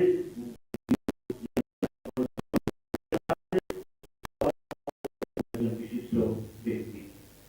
ভারতবর্ষের প্রতিটি রাজ্যের প্রতি জেলায় এই ধরনের কনজিউমার প্রোটেকশন কমিশন থাকবে, যেখানে নাগরিকরা তাদের অভিযোগ জানাতে পারবেন। কেন্দ্র সরকার বা আইন প্রণেতারা এই আইনটিকে জনপ্রিয় করে তোলার জন্য আইনের বিভিন্ন দিক সম্পর্কে মানুষকে সচেতন করার জন্য বিশ্বস্ত ব্র্যান্ড অ্যাম্বাসেডর হিসেবে বিশ্ববিখ্যাত অভিনেতা অমিতাভ বচ্চনকে নিযুক্ত করেছেন বলে রাজ্যস্তরীয় সম্মেলনে জানিয়েছেন বিচারপতি অরিন্দম লোধ। এবং আমাদের লেজিসলেচাররা ভাবে কিভাবে আমরা এটাকে পপুলারাইজ করব, কিভাবে এটা জনপ্রিয় করব, আইনটাকে কিভাবে আমরা জানাবো। আপনারা সবাই জানেন একটা ব্র্যান্ড অ্যাম্বাসেডর করেছে আমাদের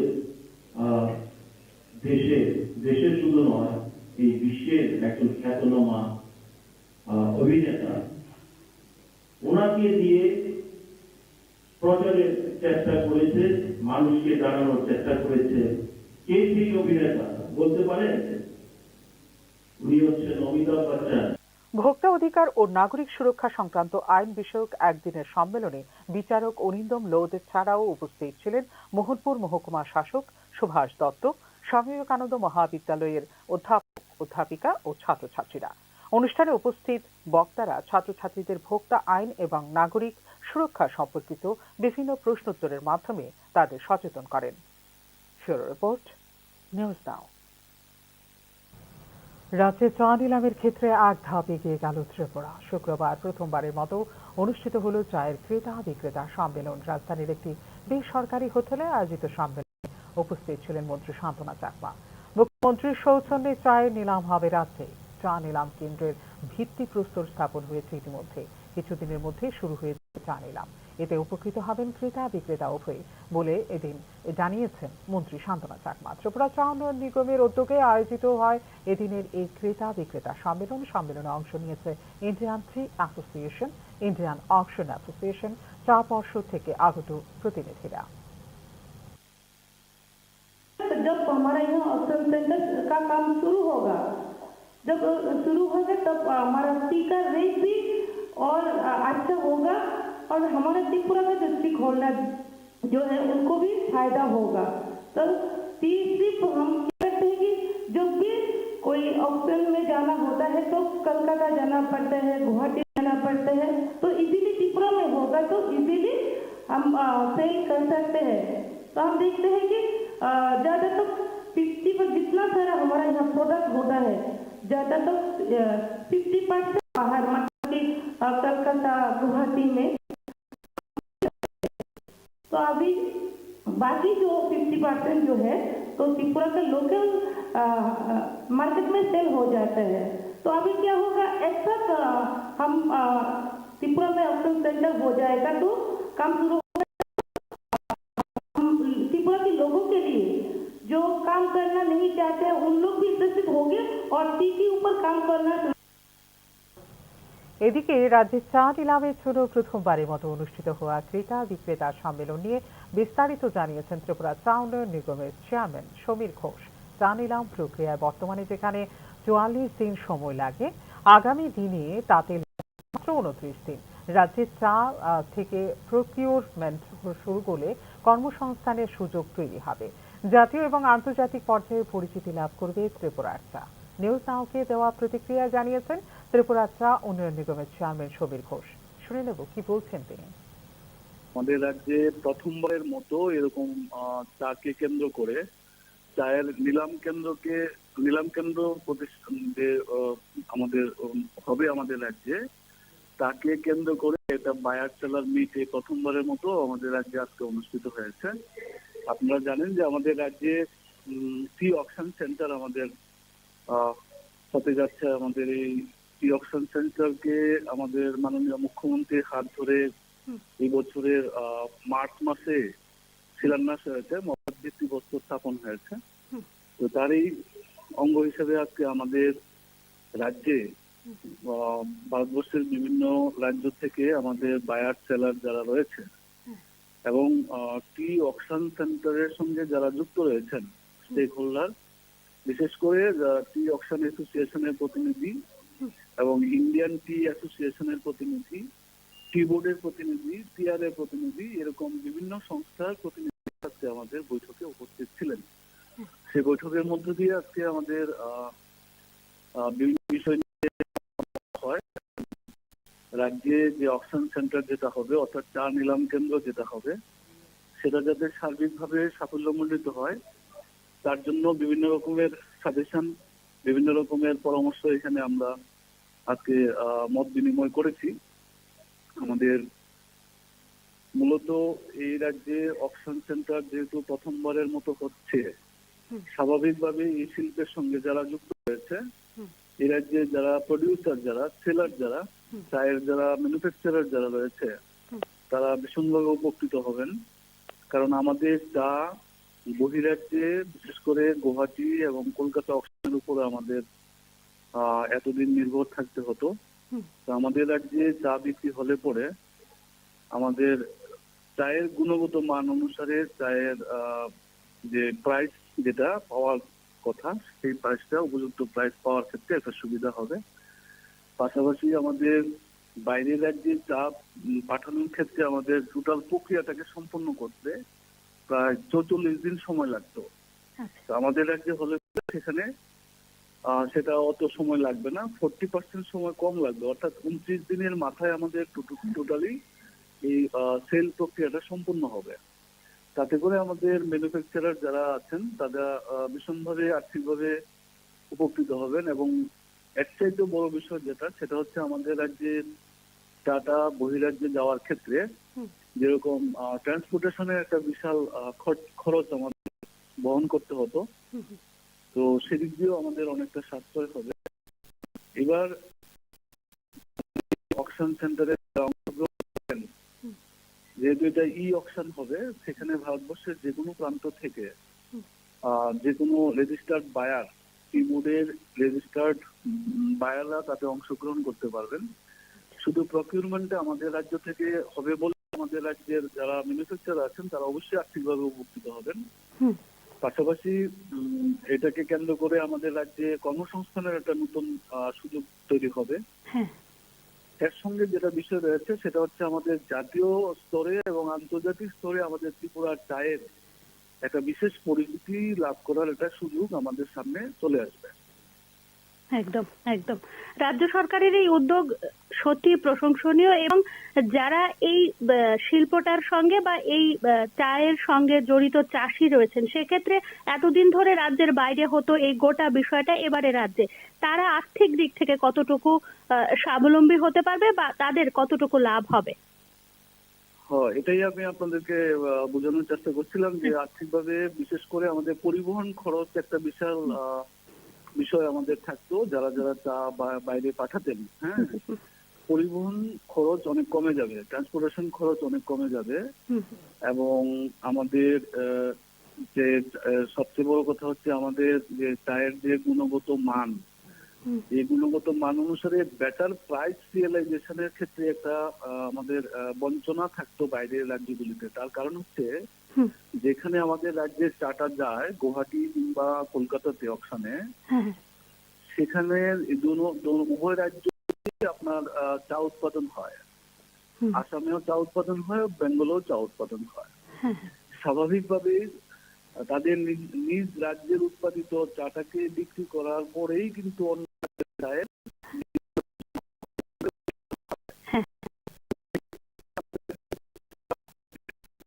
থাকতো এবং ত্রিপুরার চা বলে একটা আলাদা ট্যাগ লাগানো হতো, যাতে করে প্রথমেই আপনার এটা মানে বিলো প্রাইস, অকশনের যে ধরুন একটা স্বাভাবিক প্রাইসের থেকে ত্রিপুরার চা বলে প্রথমেই যেন একটা 10% 20% কম থাকতো। এটা একটা কমন যে টি অকশন সেন্টার চালু হওয়ার সাথে সাথে এই বিষয়টা আমাদের এতদিন যাবৎ যারা সাফার করতেন সেটা এখন আর করতে হবে না। আমাদের উৎপাদিত চায়ের গুণগত মান অনুসারে উপযুক্ত চায়ের মূল্য পাওয়ার ক্ষেত্রে একটা বিশাল সুবিধা হবে। অসংখ্য ধন্যবাদ আপনাকে নিউজ নাওকে সময় দেওয়ার জন্য। ধন্যবাদ। ধন্যবাদ আপনাদেরকেও ধন্যবাদ। পার্থ চট্টোপাধ্যায়ের জামিন মঞ্জুর করল সুপ্রিম কোর্ট। ইডির মামলায় জামিন দেওয়া হয়েছে তাঁকে। 1 ফেব্রুয়ারির মধ্যে জামিন পাবেন পার্থ চট্টোপাধ্যায়, জানিয়েছে আদালত। এই মাসের মধ্যে চার্জ গঠন করতে হবে ইডিকে। জানুয়ারির তৃতীয় সপ্তাহের মধ্যে এই মামলার সঙ্গে গুরুত্বপূর্ণ সাক্ষীদের বয়ান নেওয়ার চেষ্টা করবে ট্রায়াল কোর্ট। ট্রায়াল কোর্টের সঙ্গে সম্পূর্ণ সহযোগিতা করতে হবে পার্থ চট্টোপাধ্যায়কে। 1 ফেব্রুয়ারির আগে যদি চার্জ গঠন এবং সাক্ষীদের বয়ান গ্রহণ হয়ে যায়, তবে তার আগেও চট্টোপাধ্যায়ের বিরুদ্ধে সিবিআই এর মামলাটি এখনো রয়েছে। সেই মামলা এখন নিম্ন আদালতে বিচারাধীন। এখনো তাতে জামিন পাননি পার্থ চট্টোপাধ্যায়। ফলে এখন পার্থ চট্টোপাধ্যায়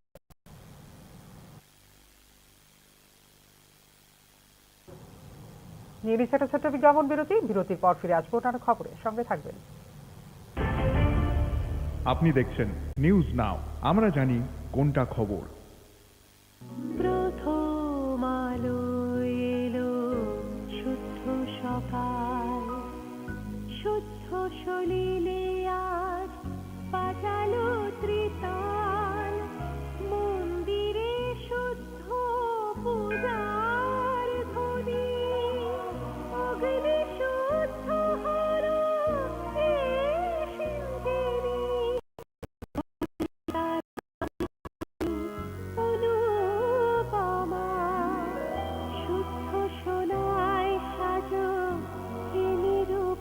শুদ্ধতার স্বর্ণ মন্দির কালিকা জুয়েলার্স আগরতলা।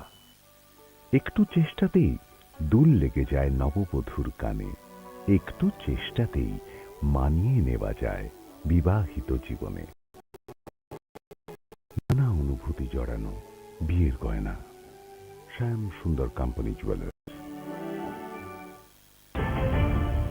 আপনি দেখছেন নিউজ নাও, আমরা জানি কোনটা খবর। বিরতির পর স্বাগত, চোখ রাখছে অন্যান্য খবরে। পানীয় জলের দাবিতে 6 ঘন্টা কমলপুর 208 নম্বর জাতীয় সড়ক অবরোধ করল রিয়াং জনজাতিরা। মূলত পানীয় জল, যাতায়াতের রাস্তা ও বিদ্যুৎ, এই 3টি দাবি নিয়ে জাতীয় সড়ক অবরোধ করা হয়েছে। পরে নির্দিষ্ট দপ্তরের আধিকারিকরা দাবি পূরণের আশ্বাস দিলে জাতীয় সড়ক দুর্গাচৌমুনি আদি ব্লকের অধীন শেতেরাই এডিসি ভিলেজের রিয়াং বস্তিতে পানীয় জল, বিদ্যুৎ ও রাস্তার দাবিতে জলের কলসি নিয়ে রাস্তা অবরোধ করেন এলাকাবাসী।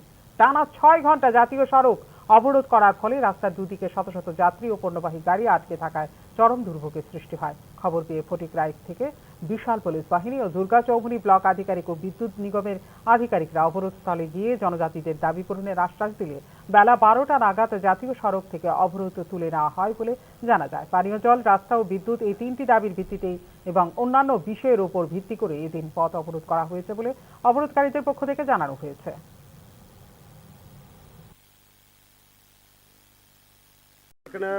সমস্যা লাগিয়া জল আর রাস্তা, কারেন্টের লাগিয়া আমরা এই 3 দাবি আমরা আজকে রাস্তা অবরোধ করছি।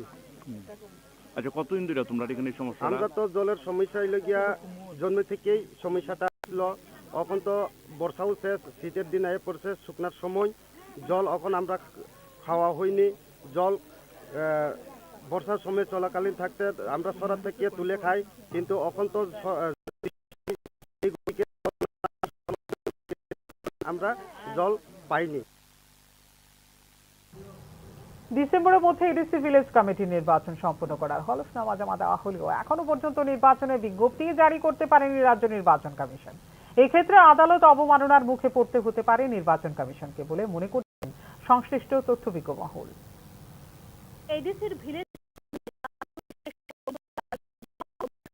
আদালত অবমাননায় অভিযুক্ত হতে পারে, এ নিয়ে প্রশ্ন উঠতে শুরু করেছে রাজনৈতিক তথ্যবিজ্ঞ মহলে। ত্রিস্তর পঞ্চায়েত নির্বাচনের আগে এডিসি ভিলেজ কমিটির নির্বাচন সংক্রান্ত একটি মামলায় 2024 সালের ডিসেম্বর মাসের মধ্যে এডিসির ভিলেজ কমিটি নির্বাচন প্রক্রিয়া সম্পন্ন করা হবে বলে গত আগস্ট মাসে উচ্চ আদালতে হলফনামা দিয়ে জানিয়েছিল রাজ্য নির্বাচন কমিশন। কিন্তু ডিসেম্বর মাসের প্রায় এক পক্ষকাল অতিক্রম হতে চললেও এখনো পর্যন্ত নির্বাচনের বিজ্ঞপ্তি জারি করেনি রাজ্য নির্বাচন কমিশন। এক্ষেত্রে রাজ্য সরকারের সিদ্ধান্তহীনতায় হাইকোর্টে মুখ পড়তে পারে রাজ্য নির্বাচন কমিশন। হাইকোর্টের দেওয়া হলফনামার কথা মনে রেখে রাজ্য নির্বাচন কমিশন আগস্ট মাসে ত্রিস্তর পঞ্চায়েত নির্বাচনের পর এডিসি ভিলেজ কমিটি নির্বাচনের জন্য প্রাথমিক প্রস্তুতি শুরু করে। কিন্তু কোনো এক অদৃশ্য শক্তির চাপে পড়ে ভিলেজ কমিটি নির্বাচনের জন্য প্রাথমিক প্রস্তুতির কাজ হিমঘরে রেখে দেওয়া হয় বলে রাজ্য নির্বাচন কমিশন সূত্রে খবর। এডিসি এলাকায় 589টি ভিলেজ কমিটির আসন সংখ্যা 4 সহস্রাধিক। এই ভিলেজ কমিটিগুলিতে শেষ নির্বাচন হয়েছিল 2016 সালে। 2021 সালে সেই ভিলেজ কমিটিগুলির মেয়াদ শেষ হয়ে যায়। সেই হিসেবে 2021 সালের জুলাই মাসের আগেই ভিলেজ কমিটি নির্বাচন হওয়ার কথা। কিন্তু ওই সময়ে পাহাড়ে তেপ্রামথার তুলনায় সাংগঠনিক শক্তি কম থাকায় ভিলেজ কমিটি নির্বাচনের বিষয়টিতে সক্রিয়তা দেখায়নি ক্ষমতাসীন দল বিজেপি। এই অবস্থায় তেপ্রামথা দলের পক্ষ থেকে মামলা করা হয় ত্রিপুরা উচ্চ আদালতে। এই মামলায় মূল আর্জি ছিল অবিলম্বে ভিলেজ কমিটি নির্বাচন করানোর ব্যাপারে হাইকোর্ট যেন নির্দেশ দেয় রাজ্য নির্বাচন কমিশনকে। মামলা শুনানিকালে হাইকোর্ট রাজ্য সরকারের বক্তব্য, সর্বোপরি রাজ্য নির্বাচন কমিশনের বক্তব্য জানতে চায়। যেহেতু নির্বাচনের আয়োজন করার বিষয়টি রাজ্য নির্বাচন কমিশনের এখতিয়ারে, সেই হেতু রাজ্য নির্বাচন কমিশন হলফনামা জমা দেয় ত্রিপুরা উচ্চ আদালতে। চলতি বছরের ডিসেম্বর মাসের মধ্যে এডিসির ভিলেজ কমিটির নির্বাচন প্রক্রিয়া সম্পন্ন করা হবে বলে হলফনামায় উল্লেখ করে ত্রিপুরা রাজ্য নির্বাচন কমিশন। পঞ্চায়েত নির্বাচন সম্পন্ন হবার পর রাজ্য নির্বাচন কমিশন হাইকোর্টকে দেওয়া প্রতিশ্রুতি অনুযায়ী ভিলেজ কমিটি নির্বাচনের প্রাথমিক প্রস্তুতি শুরু করে। তার জন্য প্রথা অনুযায়ী উপজাতি কল্যাণ দপ্তরকে চিঠি লিখে ভিলেজ কমিটি নির্বাচনের তারিখ প্রস্তাব করার জন্য অনুরোধও জানায় রাজ্য নির্বাচন কমিশন। কিন্তু নির্বাচন কমিশনের চিঠির উত্তর দিতে গড়িমসি শুরু করে বলে অভিযোগ উপজাতি কল্যাণ দপ্তরের বিরুদ্ধে। এক্ষেত্রে চাণক্যের ভূমিকায় অবতীর্ণ হন তেপ্রামথার সুপ্রিমো প্রদ্যুৎ কিশোর দেববর্মন। ভ্রু শরণার্থীদের যেহেতু পুনর্বাসন দেওয়া হয়েছে, সেহেতু তাদের ভোটার তালিকায় অন্তর্ভুক্তি করে এডিসি এলাকায় আরো কমপক্ষে 122টি নতুন ভিলেজ কমিটি সৃষ্টি করে তারপর ভিলেজ কমিটি নির্বাচনের উদ্যোগ নেওয়ার জন্য রাজ্য নির্বাচন কমিশনকে দাবি করে তেপ্রামথা। উপজাতি কল্যাণ দপ্তরে এ ধরনের একটি প্রস্তাবও জমা দেওয়া হয় মথার পক্ষ থেকে। ভিলেজ কমিটি নির্বাচনের ব্যাপারে একদিকে যেমন বড় শরিক দল বিজেপির কোনো সদিচ্ছা প্রকাশ্যে দেখা যাচ্ছে না, এমন এক অবস্থায় তিপ্রামথার এই অদ্ভুত আর্জি ঘিরে ভিলেজ কমিটিতে নির্বাচনের বিষয়টি নিয়ে উঠে আসছে প্রশ্নচিহ্ন। সম্প্রতি রাজ্য নির্বাচন কমিশনের পক্ষ থেকে উপজাতি কল্যাণ দপ্তরের কাছে জানতে চাওয়া হয় ভিলেজ কমিটির নির্বাচনের বিষয়ে সরকারের প্রস্তাব কিছু আছে কিনা। কমিশনের এই চিঠির জবাবে উপজাতি কল্যাণ দপ্তরের পক্ষ থেকে রাজ্য নির্বাচন কমিশনকে সাফ জানিয়ে দেওয়া হয় বিষয়টি এখন ফাইল বন্দী। এমন এক অবস্থায় ডিসেম্বর মাস শেষ হতে আর মাত্র বাকি এক পক্ষকাল। সরকার যদি ভিলেজ কমিটি নির্বাচনের আয়োজনের জন্য এই মুহূর্তে সম্মতি দেয়, সেক্ষেত্রে ডিসেম্বর মাসের মধ্যে ভিলেজ কমিটি নির্বাচনের আয়োজন করা সম্ভব হবে না বলে অভিমত নির্বাচন কমিশনেরই একাংশ আধিকারিকের। ব্যুরো রিপোর্ট, নিউজ নাও।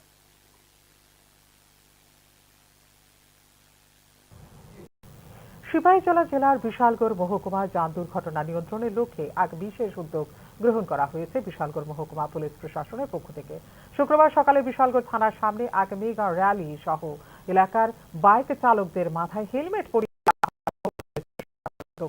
দুর্ঘটনা প্রবণ এলাকার মধ্যে সিপাহীজলা জেলা রাজ্যের মধ্যে প্রথম স্থানে রয়েছে। তাই এই এলাকায় যান দুর্ঘটনা নিয়ন্ত্রণের লক্ষ্যে বিশেষ র্যালি সহ বাইক চালকদের মাথায় হেলমেট পরিয়ে দেন জেলা পুলিশ সুপার ভিজে রেড্ডি সহ মহকুমা পুলিশ আধিকারিক দুলাল দত্ত। এদিন বিশালগড় অফিস টিলা নতুন টাউন হলে এক সেমিনারেরও আয়োজন করা হয় মহকুমা পুলিশ প্রশাসনের উদ্যোগে। সেমিনারে উপস্থিত ছিলেন জেলা শাসক ডক্টর সিদ্ধার্থ শিব জয়সওয়াল সহ অন্যান্যরা। বিশালগড়ে এদিনের আয়োজিত অনুষ্ঠান সম্পর্কে বিস্তারিত জানানো হয় জেলা পুলিশ প্রশাসনের পক্ষ থেকে। आज एक दिन का जो मेगा प्रयास सिपाहीजला डिस्ट्रिक्ट पुलिस की तरफ से in coordination with Vishalgarh press club police department के द्वारा ये जो प्रयास एक्टिविटी थाना के लेवल पे हर गांव में, हर थाना के अंदर, हर सब डिवीजन में करते रहे थे हम लोग, लेकिन आज पूरा डिस्ट्रिक्ट का एक मेगा प्रयास रैली और एक सेशन। রাজ্যে জাঁকিয়ে পড়েছে শীত। শীতের আমেজ অনুভব করছেন ব্যবসায়ী, একই সঙ্গে শীতের আমেজ নিচ্ছেন ব্যবসায়ীরাও। শহরের দোকানগুলিতে শীত বস্ত্র কেনার জন্য জনসাধারণের ভিড় জমতে শুরু করেছে। খুশি ব্যবসায়ী মহল। গত দুদিন ব্যাপী রাজ্যে শৈত্যপ্রবাহের ফলে পারদ নেমেছে 13 ডিগ্রি সেলসিয়াসের আশেপাশে। চারিদিকে মামা তো কুয়াশার চাদর মুড়ি দিয়ে লুকিয়ে গেছেন, আর রাত্রিবেলা ঘন কুয়াশায় চারদিক অন্ধকার। এমন আবহাওয়ার ঘুরতে যাওয়ার পরিকল্পনায় যুবক যুবতী ও কৈশোর বয়সের একটা অংশ হয়তো খুশি, আর বয়স্কদের মধ্যে কেউ হয়তো ঠান্ডার প্রকোপ সহ্য করতে না পেরে ঘর থেকে বেরোতেই ভয় পাচ্ছেন। যাই হোক, সব মিলিয়ে শীতের আমেজটুকু শুধু রাজ্যের সাধারণ মানুষ ও ব্যবসায়ী মহলে সীমাবদ্ধ নয়, বহিরাজ্যের ব্যবসায়ীদের মধ্যেও লক্ষ্য করা যাচ্ছে। শীত মানে শীতবস্ত্র কেনার ধুম। শহরের দোকানগুলিতে জনসাধারণের ভিড় চোখে পড়ার মতো। শীত জাঁকিয়ে পড়তেই ব্যবসায়ীদের মুখে হাসি ফুটে উঠল। শহরের বিভিন্ন দোকানে, এমনকি বটতলা এলাকায় ভুটানি বাজারে ও বহিরাজ্যের অন্য একটি শীতবস্ত্রের দোকানে ক্রেতাদের ভিড় জমতে শুরু করেছে। সেটা সাধারণের ভিড় দেখে খুশি ব্যবসায়ীরা। अभी थोड़ा सर्दी गिरा है ना, तो अभी थोड़ा बढ़ रहा है सेल, और लोग आ रहे हैं और जो है सेल मतलब सामान परचेज कर रहा है इधर से, थोड़ा ठंडी पड़ने से, और हमारा सेल भी थोड़ा ठीक ठाक हो रहा है। आप लोग कहाँ से आए? हम लोग पंजाब से हैं जी, और पंजाब का ये माल है। पंजाब वुलन के नाम से हमारा जो है शॉप है, ये सस्ता बाजार इसका, और ये लगा है TRTC बटतला में। শুক্রবার রাজ্যে এসে পৌঁছলেন দেশের প্রখ্যাত সঙ্গীত শিল্পী শ্রেয়া ঘোষাল। শনিবার আগরতলা স্বামী বিবেকানন্দ ময়দানে প্রোমো ফেস্টের অনুষ্ঠানে সঙ্গীত পরিবেশন করবেন শ্রেয়া ঘোষাল। ত্রিপুরা পর্যটন দপ্তরের উদ্যোগে আয়োজিত প্রোমো ফেস্টের সমাপ্তি অনুষ্ঠানে সঙ্গীত পরিবেশন করবেন শ্রেয়া ঘোষাল। শুক্রবার আগরতলা বিমানবন্দরে প্রখ্যাত এই গায়িকার এক ঝলক পেতে আগরতলা এমবিবি বিমানবন্দরে ভিড় জমায় তাঁর অনুরাগীরা।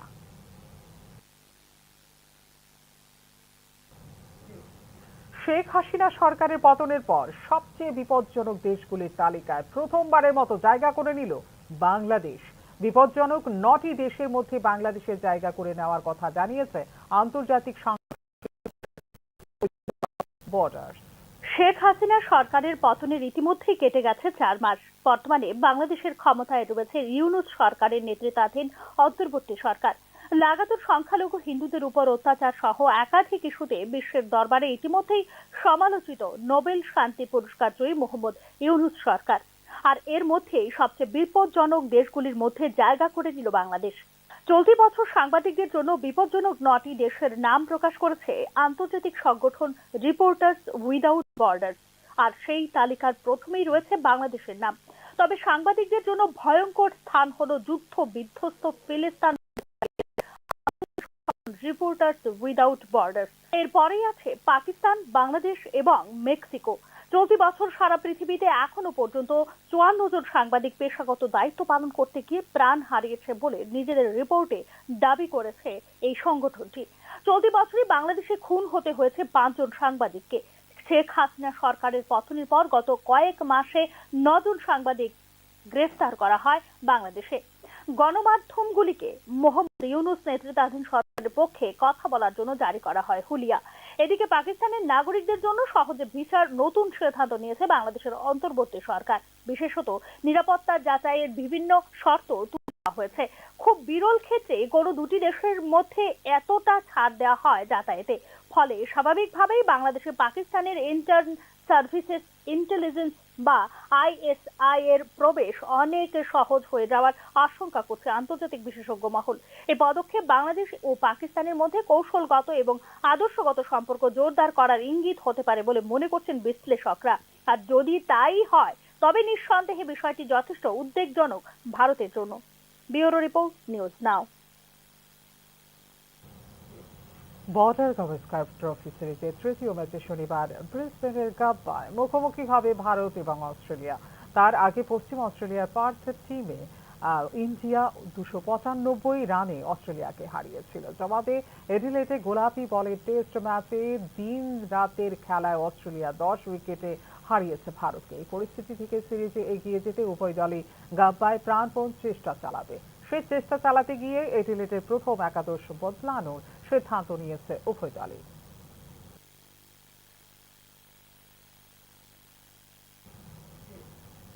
এখনকার মতো এই মুহূর্তে সংবাদ এই পর্যন্ত। অন্যান্য আপডেট দেখার জন্য অবশ্যই নজর রাখতে হবে নিউজ নাও পর্দায়।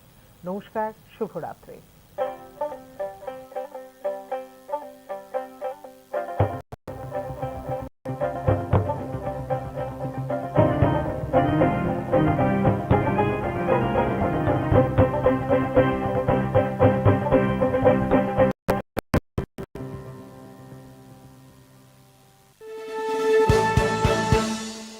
আপনি দেখছেন নিউজ নাও, আমরা জানি কোনটা খবর।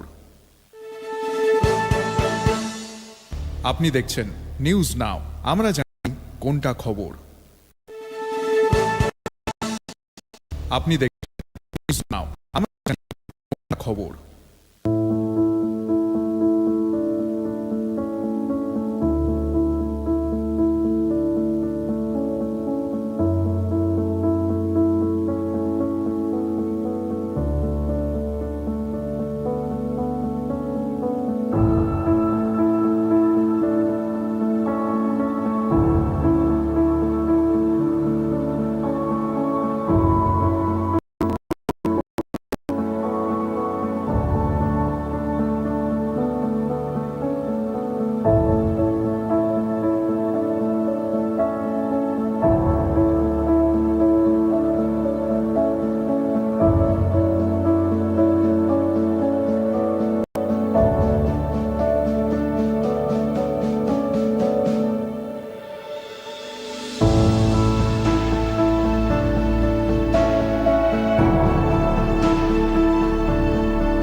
আমরা জানি কোনটা খবর।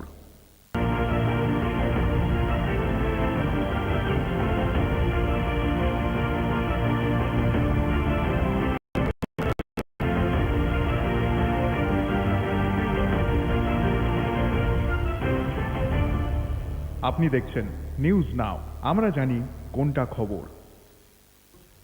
नमस्कार, आप सभी देख रहे हैं न्यूज नाउ में आज का समाचार। शेख हसीना सरकार के पतन के बाद बांग्लादेश ने पहली बार सबसे खतरनाक देशों की सूची में जगह बनाई है। International organisation reporters without borders ने 9 खतरनाक देशों में बांग्लादेश का स्थान घोषित किया है। शेख हसीना सरकार को गिरे हुए 4 महीने बीत चुके हैं। वर्तमान में बांग्लादेश यूनिट सरकार के अधीन है। नोबेल शांति पुरस्कार विजेता मोहम्मद यूनिस की सरकार पहले ही विश्व अदालत में अल्पसंख्यक हिंदुओं के उत्पीड़न सहित कई मुद्दों पर आलोचना के घेरे में आ चुका है और इसी बीच बांग्लादेश सबसे खतरनाक देशों की सूची में भी आ चुका है। International organisation reporters without border ने इस साल पत्रकारों के लिए 9 खतरनाक देशों के नाम प्रकाशित किए हैं और उस लिस्ट में बांग्लादेश का भी नाम शामिल हो चुका है। हालांकि युद्धग्रस्त पैलेस्टीन पत्रकारों के लिए एक खतरनाक जगह है, international organisation reporters without border ने कहा। इसके बाद पाकिस्तान, बांग्लादेश और मेक्सिको का स्थान है। रिपोर्टर्स विदाउट बॉर्डर के अनुसार इस साल अब तक 54 पत्रकारों के ड्यूटी के दौरान जान जा चुकी है। बांग्लादेश में इस साल 5 पत्रकारों की हत्या हो चुकी है। शेख हसीना की सरकार गिरने के बाद पिछले कुछ महीनों में बांग्लादेश में 9 पत्रकारों को गिरफ्तार किया जा चुका है। इसी बीच बांग्लादेश की अंतरिम सरकार ने पाकिस्तान के नागरिकों के लिए वीजा सुविधाओं को लेकर नया फैसला लागू किया है। विशेष रूप से विभिन्न सिक्योरिटी वेरिफिकेशन टर्म्स निर्धारित किए गए हैं। नतीजतन अंतर्राष्ट्रीय विशेषज्ञों को डर है कि पाकिस्तान की इंटर सर्विस इंटेलिजेंस यानी ISI का बांग्लादेश में बहुत आसान हो जाएगा। विश्लेषकों का मानना है कि यह कदम बांग्लादेश और पाकिस्तान के निजी रणनीतिक और वैचारिक संबंधों को मजबूत करने का संकेत हो सकता है और अगर ऐसा हुआ तो निस्संदेह यह मामला भारत के लिए काफी चिंताजनक साबित हो सकता है। Bureau report, news now. Congress सांसद प्रियंका गांधी ने संसद में अपने पहले भाषण में बीजेपी पर हमला बोलते हुए कहा कि पिछले 10 सालों में संविधान का सुरक्षा कवच कमजोर पड़ चुका है। उन्होंने लोकसभा में भारत के संविधान की 75 वर्षों की गौरवशाली यात्रा पर परिचर्चा करते हुए ये बात कही। कांग्रेस सांसद प्रियंका गांधी ने शुक्रवार को पहली बार संसद को संबोधित किया। कांग्रेस सांसद प्रियंका गांधी ने अपने पहले भाषण में भाजपा पर हमला बोला। संविधान को अपनाने के 75वें साल के मौके पर आयोजित परिचर्चा में उन्होंने कहा कि देश डर से नहीं चल सकता। ये देश खड़ा होगा, लड़ेगा और सरकार से सच्चाई की मांग करेगा। प्रियंका गांधी ने आरोप लगाया कि संविधान न्याय, एकता और अभिव्यक्ति की स्वतंत्रता की सुरक्षा कवच है। पिछले 10 वर्षों में सरकार ने उस ढाल को तोड़ने की कोशिश की है। मैंने हमारे संविधान की ज्योत को जलते हुए देखा है और इसके साथ साथ ये भी समझा है कि हमारा संविधान एक सुरक्षा कवच है, एक ऐसा सुरक्षा कवच है जो सुरक्षित रखता है, न्याय का कवच है, एकता का कवच है और अभिव्यक्ति की आजादी का कवच है। दुख की बात यह है कि मेरे सत्ता पक्ष के साथी जो बहुत बड़ी बड़ी बातें करते हैं, इन्होंने इन 10 सालों में ये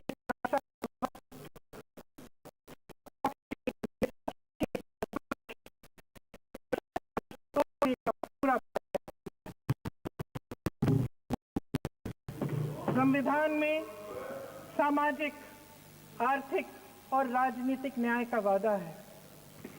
ये वादा एक सुरक्षा कवच है जिसको तोड़ने का काम शुरू हो चुका है। लैटरल एंट्री और निजीकरण के जरिए ये सरकार आरक्षण को कमजोर करने का काम कर रही है। प्रियंका गांधी ने ये मंतव्य रखा कि आज देश की जनता मांग कर रही है कि देश में जातीय जनगणना कराई जाए। इसका जिक्र सत्ता पक्ष के सहयोगियों ने भी किया है। इस मुद्दे का जिक्र लोकसभा चुनाव के इन नतीजों की वजह से हो रहा है। जातीय जनगणना अब जरूरी है। परिणाम स्वरूप हमें सभी की स्थिति का पता चल जाएगा और उसके अनुसार नीतियां बनाई जा सकेंगी। अगर लोकसभा में ये नतीजे नहीं आए होते तो ये संविधान बदलने का काम भी शुरू कर लेते। सच्चाई ये है अध्यक्ष महोदय कि आज संविधान बार बार इसलिए कह रहे हैं क्योंकि इस चुनाव में इनको पता चल गया कि इस देश की जनता ही इस संविधान को सुरक्षित रखेगी, कि इस चुनाव में हारते हारते जीतने से इन्हें एहसास हुआ कि ये संविधान बदलने की बात इस देश में नहीं चलेगी। आज जनता की मांग है कि जाति जनगणना हो। सत्ता पक्ष के मेरे साथी ने इसका जिक्र किया। ये जिक्र भी आज इसलिए हो रहा है क्योंकि चुनाव में ये नतीजे आए। ये जाति जनगणना इसलिए जरूरी है ताकि हमें पता चले कि किसकी क्या स्थिति है और नीतियां उस हिसाब। इस बीच प्रियंका के वक्तव्य की तारीफ राहुल गांधी से सोनिया गांधी तक सुनी गई है। बहुत बढ़िया भाषण दिया, मेरे पहले भाषण से बेहतर, राहुल गांधी ने ऐसी टिप्पणी की। 2004 में राहुल गांधी के राजनीति में कदम रखने के बाद से ही कई लोग, खासकर कांग्रेस समर्थक, मांग करते रहे हैं कि प्रियंका भी राजनीति के मैदान में उतरे। दरअसल प्रियंका पहली बार 1999 में अपनी मां सोनिया के लिए प्रचार करने के लिए रायबरेली आई थी। उस समय अमेठी के कांग्रेस कार्यकर्ता जगदीश पीयूष ने नारा लगाया कि अमेठी की डंका बिटिया प्रियंका। लेकिन अपनी मां या दादी के प्रचार करने के बावजूद जनवरी 2019 में कांग्रेस की महासचिव बनने तक प्रियंका सीधी राजनीति से दूर रही।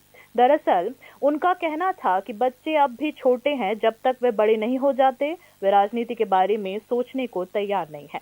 इस साल 52 वर्षीय नेता के वन का उपचुनाव जीतकर पहली बार संसद में कदम रखा है। उन्होंने अपना पहला भाषण शुक्रवार दोपहर को दिया और उस पल के बाद से कांग्रेस समर्थकों को संसद में एक बार फिर इंदिरा की परछाई नजर आने लगी। उनका दावा है कि आज के भाषण में प्रियंका गांधी की दादी की झलक दिखी है। संयोग से राजनीति के शुरुआती दिनों में इंदिरा को गूंगी गुड़िया जैसे कटाक्ष सुनने पड़े थे, लेकिन थोड़े ही समय में वह परिपक्व हो गई थी और सशक्त नेता के रूप में उभर कर आई। Bureau report, news now. राज्य में चाय की नीलामी में त्रिपुरा एक कदम आगे बढ़ गया है। शुक्रवार को पहली बार चाय क्रेताओं और विक्रेताओं का सम्मेलन आयोजित किया गया। आयोजित सम्मेलन में मंत्री शांतना चाकमा उपस्थित रही। मंत्री शांतना चाकमा ने कहा कि मुख्यमंत्री के समर्थन से राज्य में चाय की नीलामी होगी, जिसकी आधारशिला पहले ही रखी जा चुकी है। कुछ दिनों में नीलामी शुरू हो जाएगी, जिससे क्रेता और विक्रेता दोनों को लाभ होगा। यह खरीदार और विक्रेता सम्मेलन त्रिपुरा टी डेवलपमेंट कॉरपोरेशन की पहल के तहत आयोजित किया गया था। सम्मेलन में Indian T association, Indian auction association और चाय बोर्ड के प्रतिनिधियों ने हिस्सा लिया। जब हमारा यहाँ ऑक्शन सेंटर का काम शुरू होगा, तब हमारा टी का रेट भी और अच्छा होगा और हमारे त्रिपुरा का जो स्टिक होल्डर जो है उनको भी फायदा होगा। तो सिर्फ हम क्या करते हैं कि जब भी कोई ऑक्शन में जाना होता है तो कलकत्ता जाना पड़ता है, गुवाहाटी जाना पड़ता है, तो इजीली त्रिपुरा में होगा तो इजीली हम सेल कर सकते हैं। तो हम देखते हैं कि ज़्यादा तो 50% जितना सारा हमारा यहाँ प्रोडक्ट होता है, ज़्यादा तो 50% बाहर, मतलब कि कलकत्ता, गुवाहाटी में हम सेल करते हैं। तो अभी बाकी जो 50% जो है तो त्रिपुरा का लोकल मार्केट में सेल हो जाता है। तो अभी क्या होगा, एक साथ हम त्रिपुरा में ऑक्शन सेंटर हो जाएगा तो काम शुरू होगा, तो हम त्रिपुरा के लोगों के लिए जो काम करना नहीं चाहते हैं उन लोग भी इंटरेस्टेड होंगे और टी के ऊपर काम कर। हालांकि एडीसी विलेज कमेटी चुनाव दिसंबर तक पूरा करने का शपथ पत्र जमा किया गया था, लेकिन राज्य चुनाव आयोग ने अभी तक चुनाव अधिसूचना जारी नहीं की है। संबंधित विशेषज्ञों के अनुसार इस मामले में चुनाव आयोग पर अदालत की अवमानना का मामला दायर हो सकता है। अंत में क्या एडीसी की ग्राम समिति चुनाव को लेकर राज्य चुनाव आयोग पर अदालत की अवमानना का आरोप लगाया जा सकता है? यह सवाल राजनीतिक हलकों में उठने लगे हैं। त्रिस्तरीय पंचायत चुनाव से पहले एडीसी विलेज कमेटी चुनाव से संबंधित एक मामले में राज्य चुनाव आयोग ने पिछले अगस्त में एक एफिडेविट में त्रिपुरा हाई कोर्ट को सूचित किया था कि एडीसी ग्राम समिति चुनाव प्रक्रिया दिसंबर 2024 तक पूरा हो जाएगा, लेकिन दिसंबर महीना लगभग आधा बीत चुका है, लेकिन राज्य निर्वाचन आयोग ने अब तक चुनाव की अधिसूचना जारी नहीं की है। इस मामले में राज्य सरकार के अनिर्णय की वजह से राज्य चुनाव आयोग को हाई कोर्ट का सामना करना पड़ सकता है। हाई कोर्ट द्वारा दिए गए एफिडेविट को ध्यान में रखते हुए राज्य चुनाव आयोग ने अगस्त में त्रिस्तरीय पंचायत चुनाव के बाद एडीसी की ग्राम समिति चुनाव के लिए प्रारंभिक तैयारियां शुरू कर दी। एडीसी क्षेत्र में 589 विलेज कमेटी सीट्स की संख्या 4000 से अधिक है। इन ग्राम समितियों का पिछला चुनाव 2016 में हुआ था। 2021 में उन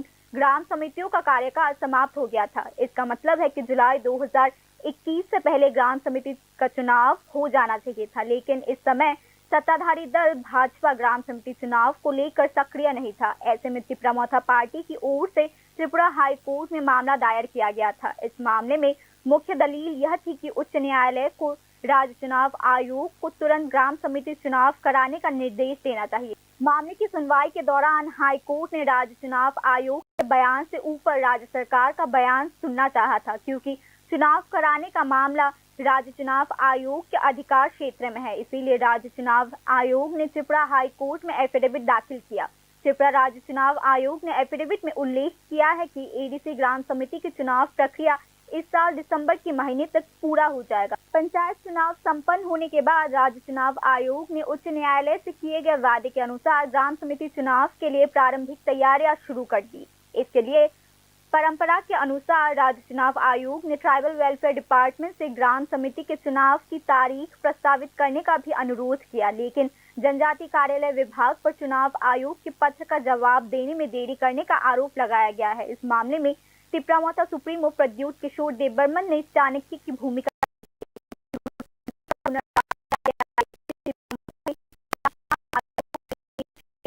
कम से कम 112 ने ग्राम समितियों को मतदान सूची में शामिल करके चुनाव कराने की पहल करने की मांग की। मोथा की ओर से इस तरह की प्रस्ताव जनजाति कार्यालय विभाग को भी सौंपा गया था। एक ओर जहां बड़ी सहयोगी पार्टी बीजेपी ग्राम समिति के चुनाव को लेकर कोई संवेदनशील भावना नहीं दिखा रही, ऐसे में त्रिपुरा मोथा का यह अजीब अनुरोध ग्राम समिति के चुनाव को लेकर सवाल खड़े कर रहे हैं। हाल ही में राज्य निर्वाचन आयोग ने जनजाति कार्यालय विभाग से पूछा था कि क्या सरकार के पास ग्राम समिति चुनाव को लेकर कोई प्रस्ताव है। आयोग के इस पत्र के जवाब में जनजाति कार्यालय विभाग की ओर से राज्य निर्वाचन आयोग को साफ कर दिया गया है कि मामला अब फाइल के अंदर बंद हो चुका है। ऐसे में दिसंबर खत्म होने में सिर्फ आधा महीना बचा हुआ है। चुनाव आयोग कुछ अधिकारियों के मुताबिक अगर सरकार इस समय ग्राम समिति चुनाव का कराने का सहमति भी दे देता है तो दिसंबर महीने के भीतर ग्राम समिति चुनाव कराना असंभव होगा। ये रिपोर्ट न्यूज़ नाउ। राज्य के प्रतिष्ठित उच्च शिक्षा संस्थाओं में भर्ती प्रक्रिया में भ्रष्टाचार के आरोपों पर राज्य की आम जनता सवाल उठा रही है। इस मामले में एक तरफ त्रिपुरा केंद्रीय विश्वविद्यालय का नाम शामिल है तो दूसरी तरफ एनआईटी अगरतला का नाम भी शामिल है। हाल ही में त्रिपुरा यूनिवर्सिटी और एनआईटी अगरतला जैसे प्रतिष्ठित उच्च शिक्षण संस्थानों में भर्ती को लेकर भ्रष्टाचार के आरोपों को लेकर राज्य के आम लोग सवाल उठाने लगे हैं। त्रिपुरा सेंट्रल यूनिवर्सिटी राज्य के लोगों के लंबे समय से सपनों को साकार करने में सफल रही है। त्रिपुरा विश्वविद्यालय 2007 में केंद्रीय विश्वविद्यालय में परिवर्तित किया गया था। हाल ही में त्रिपुरा सेंट्रल यूनिवर्सिटी के खिलाफ कई शिकायतें सामने आई है। त्रिपुरा सेंट्रल यूनिवर्सिटी का डिपार्टमेंट ऑफ डिस्टेंस एजुकेशन पहले ही संदेह के घेरे में आ चुका है। देश के विश्वविद्यालय की शिक्षण गुणवत्ता की रैंकिंग में यह विश्वविद्यालय पिछड़ चुका है। इसी बीच भर्ती में भ्रष्टाचार के आरोप सामने आ चुके हैं। नतीजा त्रिपुरा सेंट्रल यूनिवर्सिटी एक बार फिर सुर्खियों में आ चुका है। त्रिपुरा यूनिवर्सिटी में भर्ती प्रक्रिया को लेकर गंभीर शिकायतें सामने आई है। नेपोटिज्म का भी आरोप लगाया गया है। त्रिपुरा सेंट्रल यूनिवर्सिटी पर भर्ती नीति का पालन न करने का आरोप लगाया गया है। त्रिपुरा सेंट्रल यूनिवर्सिटी में नौकरी पाने के लिए वाइस चांसलर के बेटे का नाम सूची में आया है। इस घटना से अन्य शिक्षित बेरोजगारों में काफी आक्रोश और गुस्सा पैदा हो चुका है। त्रिपुरा विश्वविद्यालय उन लोगों के लिए क्विक जॉब इंटरव्यूज आयोजित करने और 72 आवर्स के भीतर भर्ती रोजगार पत्र देने की एक मिसाल कायम कर चुका है जो लंबे समय से काम कर रहा है। सवाल यह भी उठता है कि जिन लोगों को महत्वपूर्ण पदों पर नियुक्त किया गया है उनके रिक्रूटमेंट एग्जाम फॉर्म की जांच कब की गई है। त्रिपुरा सेंट्रल यूनिवर्सिटी में नॉन टीचिंग स्टाफ की भर्ती रिक्रूटमेंट पॉलिसी 2023 काम करता है। ऐसा देखा गया है कि जो लोग रातों रात भर्ती हो जाते हैं वह भर्ती नीति में मेंशन क्वालिफिकेशंस के आसपास भी नहीं होते। इसके अलावा ज्यादातर मामलों में जिन लोगों को नियुक्त किया गया है उनकी योग्यता का आकलन भी नहीं किया गया है। योग्य होने पर वाइस चांसलर के बेटे को त्रिपुरा विश्वविद्यालय में नौकरी मिल सकती है, उस पर कोई आपत्ति नहीं है। लेकिन सवाल यह उठता है कि क्लोजिंग डे पर इंटरव्यू के 72 आवर्स के भीतर वाइस चांसलर के बेटे को नियुक्ति पत्र कैसे मिल गया। चिंतित योग्य बेरोजगार त्रिपुरा सेंट्रल यूनिवर्सिटी की भर्ती प्रक्रिया की उच्च स्तरीय जांच की मांग कर रहे हैं। जहां त्रिपुरा सेंट्रल यूनिवर्सिटी ऐसा कर रहा है वहीं राज्य की एमबीबी यूनिवर्सिटी एक और कारनामा कर रही है। 4 दिनों तक एमबीबी यूनिवर्सिटी के वाइस चांसलर नहीं थे। वाइस चांसलर की नियुक्ति की प्रक्रिया विभाग की उंगली के इशारों पर रुकी हुई थी। इसी बीच एनआईटी अगरतला पर भी भर्ती में भ्रष्टाचार के आरोप सामने आए हैं। हाल ही में एनआईटी अगरतला के कुछ कर्मचारियों ने आरोप लगाया है कि एनआईटी में असिस्टेंट प्रोफेसर, असिस्टेंट रजिस्ट्रार और प्राइवेट सिक्योरिटी पर्सनल की भर्ती में 2 लाख रुपए से लेकर 20 लाख रुपए तक का वित्तीय लेन देन किया गया है। एनआईटी अगरतला के कुछ कर्मचारियों ने आरोप लगाया कि एनआईटी अगरतला के हाई रैंकिंग ऑफिशियल्स भी भर्ती भ्रष्टाचार में संबंधित तौर पर शामिल हो चुके हैं। कुल मिलाकर राज्य के आम लोग राज्य के प्रतिष्ठित उच्च शिक्षण संस्थानों में भर्ती भ्रष्टाचार की ऐसी घटनाओं की तत्काल जांच की मांग कर रहे हैं। सिपाहीजला जिले के विशालगढ़ उपखंड में यातायात दुर्घटनाओं पर नियंत्रण के लिए विशालगढ़ उपखंड पुलिस प्रशासन की ओर से एक विशेष पहल की गई है। पुलिस प्रशासन की पहल पर शुक्रवार सुबह विशालगढ़ थाने के सामने विशाल रैली के साथ क्षेत्र के बाइक सवारों को हेलमेट पहनाए गए। सिपाहीजला जिला राज्य में दुर्घटना संभावित क्षेत्रों में पहले स्थान पर है। दुर्घटनाओं पर नियंत्रण के लिए जिला पुलिस अधीक्षक वीजे रेड्डी और उपखंड पुलिस अधिकारी दुलाल दत्ता ने बाइक सवारों को हेलमेट पहनाया। इसके साथ ही पुलिस प्रशासन की पहल पर विशालगढ़ ऑफिस टिल्ला स्थित नए टाउन हॉल में एक सेमिनार भी आयोजित किया गया, जिसमें जिला अधिकारी डॉक्टर सिद्धार्थ शिव जायसवाल समेत अन्य उपस्थित रहे। जिला पुलिस प्रशासन की ओर से विशालगढ़ में आयोजित कार्यक्रम की विस्तृत जानकारी दी गई है। आज एक दिन का जो मेगा प्रयास सिपाहीजला डिस्ट्रिक्ट पुलिस की तरफ से in coordination with Vishalgarh press club, police department के द्वारा ये जो प्रयास एक्टिविटी थाना के लेवल पे हर गांव में, हर थाना के अंदर, हर सब डिवीजन में करते रहे थे हम लोग। लेकिन आज पूरा डिस्ट्रिक्ट का एक मेगा प्रयास रैली और एक सेशन। बाकी की खबरें ब्रेक के बाद। আপনি দেখছেন নিউজ নাও, আমরা জানি কোনটা খবর। প্রথম আলো এলো শুদ্ধ সকাল, শুদ্ধ সলিলে আজ মন্দিরে শুদ্ধ পূজার ধ্বনি, অগ্নি শুদ্ধ হলো পরিণীতা নারী তুমি অনুপমা, শুদ্ধ সোনায় সাজো হে নিরুপমা। শুদ্ধতার স্বর্ণ মন্দির কালিকা জুয়েলার্স আগরতলা। একটু চেষ্টাতেই দুল লেগে যায় নববধূর কানে, একটু চেষ্টাতেই মানিয়ে নেওয়া যায় বিবাহিত জীবনে। নানা অনুভূতি জড়ানো বিয়ের গয়না, শ্যাম সুন্দর কোম্পানি জুয়েলার্স। আপনি দেখছেন নিউজ নাও।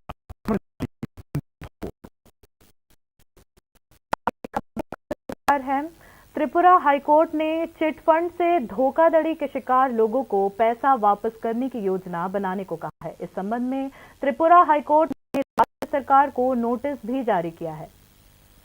त्रिपुरा हाईकोर्ट ने चिटफंड से ठगे गए ग्राहकों का पैसा वापस करने की योजना को महत्व दिया है। हाईकोर्ट ने राज्य सरकार को योजना के निर्माण की जानकारी देने का भी निर्देश दिया है। चिटफंड की जब्त संपत्तियों की नीलामी से अब तक 5 करोड़ रुपए वसूला जा चुका है। हाईकोर्ट के सीनियर एडवोकेट पुरुषोत्तम रॉय बर्मन और एडवोकेट समरजीत भट्टाचार्य ने धोखाधड़ी वाले डिपॉजिटर्स के बीच एकत्रित धन को प्राथमिकता के आधार पर वितरित करने के लिए उच्च न्यायालय में याचिका दायर की। सीबीआई चिटफंड मामले की जांच प्रक्रिया पर नवीनतम रिपोर्ट सौंपेगी। यह आदेश मुख्य न्यायाधीश अपरेश कुमार सिंह एवं न्यायमूर्ति एम दत्ता पुरखस्ते की खंडपीठ ने दिया है। अदालत ने राज्य सरकार को धोखाधड़ी वाले डिपॉजिटर्स के बीच नीलामी बकाये के वितरण के लिए विशिष्ट प्रक्रिया तैयार करके तुरंत उच्च न्यायालय को सौंपने का निर्देश भी दिया है। राज्य सरकार द्वारा उच्च न्यायालय में दायर एफिडेविट के अनुसार केंद्र सरकार की agency metal scrap trade corporation के माध्यम से चिटफंड की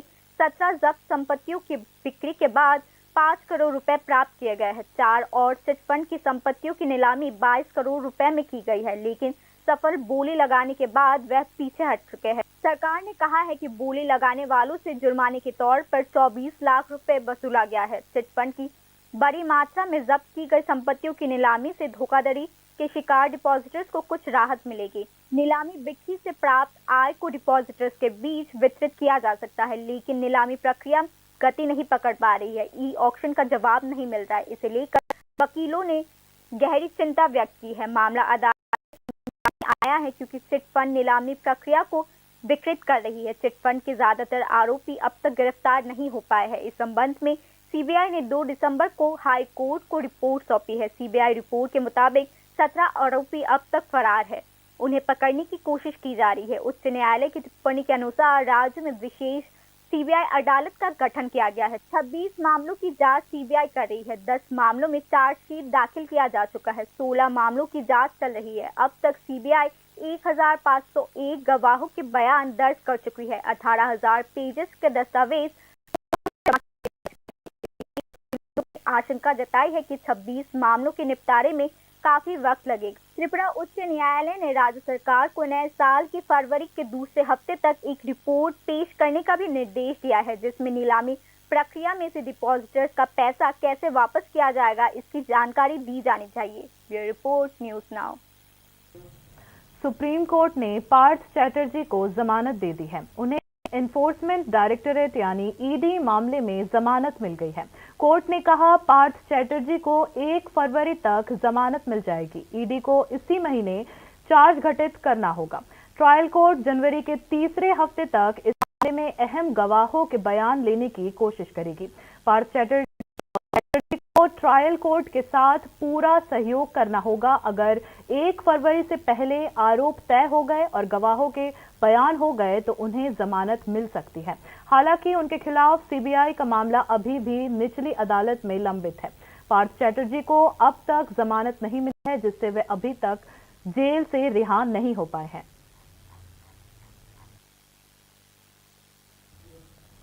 प्रदेश में चौथी राष्ट्रीय लोक अदालत शनिवार को आयोजित होगी। इस लोक अदालत में 45 बेंचेस में कुल 18,094 मामले निपटाए जाएंगे। प्रदेश में इस साल की चौथी राष्ट्रीय लोक अदालत शनिवार को आयोजित की जा रही है। 45 बेंचेस में कुल 18,054 मामलों पर सुनवाई की जाएगी। सहयोग से इस वर्ष की चौथी लोक अदालत त्रिपुरा उच्च न्यायालय के अलावा राज्य के सभी जिला और उप विभागीय अदालत परिसरों में शनिवार को सार्वजनिक अवकाश पर आयोजित की जाएगी। नेशनल पीपल्स कोर्ट में 332 motor accident compensation cases 3,557, bank loan repayment cases 13,130, mediation criminal dispute cases 127, matrimonial dispute cases 186, cheque bounce cases 44, buyer interest cases 3, employment cases और 13 सिविल केसेस निपटारे के लिए उठाए जाएंगे। लोक अदालत की एक बेंच त्रिपुरा उच्च न्यायालय में भी बैठेगी। इस बेंच में 25 मामलों का निपटारा किया जाएगा। अगरतला कोर्ट परिसर में लोक अदालत सुबह 10 बजे बैठेगी। इसी बीच विभिन्न मामलों या कुछ मामलों में दोनों पक्षों को नोटिस दिया गया है। पिछले 9 अगस्त से लोक अदालत में नोटिस प्राप्त करने वाले व्यक्तियों ने संबंधित डिस्ट्रिक्ट लीगल सर्विस अथॉरिटी और sub divisional legal service authority के कार्यालयों से संपर्क कर मामले के पूर्व सुलह अथवा निपटारे का लाभ उठाया है। अधिकार मित्र या पैरा लीगल वॉलंटियर्स लोक अदालत में नोटिस पाने वाले लोगों की मदद करेंगे। Bureau report, news now. Mohanpur अनुमंडल शासक एवं स्वामी विवेकानंद महाविद्यालय के संयुक्त तत्वाधान में उपभोक्ता अधिकार एवं नागरिक संरक्षण से संबंधित कानूनों पर एक दिवसीय राज्य स्तरीय सम्मेलन का आयोजन किया गया। शुक्रवार को मोहनपुर स्वामी विवेकानंद महाविद्यालय में आयोजित सम्मेलन का उद्घाटन न्यायमूर्ति अरिंदम लोध ने किया।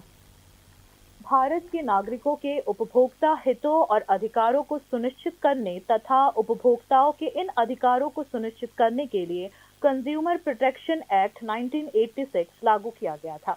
नागरिक किसी भी तरह से धोखाधड़ी होने पर इस कानून के जरिए शिकायत कर सकते हैं। कंज्यूमर प्रोटेक्शन एक्ट 1986 में कहा गया है कि प्रत्येक state consumer protection redressal commission की अध्यक्षता में एक राज्य उपभोक्ता संरक्षण निवारण आयोग होगा। न्यायमूर्ति अरिंदम लोध ने राज्य स्तरीय सम्मेलन में कहा कि इस एक महिला और एक पुरुष अधिकारी होंगे जो समाज के प्रमुख व्यक्ति होंगे या उपभोक्ता आंदोलन में शामिल होंगे।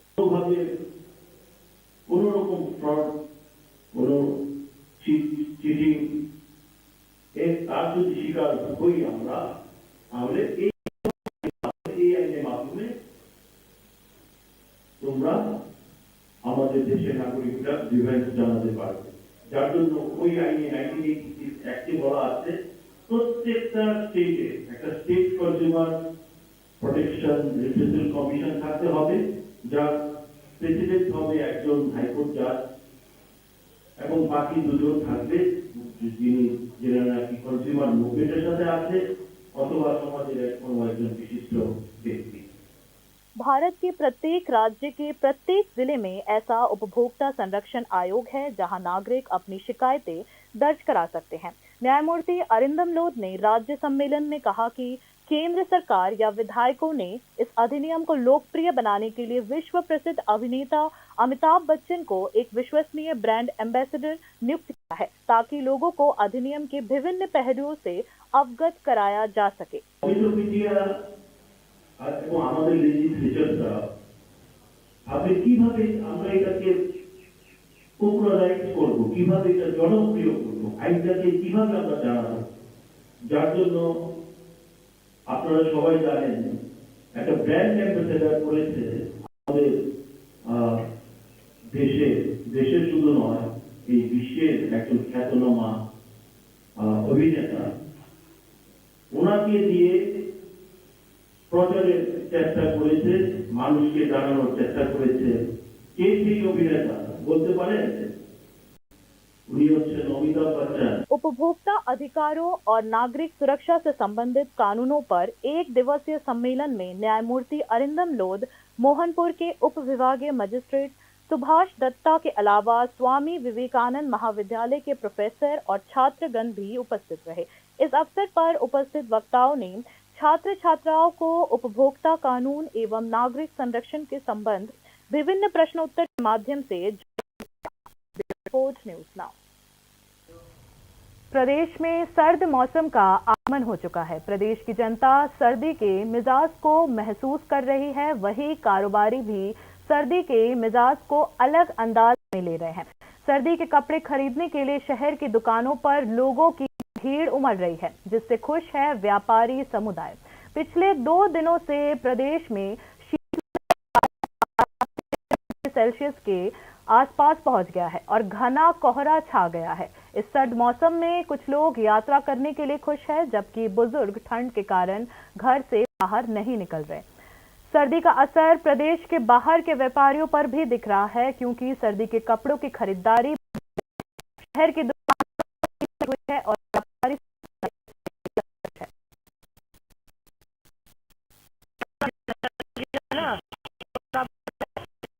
और लोग और जो है सेल मतलब सामान परचेज कर रहा है इधर से, थोड़ा ठंडी पड़ने से, और हमारा सेल भी थोड़ा ठीक ठाक हो रहा है। आप लोग कहाँ से आए? हम लोग पंजाब से हैं जी, और पंजाब का माल है। पंजाब वुलन के नाम से हमारा जो है शॉप है, ये सस्ता बाजार इसका, और ये लगा है TRTC बरसला में। बाकी न्यूज अपडेट्स के लिए देखते रहिए न्यूज़ नाउ। शुभ रात्रि।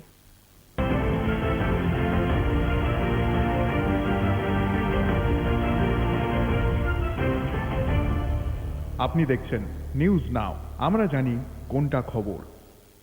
প্রথম আলো এলো শুদ্ধ সকাল, শুদ্ধ সলিলে আজ বাজালো ত্রিতাল, মন্দিরে শুদ্ধ পূজার ধ্বনি, অগ্নি শুদ্ধ হলো সিঞ্জিনি, পরিণীতা নারী তুমি অনুপমা, শুদ্ধ সোনায় সাজো হে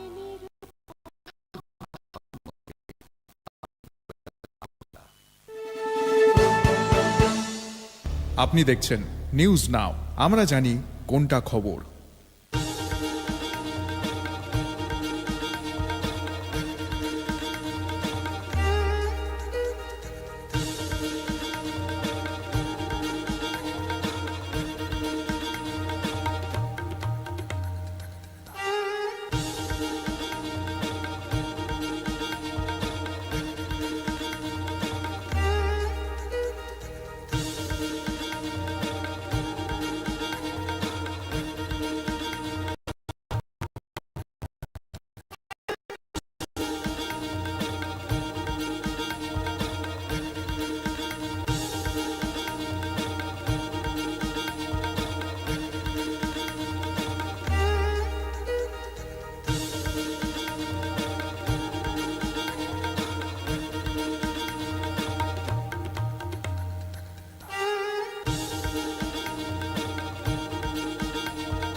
একটু চেষ্টাতেই দুল লেগে যায় নববধূর কানে, একটু চেষ্টাতেই মানিয়ে নেওয়া যায় বিবাহিত জীবনে।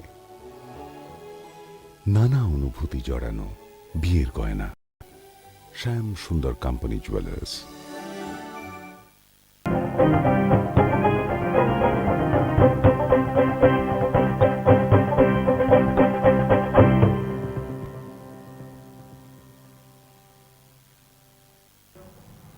নমস্কার, নিউজ নাও প্রাইম নিউজে আপনাদের সবাইকে স্বাগত। আমি রয়েছি আপনাদের সাথে, এখানে আসছি চোখ রাখছি হতে খবরে। গত 10 বছরে সংবিধানের রক্ষা কবচ দুর্বল হয়েছে বলে সংসদে দেওয়া নিজের প্রথম ভাষণে বিজেপিকে তীব্র আক্রমণ করেন কংগ্রেস সাংসদ প্রিয়াঙ্কা গান্ধী। সংবিধান গ্রহণের 75তম বর্ষ উপলক্ষে আয়োজিত আলোচনায় বক্তব্য রাখেন তিনি।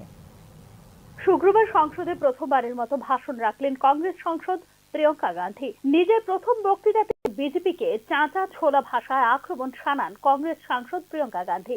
সংবিধান গ্রহণের 75তম বর্ষ উপলক্ষে আয়োজিত আলোচনায় বক্তব্য রাখতে গিয়ে ভয়ের মধ্য দিয়ে দেশ চলতে পারে না, এই দেশ উঠে দাঁড়াবে, লড়াই করবে এবং সরকারের কাছে সত্য প্রকাশের দাবি করবে বলে মন্তব্য করেন প্রিয়াঙ্কা গান্ধী। সংবিধান হলো ন্যায় বিচার, ঐক্য ও মত প্রকাশের স্বাধীনতার সুরক্ষা প্রদানকারী ঢাল। গত 10 বছরে সরকার সেই ঢাল ভাঙার চেষ্টা করে গেছে অভিযোগ করেছেন প্রিয়ঙ্কা গান্ধী। मैंने हमारे संविधान की ज्योत को जलते हुए देखा है और इसके साथ साथ ये भी समझा है कि हमारा संविधान एक सुरक्षा कवच है, एक ऐसा सुरक्षा कवच है जो देशवासियों को सुरक्षित रखता है, न्याय का कवच है, एकता का कवच है और अभिव्यक्ति की आजादी का कवच है। दुख की बात यह है कि मेरे सत्ता पक्ष के साथी जो बहुत बड़ी बड़ी बातें करते हैं, इन्होंने इन 10 सालों में ये सुरक्षा कवच सत्ता पक्ष के मेरे साथियों ने ये सुरक्षा कवच तोड़ने का पूरा प्रयास किया है। संविधान में सामाजिक, आर्थिक और राजनीतिक न्याय का वादा है। ये वादा एक सुरक्षा कवच है जिसको तोड़ने का काम शुरू हो चुका है। लैटरल एंट्री और निजीकरण के जरिए ये सरकार आरक्षण को कमजोर करने का काम कर रही है। আজ দেশের মানুষ দাবি করছেন যাতে দেশে জাতিগত জনগণনা হয়। শাসক পক্ষের জোট সঙ্গীরাও এই কথার উল্লেখ করেছেন। লোকসভা নির্বাচনে এই ফলাফলের কারণে এই ইস্যুটির উল্লেখ করা হচ্ছে। জাতিগত জনগণনা এখন অপরিহার্য। এর ফলে আমরা প্রত্যেকের অবস্থা জানতে পারবো এবং সেই অনুযায়ী নীতি তৈরি করার মন্তব্য করেন তিনি। अगर लोकसभा में ये नतीजे नहीं आए होते तो ये संविधान बदलने का काम भी शुरू कर लेते। सच्चाई ये है अध्यक्ष महोदय कि आज संविधान बार बार इसलिए कह रहे हैं क्योंकि इस चुनाव में इनको पता चल गया कि इस देश की जनता ही इस संविधान को सुरक्षित रखेगी। इस चुनाव में हारते जीतने से इन्हें एहसास हुआ कि ये संविधान बदलने की बात इस देश में नहीं चलेगी। आज जनता की मांग है कि जाति जनगणना हो। सत्ता पक्ष के मेरे साथी ने इसका जिक्र किया। ये जिक्र भी आज इसलिए हो रहा है क्योंकि चुनाव में ये नतीजे आए। ये जाति जनगणना इसलिए जरूरी है ताकि हमें पता चले कि किसकी क्या स्थिति है और नीतियां उस हिसाब। এদিকে প্রিয়ঙ্কার অভিষেক বক্তৃতার প্রশংসা শোনা গিয়েছে রাহুল গান্ধী থেকে সোনিয়া গান্ধীর গলায়। দুর্দান্ত বক্তৃতা দিয়েছেন। আমার প্রথম বক্তৃতা থেকে ভালো বলে মন্তব্য করেছেন রাহুল গান্ধী। 2004 সালে রাহুল গান্ধী রাজনীতিতে পা রাখার সময় থেকেই বহু মানুষ, বিশেষত কংগ্রেস সমর্থকদের দাবি ছিল এবার প্রিয়ঙ্কাও প্রবেশ করুন রাজনীতির আঙ্গিনায়। আসলে 2099 সালে মা সোনিয়ার হয়ে রায়বেলিতে প্রথমবার প্রচার করতে আসেন প্রিয়াঙ্কা। সেই সময়ে আমেঠির কংগ্রেস কর্মী জগদীশ পীযুষ স্লোগান তুলেছিলেন, আমেঠি প্রিয়ঙ্কা, বিটিয়া প্রিয়ঙ্কা। কিন্তু মা বা দাদার হয়ে প্রচারে এলেও 2019 সালের জানুয়ারিতে কংগ্রেস সাধারণ সম্পাদক হওয়ার আগে পর্যন্ত প্রত্যক্ষ রাজনীতি থেকে দূরেই থেকেছেন তিনি।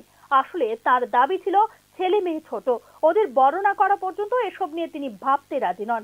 আজ প্রিয়ঙ্কার ছেলে রেহানের বয়স 23 এবং মেয়ে মিরায়া 22। আর এবছরই ওয়ানরের উপনির্বাচনে জিতে প্রথমবার সংসদে পা রেখেছেন 52 বছরের নেত্রী।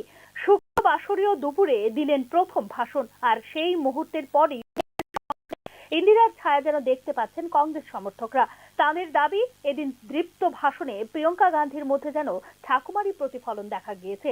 প্রসঙ্গত, রাজনীতি শুরুর দিনগুলোয় গুঙ্গি গুড়িয়ার মতো খোঁচা শুনতে হয়েছিল ইন্দিরাকে, কিন্তু অল্প সময়ের মধ্যেই তিনি পরিণত হয়ে উঠেছিলেন দাপুটে নেত্রী। ব্যুরো রিপোর্ট, নিউজ নাও। চোখ রাখছি পরের খবরে। আরজিকর হাসপাতালে চিকিৎসকের ধর্ষণ এবং খুনের মামলায় শুক্রবার সাপ্লিমেন্টারি চার্জশিট দিতে পারল না সিবিআই, যার ফলে জামিন পেয়ে গেল আরজিকর মেডিকেল কলেজের প্রাক্তন অধ্যক্ষ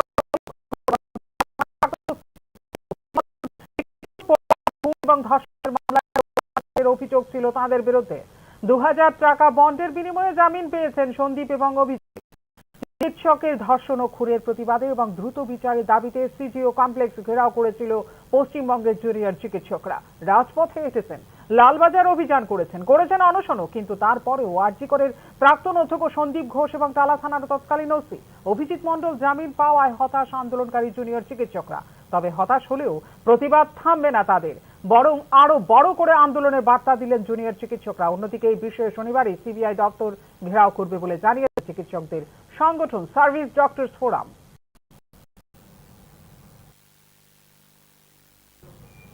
এইডসের মতো মারণ ব্যাধি থেকে রক্ষা পাবার একমাত্র উপায় হচ্ছে সচেতনতা বৃদ্ধি করা। শুক্রবার এই বিষয়টি বাস্তবায়নের উদ্যোগ নিল ত্রিপুরার এমবিবি বিশ্ববিদ্যালয়। শনিবার বিকেলে এইডস সচেতনতার উপর একটি র্যালি সংগঠিত করে এমবিবি বিশ্ববিদ্যালয়ের ছাত্রছাত্রীরা। র্যালিতে নেতৃত্ব দেন ত্রিপুরা এমবিবি বিশ্ববিদ্যালয়ের উপাচার্য সত্যদেব পোদ্দার। ত্রিপুরা এমবিবি বিশ্ববিদ্যালয় থেকে শুরু হয়ে শহরতলির আড়ালিয়া এলাকার বিভিন্ন পথে পরিক্রমা করে জনসচেতনতামূলক এই র্যালিটি। মারণ ব্যাধি এইডস সম্পর্কে সচেতনতা গড়ে তোলার জন্য বিতরণ করা হয় প্রচার পুস্তিকাও। ছাত্রছাত্রী ও যুব সমাজকে এই মহামারী থেকে দূরে রাখার অন্যতম মাধ্যম হলো তাদের পড়াশোনা ও ক্যারিয়ার গঠনে মনোযোগী করা। তবে শুধুমাত্র পুঁথিগত শিক্ষা চাই সচেতনতা সৃষ্টিকারী পঠন পাঠন, পাশাপাশি করছে সে বিষয়ে নিয়মিত আলোচনা এবং নীতি নির্ধারণ একান্ত প্রয়োজন বলে এদিন জানিয়েছেন অধ্যাপক সত্যদেব পোদ্দার। ড্রাগের নেশা একটি সামাজিক এবং অনেকটা ভৌগোলিক সমস্যা, তাই অঞ্চল নীতি পরিবর্তন করা দরকার। মানুষের মাঝে গিয়ে তাদের সমস্যা বোঝা দরকার, তবে প্রকৃত সচেতনতা সৃষ্টি সম্ভব হবে বলেও জানান তিনি। রাজ্যের চতুর্থ জাতীয় লোক আদালত হবে শনিবার। মোট 45টি বেঞ্চে 18,054টি মামলা নিষ্পত্তির জন্য তোলা হবে এই লোক আদালতে। শনিবার রাজ্যে অনুষ্ঠিত হতে চলেছে বছরের চতুর্থ আদালত। 45টি বেঞ্চে 18,054টি মামলা তোলা হবে নিষ্পত্তির জন্য। প্রসঙ্গত, ত্রিপুরা হাইকোর্ট ছাড়াও রাজ্যের সব জেলা ও মহকুমা আদালত চত্বরে শনিবার সরকারি ছুটির দিনে অনুষ্ঠিত হবে এবছরের চতুর্থ লোক আদালত। মোটর দুর্ঘটনায় ক্ষতিপূরণের মামলা 332টি, ব্যাংক ঋণ পরিশোধ সংক্রান্ত 3,557টি মামলা, আপোষযোগ্য ফৌজদারি বিরোধের 13,130টি মামলা, বৈবাহিক বিরোধের 127টি মামলা, চেক বাউন্স সংক্রান্ত 186টি মামলা, ক্রেতা স্বার্থ সংক্রান্ত 44টি মামলা, চাকরি সংক্রান্ত বিষয় 3টি এবং দেওয়ানি সংক্রান্ত 13টি মামলা নিষ্পত্তির জন্য তোলা হবে।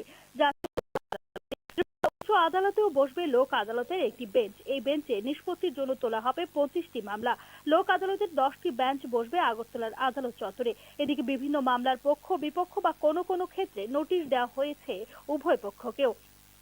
গত 9 আগস্ট থেকে সংশ্লিষ্ট জেলা আইন সেবা কর্তৃপক্ষ মহকুমা আইনি সেবা কর্তৃপক্ষের অফিসে যোগাযোগ করে মামলার প্রি কনসিলিয়েশন বা নিষ্পত্তির সুবিধা নিয়েছেন লোক আদালতে নোটিশপ্রাপ্ত ব্যক্তিরা। লোক আদালতে নোটিশ প্রাপ্তদের সাহায্য করবেন অধিকার মিত্র বা প্যারা লিগ্যাল ভলান্টিয়াররা। Bureau report, news now. Chit fund দ্বারা প্রতারিতদের অর্থ ফিরিয়ে দেবার জন্য স্কিম প্রণয়নের পক্ষে সওয়াল করল ত্রিপুরা উচ্চ আদালত। এ বিষয়ে রাজ্য সরকারকে নোটিশও ইস্যু করেছে ত্রিপুরা উচ্চ আদালত। চিটফান্ডগুলি দ্বারা প্রতারিত গ্রাহকদের অর্থ ফিরিয়ে দেওয়ার জন্য স্কিম প্রণয়নে গুরুত্ব দিল ত্রিপুরা উচ্চ আদালত। স্কিম প্রণয়নের বিষয় নিয়ে অবহিত করার জন্য রাজ্য সরকারকে নির্দেশও দিয়েছে উচ্চ আদালত। চিটফান্ডগুলির বাজেয়াপ্ত সম্পত্তি নিলাম বাবদ এ পর্যন্ত পাওয়া গেছে 5 কোটি টাকা। সংগৃহীত অর্থ প্রতারিত আমানতকারীদের মধ্যে অগ্রাধিকারের ভিত্তিতে বিতরণ করার জন্য উচ্চ আদালতে সওয়াল করেন আদালত বান্ধব বরিষ্ঠ আইনজীবী পুরুষোত্তম রায় বর্মন ও আইনজীবী সমরজিৎ ভট্টাচার্য। চিটফান্ড মামলাগুলি তদন্ত প্রক্রিয়ার সর্বশেষ রিপোর্ট জমা দেওয়ার জন্য সিবিআইকে নির্দেশ দিয়েছে প্রধান বিচারপতি অপরেশ কুমার সিং এবং বিচারপতি এম দত্ত পুরকায়স্থের ডিভিশন বেঞ্চ। নিলাম বাবদ প্রাপ্য অর্থ প্রতারিত আমানতকারীদের মধ্যে বন্টনের জন্য সুনির্দিষ্ট পদ্ধতি প্রণয়ন করে উচ্চ আদালতকে অবিলম্বে অবহিত করার জন্য রাজ্য সরকারকে নির্দেশ দিয়েছে আদালত। উচ্চ আদালতে রাজ্য সরকার প্রদত্ত হলফনামা অনুযায়ী কেন্দ্রীয় সরকারের সংস্থা মেটাল স্কেপ ট্রেড কর্পোরেশনের মাধ্যমে চিটফান্ডগুলির 17টি বাজেয়াপ্ত সম্পত্তি নিলামে বিক্রি করে এখনো পর্যন্ত আদায় হয়েছে 5 কোটি টাকা। চিটফান্ডগুলির আরো 4টি সম্পত্তি নিলামে 22 কোটি টাকায় বিক্রি হলেও পরবর্তী সময়ে সফল দরদাতারা পিছিয়ে যায়। দরদাতাদের জরিমানা করে 24 লক্ষ টাকা আদায় হয়েছে বলে জানিয়েছে সরকার। চিটফান্ডগুলির বিশাল পরিমাণ বাজেয়াপ্ত সম্পত্তি নিলামে বিক্রি হলে প্রতারিত আমানতকারীদের কিছুটা সুরাহা হবে। নিলাম বিক্রি বাবদ আদায়কৃত অর্থ আমানতকারীদের মধ্যে বন্টন করা যাবে, কিন্তু গতি পাচ্ছে না নিলাম প্রক্রিয়া। এই নিলামে সাড়া পাওয়া যাচ্ছে না, এ নিয়ে গভীর আশঙ্কা প্রকাশ করেছেন আইনজীবীরা। চিটফান্ডগুলি বাঁকা পথে নিলাম প্রক্রিয়া ভেস্তে দিচ্ছে বলে আদালতের নজরে আনা হয় বিষয়টি। চিটফান্ডগুলি অধিকাংশকেই গ্রেফতার করা হয়নি এখনো পর্যন্ত। এই বিষয়ে 2রা ডিসেম্বর উচ্চ আদালতের রিপোর্ট জমা দিয়েছে সিবিআই। সিবিআই এর রিপোর্ট অনুযায়ী 17 জন আসামি এখনো পলাতক, তাদেরকে ধরার জন্য প্রচেষ্টা জারি রয়েছে। উচ্চ আদালতের পর্যবেক্ষণ অনুযায়ী বিশেষ সিবিআই আদালত রাজ্যে গঠন করা হয়েছে। সিবিআই 26টি মামলার তদন্ত করছে, এর মধ্যে 10টি মামলার চার্জশিট জমা পড়েছে, 16টি মামলার তদন্ত চলছে। এখনো পর্যন্ত সিবিআই 1501 জন সাক্ষী বয়ান রেকর্ড করেছে। আদালতে জমা দেওয়া হয়েছে 18,000 পাতার নথি। এদিকে 26টি মামলার নিষ্পত্তি হতে দীর্ঘ সময় লাগবে বলে আশঙ্কা প্রকাশ করেছেন আইনজীবীরা।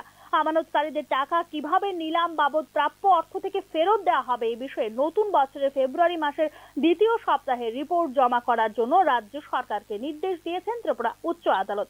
ব্যুরো রিপোর্ট, নিউজ নাও। রাজ্যের স্বনামধন্য উচ্চশিক্ষা প্রতিষ্ঠান নিয়ে প্রশ্ন তুলছেন রাজ্যের সাধারণ মানুষ। এক্ষেত্রে একদিকে যেমন জড়িয়ে গেছে ত্রিপুরা কেন্দ্রীয় বিশ্ববিদ্যালয়ের নাম, অপরদিকে জড়িয়ে গেছে এনআইটি আগরতলার নামও। সাম্প্রতিককালে ত্রিপুরা বিশ্ববিদ্যালয় এবং এনআইটি আগরতলায় নিয়োগে দুর্নীতির অভিযোগগুলো নিয়ে প্রশ্ন তুলতে শুরু করেছেন রাজ্যের সাধারণ মানুষ। স্বনামধন্য এ ধরনের উচ্চশিক্ষা প্রতিষ্ঠানগুলোতে নিয়োগ দুর্নীতির অভিযোগের তদন্ত নিয়েও প্রশ্ন তুলছেন রাজ্যের সাধারণ মানুষ। ত্রিপুরা কেন্দ্রীয় বিশ্ববিদ্যালয় হল রাজ্যবাসীর দীর্ঘদিনের স্বপ্নের সফল বাস্তবায়ন। 2007 সালে ত্রিপুরা বিশ্ববিদ্যালয়কে রূপান্তরিত করা হয় কেন্দ্রীয় বিশ্ববিদ্যালয়। সাম্প্রতিককালে বিস্তর অভিযোগ উঠে আসছে ত্রিপুরা কেন্দ্রীয় বিশ্ববিদ্যালয়ের বিরুদ্ধে। ত্রিপুরা কেন্দ্রীয় বিশ্ববিদ্যালয়ের দূরশিক্ষা বিভাগের অন্তর্জলি হয়েছে আগেই। দেশের বিশ্ববিদ্যালয়গুলোর শিক্ষার মানের ক্রমতালিকায়ও পিছনের দিকে চলে এসেছে এই বিশ্ববিদ্যালয়। এর মধ্যে সামনে এলো নিয়োগ দুর্নীতির অভিযোগ। ফলে আবারও একবার সংবাদ শিরোনামে উঠে আসলো ত্রিপুরা কেন্দ্রীয় বিশ্ববিদ্যালয়। নিয়োগ প্রক্রিয়া নিয়ে গুরুতর অভিযোগ উঠেছে ত্রিপুরা বিশ্ববিদ্যালয়ে। পাল্লা দিয়ে অভিযোগ উঠেছে স্বজন পোষণেরও। কোন ধরনের নিয়োগ নীতি মানা হয় না বলে অভিযোগ ত্রিপুরা কেন্দ্রীয় বিশ্ববিদ্যালয়ের বিরুদ্ধে। ত্রিপুরা কেন্দ্রীয় বিশ্ববিদ্যালয়ের চাকরি পাওয়ার তালিকায় রয়েছেন খোদ উপাচার্যের পুত্র। এই ঘটনা ঘিরে তীব্র সমালোচনা ও ক্ষোভ সৃষ্টি হয়েছে অন্যান্য শিক্ষিত বেকারদের মধ্যে। যারা দীর্ঘদিন ধরে চাকরি করছেন তাদের প্রশ্ন, ঘড়ি চাকরির ইন্টারভিউ নেওয়া এবং 72 ঘন্টার মধ্যে নিয়োগপত্র দিয়ে দেওয়া নজির গড়েছে ত্রিপুরা বিশ্ববিদ্যালয়। গুরুত্বপূর্ণ পদগুলিতে যাদের নিয়োগ করা হয়েছে তাদের নিয়োগ পরীক্ষার ফর্মগুলো কবে স্ক্রুটিনি করা হয়েছে সেই প্রশ্ন ঘুরছে মুখে মুখে। ত্রিপুরা কেন্দ্রীয় বিশ্ববিদ্যালয়ে দেখা গেছে রাতারাতি যাদের নিয়োগ করা হয়েছে নিয়োগ নীতিতে উল্লেখিত যোগ্যতার ধারে কাছেও নেই তারা। এছাড়া একাংশ ক্ষেত্রে যাদের নিয়োগ করা হয়েছে তাদের যোগ্যতাও বিচার করা হয়নি বলে অভিযোগ করেছে সংশ্লিষ্ট তথ্যবিজ্ঞ মহল। এক্ষেত্রে উঠছে স্বজন পোষণ এবং দুর্নীতির অভিযোগ। উপাচার্যের ছেলের যোগ্যতা থাকলে ত্রিপুরা বিশ্ববিদ্যালয়ে চাকরি পেতেই পারেন, এতে আপত্তি থাকার কিছু নেই। কিন্তু উপাচার্যের ছেলের বন্ধের দিনে ইন্টারভিউ নিয়ে 72 ঘন্টার মধ্যেই নিয়োগপত্র কিভাবে দিয়ে দেওয়া হলো তা নিয়েই উঠছে প্রশ্ন। ত্রিপুরা কেন্দ্রীয় বিশ্ববিদ্যালয়ের এ সময় হওয়া নিয়োগ প্রক্রিয়ার উচ্চ পর্যায়ে তদন্তের দাবি করেছেন সংশ্লিষ্ট যোগ্যতা সম্পন্ন বেকাররা। ত্রিপুরা কেন্দ্রীয় বিশ্ববিদ্যালয়ে যখন এই হাল, তখন রাজ্যের আরেক বিশ্ববিদ্যালয় এমবিবি বিশ্ববিদ্যালয়ে ঘটেছে আরেক কেলোর কীর্তি। 4 দিন উপাচার্য ছিলেন না এমবিবি বিশ্ববিদ্যালয়ে। রাজ্য উচ্চশিক্ষা দপ্তরে প্রায় 10 বছর ধরে নিজের মৌরসি পাট্টা কায়েম করা দপ্তরের যুগ্ম অধিকর্তা রাজেশ ভট্টাচার্যের অঙ্গুলি লেহনে থমকে ছিল উপাচার্য নিয়োগের প্রক্রিয়া। এদিকে নিয়োগ দুর্নীতির অভিযোগ উঠেছে এনআইটি আগরতলার বিরুদ্ধে। সম্প্রতি এনআইটিতে সহকারী অধ্যাপক, সহকারী রেজিস্ট্রার এবং বেসরকারি নিরাপত্তা কর্মী নিয়োগের ক্ষেত্রে 2 লক্ষ টাকা থেকে 20 লক্ষ টাকা পর্যন্ত আর্থিক লেনদেন হয়েছে বলে অভিযোগ এনআইটি আগরতলারই একাংশ কর্মচারীদের। নিয়োগ দুর্নীতিতে এনআইটি আগরতলার উচ্চপদস্থ কর্মকর্তারাও সরাসরি জড়িত বলে অভিযোগ এনআইটি আগরতলার একাংশ কর্মচারীদের। সার্বিক পরিস্থিতিতে রাজ্যের স্বনামধন্য উচ্চশিক্ষা প্রতিষ্ঠানগুলিতে নিয়োগ দুর্নীতির এ ধরনের ঘটনার অবিলম্বে তদন্ত চাইছেন রাজ্যের সাধারণ মানুষ। ব্যুরো রিপোর্ট, নিউজ নাও। মোহনপুর মহকুমা শাসক ও স্বামী বিবেকানন্দ মহাবিদ্যালয়ের যৌথ উদ্যোগে ভোক্তা অধিকার এবং নাগরিক সুরক্ষা সংক্রান্ত আইন বিষয়ক একদিনের রাজ্যস্তরীয় বিবেকানন্দ মহাবিদ্যালয়ে অনুষ্ঠিত এই সম্মেলনের উদ্বোধন করেন বিচারপতি অরিন্দম লোধ। ভারতবর্ষের নাগরিকদের কৃতাস্বার্থ ও অধিকার এবং গ্রাহকদের এই অধিকারকে সুনিশ্চিত করার লক্ষ্যে কনজিউমার প্রোটেকশন অ্যাক্ট 1986 প্রণয়ন করা হয়েছিল 1986 সালে। কোনো জায়গায় কোনো রকম ভাবে প্রতারিত হলে এই আইনের মাধ্যমে নাগরিকরা অভিযোগ জানাতে পারবেন। কনজিউমার প্রোটেকশন অ্যাক্ট 1986 এ উল্লেখ আছে প্রত্যেকটি রাজ্যে স্টেট কনজিউমার প্রোটেকশন রিট্রেসাল কমিশন থাকবে এবং যার সভাপতি থাকবেন উচ্চ সঙ্গে আরেকজন মহিলা ও একজন পুরুষ আধিকারিক থাকবেন যারা সমাজের বিশিষ্ট ব্যক্তিত্ব বা ভোক্তা আন্দোলনের সঙ্গে জড়িত থাকবেন বলে রাজ্যস্তরীয় সম্মেলনে জানিয়েছেন বিচারপতি অরিন্দম লোধ। কোন রকম ফ্রড, কোন চিটিং এর আর যদি শিকার হই আমরা, তাহলে এই সব আইনের মাধ্যমে তোমরা আমাদের দেশের নাগরিকরা ডিভাইস জানাতে পারবে। যার জন্য ওই আইনে 1986 অ্যাক্টে বলা আছে প্রত্যেকটা স্টেটে একটা স্টেট কনজিউমার প্রোটেকশন রিট্রেসাল কমিশন থাকতে হবে, যার প্রেসিডেন্ট হবে একজন হাইকোর্ট জাজ এবং বাকি দুজন থাকবে যারা নাকি কনজিউমার মুভমেন্ট আছে অথবা সমাজের কোনো একজন বিশিষ্ট ব্যক্তি। ভারতবর্ষের প্রতিটি রাজ্যের প্রতি জেলায় এই ধরনের কনজিউমার প্রোটেকশন তাদের অভিযোগ জানাতে পারবেন। কেন্দ্র সরকার বা আইন প্রণেতারা এই আইনটিকে জনপ্রিয় করে তোলার জন্য আইনের বিভিন্ন দিক সম্পর্কে মানুষকে সচেতন করার জন্য বিশ্বস্ত ব্র্যান্ড অ্যাম্বাসেডর হিসেবে বিশ্ববিখ্যাত অভিনেতা অমিতাভ বচ্চনকে নিযুক্ত করেছেন বলে রাজ্যস্তরীয় সম্মেলনে জানিয়েছেন বিচারপতি অরিন্দম লোধ। এবং আমাদের লেজিসলেচাররা ভাবে কিভাবে আমরা এটাকে পপুলারাইজ করবো, কিভাবে এটা জনপ্রিয় করবো, আইনটাকে কিভাবে আমরা জানাবো। যার জন্য আপনারা সবাই জানেন একটা ব্র্যান্ড অ্যাম্বাসেডর করেছে আমাদের দেশের শুধু নয় এই বিশ্বের একজন খ্যাতনামা অভিনেতা। ওনাকে দিয়ে প্রচারের চেষ্টা করেছে, মানুষকে জানানোর চেষ্টা করেছে। কে সেই অভিনেতা বলতে পারেন? উনি হচ্ছেন অমিতাভ বচ্চন। ভোক্তা অধিকার ও নাগরিক সুরক্ষা সংক্রান্ত আইন বিষয়ক একদিনের সম্মেলনে বিচারক অরিন্দম লোধ ছাড়াও উপস্থিত ছিলেন মোহনপুর মহকুমা শাসক সুভাষ দত্ত, স্বামী বিবেকানন্দ মহাবিদ্যালয়ের অধ্যাপক অধ্যাপিকা ও ছাত্রছাত্রীরা। অনুষ্ঠানে উপস্থিত বক্তারা ছাত্রছাত্রীদের ভোক্তা আইন এবং নাগরিক সুরক্ষা সম্পর্কিত বিভিন্ন প্রশ্নোত্তরের মাধ্যমে তাদের সচেতন করেন। ব্যুরো রিপোর্ট, নিউজ নাও। রাজ্যে চা নিলামের ক্ষেত্রে এক ধাপ এগিয়ে গেল ত্রিপুরা। শুক্রবার প্রথমবারের মতো অনুষ্ঠিত হল চায়ের ক্রেতা বিক্রেতা সম্মেলন। রাজধানীর একটি বেসরকারি হোটেলে আয়োজিত সম্মেলনে উপস্থিত ছিলেন মন্ত্রী শান্তনা চাকমা। মুখ্যমন্ত্রীর সৌজন্যে চায়ের নিলাম হবে রাজ্যে। চা নিলাম কেন্দ্রের ভিত্তিপ্রস্তর স্থাপন হয়েছে ইতিমধ্যে। কিছুদিনের মধ্যে শুরু হয়ে যাবে চা নিলাম। এতে উপকৃত হবেন ক্রেতা বিক্রেতা উভয়ই বলে এদিন জানিয়েছেন মন্ত্রী শান্তনা চাকমা। ত্রিপুরা চা উন্নয়ন নিগমের উদ্যোগে আয়োজিত হয় এদিনের এই ক্রেতা বিক্রেতা ইন্ডিয়ান টি অ্যাসোসিয়েশন, ইন্ডিয়ান অকশন অ্যাসোসিয়েশন, চা পর্ষদ থেকে আগত প্রতিনিধিরা। जब हमारा यहाँ ऑक्शन सेंटर का काम शुरू होगा, जब तब हमारा स्पीकर रेट भी और अच्छा होगा और हमारे त्रिपुरा का डिस्ट्रिक्ट होल्डर जो है उनको भी फायदा होगा। तो सिर्फ हम क्या करते हैं कि जब भी कोई ऑक्शन में जाना होता है तो कलकत्ता जाना पड़ता है, गुवाहाटी जाना पड़ता है, तो इजीली त्रिपुरा में होगा।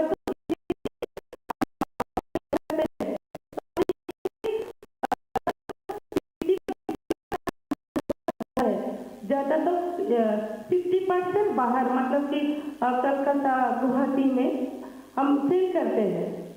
तो अभी बाकी जो 50% जो है तो त्रिपुरा के लोकल मार्केट में सेल हो जाता है।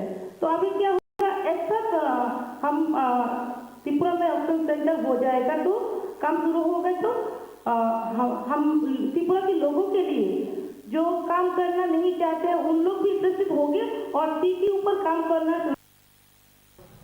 এদিকে রাজ্যে চা নিলামের জন্য প্রথমবারের মতো অনুষ্ঠিত হওয়া ক্রেতা বিক্রেতা সম্মেলন নিয়ে বিস্তারিত জানিয়েছেন ত্রিপুরা চা উন্নয়ন নিগমের চেয়ারম্যান সমীর ঘোষ। চা নিলাম প্রক্রিয়ায় বর্তমানে যেখানে 44 দিন সময় লাগে, আগামী দিনে তাতে লাগবে মাত্র 29 দিন। রাজ্যে চা থেকে প্রকিউরমেন্ট শুরু করলে কর্মসংস্থানের সুযোগ তৈরি হবে। জাতীয় এবং আন্তর্জাতিক পর্যায়ে পরিচিতি লাভ করবে ত্রিপুরার চা। নিউজ নাওকে দেওয়া প্রতিক্রিয়া জানিয়েছেন ত্রিপুরা চা উন্নয়ন নিগমের চেয়ারম্যান সমীর ঘোষ। শুনে নেব কি বলছেন। বারের মতো এরকম চাকে কেন্দ্র করে চায়ের নিলাম কেন্দ্র প্রতিষ্ঠান আমাদের রাজ্যে, তাকে কেন্দ্র করে এটা বায়ার সেলার মিট প্রথমবারের মতো আমাদের রাজ্যে আজকে অনুষ্ঠিত হয়েছে। আপনারা জানেন যে আমাদের হতে যাচ্ছে আমাদের এই টি অকশন সেন্টারকে আমাদের মাননীয় মুখ্যমন্ত্রীর হাত ধরে এই বছরের মার্চ মাসে শিলান্যাস হয়েছে, মতদ ভিত্তিপ্রস্তর স্থাপন হয়েছে। তো তারই অঙ্গ হিসেবে আজকে আমাদের রাজ্যে ভারতবর্ষের বিভিন্ন রাজ্য থেকে আমাদের বায়ার সেলার যারা রয়েছে এবং টি অকশন সেন্টারের সঙ্গে যারা যুক্ত রয়েছেন স্টেক হোল্ডার, বিশেষ করে টি অকশন অ্যাসোসিয়েশনের প্রতিনিধি এবং ইন্ডিয়ান টি অ্যাসোসিয়েশনের প্রতিনিধি, টি বোর্ডের প্রতিনিধি, টিআর এর প্রতিনিধি, এরকম বিভিন্ন সংস্থার প্রতিনিধিরা আজকে আমাদের বৈঠকে উপস্থিত ছিলেন। সেই বৈঠকের মধ্য দিয়ে আজকে আমাদের বিভিন্ন বিষয় নিয়ে মত বিনিময় হয় এবং যে অকশন সেন্টার যেটা হবে অর্থাৎ চা নিলাম কেন্দ্র যেটা হবে সেটা যাতে সার্বিকভাবে সাফল্যমণ্ডিত হয় তার জন্য বিভিন্ন রকমের সাজেশন, বিভিন্ন রকমের পরামর্শ এখানে আমরা আজকে মত বিনিময় করেছি। আমাদের মূলত এই রাজ্যে অকশন সেন্টার যেহেতু প্রথমবারের মতো হচ্ছে, স্বাভাবিকভাবে এই শিল্পের সঙ্গে যারা যুক্ত রয়েছে, এই রাজ্যে যারা প্রডিউসার, যারা সেলার, যারা চায়ের যারা ম্যানুফ্যাকচারার যারা রয়েছে তারা ভীষণভাবে উপকৃত হবেন।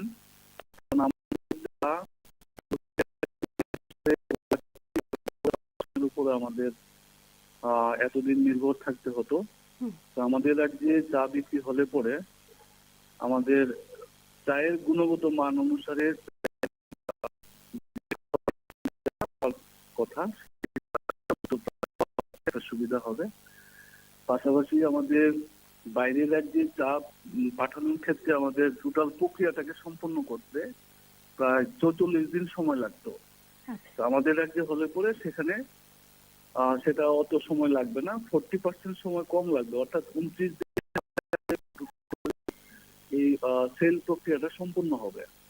তাতে করে আমাদের ম্যানুফ্যাকচারার যারা আছেন তারা ভীষণভাবে আর্থিকভাবে উপকৃত হবেন এবং এর চাইতে বড় বিষয় যেটা সেটা হচ্ছে আমাদের রাজ্যে চাটা বহিরাজ্যে যাওয়ার ক্ষেত্রে যেরকম ট্রান্সপোর্টেশনের একটা বিশাল খরচ আমাদের বহন করতে হতো, তো সেদিক দিয়েও আমাদের অনেকটা সাশ্রয় হবে।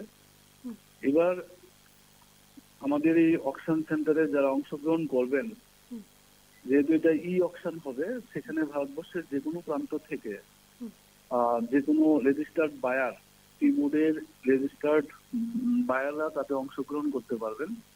শুধু প্রকিউরমেন্টে আমাদের রাজ্য থেকে হবে বলে আমাদের রাজ্যের যারা ম্যানুফ্যাকচারার আছেন তারা অবশ্যই আর্থিকভাবে উপকৃত হবেন।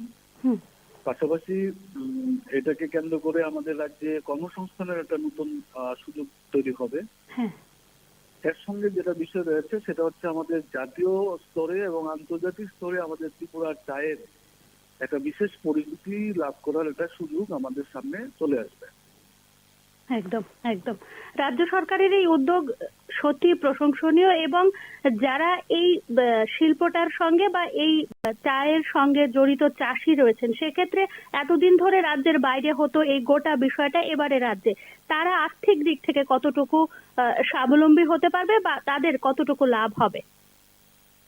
এটাই আমি আপনাদেরকে বোঝানোর চেষ্টা করছিলাম যে আর্থিকভাবে বিশেষ করে আমাদের পরিবহন খরচ একটা বিশাল বিষয় আমাদের থাকতো। যারা যারা চা বাইরে পাঠাতেন, হ্যাঁ, পরিবহন খরচ অনেক কমে যাবে, ট্রান্সপোর্টেশন খরচ অনেক কমে যাবে এবং আমাদের যে সবচেয়ে বড় কথা হচ্ছে আমাদের যে চায়ের যে গুণগত মান, এই গুণগত মান অনুসারে বেটার প্রাইস রিয়েলাইজেশনের ক্ষেত্রে একটা আমাদের বঞ্চনা তো বাইরের রাজ্যগুলিতে। তার কারণ হচ্ছে যেখানে আমাদের রাজ্যের চাটা যায় গুয়াহাটি কিংবা কলকাতাতে অকশনে, সেখানে উভয় রাজ্যতেই আপনার চা উৎপাদন হয়। আসামেও চা উৎপাদন হয়, বেঙ্গলেও চা উৎপাদন হয়। স্বাভাবিকভাবে তাদের নিজ রাজ্যের উৎপাদিত চাটাকে বিক্রি করার পরেই কিন্তু অন্য রাজ্যের চায়ের বিক্রয়ের জন্য নিলাম বাজারে ওঠানো হয়। তো সেক্ষেত্রে আমাদের রাজ্য ত্রিপুরা একটু পেছন দিকে থাকতো এবং ত্রিপুরার চা বলে একটা আলাদা ট্যাগ লাগানো হতো, যাতে করে প্রথমেই আপনার এটা মানে বিলো প্রাইস, অকশনের যে একটা ধরুন একটা স্বাভাবিক প্রাইসের থেকে ত্রিপুরার চা বলে প্রথমেই যেন একটা 10% 20% কম থাকতো। এটা কমন ফেনোমেনন ছিল। সেটা আজকের দিনে আমাদের রাজ্যে টি অকশন সেন্টার চালু হওয়ার সাথে সাথে এই বিষয়টা আমাদের এতদিন যাবৎ যারা সাফার করতেন সেটা এখন আর করতে হবে না। আমাদের উৎপাদিত চায়ের গুণগত মান অনুসারে উপযুক্ত চায়ের মূল্য পাওয়ার ক্ষেত্রে একটা বিশাল সুবিধা হবে। অসংখ্য ধন্যবাদ আপনাকে নিউজ নাওকে সময় দেওয়ার জন্য। ধন্যবাদ। ধন্যবাদ আপনাদেরকেও ধন্যবাদ। পার্থ চট্টোপাধ্যায়ের জামিন মঞ্জুর করল সুপ্রিম কোর্ট। ইডির মামলায় জামিন দেওয়া হয়েছে তাঁকে। 1 ফেব্রুয়ারির মধ্যে জামিন পাবেন পার্থ চট্টোপাধ্যায়, জানিয়েছে আদালত। এই মাসের মধ্যে চার্জ গঠন করতে হবে এটিকে।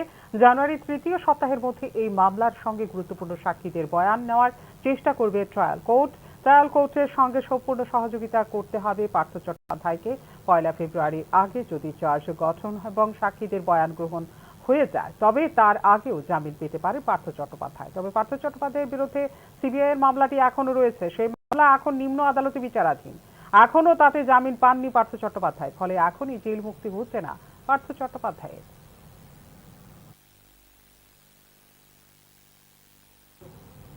নিয়ে নিচ্ছে একটা ছোট্ট বিজ্ঞাপন বিরতি। বিরতির পর ফিরে আসবো অন্যান্য খবরে, সঙ্গে থাকবেন। আপনি দেখছেন নিউজ নাও, আমরা জানি কোনটা খবর।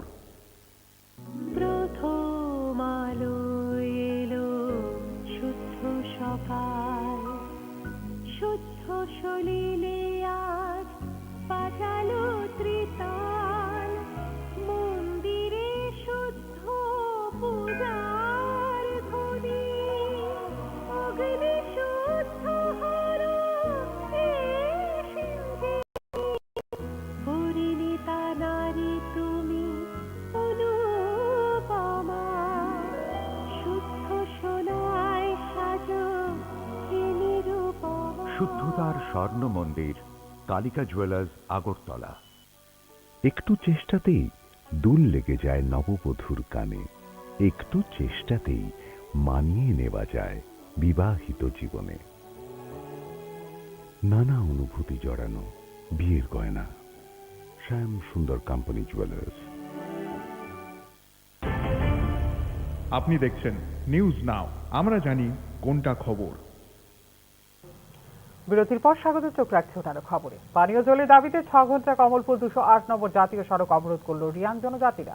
মূলত পানীয় জল, যাতায়াতের রাস্তা ও বিদ্যুৎ, এই 3টি দাবি নিয়ে জাতীয় সড়ক অবরোধ করা হয়েছে। পরে নির্দিষ্ট দপ্তরের আধিকারিকরা দাবি পূরণের আশ্বাস দিলে জাতীয় সড়ক অবরোধ মুক্ত হয় বলে জানা যায়। কমলপুর দুর্গাচৌমুনি আরডি ব্লকের অধীন শেতেরাই এডিসি ভিলেজের রিয়াং বস্তিতে পানীয় জল, বিদ্যুৎ ও রাস্তার দাবিতে জলের কলসি নিয়ে রাস্তা অবরোধ করেন এলাকাবাসী। টানা 6 ঘন্টা জাতীয় সড়ক অবরোধ করার ফলে রাস্তার দুদিকে শত শত যাত্রী ও পণ্যবাহী গাড়ি আটকে থাকায় চরম দুর্ভোগের সৃষ্টি হয়। খবর পেয়ে ফটিকরাই থেকে বিশাল পুলিশ বাহিনী ও দুর্গাচৌমুনি ব্লক আধিকারিক ও বিদ্যুৎ নিগমের আধিকারিকরা অবরোধস্থলে গিয়ে জনজাতিদের দাবি পূরণের আশ্বাস দিলে বেলা 12টা নাগাদ জাতীয় সড়ক থেকে অবরোধ তুলে নেওয়া হয় বলে জানা যায়। পানীয় জল, রাস্তা ও বিদ্যুৎ, এই 3টি দাবির ভিত্তিতেই এবং অন্যান্য বিষয়ের উপর ভিত্তি করে এদিন পথ অবরোধ করা হয়েছে বলে অবরোধকারীদের পক্ষ থেকে জানানো হয়েছে।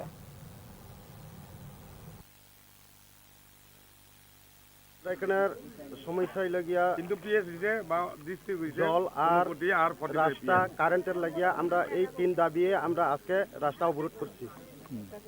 আচ্ছা, কতদিন ধরে তোমরা এখানে সমস্যা? আমরা তো জলের সমস্যা লাগিয়া জন্ম থেকে, তখন তো বর্ষাও শেষ, শীতের দিন আয়ে পড়ছে, শুকনার সময় জল এখন আমরা খাওয়া হয়নি।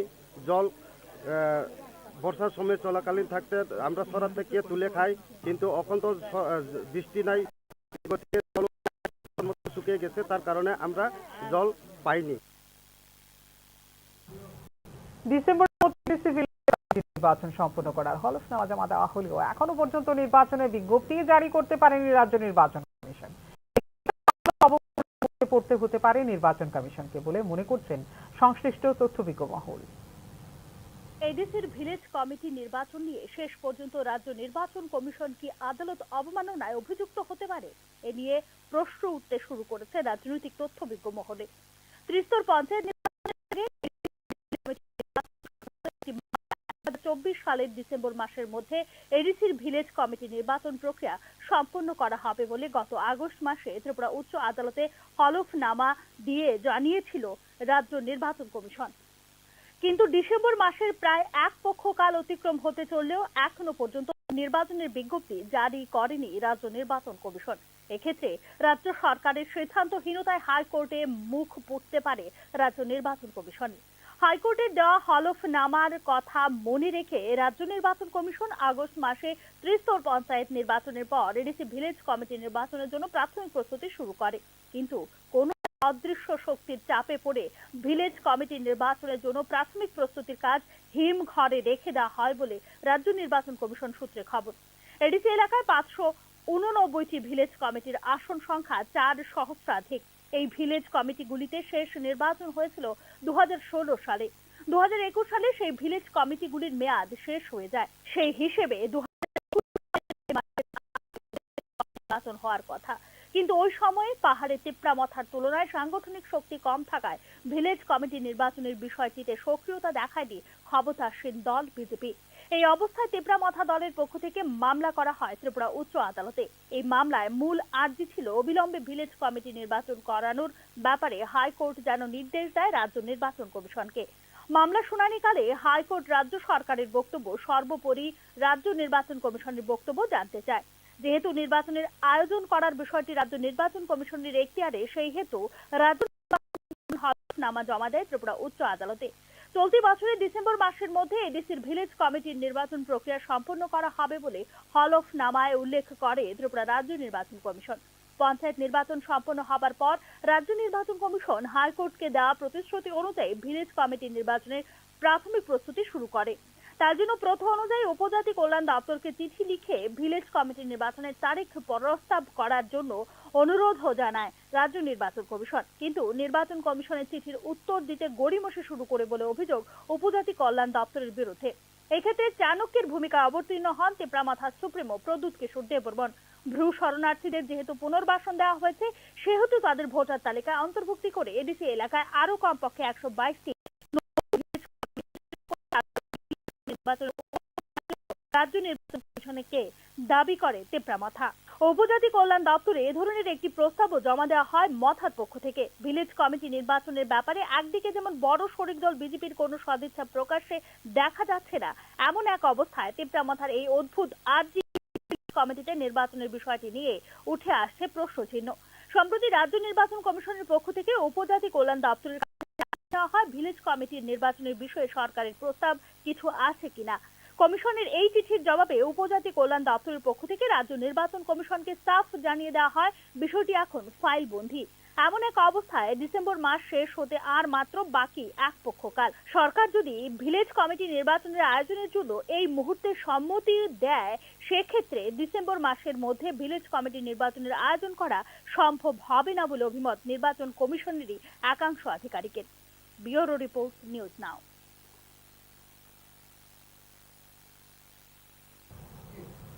সিপাহীজলা জেলার বিশালগড় মহকুমার যান দুর্ঘটনা নিয়ন্ত্রণের লক্ষ্যে এক বিশেষ উদ্যোগ গ্রহণ করা হয়েছে বিশালগড় মহকুমা পুলিশ প্রশাসনের পক্ষ থেকে। শুক্রবার সকালে বিশালগড় থানার সামনে এক মেগা র্যালি সহ এলাকার বাইক চালকদের মাথায় হেলমেট পরিয়ে দেওয়া হয় মহকুমা পুলিশ প্রশাসনের উদ্যোগে। দুর্ঘটনা প্রবণ এলাকার মধ্যে সিপাহীজলা জেলা রাজ্যের মধ্যে প্রথম স্থানে রয়েছে। তাই এই এলাকায় যান দুর্ঘটনা নিয়ন্ত্রণের লক্ষ্যে বিশেষ র্যালি সহ বাইক চালকদের মাথায় হেলমেট পরিয়ে দেন জেলা পুলিশ সুপার ভিজে রেড্ডি সহ মহকুমা পুলিশ আধিকারিক দুলাল দত্ত। এদিন বিশালগড় অফিস টিলা নতুন টাউন হলে এক সেমিনারেরও আয়োজন করা হয় মহকুমা পুলিশ প্রশাসনের উদ্যোগে। সেমিনারে উপস্থিত ছিলেন জেলা শাসক ডক্টর সিদ্ধার্থ শিবজসওয়াল সহ অন্যান্যরা। বিশালগড়ে এদিনের আয়োজিত অনুষ্ঠান সম্পর্কে বিস্তারিত জানানো হয় জেলা পুলিশ প্রশাসনের পক্ষ থেকে। आज एक दिन का जो मेगा प्रयास सिपाहीजला डिस्ट्रिक्ट पुलिस की तरफ से in coordination with Vishalgarh Press Club, police department के द्वारा ये जो प्रयास एक्टिविटी थाना के लेवल पे हर गांव में, हर थाना के अंदर, हर सब डिवीजन में करते रहे थे हम लोग, लेकिन आज पूरा डिस्ट्रिक्ट का एक मेगा प्रयास रैली और एक सेशन। রাজ্যে জাঁকিয়ে পড়েছে শীত, শীতের আমেজ অনুভব করছেন ব্যবসায়ী, একই সঙ্গে শীতের আমেজ অন্যভাবে নিচ্ছেন ব্যবসায়ীরাও। শহরের দোকানগুলিতে শীত বস্ত্র কেনার জন্য জনসাধারণের ভিড় জমতে শুরু করেছে। খুশি ব্যবসায়ী মহল। গত দুদিন ব্যাপী রাজ্যে শৈত্যপ্রবাহের ফলে পারদ নেমেছে 13 ডিগ্রি সেলসিয়াসের আশেপাশে। চারিদিকে ঘন কুয়াশা, ঘন কুয়াশায় চারদিক অন্ধকার। এমন আবহাওয়ার ঘুরতে যাওয়ার পরিকল্পনায় যুবক যুবতী ও কৈশোর বয়সের একটা অংশ হয়তো খুশি, আর বয়স্কদের মধ্যে কেউ হয়তো ঠান্ডার প্রকোপ সহ্য করতে না পেরে ঘর থেকে বেরোতেই ভয় পাচ্ছেন। যাই হোক, সব মিলিয়ে শীতের আমেজটুকু শুধু রাজ্যের সাধারণ মানুষ ও ব্যবসায়ী মহলে সীমাবদ্ধ নয়, বহিরাজ্যের ব্যবসায়ীদের মধ্যেও লক্ষ্য করা যাচ্ছে। শীত মানেই শীতবস্ত্র কেনার ধুম। শহরের দোকানগুলিতে জনসাধারণের ভিড় চোখে পড়ার মতো। শীত জাঁকিয়ে পড়তেই ব্যবসায়ীদের মুখে হাসি ফুটে উঠল। শহরের বিভিন্ন দোকানে, এমনকি বটতলা এলাকায় ভুটানি বাজারে ও বহিরাজ্যের অন্য একটি শীতবস্ত্রের দোকানে ক্রেতাদের ভিড় জমতে শুরু করেছে। সেটা সাধারণের ভিড় দেখে খুশি ব্যবসায়ীরা। अभी थोड़ा सर्दी गिरा है ना, तो अभी थोड़ा बढ़ रहा है सेल, और लोग आ रहे हैं, और जो है सेल मतलब सामान परचेज कर रहा है इधर से। थोड़ा ठंडी पड़ने से। कहाँ से आए? हम लोग पंजाब से हैं जी, और पंजाब का ये माल है। पंजाब वुलन के नाम से हमारा जो है शॉप है, ये सस्ता बाजार इसका, और ये लगा है TRTC बटतला में। শুক্রবার রাজ্যে এসে পৌঁছলেন দেশের প্রখ্যাত সঙ্গীত শিল্পী শ্রেয়া ঘোষাল। শনিবার আগরতলা স্বামী বিবেকানন্দ ময়দানে প্রোমো ফেস্টের অনুষ্ঠানে সঙ্গীত পরিবেশন করবেন শ্রেয়া ঘোষাল। ত্রিপুরা পর্যটন দপ্তরের উদ্যোগে আয়োজিত প্রোমো ফেস্টের সমাপ্তি অনুষ্ঠানে সঙ্গীত পরিবেশন করবেন শ্রেয়া ঘোষাল। শুক্রবার আগরতলা বিমানবন্দরে শ্রেয়া ঘোষালকে স্বাগত জানান রাজ্য পর্যটন নিগমের আধিকারিকরা। প্রখ্যাত এই গায়িকার এক ঝলক পেতে আগরতলা এমবিবি বিমানবন্দরে ভিড় জমায় তাঁর অনুরাগীরা।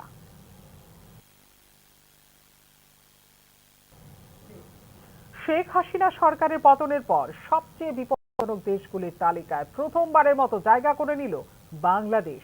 বিপজ্জনক 9টি দেশের মধ্যে বাংলাদেশের জায়গা করে নেওয়ার কথা জানিয়েছে আন্তর্জাতিক সংগঠন reporters without borders. Sheikh Hasina সরকারের পতনের ইতিমধ্যেই কেটে গেছে 4 মাস। বর্তমানে বাংলাদেশের ক্ষমতায় রয়েছে ইউনূস সরকারের নেতৃত্বাধীন অন্তর্বর্তী সরকার। লাগাতার সংখ্যালঘু হিন্দুদের উপর অত্যাচার সহ একাধিক ইস্যুতে বিশ্বের দরবারে ইতিমধ্যেই সমালোচিত নোবেল শান্তি পুরস্কার জয়ী মোহাম্মদ ইউনূস সরকার। আর এর মধ্যেই সবচেয়ে বিপজ্জনক দেশগুলির মধ্যে জায়গা করে বাংলাদেশ। চলতি বছর সাংবাদিকদের জন্য সংগঠন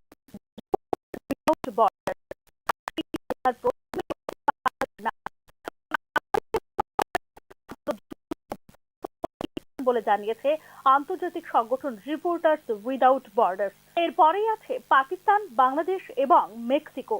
চলতি বছর সারা পৃথিবীতে এখনো পর্যন্ত 54 জন সাংবাদিক পেশাগত দায়িত্ব পালন করতে গিয়ে প্রাণ হারিয়েছে বলে নিজেদের রিপোর্টে দাবি করেছে এই সংগঠনটি। চলতি বছরই বাংলাদেশে খুন হতে হয়েছে 5 জন সাংবাদিককে। শেখ হাসিনা সরকারের পতনের পর গত কয়েক মাসে 9 জন সাংবাদিক গ্রেফতার করা হয় বাংলাদেশে। গণমাধ্যমগুলিকে মোহাম্মদ ইউনূস নেতৃত্বাধীন সরকারের পক্ষে কথা বলার জন্য জারি করা হয় হুলিয়া। এদিকে পাকিস্তানের নাগরিকদের জন্য সহজে ভিসার নতুন সিদ্ধান্ত নিয়েছে বাংলাদেশের অন্তর্বর্তী সরকার। বিশেষত নিরাপত্তা যাচাইয়ের বিভিন্ন শর্ত তুলে দেওয়া হয়েছে। খুব বিরল ক্ষেত্রে কোনো দুটি দেশের মধ্যে এতটা ছাড় দেওয়া হয় যাতায়াতে। ফলে স্বাভাবিকভাবেই বাংলাদেশে পাকিস্তানের ইন্টার্ন সার্ভিসেস ইন্টেলিজেন্স বা ISI এর প্রবেশ অনেক সহজ হয়ে যাওয়ার আশঙ্কা করছে আন্তর্জাতিক বিশেষজ্ঞ মহল। এই পদক্ষেপ বাংলাদেশ ও পাকিস্তানের মধ্যে কৌশলগত এবং আদর্শগত সম্পর্ক জোরদার করার ইঙ্গিত হতে পারে বলে মনে করছেন বিশ্লেষকরা। আর যদি তাই হয় তবে নিঃসন্দেহে বিষয়টি যথেষ্ট উদ্বেগজনক।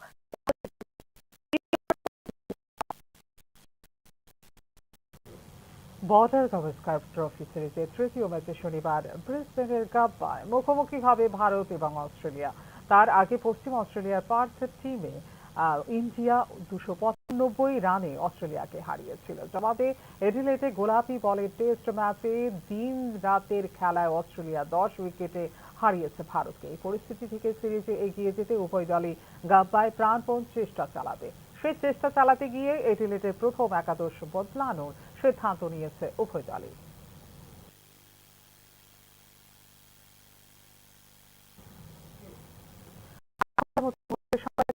অন্যান্য আপডেট দেখার জন্য অবশ্যই নজর রাখতে হবে নিউজ নাও পর্দায়। নমস্কার।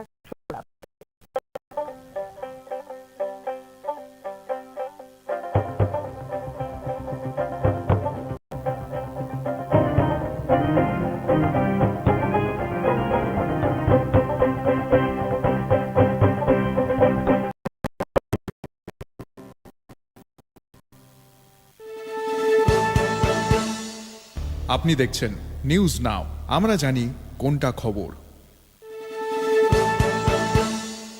আপনি দেখছেন নিউজ নাও, আমরা জানি কোনটা খবর। আপনি দেখছেন নিউজ নাও, আমরা জানি কোনটা খবর।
আপনি দেখছেন নিউজ নাও, আমরা জানি কোনটা খবর।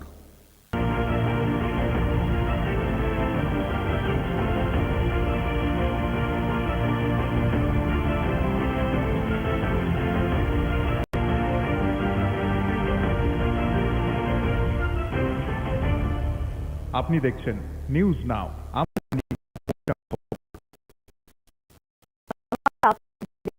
नाव में आज का समाचार। शेख हसीना सरकार के पतन के बाद बांग्लादेश ने पहली बार सबसे खतरनाक देशों की सूची में जगह बनाई है। International organisation reporters without borders ने 9 खतरनाक देशों में बांग्लादेश का स्थान घोषित किया है। शेख हसीना सरकार को गिरे हुए 4 महीने बीत चुके हैं। वर्तमान में बांग्लादेश यूनिट सरकार के नेतृत्व वाली अंतरिम सरकार के अधीन है। नोबेल शांति पुरस्कार विजेता मोहम्मद यूनिस की सरकार पहले ही विश्व अदालत में अल्पसंख्यक हिंदुओं के उत्पीड़न सहित कई मुद्दों पर आलोचना के घेरे में आ चुका है और इसी बीच बांग्लादेश सबसे खतरनाक देशों की सूची में भी आ चुका है। International organisation reporters without border ने इस साल पत्रकारों के लिए 9 खतरनाक देशों के नाम प्रकाशित किए हैं और उस लिस्ट में बांग्लादेश का भी नाम शामिल हो चुका है। हालांकि युद्धग्रस्त पैलेस्टीन पत्रकारों के लिए एक खतरनाक जगह है, international organisation reporters without border ने कहा। इसके बाद पाकिस्तान, बांग्लादेश और मेक्सिको का स्थान है। रिपोर्टर्स विदाउट बॉर्डर के अनुसार इस साल अब तक 54 पत्रकारों के ड्यूटी के दौरान जान जा चुकी है। बांग्लादेश में इस साल 5 पत्रकारों की हत्या हो चुकी है। शेख हसीना की सरकार गिरने के बाद पिछले कुछ महीनों में बांग्लादेश में 9 पत्रकारों को गिरफ्तार किया जा चुका है। इसी बीच बांग्लादेश की अंतरिम सरकार ने पाकिस्तान के नागरिकों के लिए वीजा सुविधाओं को लेकर नया फैसला लागू किया है। विशेष रूप से विभिन्न सिक्योरिटी वेरिफिकेशन टर्म्स निर्धारित किए गए हैं। नतीजतन अंतर्राष्ट्रीय विशेषज्ञों को डर है कि पाकिस्तान की इंटर सर्विस इंटेलिजेंस यानी ISI का बांग्लादेश में प्रवेश बहुत आसान हो जाएगा। विश्लेषकों का मानना है कि यह कदम बांग्लादेश और पाकिस्तान के निजी रणनीतिक और वैचारिक संबंधों को मजबूत करने का संकेत हो सकता है और अगर ऐसा हुआ तो निस्संदेह यह मामला भारत के लिए काफी चिंताजनक साबित हो सकता है। Bureau report, news now. Congress सांसद प्रियंका गांधी ने संसद में अपने पहले भाषण में बीजेपी पर हमला बोलते हुए कहा कि पिछले 10 सालों में संविधान का सुरक्षा कवच कमजोर पड़ चुका है। उन्होंने लोकसभा में भारत के संविधान की 75 वर्षों की गौरवशाली यात्रा पर परिचर्चा करते हुए ये बात कही। कांग्रेस सांसद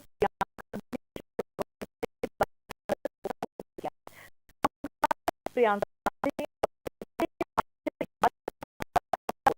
संविधान को अपनाने के 75वें साल के मौके पर आयोजित परिचर्चा में उन्होंने कहा कि देश डर से नहीं चल सकता, ये देश खड़ा होगा से।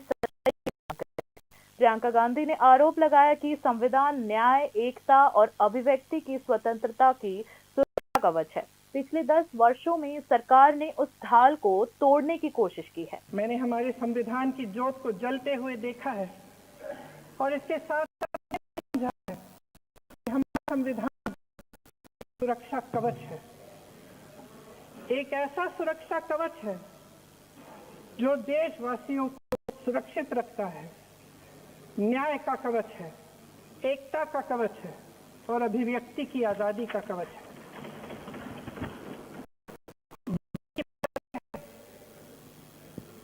कि मेरे सत्ता पक्ष के साथी जो बहुत बड़ी बड़ी बातें करते हैं, इन्होंने इन 10 सालों में यह सुरक्षा कवच सत्ता पक्ष के मेरे साथियों ने यह सुरक्षा कवच तोड़ने का पूरा प्रयास किया है। संविधान में सामाजिक, आर्थिक और राजनीतिक न्याय का वादा है। ये वादा एक सुरक्षा कवच है जिसको तोड़ने का काम शुरू हो चुका है। लैटरल एंट्री और निजीकरण के जरिए ये सरकार आरक्षण को कमजोर करने का काम कर रही है। प्रियंका गांधी ने ये मंतव्य रखा कि आज देश की जनता मांग कर रही है कि देश में जातीय जनगणना कराई जाए। इसका जिक्र सत्ता पक्ष के सहयोगियों ने भी किया है। इस मुद्दे का जिक्र लोकसभा चुनाव के इन नतीजों की वजह से हो रहा है। जातीय जनगणना अब जरूरी है, परिणाम स्वरूप हमें सभी की स्थिति और उसके अनुसार नीतियां बनाई जा सकेंगी। अगर लोकसभा में ये नतीजे नहीं आए होते तो ये संविधान बदलने का काम भी शुरू कर लेते।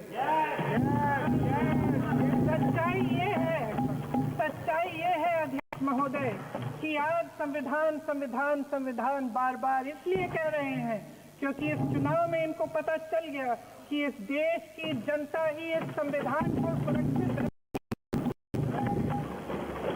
कि इस चुनाव में हारते हारते जीतने से इन्हें एहसास हुआ कि ये संविधान बदलने की बात इस देश में नहीं चलेगी। आज जनता की मांग है कि जाति जनगणना हो। सत्ता पक्ष के मेरे साथी ने इसका जिक्र किया। ये जिक्र भी आज इसलिए हो रहा है क्योंकि चुनाव में ये नतीजे आए।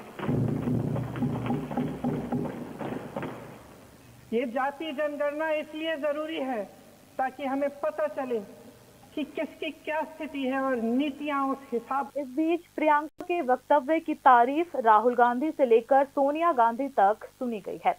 बहुत बढ़िया भाषण दिया, मेरे पहले भाषण से बेहतर, राहुल गांधी ने ऐसी टिप्पणी की। 2004 में राहुल गांधी के राजनीति में कदम रखने के बाद से ही कई लोग, खासकर कांग्रेस समर्थक, मांग करते रहे हैं कि प्रियंका भी राजनीति के मैदान में उतरे। दरअसल प्रियंका पहली बार 1999 में अपनी मां सोनिया के लिए प्रचार करने के लिए रायबरेली आई थी। उस समय अमेठी के कांग्रेस कार्यकर्ता जगदीश पीयूष ने नारा लगाया कि अमेठी की डंका बिटिया प्रियंका। लेकिन अपनी मां या दादी के प्रचार करने के बावजूद जनवरी 2019 में कांग्रेस की महासचिव बनने तक प्रियंका सीधी राजनीति से दूर रही। दरअसल उनका कहना था कि बच्चे अब भी छोटे हैं, जब तक वे बड़े नहीं हो जाते वे राजनीति के बारे में सोचने को तैयार नहीं है। इस साल 52 वर्षीय नेता के वन का उपचुनाव जीतकर पहली बार संसद में कदम रखा है। उन्होंने पहली बार दोपहर को दिया और उस पल के बाद से कांग्रेस समर्थकों को संसद में एक बार फिर इंदिरा की परछाई नजर आने लगी। उनका दावा है कि आज के भाषण में प्रियंका गांधी की दादी की झलक दिखी है। संयोग से राजनीति के शुरुआती दिनों में इंदिरा को गूंगी गुड़िया जैसे कटाक्ष सुनने पड़े थे, लेकिन थोड़े ही समय में वह परिपक्व हो गई थी और सशक्त नेता के रूप में उभर कर आई। Bureau report, news now. राज्य में चाय की नीलामी में त्रिपुरा एक कदम आगे बढ़ा है। पहली बार चाय क्रेताओं और विक्रेताओं का सम्मेलन आयोजित किया गया। राजधानी के एक गैर सरकारी होटल में आयोजित सम्मेलन में मंत्री शांतना चाकमा उपस्थित रही। मंत्री शांतना चाकमा ने कहा कि मुख्यमंत्री के समर्थन से राज्य में चाय की नीलामी होगी, जिसकी आधारशिला पहले ही रखी जा चुकी है। कुछ दिनों में नीलामी शुरू हो जाएगी, जिससे क्रेता और विक्रेता दोनों को लाभ होगा।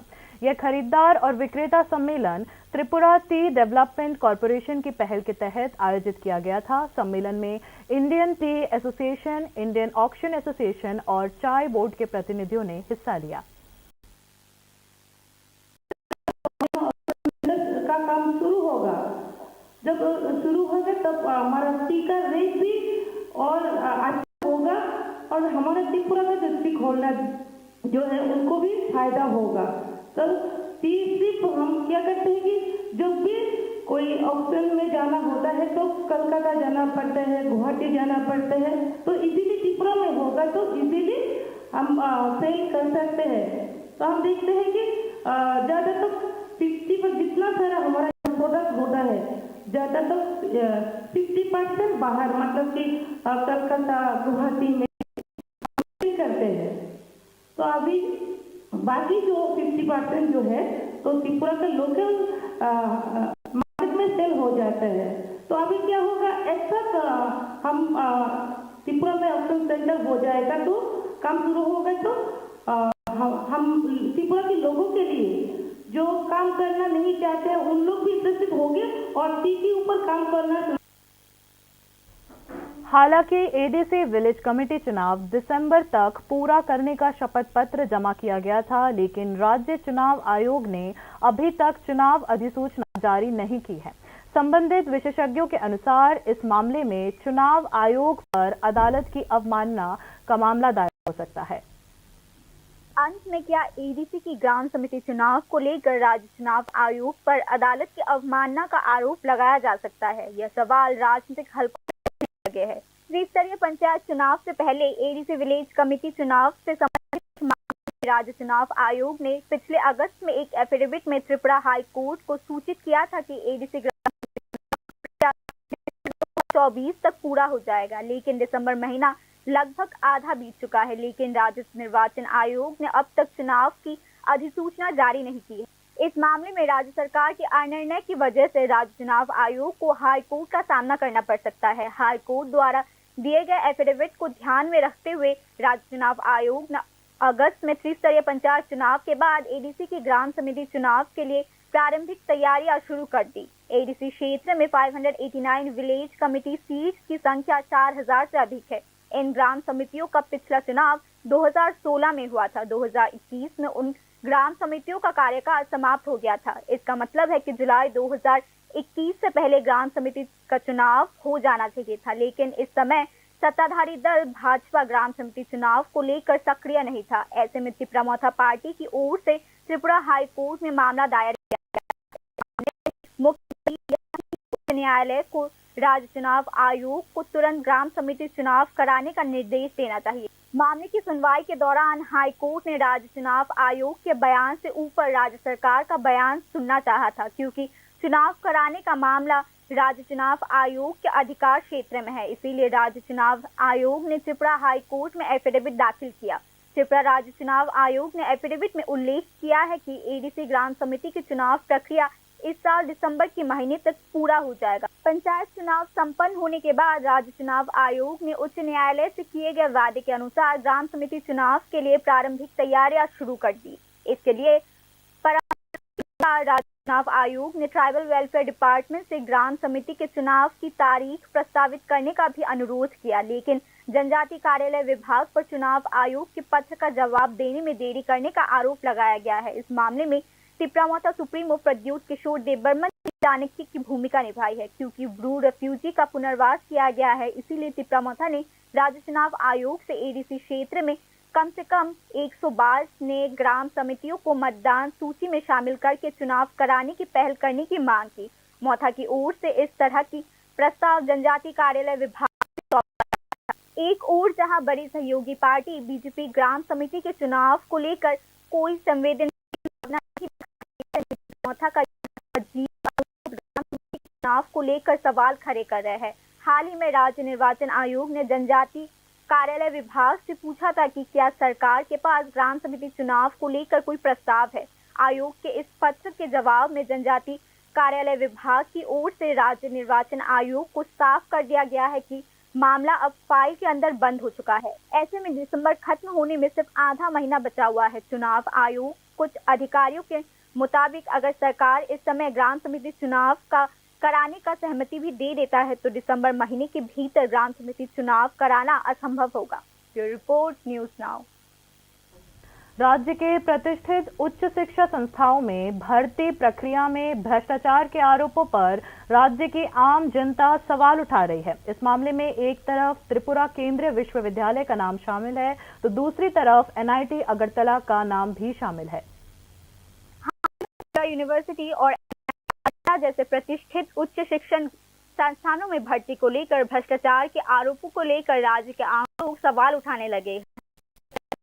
राज्य के लोगों के लंबे समय से सपनों को साकार करने में सफल रही है। त्रिपुरा विश्वविद्यालय को 2007 में केंद्रीय विश्वविद्यालय में परिवर्तित किया गया था। हाल ही में त्रिपुरा सेंट्रल यूनिवर्सिटी के खिलाफ कई शिकायतें सामने आई है। त्रिपुरा सेंट्रल यूनिवर्सिटी का डिपार्टमेंट ऑफ डिस्टेंस एजुकेशन पहले ही संदेह के घेरे में आ चुका है। विश्वविद्यालय की शिक्षण गुणवत्ता की रैंकिंग में यह विश्वविद्यालय पिछड़ चुका है। भर्ती में भ्रष्टाचार के आरोप सामने आ चुके हैं। नतीजा त्रिपुरा सेंट्रल यूनिवर्सिटी एक बार फिर सुर्खियों में आ चुका है। त्रिपुरा यूनिवर्सिटी में भर्ती प्रक्रिया को लेकर गंभीर शिकायतें सामने आई है। नेपोटिज्म का भी आरोप लगाया गया है। त्रिपुरा सेंट्रल यूनिवर्सिटी पर भर्ती नीति का पालन न करने का आरोप लगाया गया है। त्रिपुरा सेंट्रल यूनिवर्सिटी में नौकरी पाने के लिए वाइस चांसलर के बेटे का नाम सूची में आया है। इस घटना से अन्य शिक्षित बेरोजगारों में काफी आक्रोश और गुस्सा पैदा हो चुका है।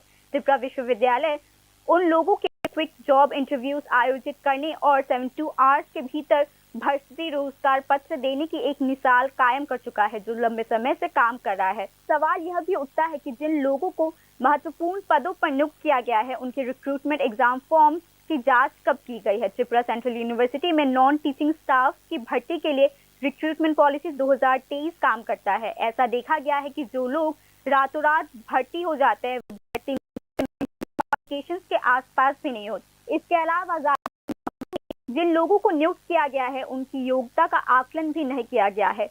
योग्य होने पर वाइस चांसलर के बेटे को त्रिपुरा विश्वविद्यालय में नौकरी मिल सकती है, उस पर कोई आपत्ति नहीं है। लेकिन सवाल यह उठता है कि क्लोजिंग डे पर इंटरव्यू के 72 आवर्स के भीतर वाइस चांसलर के बेटे को नियुक्ति पत्र कैसे मिल गया। चिंतित योग्य बेरोजगार त्रिपुरा सेंट्रल यूनिवर्सिटी की भर्ती प्रक्रिया की उच्च मांग कर रहे हैं। जहां त्रिपुरा सेंट्रल यूनिवर्सिटी ऐसा कर रहा है, वही राज्य की एमबीबी यूनिवर्सिटी एक और कारनामा कर रही है। यूनिवर्सिटी के वाइस चांसलर नहीं थे। वाइस चांसलर की प्रक्रिया विभाग के जॉइंट डायरेक्टर राजेश भट्टाचार्य की उंगली के इशारों पर रुकी हुई थी। इसी बीच एनआईटी अगरतला पर भी भर्ती में भ्रष्टाचार के आरोप सामने आए हैं। हाल ही में एनआईटी अगरतला के कुछ कर्मचारियों ने आरोप लगाया है कि एनआईटी में असिस्टेंट प्रोफेसर, असिस्टेंट रजिस्ट्रार और प्राइवेट सिक्योरिटी पर्सनल की भर्ती में 2 लाख रुपए से लेकर 20 लाख रुपए तक का वित्तीय लेन देन किया गया है। एनआईटी अगरतला के कुछ कर्मचारियों ने आरोप लगाया कि एनआईटी अगरतला के हाई रैंकिंग ऑफिशियल्स भी भर्ती भ्रष्टाचार में संबंधित तौर पर शामिल हो चुके हैं। कुल मिलाकर राज्य के आम लोग राज्य के प्रतिष्ठित उच्च शिक्षण संस्थानों में भर्ती भ्रष्टाचार की ऐसी घटनाओं की तत्काल जांच की मांग कर रहे हैं। सिपाहीजला जिले के विशालगढ़ उपखंड में यातायात दुर्घटनाओं पर नियंत्रण के लिए विशालगढ़ उपखंड पुलिस प्रशासन की ओर से एक विशेष पहल की गई है। पुलिस प्रशासन की पहल पर शुक्रवार सुबह विशालगढ़ थाने के सामने विशाल रैली के साथ क्षेत्र के बाइक सवारों को हेलमेट दुर्घटना संभावित क्षेत्रों में पहले स्थान पर है। दुर्घटनाओं पर नियंत्रण के लिए जिला पुलिस अधीक्षक वीजे रेड्डी और उपखंड पुलिस अधिकारी दुलाल दत्ता ने बाइक सवारों को हेलमेट पहनाया। इसके साथ ही पुलिस प्रशासन की पहल पर विशालगढ़ ऑफिस टिल्ला स्थित नए टाउन हॉल में एक सेमिनार भी आयोजित किया गया, जिसमें जिलाधिकारी डॉक्टर सिद्धार्थ शिव जायसवाल समेत अन्य उपस्थित रहे। जिला पुलिस प्रशासन की ओर से विशालगढ़ में आयोजित कार्यक्रम की विस्तृत जानकारी दी गई है। आज एक दिन का जो मेगा प्रयास सिपाहीजला डिस्ट्रिक्ट पुलिस की तरफ से इन कोऑर्डिनेशन विद विशालगढ़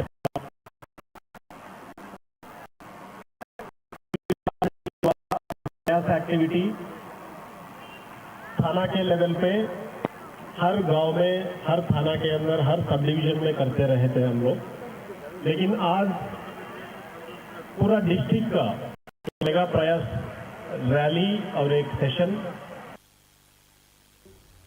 बाकी की खबरें ब्रेक के बाद। আপনি দেখছেন নিউজ নাও। আমরা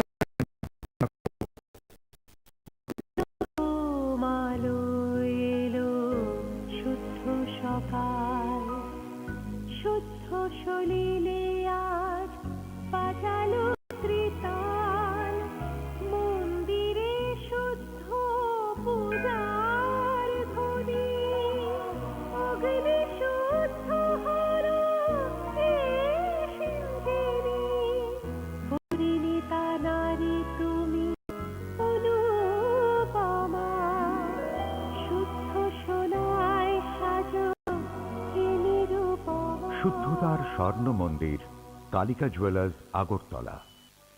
একটু চেষ্টাতেই দুল লেগে যায় নববধূর কানে, একটু চেষ্টাতেই মানিয়ে নেওয়া যায় বিবাহিত জীবনে।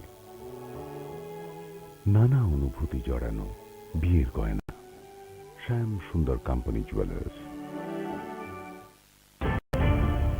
আপনি দেখছেন নিউজ নাও। আমরা জানি কোনটা খবর। आगे की खबरें कुछ इस प्रकार हैं। त्रिपुरा हाईकोर्ट ने चिट फंड से धोखाधड़ी के शिकार लोगों को पैसा वापस करने की योजना बनाने को कहा है। इस संबंध में त्रिपुरा हाईकोर्ट ने राज्य सरकार को नोटिस भी जारी किया है।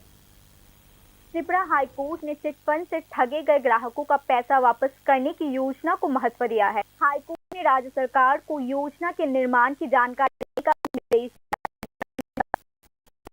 से अब तक 5 करोड़ रुपए वसूला जा चुका है। हाई कोर्ट के सीनियर एडवोकेट पुरुषोत्तम रॉय बर्मन और एडवोकेट समरजीत भट्टाचार्य ने धोखाधड़ी वाले डिपॉजिटर्स के बीच एकत्रित धन को प्राथमिकता के आधार पर वितरित करने के लिए उच्च न्यायालय में याचिका दायर की। सीबीआई चिट फंड मामले की जांच प्रक्रिया पर नवीनतम रिपोर्ट सौंपेगी। यह आदेश मुख्य न्यायाधीश अपरेश कुमार सिंह एवं न्यायमूर्ति एम दत्ता पुरखस्ते के खंडपीठ ने दिया है। अदालत ने राज्य सरकार को धोखाधड़ी वाले डिपॉजिटर्स के बीच नीलामी बकाये के वितरण के लिए विशेष प्रक्रिया तैयार करके तुरंत उच्च न्यायालय को सौंपने का निर्देश भी दिया है। राज्य सरकार द्वारा उच्च न्यायालय में दायर एफिडेविट के अनुसार केंद्र सरकार की नेशनल स्क्रैप ट्रेड कॉरपोरेशन के माध्यम से चिट फंड की 17 जब्त संपत्तियों की बिक्री के बाद 5 करोड़ रुपए प्राप्त किए गए हैं। 4 और चिट फंड की संपत्तियों की नीलामी 22 करोड़ रुपए में की गई है, लेकिन सफल बोली लगाने के बाद वह पीछे हट चुके हैं। सरकार ने कहा है कि बोली लगाने वालों से जुर्माने के तौर पर 24 लाख रुपए वसूला गया है। चिट फंड की बड़ी मात्रा में जब्त की गई संपत्तियों की नीलामी से धोखाधड़ी के शिकार डिपॉजिटर्स को कुछ राहत मिलेगी। नीलामी बिक्री से प्राप्त आय को डिपॉजिटर्स के बीच वितरित किया जा सकता है, लेकिन नीलामी प्रक्रिया गति नहीं पकड़ पा रही है। ई ऑक्शन का जवाब नहीं मिल रहा है। इसे लेकर वकीलों ने गहरी चिंता व्यक्त की है। मामला अदालत के संज्ञान में आया है क्योंकि चिट फंड नीलामी प्रक्रिया को विकृत कर रही है। चिट फंड के ज्यादातर आरोपी अब तक गिरफ्तार नहीं हो पाए हैं। इस संबंध में सीबीआई ने 2 दिसंबर को हाई कोर्ट को रिपोर्ट सौंपी है। सीबीआई रिपोर्ट के मुताबिक 17 आरोपी अब तक फरार है। उन्हें पकड़ने की कोशिश की जा रही है। उच्च न्यायालय की टिप्पणी के अनुसार राज्य में विशेष सीबीआई अदालत का गठन किया गया है। 26 मामलों की जांच सीबीआई कर रही है। 10 मामलों में चार्जशीट दाखिल किया जा चुका है। 16 मामलों की जांच चल रही है। अब तक सीबीआई 1501 गवाहों के बयान दर्ज कर चुकी है। 18,000 पेजेस के इसी बीच बारे में सरकार को नए साल की फरवरी के दूसरे हफ्ते तक एक रिपोर्ट पेश करने का भी निर्देश दिया है, जिसमें नीलामी प्रक्रिया में से डिपॉजिटर्स का पैसा कैसे वापस किया जाएगा इसकी जानकारी दी जानी चाहिए। Bureau report, news now.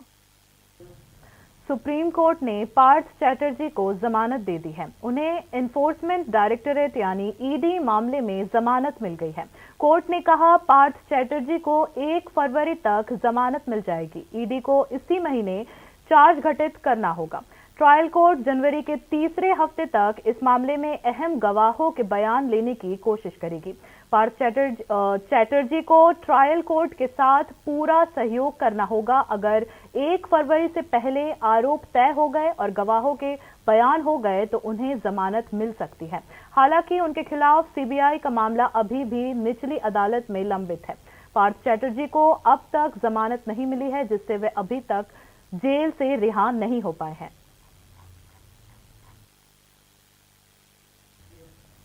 प्रदेश में चौथी राष्ट्रीय लोक अदालत शनिवार को आयोजित होगी। इस लोक अदालत में 45 बेंचेस में कुल 18,094 मामले निपटाए जाएंगे। प्रदेश में इस साल की चौथी राष्ट्रीय लोक अदालत शनिवार को आयोजित की जा रही है। 45 बेंचेस में कुल 18,054 मामलों पर सुनवाई की जाएगी।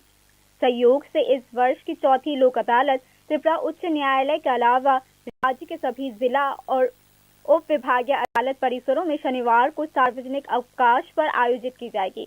नेशनल पीपल्स कोर्ट में 332 motor accident compensation cases 3,557, bank loan repayment cases 13,130, mediation criminal dispute cases 127, matrimonial dispute cases 186, cheque bounce cases 44, buyer interest cases 3, employment cases और 13 सिविल केसेस त्रिपुरा उच्च न्यायालय में भी बैठेगी। इस बेंच में 25 मामलों का निपटारा किया जाएगा। अगरतला कोर्ट परिसर में लोक अदालत सुबह 10 बजे बैठेगी। इसी बीच विभिन्न मामलों या कुछ मामलों में दोनों पक्षों को नोटिस दिया गया है। पिछले 9 अगस्त से लोक अदालत में नोटिस प्राप्त करने वाले व्यक्तियों ने संबंधित डिस्ट्रिक्ट लीगल सर्विस अथॉरिटी और sub divisional legal service authority के कार्यालयों से संपर्क कर मामले के पूर्व सुलह अथवा निपटारे का लाभ उठाया है। अधिकार मित्र या पैरा लीगल वॉलंटियर्स लोक अदालत में नोटिस पाने वाले लोगों की मदद करेंगे। Bureau report, news now.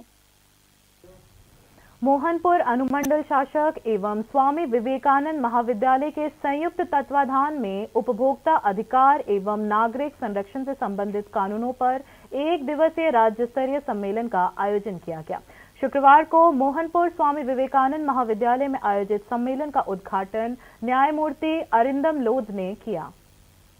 Bharat के नागरिकों के उपभोक्ता हितों और अधिकारों को सुनिश्चित करने तथा उपभोक्ताओं के इन अधिकारों को सुनिश्चित करने के लिए कंज्यूमर प्रोटेक्शन एक्ट 1986 लागू किया गया था।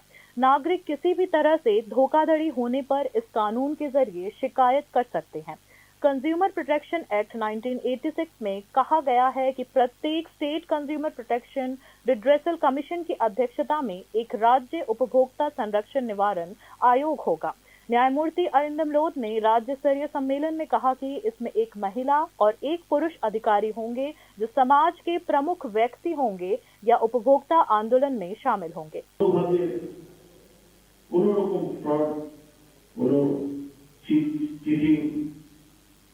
তার যদি স্বীকার তাহলে এই সব আইনের মাধ্যমে তোমরা আমাদের দেশের নাগরিকরা ডিভাইস জানাতে পারবে। যার জন্য ওই আইনে 1986 অ্যাক্টে বলা আছে প্রত্যেকটা স্টেটে একটা স্টেট প্রোটেকশন রিড্রেসাল কমিশন থাকতে হবে, যার প্রেসিডেন্ট হবে একজন হাইকোর্ট জাজ এবং বাকি দুজন থাকবে যিনি নাকি কনজিউমার মুভমেন্টের সাথে আছে অথবা সমাজের কোনো একজন বিশিষ্ট ব্যক্তি। भारत के प्रत्येक राज्य के प्रत्येक जिले में ऐसा उपभोक्ता संरक्षण आयोग है जहां नागरिक अपनी शिकायतें दर्ज करा सकते हैं। न्यायमूर्ति अरिंदम लोध ने राज्य सम्मेलन में कहा कि केंद्र सरकार या विधायकों ने इस अधिनियम को लोकप्रिय बनाने के लिए विश्व प्रसिद्ध अभिनेता अमिताभ बच्चन को एक विश्वसनीय ब्रांड एम्बेसडर नियुक्त किया है ताकि लोगों को अधिनियम के विभिन्न पहलुओं से अवगत कराया जा सके। আমাদের লেজিসলেচাররা ভাবে কিভাবে আমরা এটাকে পপুলারাইজ করব, কিভাবে এটা জনপ্রিয় করব, আইনটাকে কিভাবে আমরা জানাবো, যার জন্য আপনারা সবাই জানেন একটা ব্র্যান্ড অ্যাম্বাসেডর করেছে আমাদের দেশের শুধু নয় এই বিশ্বের একজন খ্যাতনামা অভিনেতা, ওনাকে দিয়ে প্রচারের চেষ্টা করেছে, মানুষকে জানানোর চেষ্টা করেছে। কে সেই অভিনেতা বলতে পারেন? উনি হচ্ছেন অমিতাভ বচ্চন। उपभोक्ता अधिकारों और नागरिक सुरक्षा से संबंधित कानूनों पर एक दिवसीय सम्मेलन में न्यायमूर्ति अरिंदम लोध, मोहनपुर के उप विभागीय मजिस्ट्रेट सुभाष दत्ता के अलावा स्वामी विवेकानंद महाविद्यालय के प्रोफेसर और छात्रगण भी उपस्थित रहे। इस अवसर पर उपस्थित वक्ताओं ने छात्र छात्राओं को उपभोक्ता कानून एवं नागरिक संरक्षण के संबंध विभिन्न प्रश्नोत्तर के माध्यम से जागरूक किया। Bureau report, news now. प्रदेश में सर्द मौसम का आगमन हो चुका है। प्रदेश की जनता सर्दी के मिजाज को महसूस कर रही है, वहीं कारोबारी भी सर्दी के मिजाज को अलग अंदाज में ले रहे हैं। सर्दी के कपड़े खरीदने के लिए शहर की दुकानों पर लोगों की भीड़ उमड़ रही है, जिससे खुश है व्यापारी समुदाय। पिछले 2 दिनों से प्रदेश में शीतलहर के कारण पारा 13 डिग्री सेल्सियस के आसपास पहुंच गया है और घना कोहरा छा गया है। ठंड के कारण घर से बाहर नहीं निकल रहे। सर्दी का असर प्रदेश के बाहर के व्यापारियों पर भी दिख रहा है, क्योंकि सर्दी के कपड़ों की खरीदारी बढ़ गई है। शहर की दुकानों में भीड़ लगी हुई है और व्यापारी समुदाय इससे बेहद खुश है। अभी थोड़ा सर्दी गिरा है ना, तो अभी थोड़ा बढ़ रहा है सेल, और लोग आ रहे हैं और जो है सेल मतलब सामान परचेज कर रहा है इधर से, थोड़ा ठंडी पड़ने से, और हमारा सेल भी थोड़ा ठीक ठाक हो रहा है। आप लोग कहाँ से आए? हम लोग पंजाब से हैं जी, और पंजाब का ये माल है। पंजाब वुलन के नाम से हमारा जो है शॉप है, ये सस्ता बाजार इसका, और ये लगा है TRTC बरतला में। बाकी न्यूज अपडेट्स के लिए देखते रहिए न्यूज नाउ। शुभ रात्रि।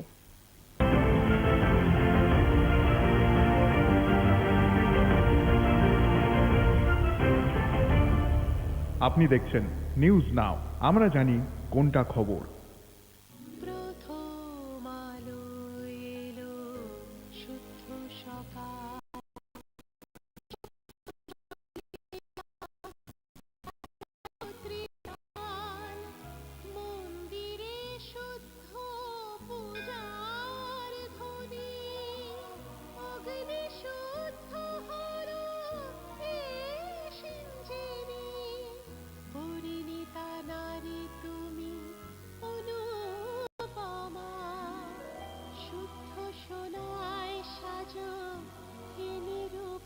শুদ্ধতার স্বর্ণ মন্দির কালিকা জুয়েলার্স আগরতলা।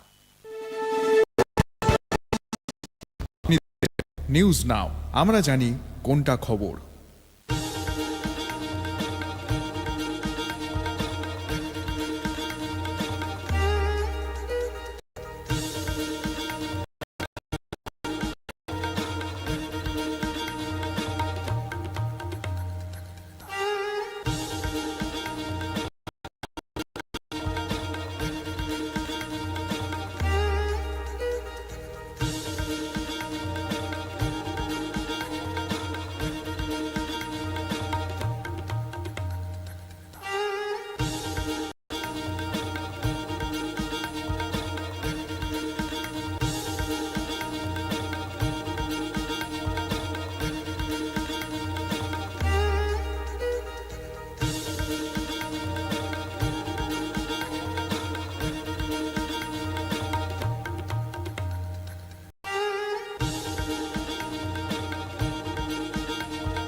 একটু চেষ্টাতেই দুল লেগে যায় নববধূর কানে, একটু চেষ্টাতেই মানিয়ে নেওয়া যায় বিবাহিত জীবনে।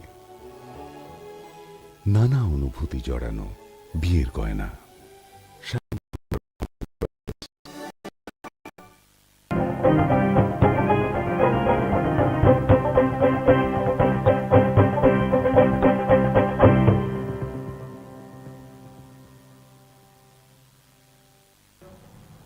নমস্কার, নিউজ নাও প্রাইম নিউজে আপনাদের সবাইকে স্বাগত। আমি রয়েছি আপনাদের সাথে আজকেই চোখ রাখছি খবরে।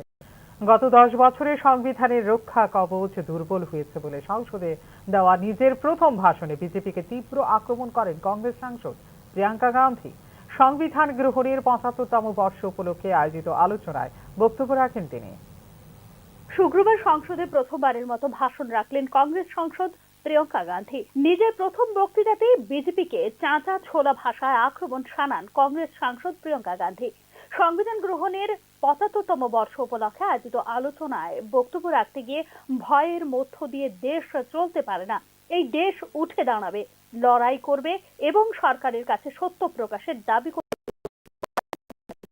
সংবিধান হলো ন্যায় বিচার, ঐক্য ও মত প্রকাশের স্বাধীনতার সুরক্ষা প্রদানকারী ঢাল। গত 10 বছরে সরকার সেই ঢাল ভাঙার চেষ্টা করে গেছে, অভিযোগ করেছেন প্রিয়াঙ্কা गांधी। मैंने हमारे संविधान की ज्योत को जलते हुए देखा है और इसके साथ साथ ये भी समझा है कि हमारा संविधान एक सुरक्षा कवच है, एक ऐसा सुरक्षा कवच है जो देशवासियों को सुरक्षित रखता है, न्याय का कवच है, एकता का कवच है और अभिव्यक्ति की आजादी का कवच है। दुख की बात यह है कि मेरे सत्ता पक्ष के साथी जो बहुत बड़ी बड़ी बातें करते हैं, इन्होंने इन 10 सालों में ये सुरक्षा कवच, सत्ता पक्ष के मेरे साथियों ने ये सुरक्षा कवच तोड़ने का पूरा प्रयास किया है। संविधान में सामाजिक, आर्थिक और राजनीतिक न्याय का वादा है। ये वादा एक सुरक्षा कवच है जिसको तोड़ने का काम शुरू हो चुका है। लैटरल एंट्री और निजीकरण के जरिए ये सरकार आरक्षण को कमजोर करने का काम कर रही है। আজ দেশের মানুষ দাবি করছেন যাতে দেশে জাতিগত জনগণনা হয়। শাসক পক্ষের জোট সঙ্গীরাও এই কথার উল্লেখ করেছেন। লোকসভা নির্বাচনে এই ফলাফলের কারণে এই ইস্যুটির উল্লেখ করা হচ্ছে। জাতিগত জনগণনা এখন অপরিহার্য। এর ফলে আমরা প্রত্যেকের অবস্থা জানতে পারবো এবং সেই অনুযায়ী নীতি তৈরি করা যাবে বলে এদিন মন্তব্য করেন তিনি। अगर लोकसभा में ये नतीजे नहीं आए होते तो ये संविधान बदलने का काम भी शुरू कर लेते। सच्चाई ये है अध्यक्ष महोदय कि आज संविधान बार बार इसलिए कह रहे हैं क्योंकि इस चुनाव में इनको पता चल गया कि इस देश की जनता ही इस संविधान को सुरक्षित रखेगी, कि इस चुनाव में हारते जीतने से इन्हें एहसास हुआ कि ये संविधान बदलने की बात इस देश में नहीं चलेगी।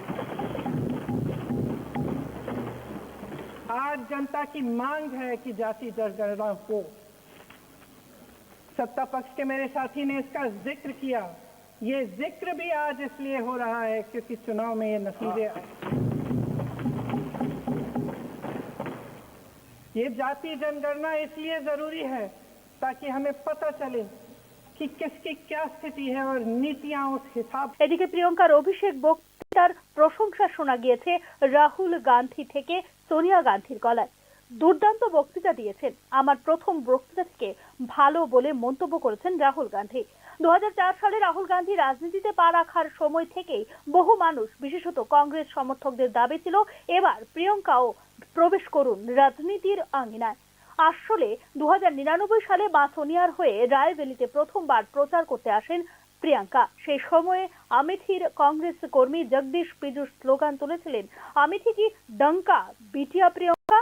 কিন্তু মা বা দাদার 2019 সালের জানুয়ারিতে কংগ্রেস সাধারণ সম্পাদক হওয়ার আগে পর্যন্ত প্রত্যক্ষ রাজনীতি থেকে দূরেই থেকেছেন তিনি। আসলে তার দাবি ছিল ছেলে মেয়ে ছোট, ওদের বড় না করা পর্যন্ত এসব নিয়ে তিনি ভাবতে রাজি নন। আজ প্রিয়ঙ্কার ছেলে রেহানের বয়স 23 এবং মেয়ে মিরায়া 22। আর এবছরই ওয়ানরের উপনির্বাচনে জিতে প্রথমবার সংসদে পা রেখেছেন 52 বছরের নেত্রী। শুক্রবাসরীয় দুপুরে দিলেন প্রথম ভাষণ, আর সেই মুহূর্তের পরই ফের সংসদে ইন্দিরার ছায়া যেন দেখতে পাচ্ছেন কংগ্রেস সমর্থকরা। তাদের দাবি, এদিন দৃপ্ত ভাষণে প্রিয়ঙ্কা গান্ধীর মধ্যে যেন ঠাকুমারই প্রতিফলন দেখা গিয়েছে। প্রসঙ্গত, রাজনীতি শুরুর দিনগুলোয় গুঙ্গি গুড়িয়ার মতো খোঁচা শুনতে হয়েছিল ইন্দিরাকে, কিন্তু অল্প সময়ের মধ্যেই তিনি পরিণত হয়ে উঠেছিলেন দাপুটে নেত্রী। ব্যুরো রিপোর্ট, নিউজ নাও। চোখ রাখছি পরের খবরে। আরজিকর হাসপাতালে চিকিৎসকের ধর্ষণ এবং খুনের মামলায় শুক্রবার সাপ্লিমেন্টারি চার্জশিট দিতে পারল না সিবিআই, যার ফলে জামিন পেয়ে গেল আরজিকর মেডিকেল কলেজের প্রাক্তন অধ্যক্ষ সন্দীপ ঘোষ এবং টালা থানার প্রাক্তন ওসি অভিজিৎ মণ্ডল। চিকিৎসক পড়ুয়ার খুন এবং ধর্ষণের মামলায় প্রমাণ লোপাটের অভিযোগ ছিল তাদের বিরুদ্ধে। 2000 টাকা বন্ডের বিনিময়ে জামিন পেয়েছেন সন্দীপ এবং অভিজিৎ। চিকিৎসকের ধর্ষণ ও খুনের প্রতিবাদে এবং দ্রুত বিচারের দাবিতে সিজিও কমপ্লেক্স ঘেরাও করেছিল পশ্চিমবঙ্গের জুনিয়র চিকিৎসকরা। রাজপথে এসেছেন, লালবাজার অভিযান করেছেন অনশনও, কিন্তু তারপরেও আরজিকরের প্রাক্তন অধ্যক্ষ সন্দীপ ঘোষ এবং টালা থানার তৎকালীন ওসি অভিজিৎ মণ্ডল জামিন পাওয়ায় হতাশ আন্দোলনকারী জুনিয়র চিকিৎসকরা। তবে হতাশ হলেও প্রতিবাদ থামবে না তাদের, বরং আরো বড় করে আন্দোলনের বার্তা দিলেন জুনিয়র চিকিৎসকরা। অন্যদিকে এই বিষয়ে শনিবারই সিবিআই দপ্তর ঘেরাও করবে বলে জানিয়েছে চিকিৎসকদের সংগঠন সার্ভিস ডক্টরস ফোরাম।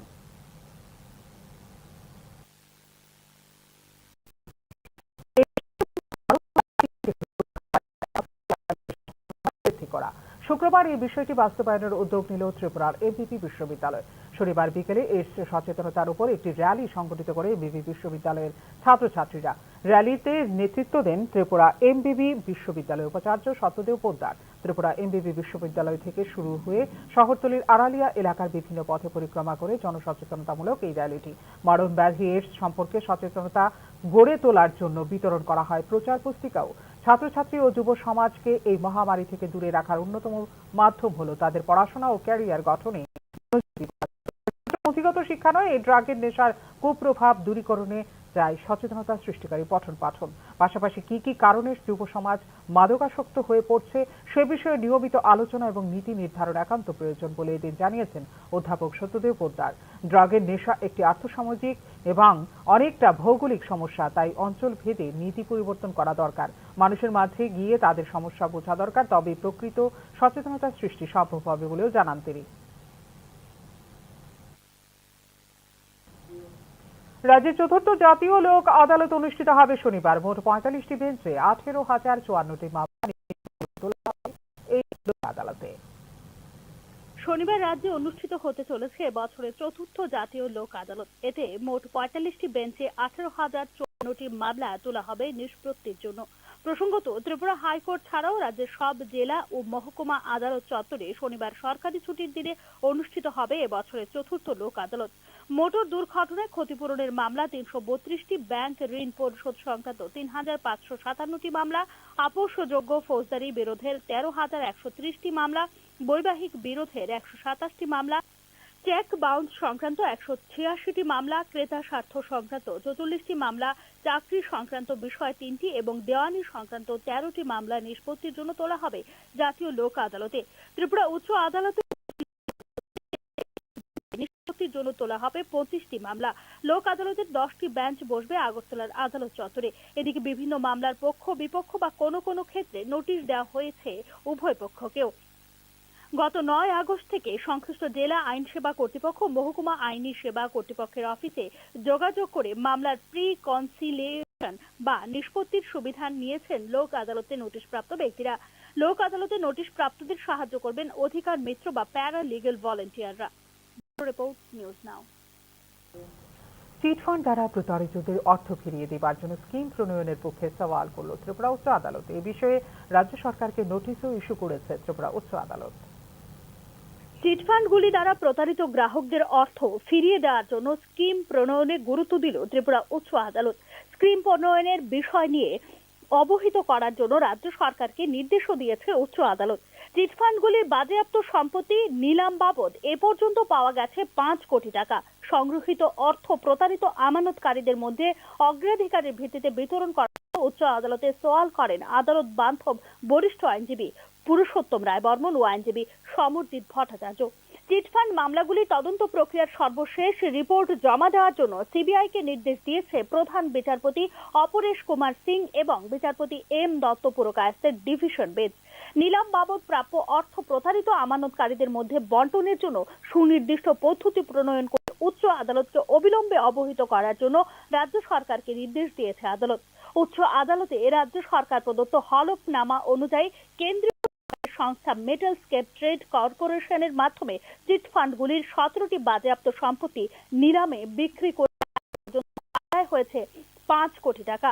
চিটফান্ডগুলির আরো 4টি সম্পত্তি নিলামে 22 কোটি টাকায় বিক্রি হলেও পরবর্তী সময়ে সফল দরদাতারা পিছিয়ে যায়। দরদাতাদের জরিমানা করে 24 লক্ষ টাকা আদায় হয়েছে বলে জানিয়েছে সরকার। চিটফান্ডগুলির বিশাল পরিমাণ বাজেয়াপ্ত সম্পত্তি নিলামে বিক্রি হলে প্রতারিত আমানতকারীদের কিছুটা সুরাহা হবে।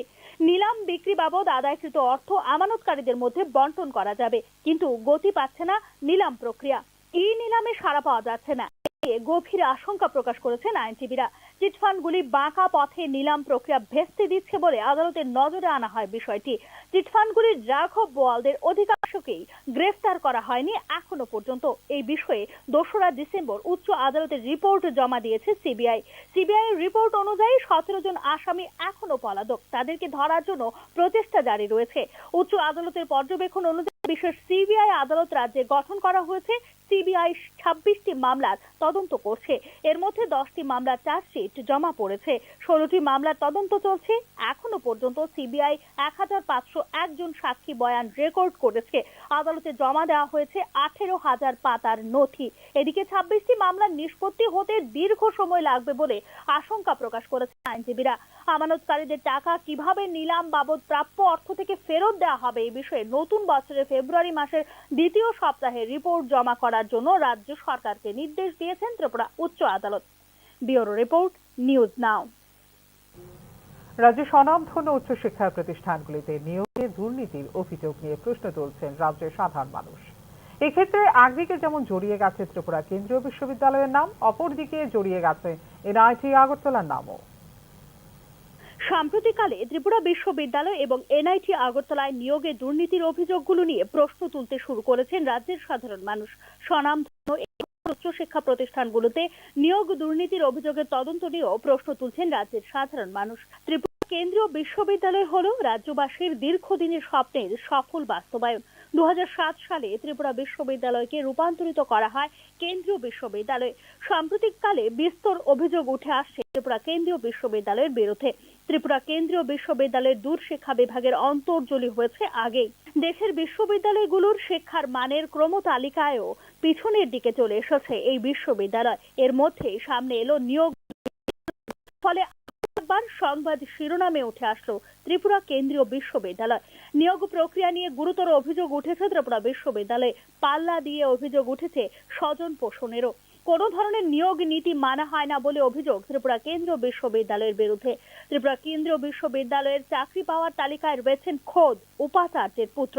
এই ঘটনা ঘিরে তীব্র সমালোচনা ও ক্ষোভ সৃষ্টি হয়েছে অন্যান্য শিক্ষিত বেকারদের মধ্যে। যারা দীর্ঘদিন ধরে চাকরি করছেন তাদের প্রশ্ন, তড়িঘড়ি চাকরির ইন্টারভিউ নেওয়া এবং 72 ঘন্টার মধ্যে নিয়োগপত্র দিয়ে দেওয়া নজির গড়েছে ত্রিপুরা বিশ্ববিদ্যালয়। গুরুত্বপূর্ণ পদগুলিতে যাদের নিয়োগ করা হয়েছে তাদের পরীক্ষার ফর্মগুলো কবে স্কুটিনি করা হয়েছে সেই প্রশ্ন ঘুরছে মুখে মুখে। অশিক্ষক কর্মচারী নিয়োগে 2023 সালে নিয়োগ নীতি রয়েছে ত্রিপুরা কেন্দ্রীয় বিশ্ববিদ্যালয়ে। দেখা গেছে রাতারাতি যাদের নিয়োগ করা হয়েছে নিয়োগ নীতিতে উল্লেখিত যোগ্যতার ধারে কাছেও নেই তারা। এছাড়া একাংশ ক্ষেত্রে যাদের নিয়োগ করা হয়েছে তাদের যোগ্যতা হয়নি বলে অভিযোগ করেছে সংশ্লিষ্ট তথ্যবিজ্ঞ মহল। এক্ষেত্রে উঠছে স্বজন পোষণ এবং দুর্নীতির অভিযোগ। উপাচার্যের ছেলের যোগ্যতা থাকলে ত্রিপুরা বিশ্ববিদ্যালয়ে চাকরি পেতেই পারেন, এতে আপত্তি থাকার কিছু নেই। কিন্তু উপাচার্যের ছেলের বন্ধের দিনে ইন্টারভিউ নিয়ে 72 ঘন্টার মধ্যেই নিয়োগপত্র কিভাবে দিয়ে দেওয়া হলো তা নিয়ে উঠছে প্রশ্ন। ত্রিপুরা কেন্দ্রীয় বিশ্ববিদ্যালয়ের এ সময় হওয়া নিয়োগ প্রক্রিয়ার উচ্চ পর্যায়ে তদন্তের দাবি করেছেন সংশ্লিষ্ট যোগ্যতা সম্পন্ন বেকাররা। ত্রিপুরা কেন্দ্রীয় বিশ্ববিদ্যালয়ে যখন এই হাল, তখন রাজ্যের আরেক বিশ্ববিদ্যালয় এমবিবি বিশ্ববিদ্যালয়ে ঘটেছে আরেক কেলোর কীর্তি। 4 দিন উপাচার্য ছিলেন না এমবিবি বিশ্ববিদ্যালয়ে। রাজ্য উচ্চশিক্ষা দপ্তরে প্রায় 10 বছর ধরে নিজের মৌরসি পাট্টা কায়েম করা দপ্তরের যুগ্ম অধিকর্তা রাজেশ ভট্টাচার্যের অঙ্গুলি লেহনে থমকে ছিল উপাচার্য নিয়োগের প্রক্রিয়া। এদিকে নিয়োগ দুর্নীতির অভিযোগ উঠেছে এনআইটি আগরতলার বিরুদ্ধে। সম্প্রতি এনআইটিতে সহকারী অধ্যাপক, সহকারী রেজিস্ট্রার এবং বেসরকারি নিরাপত্তা কর্মী নিয়োগের ক্ষেত্রে 2 লক্ষ টাকা থেকে 20 লক্ষ টাকা পর্যন্ত আর্থিক লেনদেন হয়েছে বলে অভিযোগ এনআইটি আগরতলারই একাংশ কর্মচারীদের। নিয়োগ দুর্নীতিতে এনআইটি আগরতলার উচ্চপদস্থ কর্মকর্তারাও সরাসরি জড়িত বলে অভিযোগ এনআইটি আগরতলার একাংশ কর্মচারীদের। সার্বিক পরিস্থিতিতে রাজ্যের স্বনামধন্য উচ্চশিক্ষা প্রতিষ্ঠানগুলিতে নিয়োগ দুর্নীতির এ ধরনের রিপোর্ট নিউজ নাও। মোহনপুর মহকুমা শাসক ও স্বামী বিবেকানন্দ মহাবিদ্যালয়ের যৌথ উদ্যোগে ভোক্তা অধিকার এবং নাগরিক সুরক্ষা সংক্রান্ত একদিনের রাজ্যস্তরীয় সম্মেলন অনুষ্ঠিত হয়। শুক্রবার মোহনপুর স্বামী বিবেকানন্দ মহাবিদ্যালয়ে অনুষ্ঠিত এই সম্মেলনের উদ্বোধন করেন বিচারপতি অরিন্দম লোধ। ভারতবর্ষের নাগরিকদের ক্রেতা স্বার্থ ও অধিকার এবং গ্রাহকদের এই অধিকারকে সুনিশ্চিত করার লক্ষ্যে কনজিউমার প্রোটেকশন অ্যাক্ট 1986 প্রণয়ন করা হয়েছিল 1986 সালে।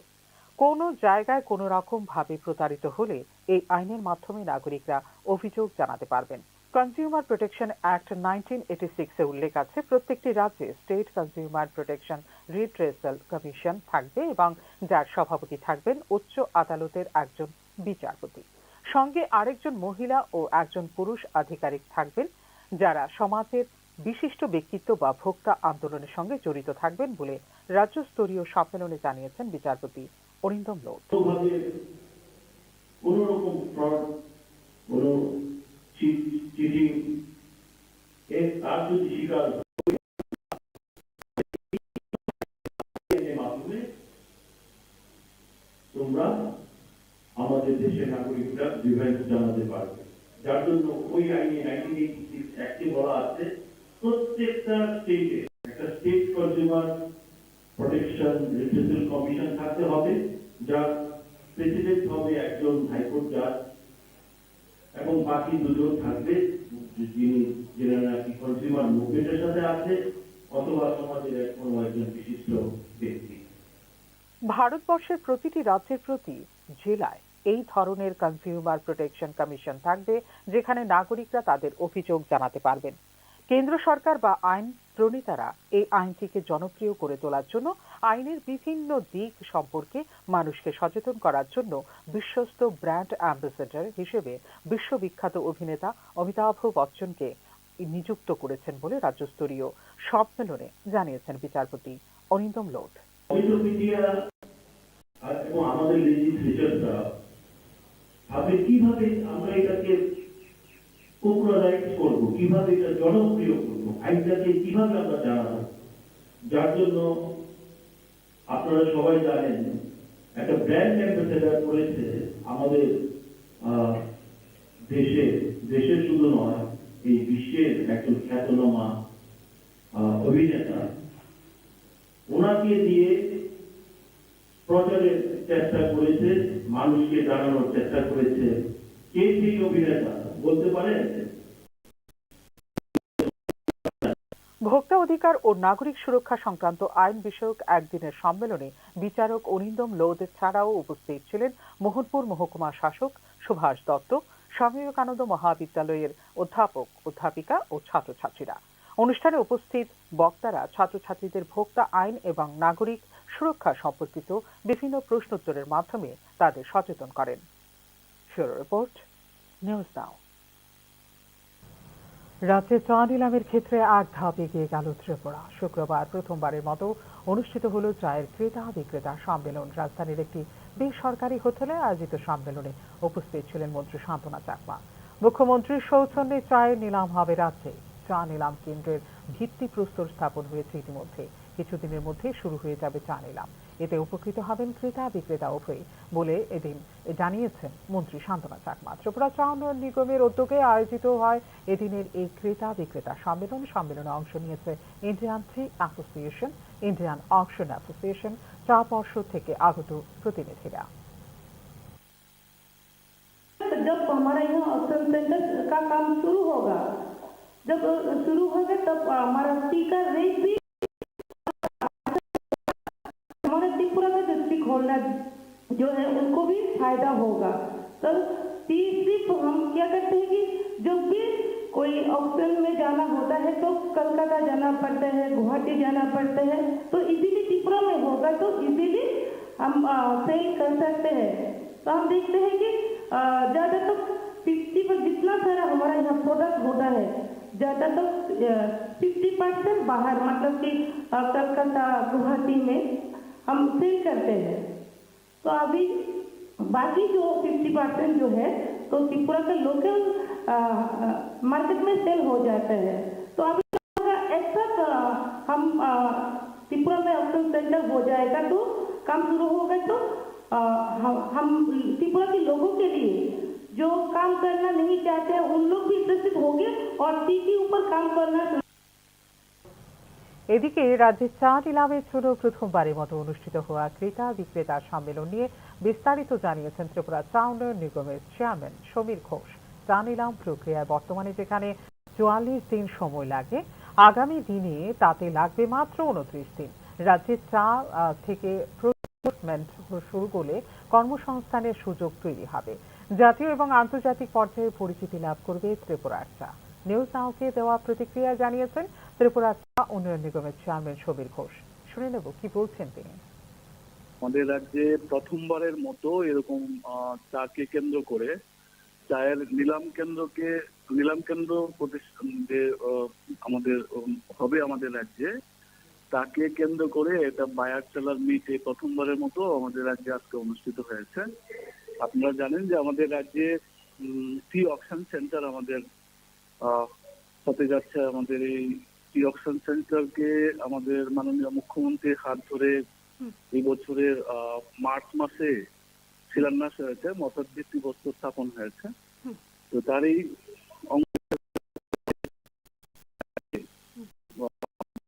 বিভিন্ন রাজ্য থেকে আমাদের বায়ার সেলার যারা রয়েছে এবং টি অকশন সেন্টারের সঙ্গে যারা যুক্ত রয়েছেন, হোল্ডার অ্যাসোসিয়েশনের প্রতিনিধি এবং ইন্ডিয়ান টি অ্যাসোসিয়েশনের প্রতিনিধি, টি বোর্ডের প্রতিনিধি, টিআর এর প্রতিনিধি, এরকম বিভিন্ন সংস্থার প্রতিনিধিরা আজকে আমাদের বৈঠকে উপস্থিত ছিলেন। সেই বৈঠকের মধ্য দিয়ে আজকে আমাদের বিভিন্ন বিষয় নিয়ে মত বিনিময় হয় এবং রাজ্যে যে অকশন সেন্টার যেটা হবে অর্থাৎ চা নিলাম কেন্দ্র যেটা হবে সেটা যাতে সার্বিকভাবে সাফল্যমণ্ডিত হয় তার জন্য বিভিন্ন রকমের সাজেশন, বিভিন্ন রকমের পরামর্শ এখানে আমরা আজকে মত বিনিময় করেছি। আমাদের মূলত এই রাজ্যে অকশন সেন্টার যেহেতু প্রথমবারের মতো হচ্ছে, স্বাভাবিকভাবে এই শিল্পের সঙ্গে যারা যুক্ত রয়েছে, এই রাজ্যে যারা প্রডিউসার, যারা সেলার, যারা চায়ের যারা ম্যানুফ্যাকচারার যারা রয়েছে তারা ভীষণভাবে উপকৃত হবেন। কারণ আমাদের চা বহিরাজ্যে বিশেষ করে গুয়াহাটি এবং কলকাতা অকশনের উপর এতদিন নির্ভর থাকতে হতো। তো আমাদের রাজ্যে চা বিক্রি হলে পরে আমাদের চায়ের গুণগত মান অনুযায়ী প্রাইস যেটা পাওয়ার কথা সেই প্রাইসটা উপযুক্ত প্রাইস পাওয়ার ক্ষেত্রে একটা সুবিধা হবে। পাশাপাশি আমাদের বাইরের রাজ্যে চা পাঠানোর ক্ষেত্রে আমাদের টোটাল প্রক্রিয়াটাকে সম্পন্ন করতে প্রায় 44 দিন সময় লাগতো। তো আমাদের রাজ্যে হলে পরে সেখানে সেটা অত সময় লাগবে না, 40% সময় কম লাগবে, অর্থাৎ 29 দিনের মাথায় আমাদের টোটালি এই সেল প্রক্রিয়াটা সম্পূর্ণ হবে। তাতে করে আমাদের ম্যানুফ্যাকচারার যারা আছেন তারা ভীষণভাবে আর্থিকভাবে উপকৃত হবেন এবং এর চাইতে বড় বিষয় যেটা সেটা হচ্ছে আমাদের রাজ্যে চাটা বহিরাজ্যে যাওয়ার ক্ষেত্রে যেরকম ট্রান্সপোর্টেশনের একটা বিশাল খরচ আমাদের বহন করতে হতো, তো সেদিক দিয়েও আমাদের অনেকটা সাশ্রয় হবে। এবার আমাদের এই অকশন সেন্টারে যারা অংশগ্রহণ করবেন, যেহেতু এটা অকশন হবে, সেখানে ভারতবর্ষের যে কোনো প্রান্ত থেকে যে কোনো রেজিস্টার্ড বায়ার, টিবোর্ডের রেজিস্টার্ড বায়াররা তাতে অংশগ্রহণ করতে পারবেন। শুধু প্রকিউরমেন্টে আমাদের রাজ্য থেকে হবে বলে আমাদের রাজ্যের যারা ম্যানুফ্যাকচারার আছেন তারা অবশ্যই আর্থিকভাবে উপকৃত হবেন।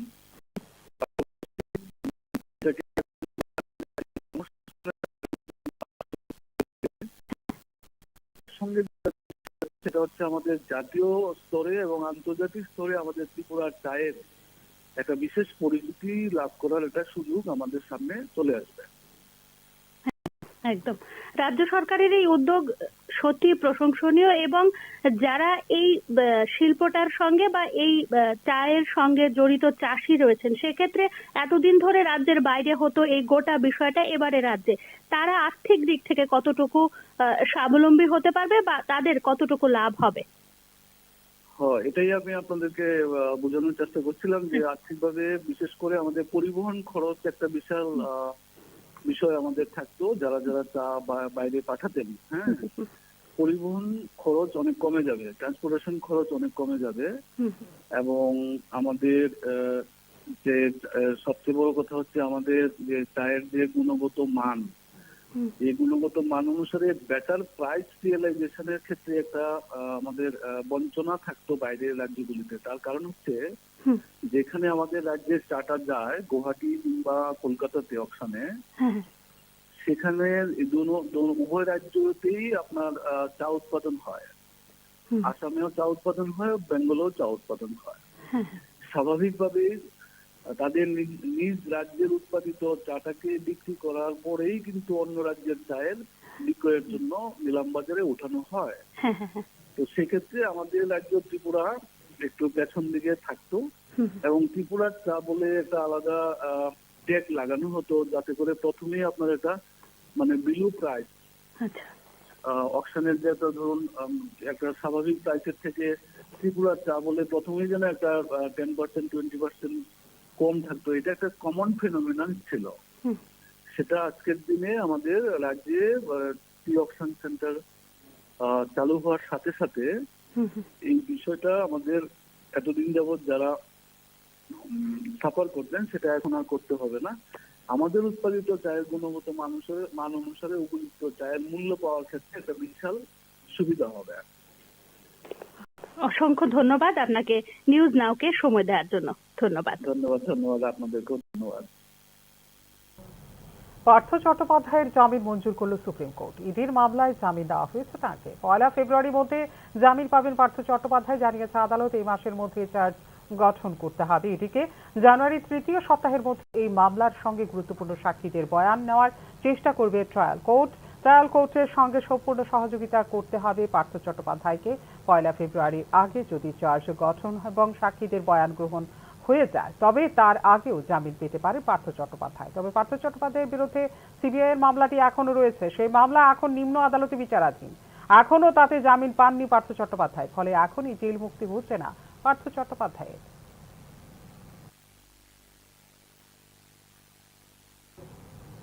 নিয়ে নিচ্ছে একটা ছোট্ট বিজ্ঞাপন বিরতি। বিরতির পর ফিরে আসবো অন্যান্য খবরের সঙ্গে থাকবেন।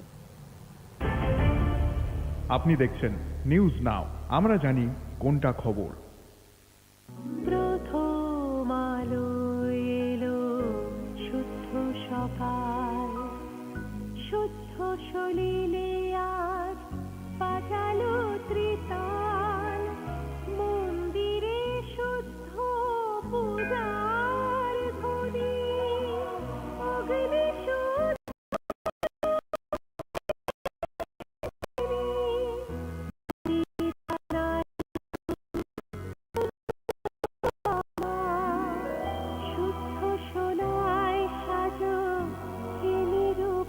শুদ্ধতার স্বর্ণ মন্দির, কালিকা জুয়েলার্স, আগরতলা। একটু চেষ্টাতেই দুল লেগে যায় নববধূর কানে। একটু চেষ্টাতেই মানিয়ে নেওয়া যায় বিবাহিত জীবনে। নানা অনুভূতি জড়ানো বিয়ের গয়না। শ্যাম সুন্দর কোম্পানি জুয়েলার্স। আপনি দেখছেন নিউজ নাও, আমরা জানি কোনটা খবর। বিরতির পর স্বাগত, চোখ রাখছে অন্যান্য খবরে। পানীয় জলের দাবিতে 6 ঘন্টা কমলপুর 208 নম্বর জাতীয় সড়ক অবরোধ করল রিয়াং জনজাতিরা। মূলত পানীয় জল, যাতায়াতের রাস্তা ও বিদ্যুৎ, এই 3টি দাবি নিয়ে জাতীয় সড়ক অবরোধ করা হয়েছে। পরে নির্দিষ্ট দপ্তরের আধিকারিকরা দাবি পূরণের আশ্বাস দিলে জাতীয় সড়ক অবরোধ মুক্ত হয় বলে জানা যায়। কমলপুর দুর্গাচৌমুহনী আরডি ব্লকের অধীন শেতেরাই এডিসি ভিলেজের রিয়াং বস্তিতে পানীয় জল, বিদ্যুৎ ও রাস্তার দাবিতে জলের কলসি নিয়ে রাস্তা অবরোধ করেন এলাকাবাসী। টানা 6 ঘন্টা জাতীয় সড়ক অবরোধ করার ফলে রাস্তার দুদিকে শত শত যাত্রী ও পণ্যবাহী গাড়ি আটকে থাকায় চরম হয়। খবর পেয়ে ফটিক রাইড থেকে বিশাল পুলিশ বাহিনী ও দুর্গাচৌমুহনী ব্লক আধিকারিক ও বিদ্যুৎ নিগমের আধিকারিকরা অবরোধস্থলে গিয়ে জনজাতিদের দাবি পূরণের আশ্বাস দিলে বেলা 12টা নাগাদ জাতীয় অবরোধ তুলে নেওয়া হয় বলে জানা যায়। পানীয় জল, রাস্তা ও বিদ্যুৎ, এই 3টি দাবির ভিত্তিতেই এবং অন্যান্য বিষয়ের উপর ভিত্তি করে এদিন পথ অবরোধ করা হয়েছে বলে অবরোধকারীদের পক্ষ থেকে জানানো হয়েছে।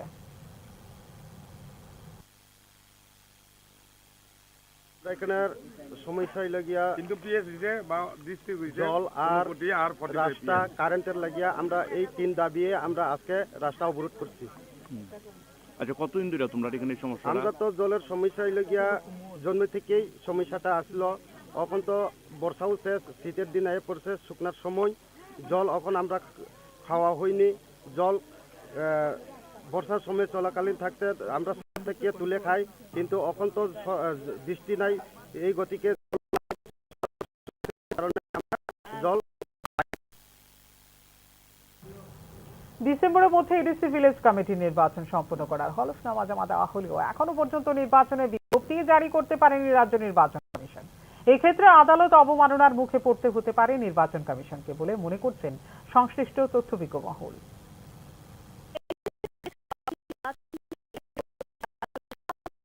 আদালত অবমাননায় অভিযুক্ত হতে পারে, এ নিয়ে প্রশ্ন উঠতে শুরু করেছে রাজনৈতিক তথ্যবিজ্ঞ মহলে। ত্রিস্তর পঞ্চায়েত নির্বাচনের আগে এডিসি ভিলেজ কমিটির নির্বাচন সংক্রান্ত একটি মামলায় 2024 সালের ডিসেম্বর মাসের মধ্যে এডিসির ভিলেজ কমিটি নির্বাচন প্রক্রিয়া সম্পন্ন করা হবে বলে গত আগস্ট মাসে ত্রিপুরা উচ্চ আদালতে হলফনামা দিয়ে জানিয়েছিল রাজ্য নির্বাচন কমিশন। কিন্তু ডিসেম্বর মাসের প্রায় এক পক্ষকাল অতিক্রম হতে চললেও এখনো পর্যন্ত নির্বাচন, এক্ষেত্রে রাজ্য সরকারের সিদ্ধান্তহীনতায় হাইকোর্টে মুখ পড়তে পারে রাজ্য নির্বাচন কমিশনের। হাইকোর্টের দেওয়া হলফনামার কথা মনে রেখে রাজ্য নির্বাচন কমিশন আগস্ট মাসে ত্রিস্তর পঞ্চায়েত নির্বাচনের পর ভিলেজ শুরু করে, কিন্তু কোনো এক অদৃশ্য শক্তির চাপে পড়ে ভিলেজ কমিটি নির্বাচনের জন্য প্রাথমিক প্রস্তুতির কাজ হিমঘরে রেখে দেওয়া হয় বলে রাজ্য নির্বাচন কমিশন সূত্রে খবর। এডিসি এলাকায় 589টি ভিলেজ কমিটির আসন সংখ্যা 4 সহস্রাধিক। এই ভিলেজ কমিটিগুলিতে শেষ নির্বাচন হয়েছিল 2016 সালে। 2021 সালে সেই ভিলেজ কমিটিগুলির মেয়াদ শেষ হয়ে যায়। সেই হিসেবে 2021 সালের জুলাই মাসের আগেই ভিলেজ কমিটি নির্বাচন হওয়ার কথা, কিন্তু ওই সময়ে পাহাড়ে তিপ্রামথার তুলনায় সাংগঠনিক শক্তি কম থাকায় ভিলেজ কমিটি নির্বাচনের বিষয়টিতে সক্রিয়তা দেখায়নি ক্ষমতাসীন দল বিজেপি। এই অবস্থায় তিপ্রামথা দলের উচ্চ আদালতে এই মামলায় মূল আর্জি ছিল অবিলম্বে ভিলেজ কমিটি নির্বাচন করানোর ব্যাপারে হাইকোর্ট যেন নির্দেশ দেয় রাজ্য নির্বাচন কমিশনকে। মামলা শুনানিকালে হাইকোর্ট রাজ্য সরকারের বক্তব্য, সর্বোপরি রাজ্য নির্বাচন কমিশনের বক্তব্য জানতে চায়। যেহেতু নির্বাচনের আয়োজন করার বিষয়টি রাজ্য নির্বাচন কমিশনের এখতিয়ারে, সেই হেতু রাজ্য নির্বাচন কমিশন হলফনামা জমা দেয় ত্রিপুরা উচ্চ আদালতে। চলতি বছরের ডিসেম্বর মাসের মধ্যে এডিসির ভিলেজ কমিটির নির্বাচন প্রক্রিয়া সম্পন্ন করা হবে বলে হলফনামায় উল্লেখ করে ত্রিপুরা রাজ্য পর রাজ্য নির্বাচন কমিশন হাইকোর্টকে দেওয়া প্রতিশ্রুতি অনুযায়ী ভিলেজ কমিটি নির্বাচনের প্রাথমিক প্রস্তুতি শুরু করে। তার জন্য প্রথা অনুযায়ী উপজাতি কল্যাণ দপ্তরকে চিঠি লিখে ভিলেজ কমিটি নির্বাচনের তারিখ প্রস্তাব করার জন্য অনুরোধও জানায় রাজ্য নির্বাচন কমিশন। কিন্তু নির্বাচন কমিশনের চিঠির উত্তর দিতে গড়িমসি শুরু করে বলে অভিযোগ উপজাতি কল্যাণ দপ্তরের বিরুদ্ধে। এক্ষেত্রে চাণক্যের ভূমিকায় অবতীর্ণ হন তিপ্রামথার সুপ্রিমো প্রদ্যুৎ কিশোর দেববর্মন। ভ্রু শরণার্থীদের যেহেতু পুনর্বাসন দেওয়া হয়েছে, সেহেতু তাদের ভোটার তালিকায় অন্তর্ভুক্তি করে এডিসি এলাকায় আরো কমপক্ষে 122টি নতুন ভিলেজ কমিটি সৃষ্টি করে তারপর ভিলেজ কমিটি নির্বাচনের উদ্যোগ নেওয়ার জন্য রাজ্য নির্বাচন কমিশনকে তেপড়ামাথা। উপজাতি কল্যাণ দপ্তরে এ ধরনের একটি প্রস্তাবও জমা দেওয়া হয় মথার পক্ষ থেকে। ভিলেজ কমিটি নির্বাচনের ব্যাপারে একদিকে যেমন বড় শরিক দল বিজেপির কোনো সদিচ্ছা প্রকাশ্যে দেখা যাচ্ছে না, এমন এক অবস্থায় তেপড়ামাথার এই অদ্ভুত আর্জি ঘিরে ভিলেজ কমিটিতে নির্বাচনের বিষয়টি নিয়ে উঠে আসছে প্রশ্নচিহ্ন। সম্প্রতি রাজ্য নির্বাচন কমিশনের পক্ষ থেকে উপজাতি কল্যাণ দপ্তরের কাছে জানতে চাওয়া হয় ভিলেজ কমিটির নির্বাচনের বিষয়ে সরকারের প্রস্তাব কিছু আছে কিনা। কমিশনের এই চিঠির জবাবে উপজাতি কল্যাণ দপ্তরের পক্ষ থেকে রাজ্য নির্বাচন কমিশনকে সাফ জানিয়ে দেওয়া হয় বিষয়টি এখন ফাইলবন্দী। এমন এক অবস্থায় ডিসেম্বর মাস শেষ হতে আর মাত্র বাকি এক পক্ষকাল। সরকার যদি ভিলেজ কমিটি নির্বাচনের আয়োজনের জন্য এই মুহূর্তে সম্মতি দেয়, সেক্ষেত্রে ডিসেম্বর মাসের মধ্যে ভিলেজ কমিটি নির্বাচনের আয়োজন করা সম্ভব হবে না বলে অভিমত নির্বাচন কমিশনেরই একাংশ আধিকারিকের। ব্যুরো রিপোর্ট, নিউজ নাও।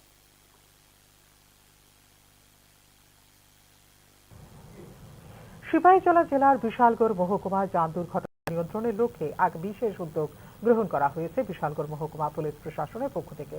শুক্রবার সকালে বিশালগড় থানার সামনে মেগা র্যালি সহ এলাকার বাইক চালকদের মাথায় হেলমেট পরিয়ে দেওয়া হয় মহকুমা পুলিশ প্রশাসনের উদ্যোগে। দুর্ঘটনায় প্রবণ এলাকার মধ্যে সিপাহীজলা জেলা রাজ্যের মধ্যে প্রথম স্থানে রয়েছে। তাই এই এলাকায় যান দুর্ঘটনা নিয়ন্ত্রণের লক্ষ্যে বিশেষ র্যালি সহ বাইক মাথায় হেলমেট পরিয়ে দেন জেলা পুলিশ সুপার ভিজে রেড্ডি সহ মহকুমা পুলিশ আধিকারিক দুলাল দত্ত। এদিন বিশালগড় অফিস টিলা নতুন টাউন হলে এক সেমিনারেরও আয়োজন করা হয় মহকুমা পুলিশ প্রশাসনের উদ্যোগে। সেমিনারে উপস্থিত ছিলেন জেলা শাসক ডক্টর সিদ্ধার্থ সিদ্ধাসওয়াল সহ অন্যান্যরা।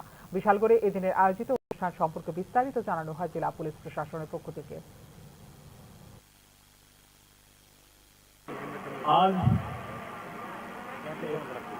एक दिन का जो मेगा प्रयास सिपाहीजला डिस्ट्रिक्ट पुलिस की तरफ से in coordination with Vishalgarh press club police department के द्वारा ये जो प्रयास एक्टिविटी थाना के लेवल पे हर गांव में, हर थाना के अंदर, हर सब डिवीजन में करते रहे थे हम लोग, लेकिन आज पूरा डिस्ट्रिक्ट का एक मेगा प्रयास रैली और एक सेशन। জাঁকিয়ে পড়েছে শীত, শীতের আমেজ অনুভব করছেন ব্যবসায়ী। একই সঙ্গে শীতের আমেজ অন্যভাবে নিচ্ছেন ব্যবসায়ীরাও। শহরের দোকানগুলিতে শীত বস্ত্র কেনার জন্য জনসাধারণের ভিড় জমতে শুরু করেছে। খুশি ব্যবসায়ী মহল। গত দুদিন ব্যাপী রাজ্যে শৈত্যপ্রবাহের ফলে পারদ নেমেছে 13 ডিগ্রি সেলসিয়াসের আশেপাশে। চারিদিকে ঘন কুয়াশা, সূর্য মামা তো কুয়াশার চাদর মুড়ি দিয়ে লুকিয়ে গেছেন। আর রাত্রিবেলা ঘন কুয়াশায় চারদিক অন্ধকার। এমন আবহাওয়ায় ঘুরতে যাওয়ার পরিকল্পনায় যুবক যুবতী ও কৈশোর বয়সের একটা অংশ হয়তো খুশি, আর বয়স্কদের মধ্যে কেউ হয়তো ঠান্ডার প্রকোপ সহ্য করতে না পেরে ঘর থেকে বেরোতেই ভয় পাচ্ছেন। যাই হোক, সব মিলিয়ে শীতের আমেজটুকু শুধু রাজ্যের সাধারণ মানুষ ও ব্যবসায়ী মহলে সীমাবদ্ধ নয়, বহিরাজ্যের ব্যবসায়ীদের মধ্যেও লক্ষ্য করা যাচ্ছে। শীত মানে শীতবস্ত্র কেনার ধুম। শহরের দোকানগুলি জনসাধারণের ভিড় চোখে পড়ার মতো। শীত জাঁকিয়ে পড়তেই ব্যবসায়ীদের মুখে হাসি ফুটে উঠল। শহরের বিভিন্ন দোকানে, এমনকি বটতলা এলাকায় ভুটানি বাজারে ও বহিরাজ্যের অন্য একটি শীতবস্ত্রের দোকানে ক্রেতাদের ভিড় জমতে শুরু করেছে। সেটা সাধারণ। अभी थोड़ा सर्दी गिरा है ना, तो अभी थोड़ा बढ़ रहा है सेल, और लोग आ रहे हैं और जो है सेल मतलब सामान परचेज कर रहा है इधर से। थोड़ा ठंडी पड़ने से और हमारा सेल भी थोड़ा ठीक ठाक हो रहा है। आप लोग कहाँ से आए? हम लोग पंजाब से हैं जी, और पंजाब का ये माल है। पंजाब वुलन के नाम से हमारा जो है शॉप है, ये सस्ता बाजार इसका, और ये लगा है TRTC बटतला में। শুক্রবার রাজ্যে এসে পৌঁছলেন দেশের প্রখ্যাত সঙ্গীত শিল্পী শ্রেয়া ঘোষাল। শনিবার আগরতলা স্বামী বিবেকানন্দ ময়দানে প্রোমো ফেস্টের অনুষ্ঠানে সঙ্গীত পরিবেশন করবেন শ্রেয়া ঘোষাল। ত্রিপুরা পর্যটন দপ্তরের উদ্যোগে আয়োজিত প্রোমো ফেস্টের সমাপ্তি অনুষ্ঠানে সঙ্গীত পরিবেশন করবেন শ্রেয়া ঘোষাল। শুক্রবার আগরতলা বিমানবন্দরে শ্রেয়া ঘোষালকে স্বাগত জানান রাজ্য পর্যটন নিগমের আধিকারিকরা। প্রখ্যাত এই গায়িকার এক ঝলক পেতে আগরতলা MBB বিমানবন্দরে ভিড় জমায় তাঁর অনুরাগীরা।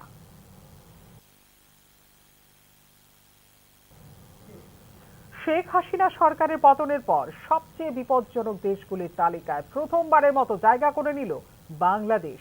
বিপজ্জনক 9টি দেশের মধ্যে বাংলাদেশের জায়গা করে নেওয়ার কথা জানিয়েছে আন্তর্জাতিক সংগঠন রিপোর্টার্স উইদাউট বর্ডার্স।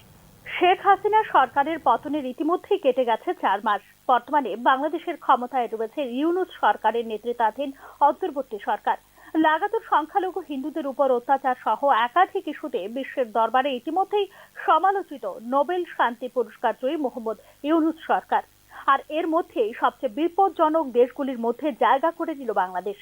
চলতি বছর সাংবাদিকদের জন্য বিপজ্জনক 9টি দেশের নাম প্রকাশ করেছে আন্তর্জাতিক সংগঠন রিপোর্টার্স উইদাউট বর্ডার্স। আর সেই তালিকার প্রথমেই রয়েছে বাংলাদেশের নাম।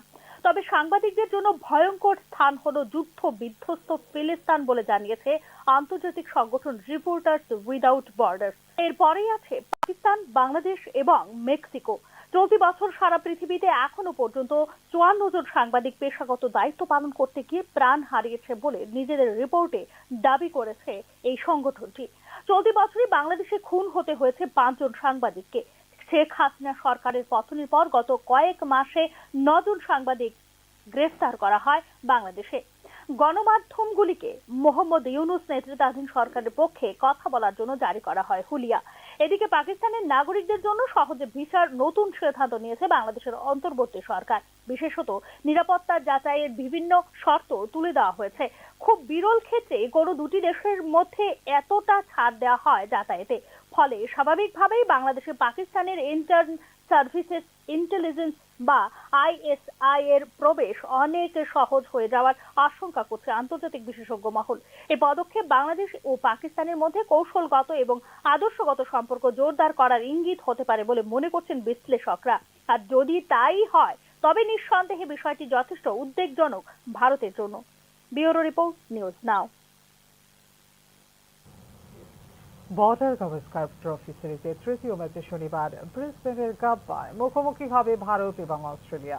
তার আগে পশ্চিম অস্ট্রেলিয়ার পার্থের টিমে ইন্ডিয়া 295 রানে অস্ট্রেলিয়াকে হারিয়েছিল। জবাবে এডিলেডে গোলাপি বলের টেস্ট ম্যাচে দিন রাতের খেলায় অস্ট্রেলিয়া 10 উইকেটে হারিয়েছে ভারতকে। এই পরিস্থিতি থেকে সিরিজে এগিয়ে যেতে উভয় দলই গাব্বায় প্রাণপণ চেষ্টা চালাবে। সেই চেষ্টা চালাতে গিয়ে এডিলেডের প্রথম একাদশ বদলানোর সিদ্ধান্ত নিয়েছে উভয় দলই।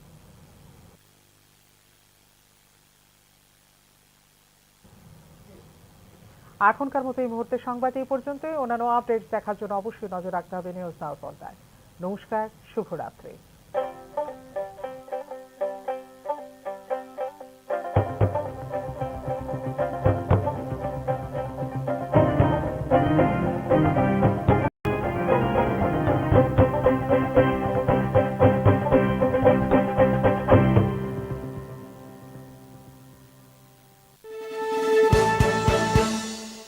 আপনি দেখছেন নিউজ নাও, আমরা জানি কোনটা খবর। আপনি দেখছেন নিউজ নাও, আমরা জানি কোনটা খবর। আপনি দেখছেন নিউজ নাও, আমরা জানি কোনটা খবর।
আপনি দেখছেন নিউজ নাও, আমরা জানি কোনটা খবর।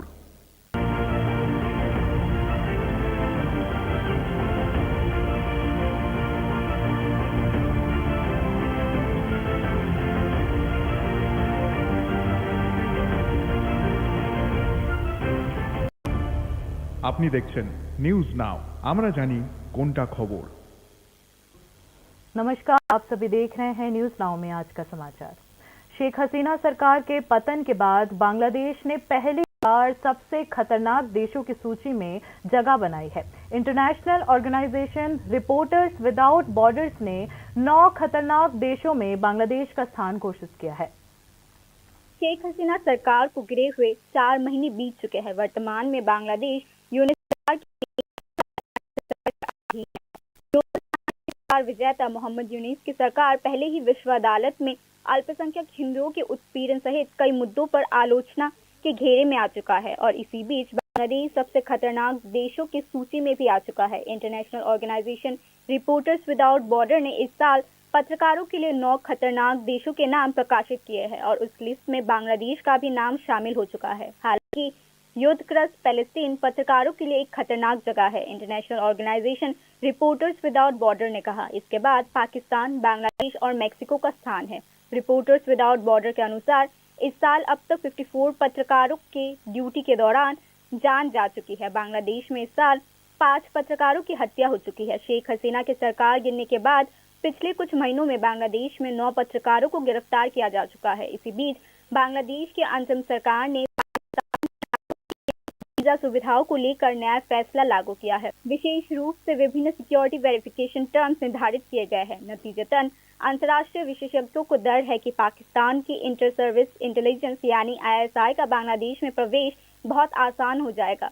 विश्लेषकों का मानना है कि यह कदम बांग्लादेश और पाकिस्तान की निजी रणनीतिक और वैचारिक मजबूत करने का संकेत हो सकता है और अगर ऐसा हुआ तो मामला के लिए काफी चिंताजनक साबित हो सकता है। Bureau report, news now. Congress सांसद प्रियंका गांधी ने संसद में अपने पहले भाषण में बीजेपी पर हमला बोलते हुए कहा कि पिछले 10 सालों में संविधान का सुरक्षा कवच कमजोर पड़ चुका है। उन्होंने लोकसभा में भारत के संविधान की 75 वर्षों की गौरवशाली यात्रा पर परिचर्चा करते हुए ये बात कही। कांग्रेस सांसद प्रियंका गांधी ने शुक्रवार को पहली बार संसद को संबोधित किया। कांग्रेस सांसद प्रियंका गांधी ने अपने पहले भाषण में भाजपा पर हमला बोला। संविधान को अपनाने के 75वें साल के मौके पर आयोजित परिचर्चा में उन्होंने कहा कि देश डर से नहीं चल सकता। ये देश खड़ा होगा, लड़ेगा और सरकार से सच्चाई की मांग करेगा। प्रियंका गांधी ने आरोप लगाया कि संविधान न्याय, एकता और अभिव्यक्ति की स्वतंत्रता की सुरक्षा कवच है। पिछले 10 वर्षों में सरकार ने उस ढाल को तोड़ने की कोशिश की है। मैंने हमारे संविधान की ज्योत को जलते हुए देखा है और इसके साथ साथ ये भी समझा है कि हमारा संविधान एक सुरक्षा कवच है, एक ऐसा सुरक्षा कवच है जो देशवासियों को सुरक्षित रखता है, न्याय का कवच है, एकता का कवच है और अभिव्यक्ति की आजादी का कवच है। दुख की बात यह है कि मेरे सत्ता पक्ष के साथी जो बहुत बड़ी बड़ी बातें करते हैं, इन्होंने इन 10 सालों में यह सुरक्षा कवच, सत्ता पक्ष के मेरे साथियों ने ये सुरक्षा कवच तोड़ने का पूरा प्रयास किया है। संविधान में सामाजिक, आर्थिक और राजनीतिक न्याय का वादा है। ये वादा एक सुरक्षा कवच है जिसको तोड़ने का काम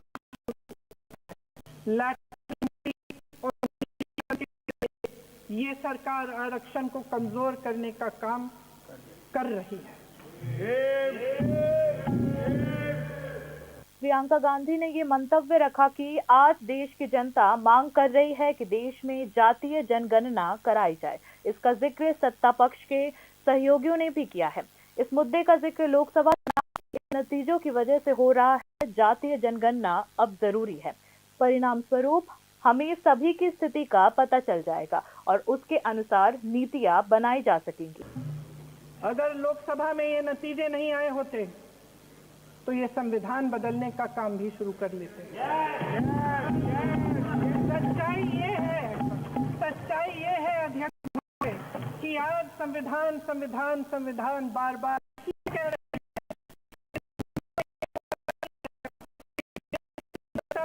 संविधान को सुरक्षित रखेगी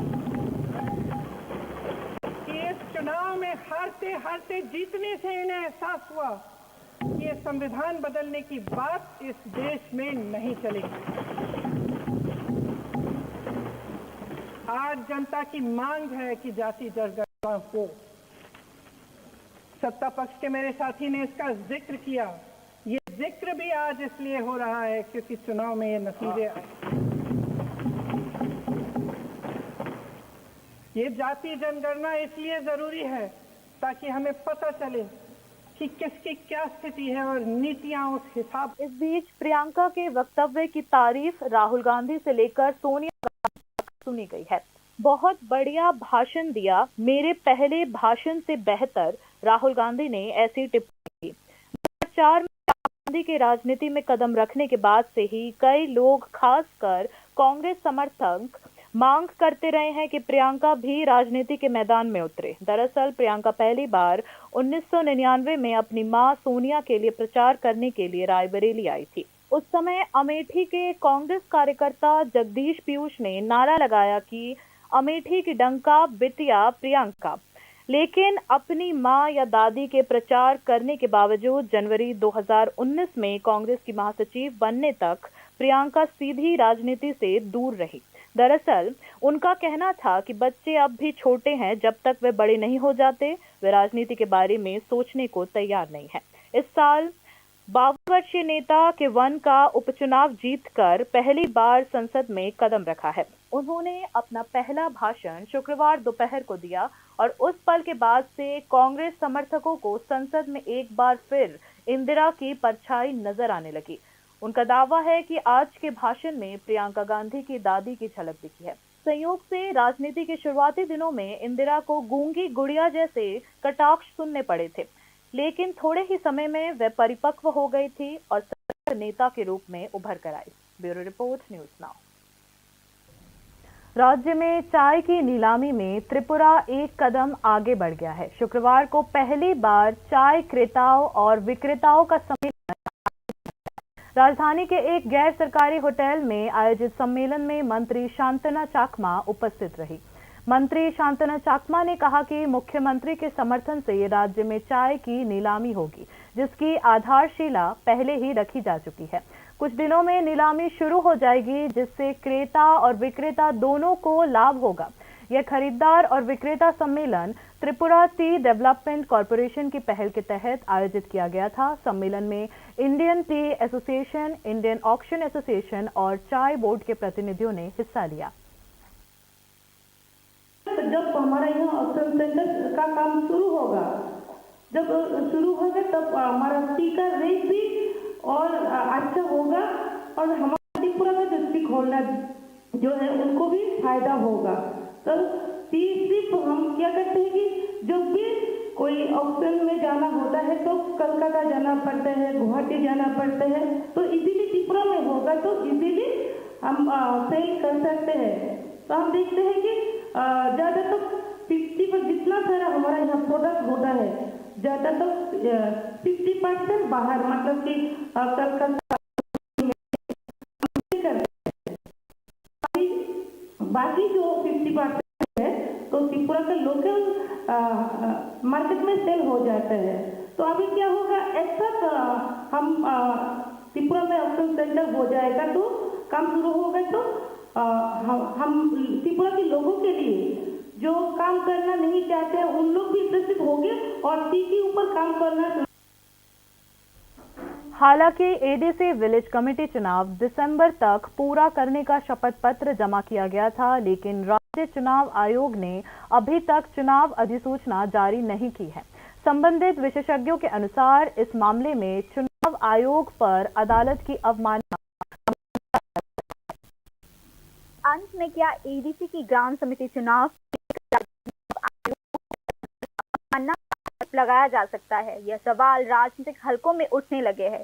त्रिस्तरीय पंचायत चुनाव से पहले एडीसी विलेज कमेटी चुनाव से संबंधित एक मामले में राज्य चुनाव आयोग ने पिछले अगस्त में एक एफिडेविट में त्रिपुरा हाई कोर्ट को सूचित किया था कि एडीसी ग्राम समिति चुनाव प्रक्रिया दिसंबर 2024 तक पूरा हो जाएगा, लेकिन दिसंबर महीना लगभग आधा बीत चुका है, लेकिन राज्य निर्वाचन आयोग ने अब तक चुनाव की अधिसूचना जारी नहीं की है। इस मामले में राज्य सरकार के अनिर्णय की वजह से राज्य चुनाव आयोग को हाई कोर्ट का सामना करना पड़ सकता है। हाई कोर्ट द्वारा दिए गए एफिडेविट को ध्यान में रखते हुए राज्य चुनाव आयोग ने अगस्त में त्रिस्तरीय पंचायत चुनाव के बाद एडीसी की ग्राम समिति चुनाव के लिए प्रारंभिक तैयारियां शुरू कर दी। एडीसी क्षेत्र में 589 विलेज कमेटी सीट्स की संख्या 4000 से अधिक है। इन ग्राम समितियों का पिछला चुनाव 2016 में हुआ था। 2021 में उन ग्राम समितियों का कार्यकाल समाप्त हो गया था। इसका मतलब है कि जुलाई 2021 से पहले ग्राम समिति का चुनाव हो जाना चाहिए था, लेकिन इस समय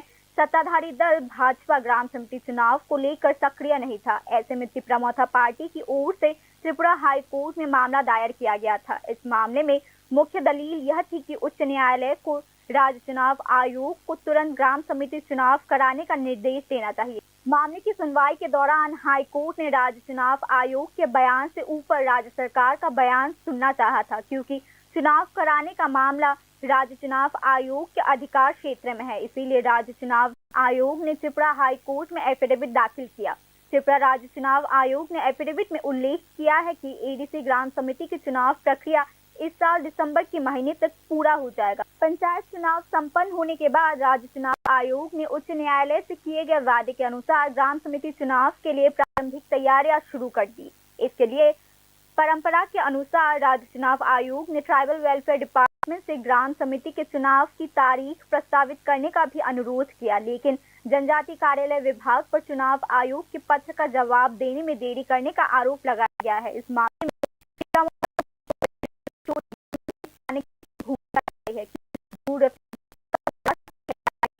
मोथा ने राज्य चुनाव आयोग से एडीसी क्षेत्र में कम से कम 112 नए ग्राम समितियों को मतदान सूची में शामिल करके चुनाव कराने की पहल करने की मांग की। मोथा की ओर से इस तरह की प्रस्ताव जनजाति कार्यालय को भी योगी ग्राम समिति के चुनाव को लेकर कोई संवेदनशील भावना नहीं दिखा रही। ऐसे में त्रिपुरा मोथा का यह अजीब अनुरोध ग्राम समिति के चुनाव को लेकर सवाल खड़े कर रहे हैं। हाल ही में राज्य निर्वाचन आयोग ने जनजाति कार्यालय विभाग से पूछा था कि क्या सरकार के पास ग्राम समिति चुनाव को लेकर कोई प्रस्ताव है। आयोग के इस पत्र के जवाब में जनजाति कार्यालय विभाग की ओर से राज्य निर्वाचन आयोग को साफ कर दिया गया है कि मामला अब फाइल के अंदर बंद हो चुका है। ऐसे में दिसंबर खत्म होने में सिर्फ आधा महीना बचा हुआ है। चुनाव आयोग कुछ अधिकारियों के मुताबिक अगर सरकार इस समय ग्राम समिति चुनाव का कराने का सहमति भी दे देता है तो दिसंबर महीने के भीतर ग्राम समिति चुनाव कराना असंभव होगा। ये रिपोर्ट न्यूज़ नाउ। राज्य के प्रतिष्ठित शिक्षा संस्थानों में भर्ती प्रक्रिया में भ्रष्टाचार के आरोपों पर राज्य की आम जनता सवाल उठा रही है। इस मामले में एक तरफ त्रिपुरा केंद्रीय विश्वविद्यालय का नाम शामिल है तो दूसरी तरफ एनआईटी अगरतला का नाम भी शामिल है। हाल ही में त्रिपुरा यूनिवर्सिटी और एनआईटी अगरतला जैसे प्रतिष्ठित उच्च शिक्षण संस्थानों में भर्ती को लेकर भ्रष्टाचार के आरोपों को लेकर राज्य के आम लोग सवाल उठाने लगे हैं।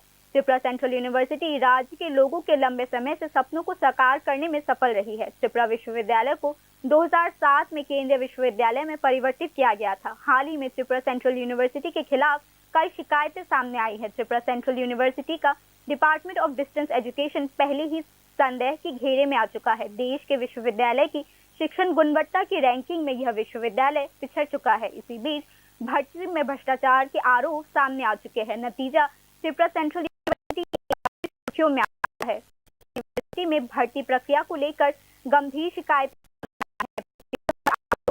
त्रिपुरा सेंट्रल यूनिवर्सिटी पर भर्ती नीति का पालन न करने का आरोप लगाया गया है। त्रिपुरा सेंट्रल यूनिवर्सिटी में नौकरी पाने के लिए वाइस चांसलर के बेटे का नाम सूची में आया है। इस घटना से अन्य शिक्षित बेरोजगारों में काफी आक्रोश और गुस्सा पैदा हो चुका है। त्रिपुरा विश्वविद्यालय उन लोगों के लिए क्विक जॉब इंटरव्यूज आयोजित करने और 72 आवर्स के भीतर भर्ती रोजगार पत्र देने की एक मिसाल कायम कर चुका है जो लंबे समय से काम कर रहा है। सवाल यह भी उठता है कि जिन लोगों को महत्वपूर्ण पदों पर नियुक्त किया गया है उनके रिक्रूटमेंट एग्जाम फॉर्म की जांच कब की गई है। त्रिपुरा सेंट्रल यूनिवर्सिटी में नॉन टीचिंग स्टाफ की भर्ती के लिए रिक्रूटमेंट पॉलिसी 2023 काम करता है। ऐसा देखा गया है कि जो लोग रातों रात भर्ती हो जाते हैं वह भर्ती नीति में मेंशन क्वालिफिकेशंस के आसपास भी नहीं होते। इसके अलावा ज्यादातर मामलों में जिन लोगों को नियुक्त किया गया है उनकी योग्यता का आकलन भी नहीं किया गया है। योग्य होने पर वाइस चांसलर के बेटे को त्रिपुरा विश्वविद्यालय में नौकरी मिल सकती है, उस पर कोई आपत्ति नहीं है। लेकिन सवाल यह उठता है कि क्लोजिंग डे पर इंटरव्यू के 72 आवर्स के भीतर वाइस चांसलर के बेटे को नियुक्ति पत्र कैसे मिल गया। चिंतित योग्य बेरोजगार त्रिपुरा सेंट्रल यूनिवर्सिटी की भर्ती प्रक्रिया की उच्च स्तरीय जांच की मांग कर रहे हैं। जहां त्रिपुरा सेंट्रल यूनिवर्सिटी ऐसा कर रहा है वहीं राज्य की एमबीबी यूनिवर्सिटी एक और कारनामा कर रही है। 4 दिनों तक एमबीबी यूनिवर्सिटी के वाइस चांसलर नहीं थे। वाइस चांसलर की नियुक्ति की प्रक्रिया विभाग के जॉइंट डायरेक्टर राजेश भट्टाचार्य की उंगली के इशारों पर रुकी हुई थी। इसी बीच एनआईटी अगरतला पर भी भर्ती में भ्रष्टाचार के आरोप सामने आए हैं। हाल ही में एनआईटी अगरतला के कुछ कर्मचारियों ने आरोप लगाया है कि एनआईटी में असिस्टेंट प्रोफेसर, असिस्टेंट रजिस्ट्रार और प्राइवेट सिक्योरिटी पर्सनल की भर्ती में 2 लाख रुपए से लेकर 20 लाख रुपए तक का वित्तीय लेन देन किया गया है। एनआईटी अगरतला के कुछ कर्मचारियों ने आरोप लगाया कि एनआईटी अगरतला के हाई रैंकिंग ऑफिशियल्स भी भर्ती भ्रष्टाचार में संबंधित तौर पर शामिल हो चुके हैं। कुल मिलाकर राज्य के आम लोग राज्य के प्रतिष्ठित उच्च शिक्षण संस्थानों में भर्ती भ्रष्टाचार की ऐसी घटनाओं की तत्काल जांच की मांग कर रहे हैं। सिपाहीजला जिले के विशालगढ़ उपखंड में यातायात दुर्घटनाओं पर नियंत्रण के लिए विशालगढ़ उपखंड पुलिस प्रशासन की ओर से एक विशेष पहल की गई है। पुलिस प्रशासन की पहल पर शुक्रवार सुबह विशालगढ़ थाने के सामने विशाल रैली के साथ क्षेत्र के बाइक सवारों को हेलमेट पहनाए गए। सिपाहीजला जिला राज्य में दुर्घटना संभावित क्षेत्रों में पहले स्थान पर है। दुर्घटनाओं पर नियंत्रण के लिए जिला पुलिस अधीक्षक वीजे रेड्डी और उपखंड पुलिस अधिकारी दुलाल दत्ता ने बाइक सवारों को हेलमेट पहनाया। इसके साथ ही पुलिस प्रशासन की पहल पर विशालगढ़ ऑफिस टिल्ला स्थित नए टाउन हॉल में एक सेमिनार भी आयोजित किया गया, जिसमें जिलाधिकारी डॉक्टर सिद्धार्थ शिव जायसवाल समेत अन्य उपस्थित रहे। जिला पुलिस प्रशासन की ओर से विशालगढ़ में आयोजित कार्यक्रम की विस्तृत जानकारी दी गई है। आज एक दिन का जो मेगा प्रयास सिपाहीजला डिस्ट्रिक्ट पुलिस की तरफ से in coordination with Vishalgarh press club, police department के द्वारा ये जो प्रयास एक्टिविटी थाना के लेवल पे हर गांव में, हर थाना के अंदर, हर सब डिवीजन में करते रहे थे हम लोग। लेकिन आज पूरा डिस्ट्रिक्ट का एक मेगा प्रयास रैली और एक सेशन। बाकी की खबरें ब्रेक के बाद। আপনি দেখছেন নিউজ নাও, আমরা জানি কোনটা খবর। প্রথম আলো এলো শুদ্ধ সকাল, শুদ্ধ সলিলে আজ বাজালো ত্রিতাল।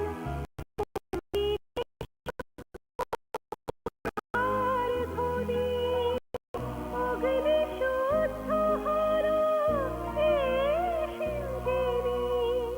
পরিণীতা নারী তুমি অনুপমা, শুদ্ধ সোনায় সাজো নিরুপমা। কালিকা জুয়েলার্স আগরতলা। একটু চেষ্টাতেই দুল লেগে যায় নববধূর কানে, একটু চেষ্টাতেই মানিয়ে নেওয়া যায় বিবাহিত জীবনে। নানা অনুভূতি জড়ানো বিয়ের গয়না, শ্যাম সুন্দর কোম্পানি জুয়েলার্স। আপনি দেখছেন নিউজ। आगे की खबरें कुछ इस प्रकार हैं। त्रिपुरा हाईकोर्ट ने चिटफंड से धोखाधड़ी के शिकार लोगों को पैसा वापस करने की योजना बनाने को कहा है। इस संबंध में त्रिपुरा हाईकोर्ट ने राज्य सरकार को नोटिस भी जारी किया है। त्रिपुरा हाईकोर्ट ने चिटफंड से ठगे गए ग्राहकों का पैसा वापस करने की योजना को महत्व दिया है। हाईकोर्ट ने राज्य सरकार को योजना के निर्माण की जानकारी देने का भी निर्देश दिया है। चिटफंड की जब्त संपत्तियों की नीलामी से अब तक 5 करोड़ रुपए वसूला जा चुका है। हाईकोर्ट के सीनियर एडवोकेट पुरुषोत्तम रॉय बर्मन और एडवोकेट समरजीत भट्टाचार्य ने धोखाधड़ी वाले डिपॉजिटर्स के बीच एकत्रित धन को प्राथमिकता के आधार पर वितरित करने के लिए उच्च न्यायालय में याचिका दायर की। सीबीआई चिटफंड मामले की जांच प्रक्रिया पर नवीनतम रिपोर्ट सौंपेगी। यह आदेश मुख्य न्यायाधीश अपरेश कुमार सिंह एवं न्यायमूर्ति एम दत्ता पुरखस्ते की खंडपीठ ने दिया है। अदालत ने राज्य सरकार को धोखाधड़ी वाले डिपॉजिटर्स के बीच नीलामी बकाये के वितरण के लिए विशेष प्रक्रिया तैयार करके तुरंत उच्च न्यायालय को सौंपने का निर्देश भी दिया है। राज्य सरकार द्वारा उच्च न्यायालय में दायर एफिडेविट के अनुसार केंद्र सरकार की agency metal scrap trade corporation के माध्यम से चिटफंड की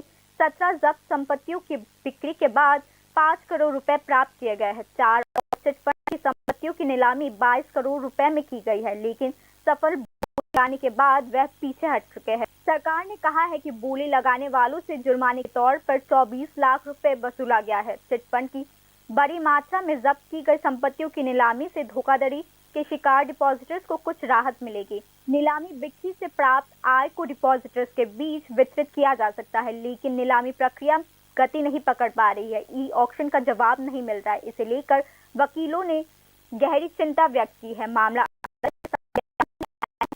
फंड नीलामी प्रक्रिया को विकृत कर रही है। चिटफंड के ज्यादातर आरोपी अब तक गिरफ्तार नहीं हो पाए हैं। इस संबंध में सीबीआई ने 2 दिसंबर को हाई कोर्ट को रिपोर्ट सौंपी है। सीबीआई रिपोर्ट के मुताबिक 17 आरोपी अब तक फरार है।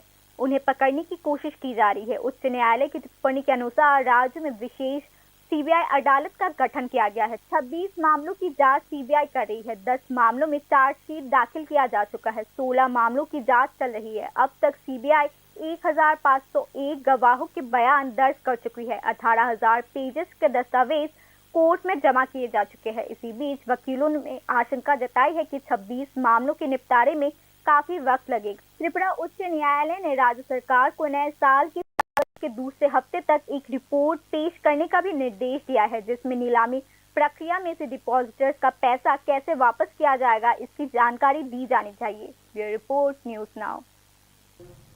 सुप्रीम कोर्ट ने पार्थ चैटर्जी को जमानत दे दी है। उन्हें एनफोर्समेंट डायरेक्टोरेट यानी ईडी मामले में जमानत मिल गई है। कोर्ट ने कहा पार्थ चैटर्जी को 1 फरवरी तक जमानत मिल जाएगी। ईडी को इसी महीने चार्ज घटित करना होगा।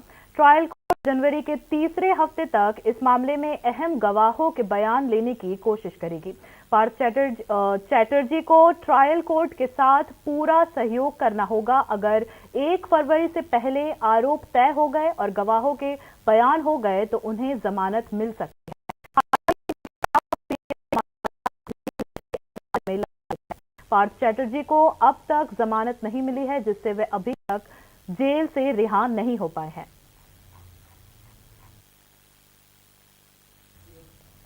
प्रदेश में चौथी राष्ट्रीय लोक अदालत शनिवार को आयोजित होगी। इस लोक अदालत में 45 बेंचेस में कुल 18,094 मामले निपटाए जाएंगे। प्रदेश में इस साल की चौथी राष्ट्रीय लोक अदालत शनिवार को आयोजित की जा रही है। 45 बेंचेस में कुल 18,054 मामलों पर सुनवाई की जाएगी। सहयोग से इस वर्ष की चौथी लोक अदालत त्रिपुरा उच्च न्यायालय के अलावा राज्य के सभी जिला और उप विभागीय अदालत परिसरों में शनिवार को सार्वजनिक अवकाश पर आयोजित की जाएगी।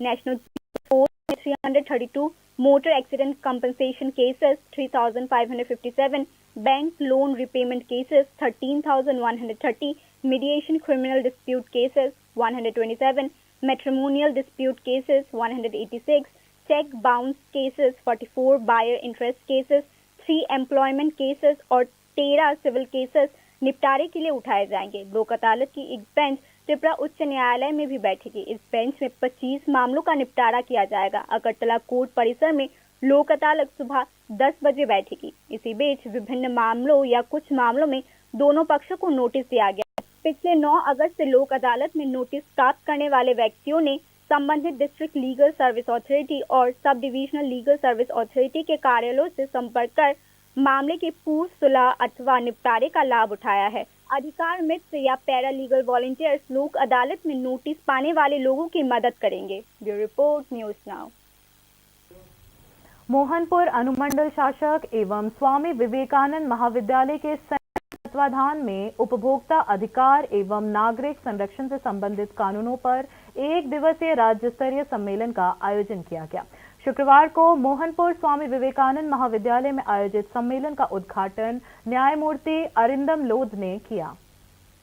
भारत के नागरिकों के उपभोक्ता हितों और अधिकारों को सुनिश्चित करने तथा उपभोक्ताओं के इन अधिकारों को सुनिश्चित करने के लिए कंज्यूमर प्रोटेक्शन एक्ट 1986 लागू किया गया था। नागरिक किसी भी तरह से धोखाधड़ी होने पर इस कानून के जरिए शिकायत कर सकते हैं। कंज्यूमर प्रोटेक्शन एक्ट 1986 में कहा गया है कि प्रत्येक state consumer protection redressal commission की अध्यक्षता में एक राज्य उपभोक्ता संरक्षण निवारण आयोग होगा। न्यायमूर्ति अरिंदम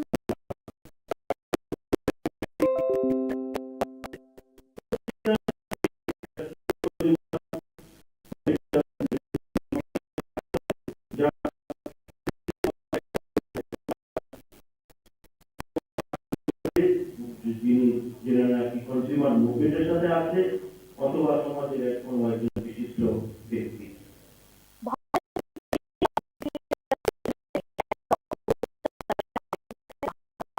शिकायतें दर्ज करा सकते हैं। न्यायमूर्ति अरिंदम लोध ने राज्य में कहा या विधायकों ने इस अधिनियम को लोकप्रिय बनाने के लिए विश्व प्रसिद्ध अभिनेता अमिताभ बच्चन को एक विश्वसनीय ब्रांड एम्बेसडर नियुक्त किया है ताकि लोगों को अधिनियम के विभिन्न पहलुओं से अवगत कराया जा सके।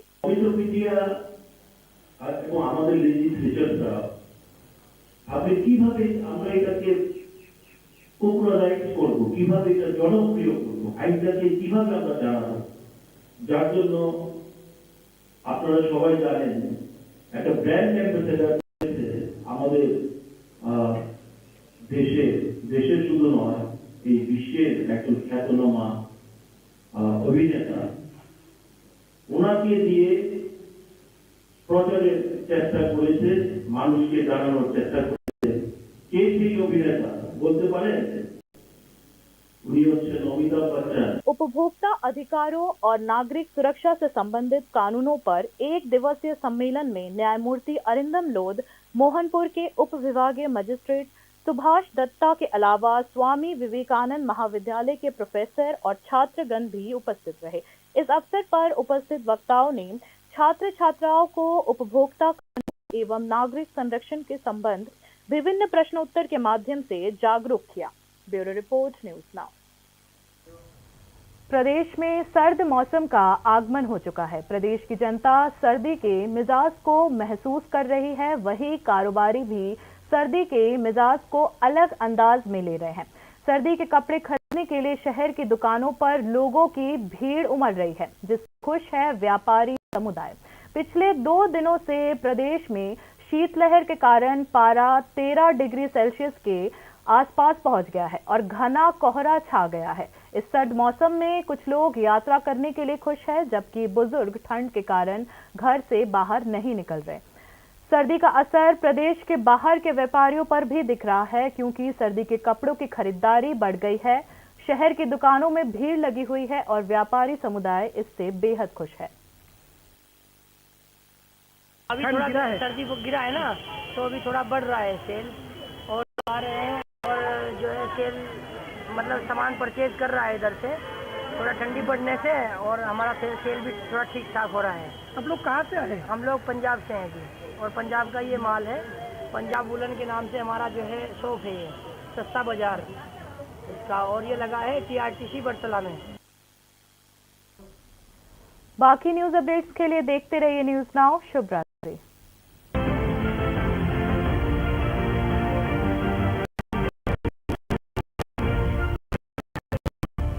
আপনি দেখছেন নিউজ নাও, আমরা জানি কোনটা খবর।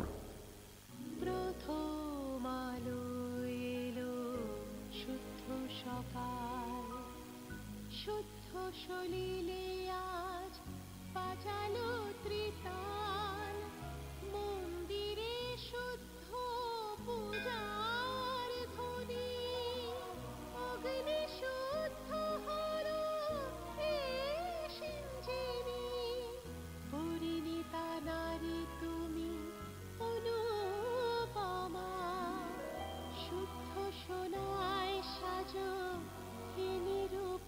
শুদ্ধতার স্বর্ণ মন্দির কালিকা জুয়েলার্স আগরতলা।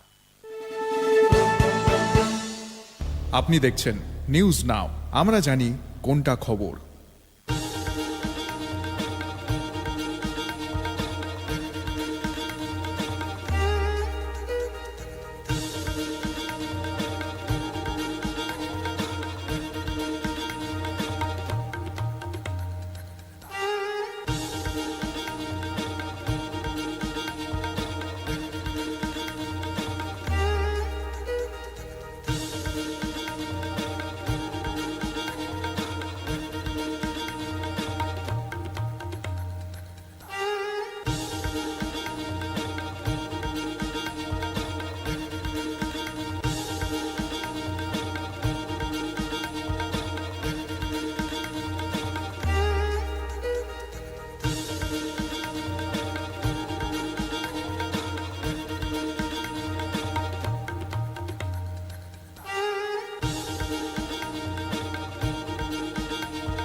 একটু চেষ্টাতেই দুল লেগে যায় নববধূর কানে, একটু চেষ্টাতেই মানিয়ে নেওয়া যায় বিবাহিত জীবনে। নানা অনুভূতি জড়ানো বিয়ের গয়না। শ্যাম সুন্দর কোম্পানি জুয়েলার্স।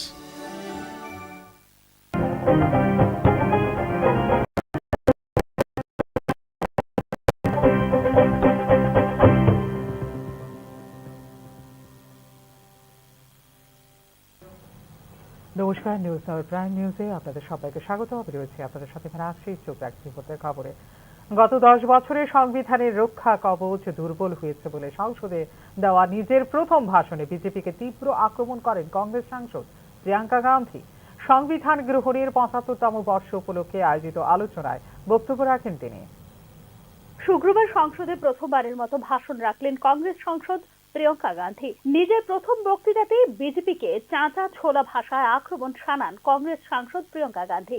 সংবিধান গ্রহণের 75তম বর্ষ উপলক্ষে আয়োজিত আলোচনায় বক্তব্য রাখতে গিয়ে ভয়ের মধ্য দিয়ে দেশ চলতে পারে না, এই দেশ উঠে দাঁড়াবে, লড়াই করবে এবং সরকারের কাছে সত্য প্রকাশের দাবি করবে বলে মন্তব্য করেন প্রিয়াঙ্কা গান্ধী।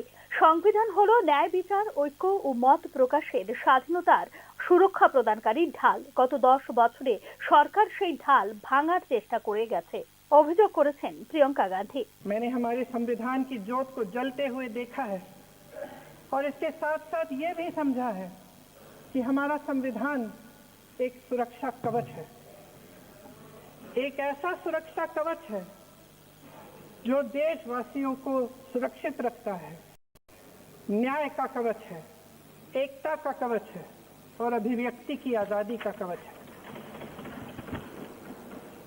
दुख की बात यह है कि मेरे सत्ता पक्ष के साथी जो बहुत बड़ी बड़ी बातें करते हैं, इन्होंने इन 10 सालों में ये सुरक्षा कवच, सत्ता पक्ष के मेरे साथियों ने ये सुरक्षा कवच तोड़ने का पूरा प्रयास किया है। संविधान में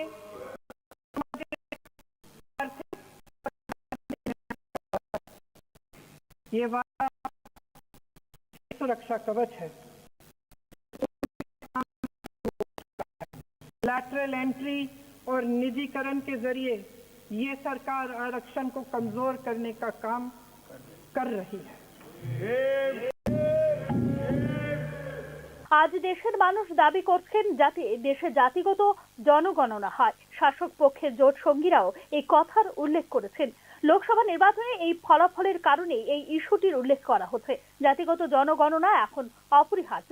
এর ফলে আমরা প্রত্যেকের অবস্থা জানতে পারবো এবং সেই অনুযায়ী নীতি তৈরি করা যাবে বলে এদিন মন্তব্য করেন তিনি। अगर लोकसभा में ये नतीजे नहीं आए होते तो ये संविधान बदलने का काम भी शुरू कर लेते। सच्चाई ये है अध्यक्ष महोदय कि आज संविधान बार बार इसलिए कह रहे हैं क्योंकि इस चुनाव में इनको पता चल गया इस देश की जनता ही इस संविधान को सुरक्षित रखेगी। कि इस चुनाव में हारते जीतने से इन्हें एहसास हुआ कि ये संविधान बदलने की बात इस देश में नहीं चलेगी। आज जनता की मांग है कि जाति जनगणना को। सत्ता पक्ष के मेरे साथी ने इसका जिक्र किया। ये जिक्र भी आज इसलिए हो रहा है क्योंकि चुनाव में ये नतीजे आए। ये जाति जनगणना इसलिए जरूरी है ताकि हमें पता चले कि किसकी क्या स्थिति है और नीतियां उस हिसाब से। অভিষেক বক্তৃতার প্রশংসা শোনা গিয়েছে রাহুল গান্ধী থেকে সোনিয়া গান্ধীর গলায়। দুর্দান্ত বক্তৃতা দিয়েছেন। আমার প্রথম বক্তৃতা থেকে ভালো বলে মন্তব্য করেছেন রাহুল গান্ধী। 2004 সালে রাহুল গান্ধী রাজনীতিতে পা রাখার সময় থেকেই বহু মানুষ বিশেষত কংগ্রেস সমর্থকদের দাবি ছিল এবার প্রিয়ঙ্কাও প্রবেশ করুন রাজনীতির আঙ্গিনায়। আসলে 2099 সালে মা সোনিয়ার হয়ে রায়বেলিতে প্রথমবার প্রচার করতে আসেন প্রিয়াঙ্কা। সেই সময়ে আমেঠির কংগ্রেস কর্মী জগদীশ পীযুষ স্লোগান তুলেছিলেন, আমেঠি কি ডঙ্কা বিটিয়া প্রিয়ঙ্কা। কিন্তু মা বা দাদার হয়ে প্রচারে এলেও 2019 সালের জানুয়ারিতে কংগ্রেস সাধারণ সম্পাদক হওয়ার আগে পর্যন্ত প্রত্যক্ষ রাজনীতি থেকে দূরেই থেকেছেন তিনি। আসলে তার দাবি ছিল ছেলে মেয়ে ছোট, ওদের বড় না করা পর্যন্ত এসব নিয়ে তিনি ভাবতে রাজি নন। আজ প্রিয়ঙ্কার ছেলে রেহানের বয়স 23 এবং মেয়ে মিরায়া 22। আর এবছরই ওয়ানরের উপনির্বাচন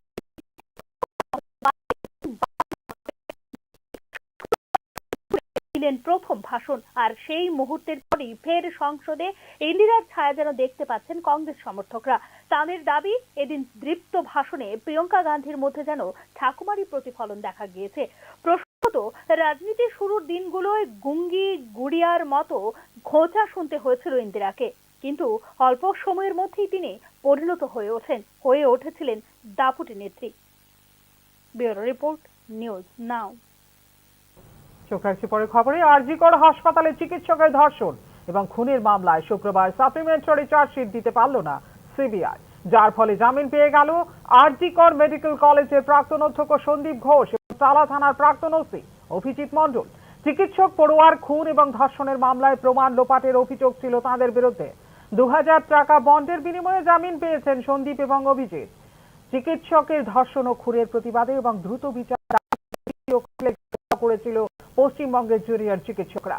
রাজপথে এসেছেন, লালবাজার অভিযান করেছেন অনশনও, কিন্তু তারপরেও আরজিকরের প্রাক্তন অধ্যক্ষ সন্দীপ ঘোষ এবং থানার তৎকালীন ওসি অভিজিৎ মণ্ডল জামিন পাওয়ায় হতাশ আন্দোলনকারী জুনিয়র চিকিৎসকরা। তবে হতাশ হলেও প্রতিবাদ থামবে না তাদের, বরং আরো বড় করে আন্দোলনের বার্তা দিলেন জুনিয়র চিকিৎসকরা। অন্যদিকে এই বিষয়ে শনিবারই সিবিআই দপ্তর ঘেরাও করবে বলে জানিয়েছে চিকিৎসকদের সংগঠন সার্ভিস ডক্টরস ফোরাম।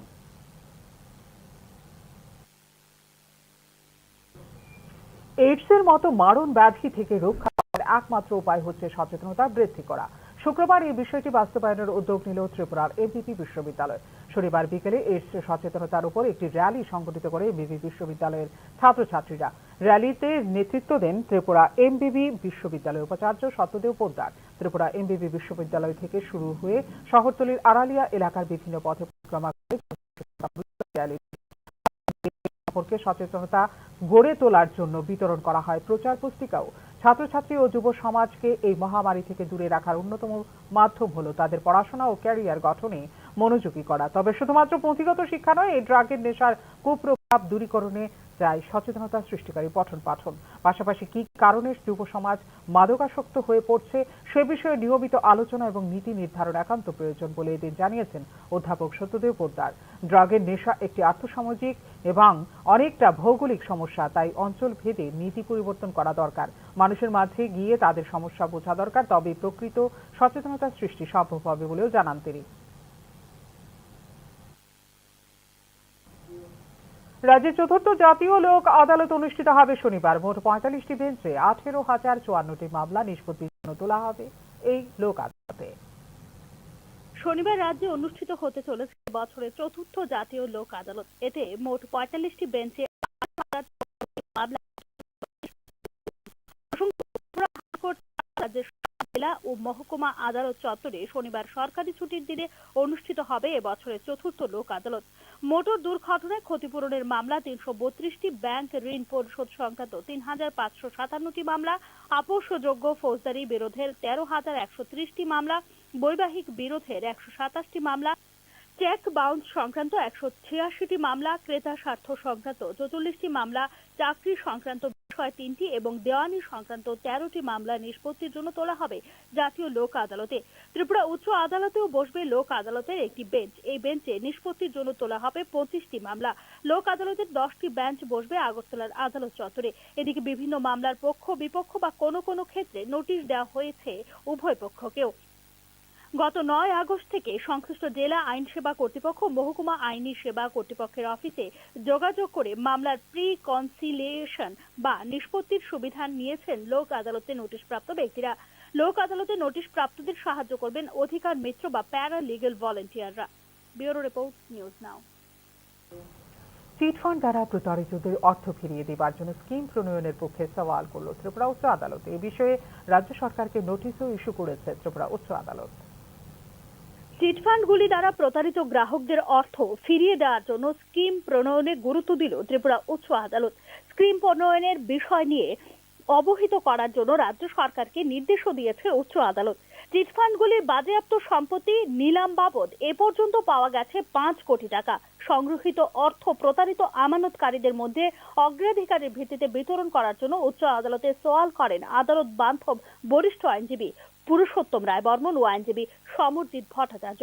চিটফান্ড মামলাগুলি তদন্ত প্রক্রিয়ার সর্বশেষ রিপোর্ট জমা দেওয়ার জন্য সিবিআইকে নির্দেশ দিয়েছে প্রধান বিচারপতি অপরেশ কুমার সিং এবং বিচারপতি এম দত্ত পুরকায়স্থের ডিভিশন বেঞ্চ।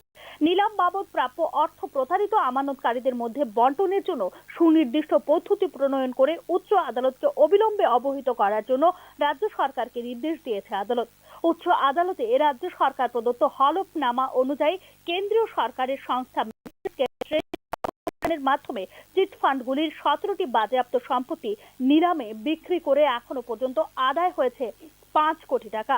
চিটফান্ডগুলির আরো 4টি সম্পত্তি নিলামে 22 কোটি টাকা বিক্রি হলেও পরবর্তী সময়ে সফল দরদাতারা পিছিয়ে যায়। দরদাতাদের জরিমানা করে 24 লক্ষ টাকা আদায় হয়েছে বলে জানিয়েছে সরকার। চিটফান্ডগুলির বিশাল পরিমাণ বাজেয়াপ্ত সম্পত্তি নিলামে বিক্রি হলে প্রতারিত আমানতকারীদের কিছুটা সুরাহা হবে। নিলাম বিক্রি বাবদ আদায়কৃত অর্থ আমানতকারীদের মধ্যে বন্টন করা যাবে, কিন্তু গতি পাচ্ছে না নিলাম প্রক্রিয়া। ই নিলামে সাড়া পাওয়া যাচ্ছে না, এ নিয়ে গভীর আশঙ্কা প্রকাশ করেছেন আইনজীবীরা। চিটফান্ডগুলি বাঁকা পথে নিলাম প্রক্রিয়া ভেস্তে দিচ্ছে বলে আদালতের নজরে আনা হয় বিষয়টি। চিটফান্ডগুলির রাঘব বোয়ালদের অধিকাংশকেই গ্রেফতার করা হয়নি এখনো পর্যন্ত। এই বিষয়ে 2রা ডিসেম্বর উচ্চ আদালতের রিপোর্ট জমা দিয়েছে সিবিআই। সিবিআই রিপোর্ট অনুযায়ী 17 জন আসামি এখনো পলাতক, তাদেরকে ধরার জন্য প্রচেষ্টা জারি রয়েছে। উচ্চ আদালতের পর্যবেক্ষণ অনুযায়ী বিশেষ সিবিআই আদালত মামলার তদন্ত করছে। এর মধ্যে 10টি মামলার চার্জশিট জমা পড়েছে, 16টি মামলার তদন্ত চলছে। এখনো পর্যন্ত সিবিআই 1501 জন সাক্ষী বয়ান রেকর্ড করেছে। আদালতে জমা দেওয়া হয়েছে 18,000 পাতার নথি। এদিকে 26টি মামলার নিষ্পত্তি হতে দীর্ঘ সময় লাগবে বলে আশঙ্কা প্রকাশ করেছেন আইনজীবীরা। আমানতকারীদের টাকা কিভাবে নিলাম বাবদ প্রাপ্য অর্থ থেকে ফেরত দেওয়া হবে এই বিষয়ে নতুন বছরের ফেব্রুয়ারি মাসের দ্বিতীয় সপ্তাহে রিপোর্ট জমা করার জন্য রাজ্য সরকারকে নির্দেশ দিয়েছেন ত্রিপুরা উচ্চ আদালত। ব্যুরো রিপোর্ট, নিউজ নাও। রাজ্যের স্বনামধন্য উচ্চশিক্ষা প্রতিষ্ঠানগুলিতে নিয়োগে দুর্নীতির অভিযোগ নিয়ে প্রশ্ন তুলছেন রাজ্যের সাধারণ মানুষ। এক্ষেত্রে একদিকে যেমন জড়িয়ে গেছে ত্রিপুরা কেন্দ্রীয় বিশ্ববিদ্যালয়ের নাম, অপরদিকে জড়িয়ে গেছে এনআইটি আগরতলার নামও। সাম্প্রতিককালে ত্রিপুরা বিশ্ববিদ্যালয় এবং এনআইটি আগরতলায় নিয়োগে দুর্নীতির অভিযোগগুলো নিয়ে প্রশ্ন তুলতে শুরু করেছেন রাজ্যের সাধারণ মানুষ।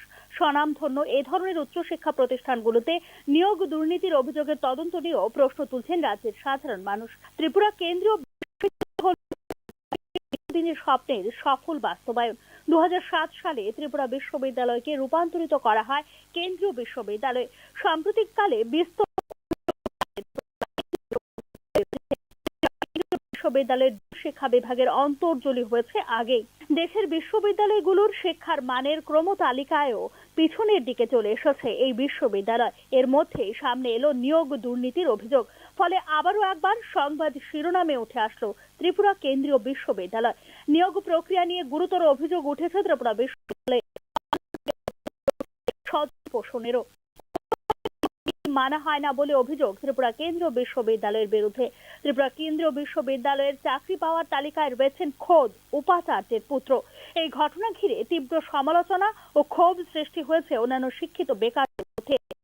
দীর্ঘদিন ধরে চাকরি করছেন তাদের প্রশ্ন, তড়িঘড়ি চাকরির ইন্টারভিউ নেওয়া এবং 72 ঘন্টার মধ্যে নিয়োগপত্র দিয়ে দেওয়া নজির গড়েছে ত্রিপুরা বিশ্ববিদ্যালয়।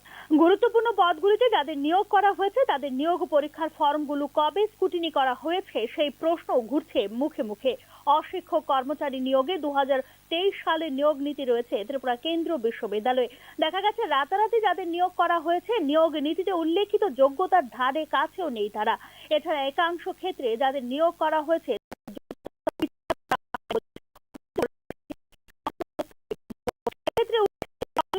এবং দুর্নীতির অভিযোগ। উপাচার্যের ছেলের যোগ্যতা থাকলে ত্রিপুরা বিশ্ববিদ্যালয়ে চাকরি পেতেই পারেন, এতে আপত্তি থাকার কিছু নেই। কিন্তু উপাচার্যের ছেলের বন্ধের দিনে ইন্টারভিউ নিয়ে 72 ঘন্টার মধ্যেই নিয়োগপত্র কিভাবে দিয়ে দেওয়া হলো তা নিয়েই উঠছে প্রশ্ন। ত্রিপুরা কেন্দ্রীয় বিশ্ববিদ্যালয়ের এ সময় হওয়া নিয়োগ প্রক্রিয়ার উচ্চ পর্যায়ে তদন্তের দাবি করেছেন সংশ্লিষ্ট যোগ্যতা সম্পন্ন বেকাররা। ত্রিপুরা কেন্দ্রীয় বিশ্ববিদ্যালয়ে যখন এই হাল, তখন রাজ্যের আরেক বিশ্ববিদ্যালয় এমবিবি বিশ্ববিদ্যালয়ে ঘটেছে আরেক কেলোর কীর্তি। 4 দিন উপাচার্য ছিলেন না এমবিবি বিশ্ববিদ্যালয়ে। রাজ্য উচ্চশিক্ষা দপ্তরে প্রায় 10 বছর ধরে নিজের মৌরসি পাট্টা কায়েম করা দপ্তরের যুগ্ম অধিকর্তা রাজেশ ভট্টাচার্যের অঙ্গুলি লেহনে থমকে ছিল উপাচার্য নিয়োগের প্রক্রিয়া। সম্প্রতি অধ্যাপক, সহকারী রেজিস্ট্রার এবং বেসরকারি নিরাপত্তা কর্মী নিয়োগের ক্ষেত্রে 2 লক্ষ টাকা থেকে 20 লক্ষ টাকা পর্যন্ত আর্থিক লেনদেন হয়েছে বলে অভিযোগ এনআইটি আগরতলারই একাংশ কর্মচারীদের। নিয়োগ দুর্নীতিতে এনআইটি আগরতলার উচ্চপদস্থ কর্মকর্তারাও সরাসরি জড়িত বলে অভিযোগ এনআইটি আগরতলার একাংশ কর্মচারীদের। সার্বিক পরিস্থিতিতে রাজ্যের স্বনামধন্য উচ্চশিক্ষা প্রতিষ্ঠানগুলিতে নিয়োগ দুর্নীতির এ ধরনের ঘটনার অবিলম্বে তদন্ত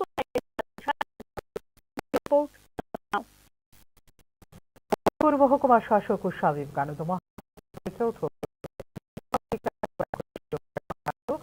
বিষয়ক একদিনের রাজ্যস্তরীয় সম্মেলন অনুষ্ঠিত হয়। শুক্রবার মোহনপুর স্বামী বিবেকানন্দ মহাবিদ্যালয়ে অনুষ্ঠিত এই সম্মেলনের উদ্বোধন করেন বিচারপতি অরিন্দম লোধ।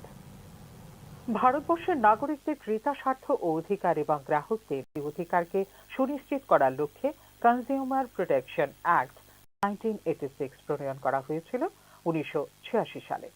কোন জায়গায় কোন রকম ভাবে প্রতারিত হলে এই আইনের মাধ্যমে নাগরিকরা অভিযোগ জানাতে পারবেন। কনজিউমার প্রোটেকশন অ্যাক্ট 1986 এ উল্লেখ আছে প্রত্যেকটি রাজ্যে স্টেট কনজিউমার প্রোটেকশন রিট্রেসাল কমিশন থাকবে এবং যার সভাপতি থাকবেন উচ্চ আদালতের একজন বিচারপতি। সঙ্গে আরেকজন মহিলা ও একজন পুরুষ আধিকারিক থাকবেন যারা সমাজের বিশিষ্ট ব্যক্তিত্ব বা ভোক্তা আন্দোলনের সঙ্গে জড়িত থাকবেন বলে রাজ্যস্তরীয় সম্মেলনে জানিয়েছেন বিচারপতি অরিন্দম লোধ। কোন রকম ফ্রড, কোন চিটিং তার যদি শিকার হই আমরা, তাহলে এই আইনের মাধ্যমে আমাদের দেশের নাগরিকরা ডিফেন্স জানাতে পারবে। যার জন্য ওই আইনে 1986 অ্যাক্টে বলা আছে প্রত্যেকটা স্টেটে একটা state consumer protection registration commission থাকতে হবে, যার প্রেসিডেন্ট হবে একজন হাইকোর্ট জাজ এবং বাকি দুজন থাকবে যারা নাকি কনজিউমার মুভমেন্টের সাথে আছে অথবা সমাজের কোনো একজন বিশিষ্ট ব্যক্তি। ভারতবর্ষের প্রতিটি রাজ্যের প্রতি জেলায় এই ধরনের কনজিউমার প্রোটেকশন কমিশন থাকবে, যেখানে নাগরিকরা তাদের অভিযোগ জানাতে পারবেন। কেন্দ্র সরকার বা আইন প্রণেতারা এই আইনটিকে জনপ্রিয় করে তোলার জন্য আইনের বিভিন্ন দিক সম্পর্কে মানুষকে সচেতন করার জন্য বিশ্বস্ত ব্র্যান্ড অ্যাম্বাসেডর হিসেবে বিশ্ববিখ্যাত অভিনেতা অমিতাভ বচ্চনকে নিযুক্ত করেছেন বলে রাজ্যস্তরীয় সম্মেলনে জানিয়েছেন বিচারপতি অরিন্দম লোধ।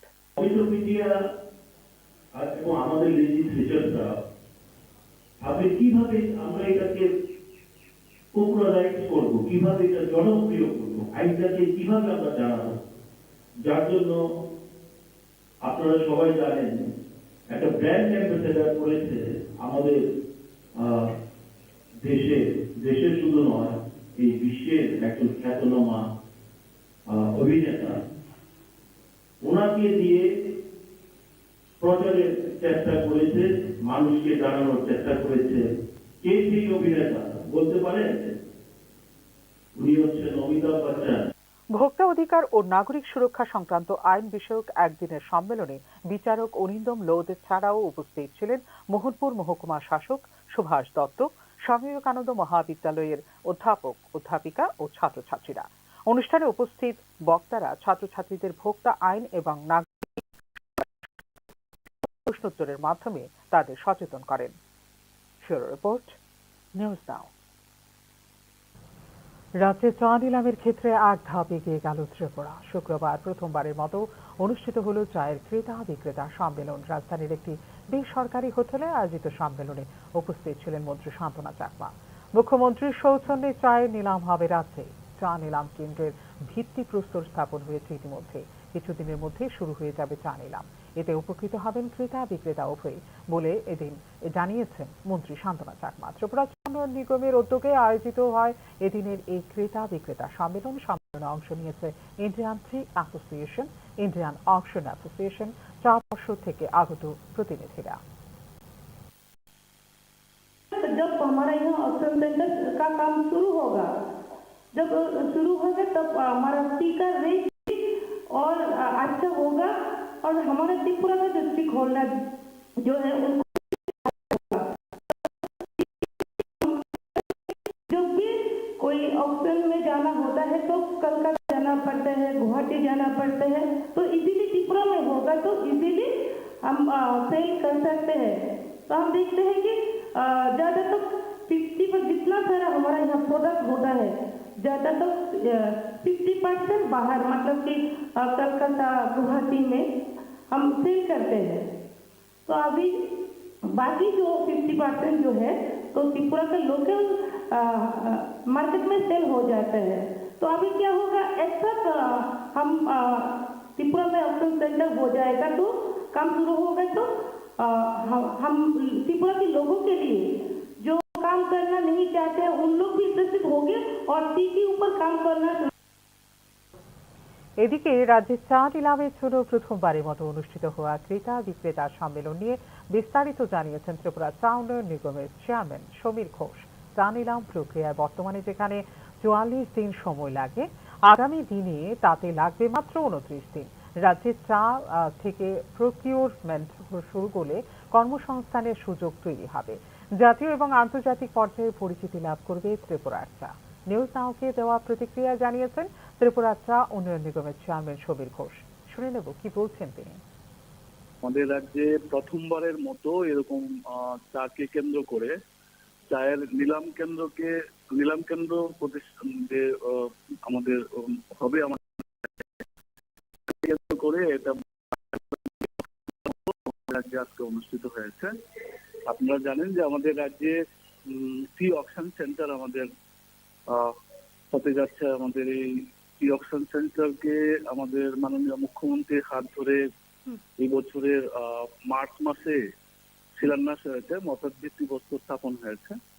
তো তারই অঙ্গ হিসেবে আজকে আমাদের রাজ্যে ভারতবর্ষের বিভিন্ন রাজ্য থেকে আমাদের বায়ার সেলার যারা রয়েছে এবং টি অকশন সেন্টারের সঙ্গে যারা যুক্ত রয়েছেন স্টেক হোল্ডার, বিশেষ করে টি অকশন অ্যাসোসিয়েশনের প্রতিনিধি এবং ইন্ডিয়ান টি অ্যাসোসিয়েশনের প্রতিনিধি, টি বোর্ডের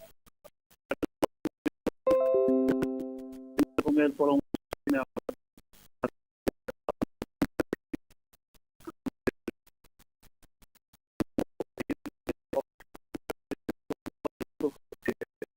স্বাভাবিকভাবে এই শিল্পের সঙ্গে যারা যুক্ত রয়েছে, এই রাজ্যে যারা প্রডিউসার, যারা সেলার, যারা চায়ের যারা ম্যানুফ্যাকচারার যারা রয়েছে, তারা ভীষণভাবে উপকৃত হবেন।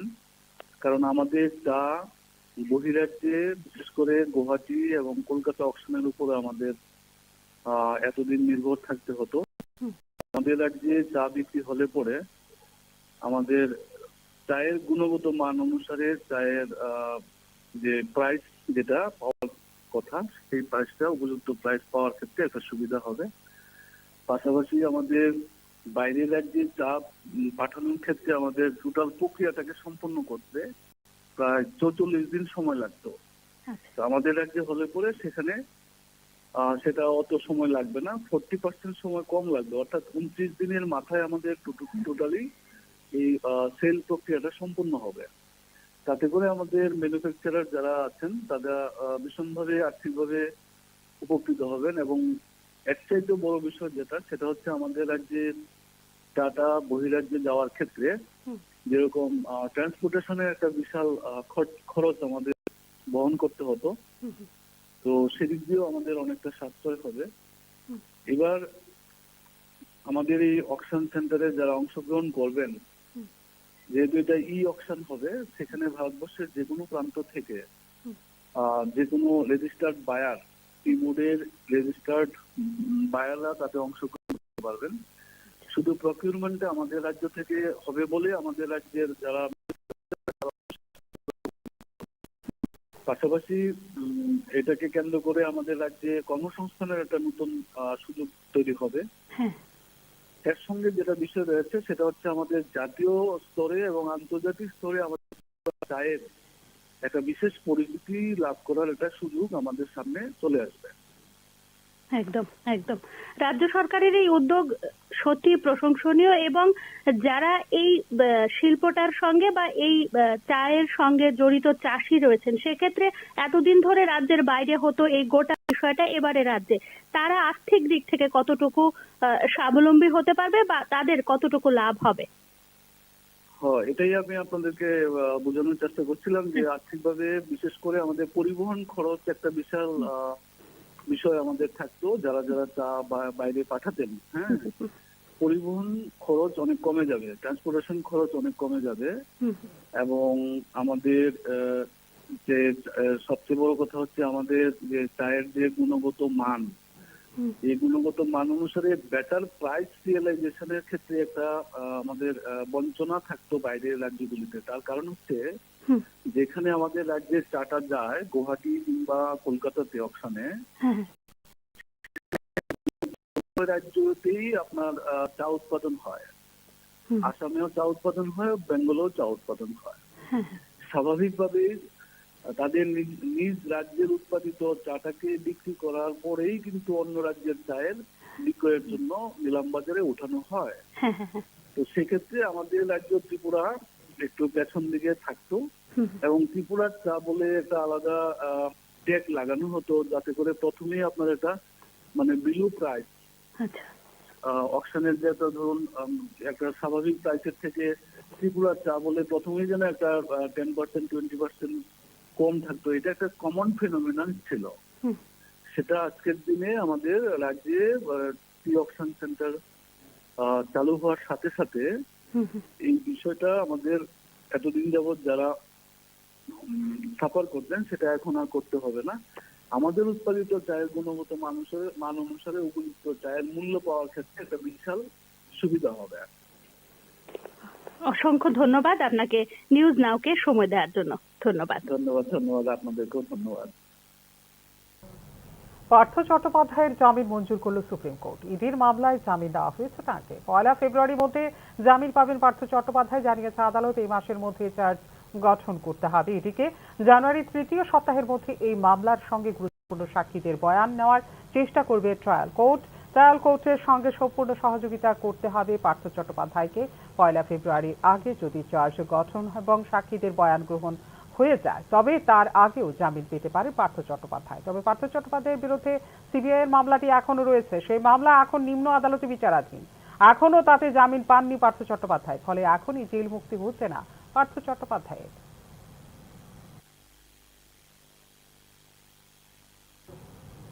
নিয়ে ছোট ছোট বিজ্ঞাপন বিরতির পর ফিরে আসবো অন্যান্য খবরে। সঙ্গে থাকবেন।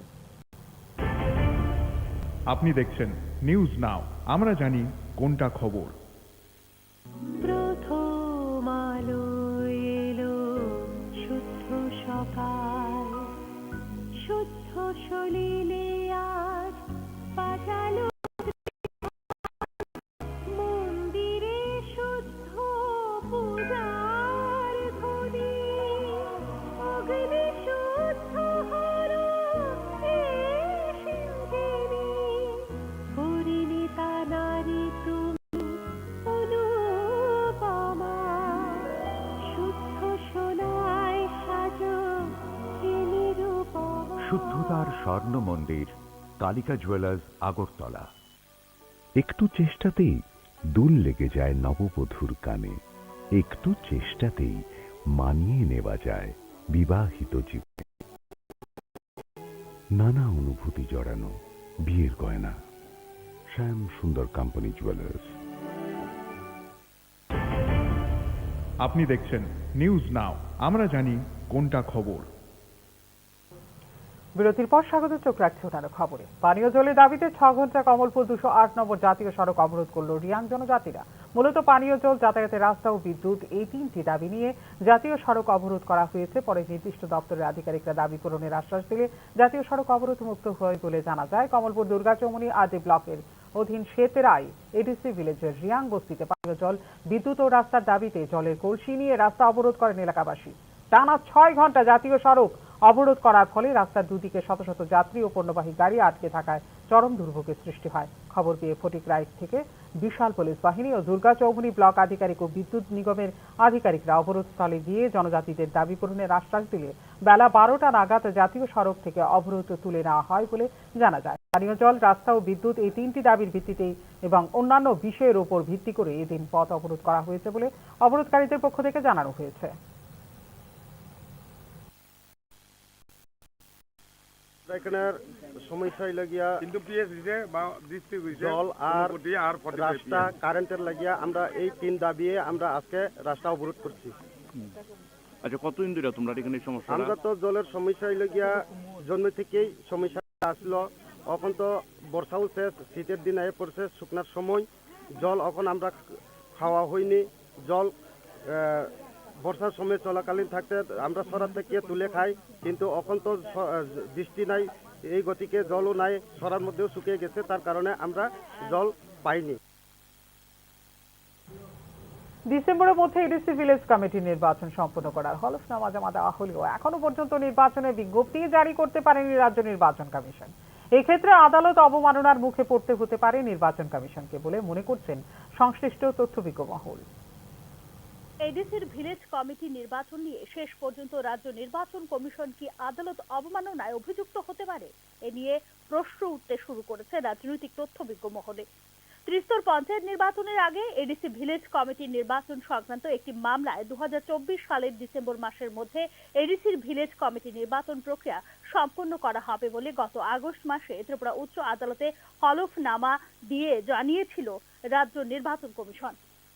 কিন্তু ডিসেম্বর মাসের প্রায় এক পক্ষকাল অতিক্রম হতে চললেও এখনো পর্যন্ত নির্বাচনের বিজ্ঞপ্তি জারি করেনি রাজ্য নির্বাচন কমিশন। এক্ষেত্রে রাজ্য সরকারের সিদ্ধান্তহীনতায় হাইকোর্টে মুখ পুড়তে পারে রাজ্য নির্বাচন কমিশন। হাইকোর্টের দেওয়া হলফনামার কথা মনে রেখে রাজ্য নির্বাচন কমিশন আগস্ট মাসে ত্রিস্তর পঞ্চায়েত নির্বাচনের পর ভিলেজ কমিটি নির্বাচনের প্রাথমিক প্রস্তুতি শুরু করে। কিন্তু কোনো এক অদৃশ্য শক্তির চাপে পড়ে ভিলেজ কমিটি নির্বাচনের জন্য প্রাথমিক প্রস্তুতির কাজ হিমঘরে রেখে দেওয়া হয় বলে রাজ্য নির্বাচন কমিশন সূত্রে খবর। এডিসি এলাকায় 589টি ভিলেজ কমিটির আসন সংখ্যা 4 সহস্রাধিক। এই ভিলেজ কমিটিগুলিতে শেষ নির্বাচন হয়েছিল 2016 সালে। 2021 সালে সেই ভিলেজ কমিটিগুলির মেয়াদ শেষ হয়ে যায়। সেই হিসেবে 2021 সালের জুলাই মাসের আগেই ভিলেজ কমিটি নির্বাচন হওয়ার কথা, কিন্তু ওই সময়ে পাহাড়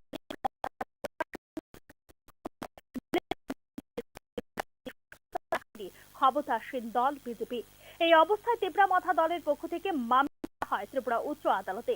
এই মামলায় মূল আর্জি ছিল অবিলম্বে ভিলেজ কমিটি নির্বাচন করানোর ব্যাপারে হাইকোর্ট যেন নির্দেশ দেয় রাজ্য নির্বাচন কমিশনকে।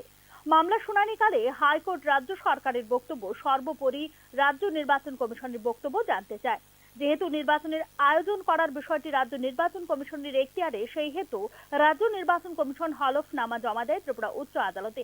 চলতি বছরের ডিসেম্বর মাসের মধ্যে এডিসির ভিলেজ কমিটির নির্বাচন প্রক্রিয়া সম্পন্ন করা হবে বলে হলফনামা উল্লেখ করে ত্রিপুরা রাজ্য নির্বাচন কমিশন। পঞ্চায়েত রাজ্য নির্বাচন প্রতিশ্রুতি অনুযায়ী ভিলেজ কমিটির নির্বাচনের প্রাথমিক প্রস্তুতি শুরু করে। তার জন্য প্রথা অনুযায়ী উপজাতি কল্যাণ দপ্তরকে চিঠি লিখে ভিলেজ কমিটি নির্বাচনের তারিখ প্রস্তাব করার জন্য অনুরোধও জানায় রাজ্য নির্বাচন কমিশন। কিন্তু নির্বাচন কমিশনের চিঠির উত্তর দিতে গড়িমসি শুরু করে বলে অভিযোগ উপজাতি কল্যাণ দপ্তরের বিরুদ্ধে। এক্ষেত্রে চাণক্যের ভূমিকা অবতীর্ণ হন তেপরামাথা সুপ্রিমো প্রদ্যুৎ কিশোর দেববর্মন। ভ্রু শরণার্থীদের যেহেতু পুনর্বাসন দেওয়া হয়েছে, সেহেতু তাদের ভোটার তালিকায় অন্তর্ভুক্তি করে এডিসি এলাকায় আরো কমপক্ষে 122টি নতুন ভিলেজ কমিটি সৃষ্টি করে তারপর ভিলেজ কমিটি নির্বাচনের উদ্যোগ নেওয়ার জন্য রাজ্য নির্বাচন কমিশনকে দাবি করে তেপরামাথা। উপজাতি কল্যাণ দপ্তরে এ ধরনের একটি প্রস্তাবও জমা দেওয়া হয় মথার পক্ষ থেকে। ভিলেজ কমিটি নির্বাচনের ব্যাপারে একদিকে যেমন বড় শরিক দল বিজেপির কোনো সদিচ্ছা প্রকাশ্যে দেখা যাচ্ছে না, এমন এক অবস্থায় তেপরামাথার এই অদ্ভুত আর্জি ঘিরে ভিলেজ কমিটিতে নির্বাচনের বিষয়টি নিয়ে উঠে আসছে প্রশ্নচিহ্ন। সম্প্রতি রাজ্য নির্বাচন কমিশনের পক্ষ থেকে উপজাতি কল্যাণ দপ্তরের কাছে জানতে চাওয়া হয় ভিলেজ কমিটির নির্বাচনের বিষয়ে সরকারের প্রস্তাব কিছু আছে কিনা। কমিশনের এই চিঠির জবাবে উপজাতি কল্যাণ দপ্তরের পক্ষ থেকে রাজ্য নির্বাচন কমিশনকে সাফ জানিয়ে দেওয়া হয় বিষয়টি এখন ফাইল বন্দী। এমন এক অবস্থায় ডিসেম্বর মাস শেষ হতে আর মাত্র বাকি এক পক্ষকাল। সরকার যদি ভিলেজ কমিটি নির্বাচনের আয়োজনের জন্য এই মুহূর্তে সম্মতি দেয়, সেক্ষেত্রে ডিসেম্বর মাসের মধ্যে ভিলেজ কমিটি নির্বাচনের না বলে অভিমত নির্বাচন কমিশনেরই একাংশ আধিকারিকের। ব্যুরো রিপোর্ট, নিউজ নাও।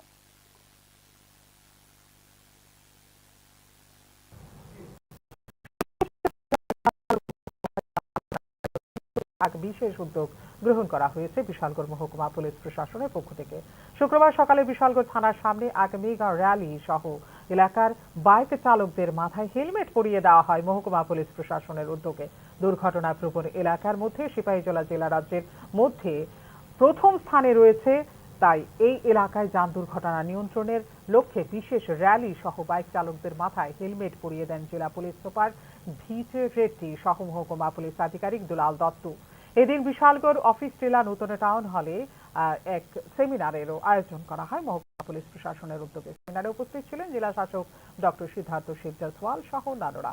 বিশালগড়ে এদিনের আয়োজিত অনুষ্ঠান সম্পর্কে বিস্তারিত জানানো হয় জেলা পুলিশ প্রশাসনের পক্ষ থেকে। आज एक दिन का जो मेगा प्रयास सिपाहीजला डिस्ट्रिक्ट पुलिस की तरफ से in coordination with Vishalgarh press club, police department के द्वारा ये जो प्रयास एक्टिविटी थाना के लेवल पे हर गांव में, हर थाना के अंदर, हर सब डिवीजन में करते रहे थे हम लोग। पूरा डिस्ट्रिक्ट का एक मेगा प्रयास रैली और एक सेशन। রাজ্যে জাঁকিয়ে পড়েছে শীত। শীতের আমেজ অনুভব করছেন ব্যবসায়ী, একই সঙ্গে শীতের আমেজ অন্যভাবে নিচ্ছেন ব্যবসায়ীরাও। শহরের দোকানগুলিতে শীত বস্ত্র কেনার জন্য জনসাধারণের ভিড় জমতে শুরু করেছে। খুশি ব্যবসায়ী মহল। গত দুদিন ব্যাপী রাজ্যে শৈত্যপ্রবাহের ফলে পারদ নেমেছে 13 ডিগ্রি সেলসিয়াসের আশেপাশে। চারিদিকে ঘন কুয়াশা, সূর্য মামা তো কুয়াশার চাদর মুড়ি দিয়ে লুকিয়ে আছেন। আর রাত্রিবেলা ঘন কুয়াশায় চারদিক অন্ধকার। এমন আবহাওয়ার ঘুরতে যাওয়ার পরিকল্পনায় যুবক যুবতী ও কৈশোর বয়সের একটা অংশ হয়তো খুশি, আর বয়স্কদের মধ্যে কেউ হয়তো ঠান্ডার প্রকোপ সহ্য করতে না পেরে ঘর থেকে বেরোতেই ভয় পাচ্ছেন। যাই হোক, সব মিলিয়ে শীতের আমেজটুকু শুধু রাজ্যের সাধারণ মানুষ ও ব্যবসায়ী মহলে সীমাবদ্ধ নয়, বহিরাজ্যের ব্যবসায়ীদের মধ্যেও লক্ষ্য করা যাচ্ছে। শীত মানেই শীতবস্ত্র কেনার ধুম। শহরের দোকানগুলিতে জনসাধারণের ভিড় চোখে পড়ার মতো। শীত জাঁকিয়ে পড়তেই ব্যবসায়ীদের মুখে হাসি ফুটে উঠল। শহরের বিভিন্ন দোকানে, এমনকি বটতলা এলাকায় ভুটানি বাজারে ও বহিরাজ্যের অন্য একটি শীতবস্ত্রের দোকানে ক্রেতাদের ভিড় জমতে শুরু করেছে। সেটা সাধারণের ভিড় দেখে খুশি ব্যবসায়ীরা। अभी थोड़ा सर्दी गिरा है ना, तो अभी थोड़ा बढ़ रहा है सेल, और लोग आ रहे हैं और जो है सेल मतलब सामान परचेज कर रहा है इधर से, थोड़ा ठंडी पड़ने से, और हमारा सेल भी थोड़ा ठीक ठाक हो रहा है। का ये माल है, पंजाब वुलन के नाम से हमारा जो है शॉप है, ये सस्ता बाजार इसका, और ये लगा है TRTC बटतला। শুক্রবার রাজ্যে এসে পৌঁছলেন দেশের প্রখ্যাত সঙ্গীত শিল্পী শ্রেয়া ঘোষাল। শনিবার আগরতলা স্বামী বিবেকানন্দ ময়দানে প্রোমো ফেস্টের অনুষ্ঠানে সঙ্গীত পরিবেশন করবেন শ্রেয়া ঘোষাল। ত্রিপুরা পর্যটন দপ্তরের উদ্যোগে আয়োজিত প্রোমো ফেস্টের সমাপ্তি অনুষ্ঠানে সঙ্গীত পরিবেশন করবেন শ্রেয়া ঘোষাল। শুক্রবার আগরতলা বিমানবন্দরে শ্রেয়া ঘোষালকে স্বাগত জানান রাজ্য পর্যটন নিগমের আধিকারিকরা। প্রখ্যাত এই গায়িকার এক ঝলক পেতে আগরতলা MBB বিমানবন্দরে ভিড় জমায় তাঁর অনুরাগীরা।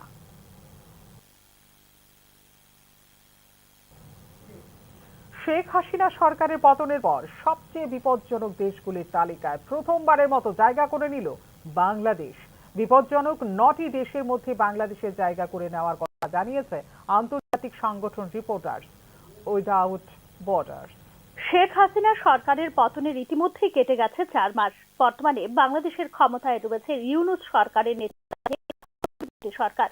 লাগাতার সংখ্যালঘু হিন্দুদের উপর অত্যাচার সহ একাধিক ইস্যুতে বিশ্বের দরবারে ইতিমধ্যেই সমালোচিত নোবেল শান্তি পুরস্কার জয়ী মোহাম্মদ ইউনূস সরকার। আর এর মধ্যেই সবচেয়ে বিপজ্জনক দেশগুলির মধ্যে জায়গা করে নিল বাংলাদেশ। চলতি বছর সাংবাদিকদের জন্য বিপজ্জনক 9টি দেশের নাম প্রকাশ করেছে আন্তর্জাতিক সংগঠন রিপোর্টার্স উইদাউট বর্ডার্স। আর সেই তালিকার প্রথমেই রয়েছে বাংলাদেশের নাম। তবে সাংবাদিকদের জন্য ভয়ঙ্কর স্থান হলো যুদ্ধ বিধ্বস্ত ফিলিস্তিন বলে জানিয়েছে আন্তর্জাতিক সংগঠন রিপোর্টার্স উইদাউট বর্ডার। এরপরেই আছে পাকিস্তান, বাংলাদেশ এবং মেক্সিকো। চলতি বছর সারা পৃথিবীতে এখনো পর্যন্ত 54 জন সাংবাদিক করতে গিয়ে প্রাণ হারিয়েছে বলে নিজেদের রিপোর্টে দাবি করেছে এই সংগঠনটি। চলতি বছরই বাংলাদেশে খুন হতে হয়েছে 5 জন সাংবাদিককে। শেখ হাসিনা সরকারের পতনের পর গত কয়েক মাসে বাংলাদেশে গণমাধ্যমগুলিকে মোহাম্মদ ইউনূস নেতৃত্বাধীন সরকারের পক্ষে কথা বলার জন্য জারি করা হয় হুলিয়া।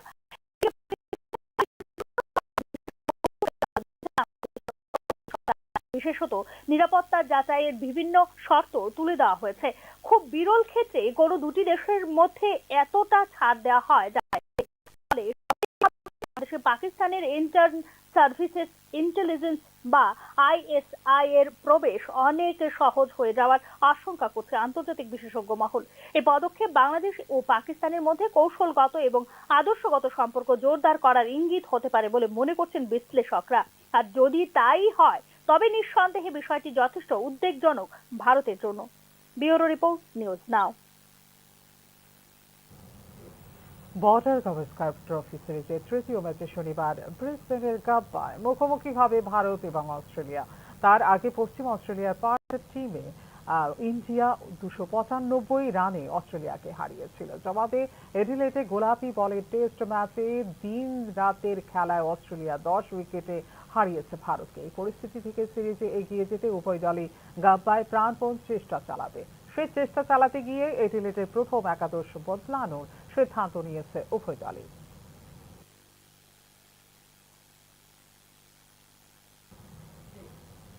এখনকার মতো এই মুহূর্তে সংবাদ এই পর্যন্ত। অন্যান্য আপডেট দেখার জন্য অবশ্যই নজর রাখতে হবে নিউজ নাও পর্দায়। नमस्कार, शुभरात्रि।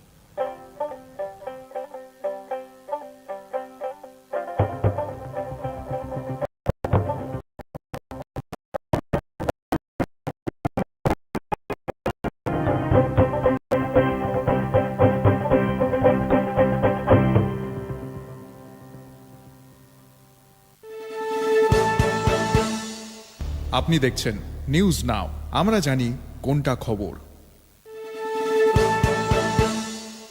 আপনি দেখছেন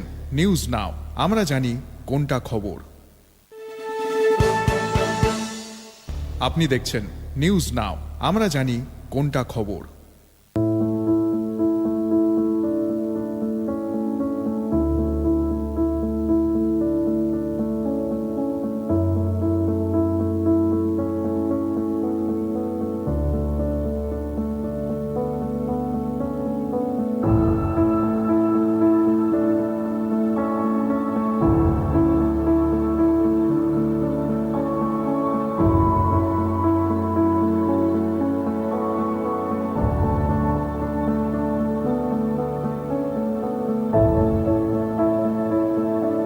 দেখছেন নিউজ নাও, আমরা জানি কোনটা খবর।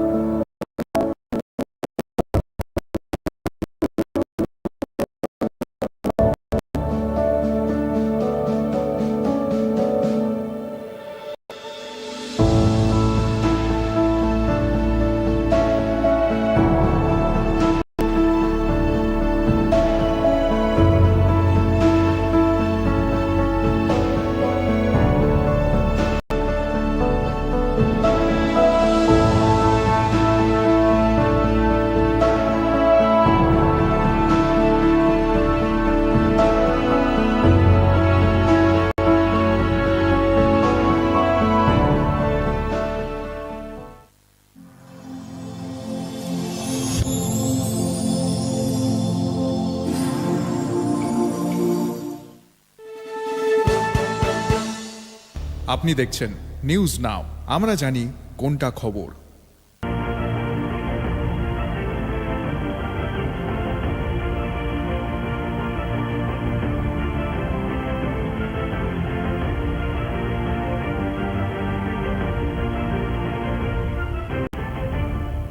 আপনি দেখছেন নিউজ নাও, আমরা জানি কোনটা খবর।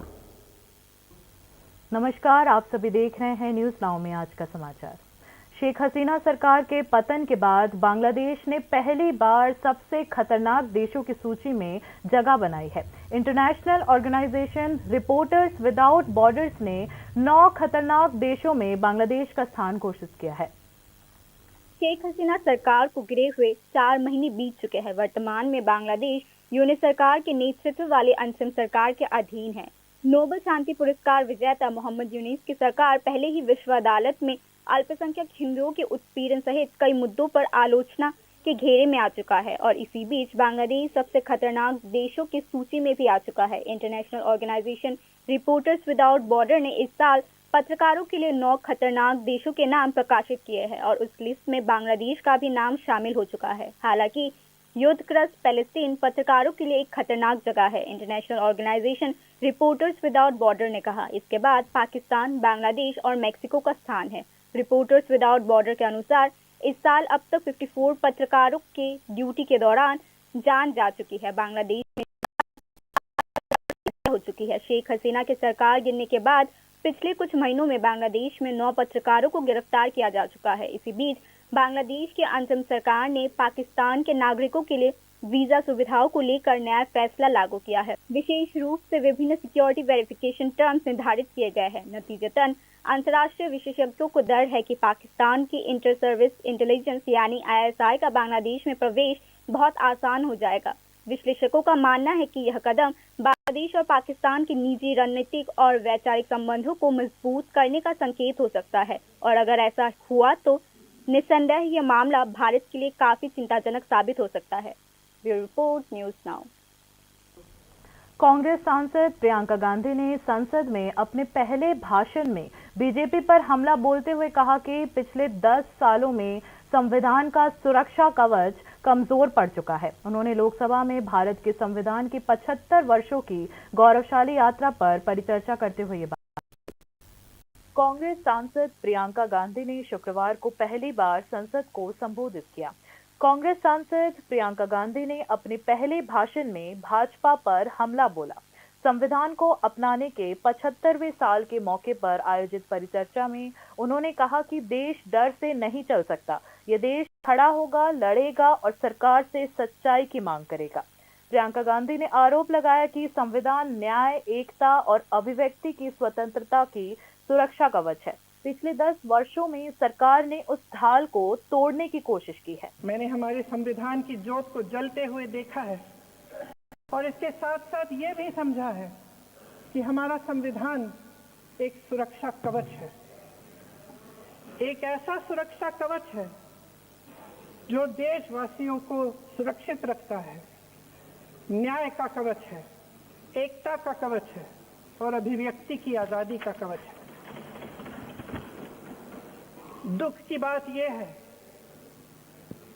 कि मेरे सत्ता पक्ष के साथी जो बहुत बड़ी बड़ी बातें करते हैं, इन्होंने इन 10 सालों में यह सुरक्षा कवच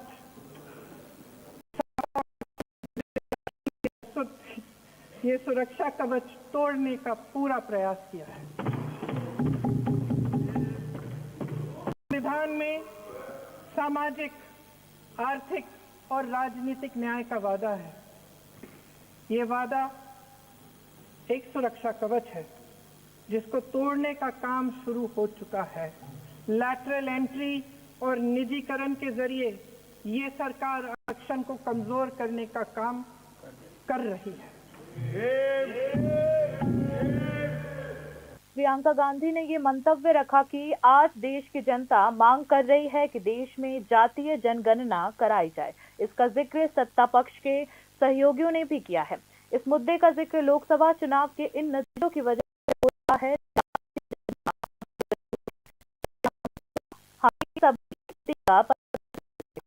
के अनुसार नीतियां बनाई जा सकेंगी।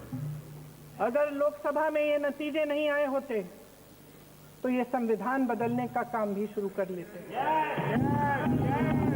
सच्चाई ये है अध्यक्ष महोदय कि आज संविधान बार बार इसलिए कह रहे हैं क्योंकि इस चुनाव में इनको पता चल गया कि इस देश की जनता ही इस संविधान को सुरक्षित रखेगी।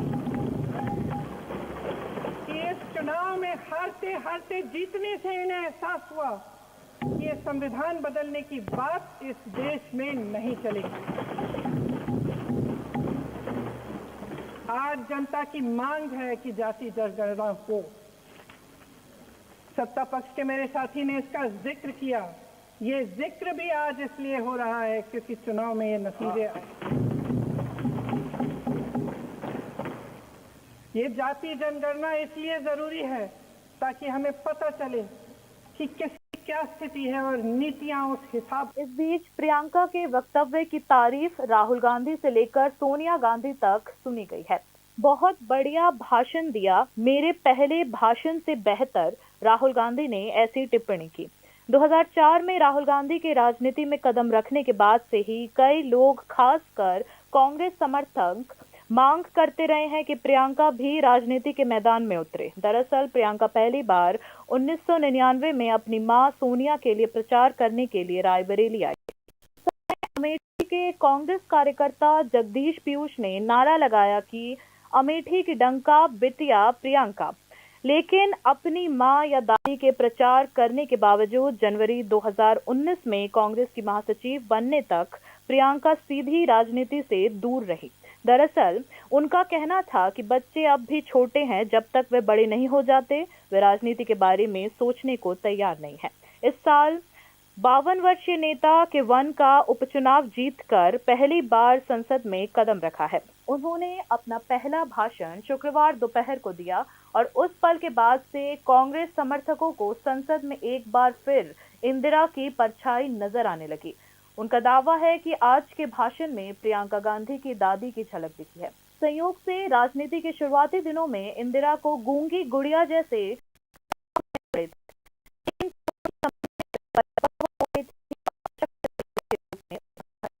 Report news now. राज्य कदम आगे बढ़ गया है। शुक्रवार को पहली बार चाय क्रेताओं और विक्रेताओं का सम्मेलन आयोजित किया गया। राजधानी के एक गैर सरकारी होटल में आयोजित सम्मेलन में मंत्री शांतना चाकमा उपस्थित रही। मंत्री शांतना चाकमा ने कहा कि मुख्यमंत्री के समर्थन से की नीलामी होगी, जिसकी आधारशिला पहले ही रखी जा चुकी है। कुछ दिनों में नीलामी शुरू हो जाएगी, जिससे क्रेता और विक्रेता दोनों को होगा। यह खरीदार और विक्रेता सम्मेलन त्रिपुरा टी डेवलपमेंट कॉरपोरेशन की पहल के तहत आयोजित किया गया था। सम्मेलन में Indian T association, Indian auction association और चाय बोर्ड के प्रतिनिधियों ने हिस्सा लिया। जब हमारा यहाँ ऑक्शन सेंटर का काम शुरू होगा, जब शुरू होगा तब हमारा टी का रेट भी और अच्छा होगा और हमारा त्रिपुरा का जो स्टिक होल्डर जो है उनको भी फायदा होगा। तो सिर्फ हम क्या करते हैं कि जब भी कोई ऑक्शन में जाना होता है तो कलकत्ता जाना पड़ता है, गुवाहाटी जाना पड़ता है, तो इजीली त्रिपुरा में होगा तो इजीली हम सेल कर सकते हैं। तो हम देखते हैं कि ज़्यादा तो 50% जितना सारा हमारा यहाँ प्रोडक्ट होता है, ज़्यादा तो 60% बाहर, मतलब कि कलकत्ता गुवाहाटी में हम सेल करते हैं। तो अभी बाकी जो 50% जो है तो त्रिपुरा का लोकल मार्केट में सेल हो जाता है। तो अभी क्या होगा, एक साथ हम त्रिपुरा में ऑक्शन सेंटर हो जाएगा तो काम शुरू होगा तो हम त्रिपुरा के लोगों के लिए जो काम करना नहीं चाहते हैं उन लोग भी विकसित होंगे और टी के ऊपर काम करना। हालांकि एडीसी विलेज कमेटी चुनाव दिसंबर तक पूरा करने का शपथ पत्र जमा किया गया था, लेकिन राज्य चुनाव जारी नहीं की है। अनुसार इस मामले में चुनाव आयोग पर अदालत की अवमानना का मामला दायर हो सकता है। अंत में क्या एडीसी की ग्राम समिति चुनाव को लेकर राज्य चुनाव आयोग पर अदालत की अवमानना का आरोप लगाया जा सकता है? यह सवाल राजनीतिक हलकों में उठने लगे हैं। त्रिस्तरीय पंचायत चुनाव से पहले एडीसी विलेज कमेटी चुनाव से संबंधित एक मामले में राज्य चुनाव आयोग ने पिछले अगस्त में एक एफिडेविट में त्रिपुरा हाई कोर्ट को सूचित किया था कि एडीसी ग्राम समिति चुनाव प्रक्रिया दिसंबर 2024 तक पूरा हो जाएगा, लेकिन दिसंबर महीना लगभग आधा बीत चुका है, लेकिन राज्य निर्वाचन आयोग ने अब तक चुनाव की अधिसूचना जारी नहीं की है। इस मामले में राज्य सरकार के अनिर्णय की वजह से राज्य चुनाव आयोग को हाईकोर्ट का सामना करना पड़ सकता है। हाईकोर्ट द्वारा दिए गए एफिडेविट को ध्यान में रखते हुए राज्य चुनाव आयोग ने अगस्त में त्रिस्तरीय पंचायत चुनाव के बाद एडीसी की ग्राम समिति चुनाव के लिए प्रारंभिक तैयारियां शुरू कर दी। एडीसी क्षेत्र में 589 विलेज कमेटी सीट्स की संख्या 4000 से अधिक है।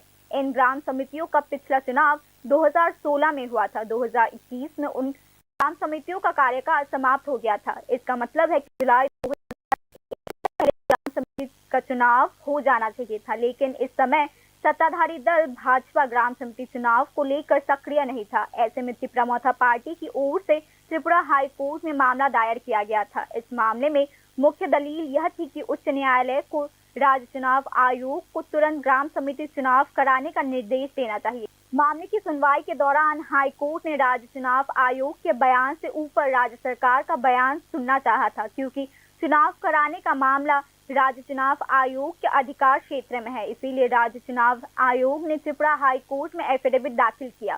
त्रिपुरा राज्य चुनाव आयोग ने एफिडेविट में उल्लेख किया है कि एडीसी ग्राम समिति की चुनाव प्रक्रिया इस साल दिसंबर के महीने तक पूरा हो जाएगा। पंचायत चुनाव संपन्न होने के बाद राज्य चुनाव आयोग ने उच्च न्यायालय से किए गए वादे के अनुसार ग्राम समिति चुनाव के लिए प्रारंभिक तैयारियां शुरू कर दी। इसके लिए परंपरा के अनुसार राज्य चुनाव आयोग ने ट्राइबल वेलफेयर डिपार्टमेंट से ग्राम समिति के चुनाव की तारीख प्रस्तावित करने का भी अनुरोध किया, लेकिन जनजाति कार्य में देरी करने का आरोप लगाया गया है। इस मामले में त्रिपुरा मोथा सुप्रीमो प्रद्युत किशोर देबबर्मन ने चाणक्य की भूमिका निभाई है। क्योंकि ब्रू रेफ्यूजी का पुनर्वास किया गया है, इसीलिए त्रिपुरा मोथा ने राज्य चुनाव आयोग से एडीसी क्षेत्र में कम से कम 112 नए ग्राम समितियों को मतदान सूची में शामिल करके चुनाव कराने की पहल करने की मांग की। मोथा की ओर से इस तरह की प्रस्ताव जनजाति कार्यालय विभाग को भी सौंपा गया था। एक ओर जहां बड़ी सहयोगी पार्टी बीजेपी ग्राम समिति के चुनाव को लेकर कोई संवेदनशील भावना नहीं दिखा रही। ऐसे में टिपरा मौथा का यह अजीब अनुरोध ग्राम समिति के चुनाव को लेकर सवाल खड़े कर रहे हैं। हाल ही में राज्य निर्वाचन आयोग ने जनजाति कार्यालय विभाग से पूछा था कि क्या सरकार के पास ग्राम समिति चुनाव को लेकर कोई प्रस्ताव है। आयोग के इस पत्र के जवाब में जनजाति कार्यालय विभाग की ओर से राज्य निर्वाचन आयोग को साफ कर दिया गया है कि मामला अब फाइल के अंदर बंद हो चुका है। ऐसे में दिसंबर खत्म होने में आधा महीना बचा हुआ है। चुनाव आयोग कुछ अधिकारियों के मुताबिक अगर सरकार इस समय ग्राम समिति चुनाव का कराने का सहमति भी दे देता है तो दिसंबर महीने के भीतर ग्राम समिति चुनाव कराना असंभव होगा। Bureau report, news now. राज्य के प्रतिष्ठित उच्च शिक्षा संस्थाओं में भर्ती प्रक्रिया में भ्रष्टाचार के आरोपों पर राज्य की आम जनता सवाल उठा रही है। इस मामले में एक तरफ त्रिपुरा केंद्रीय विश्वविद्यालय का नाम शामिल है तो दूसरी तरफ NIT अगरतला का नाम भी शामिल है। हाल ही में त्रिपुरा यूनिवर्सिटी और NIT अगरतला जैसे प्रतिष्ठित उच्च शिक्षण संस्थानों में भर्ती को लेकर राज्य के आम लोग सवाल उठाने लगे हैं।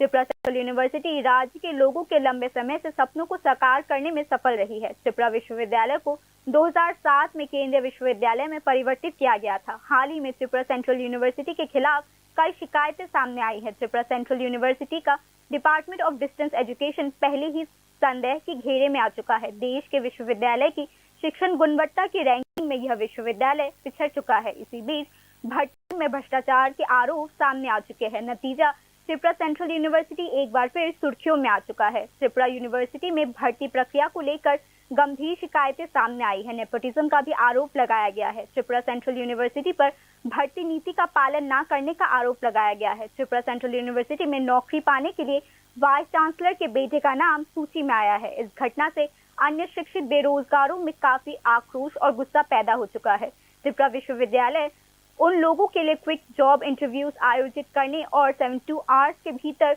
भर्ती रोजगार पत्र देने की एक मिसाल कायम कर चुका है जो लंबे समय से काम कर रहा है। सवाल यह भी उठता है कि जिन लोगों को महत्वपूर्ण पदों पर नियुक्त किया गया है उनके रिक्रूटमेंट एग्जाम फॉर्म की जांच कब की गई है। त्रिपुरा सेंट्रल यूनिवर्सिटी में नॉन टीचिंग स्टाफ की भर्ती के लिए रिक्रूटमेंट पॉलिसी 2023 काम करता है। ऐसा देखा गया है कि जो लोग रातों रात भर्ती हो जाते हैं वह भर्ती नीति में मेंशन क्वालिफिकेशंस के आसपास भी नहीं होते। इसके अलावा ज्यादातर मामलों में जिन लोगों को नियुक्त किया गया है उनकी योग्यता का आकलन भी नहीं किया गया है।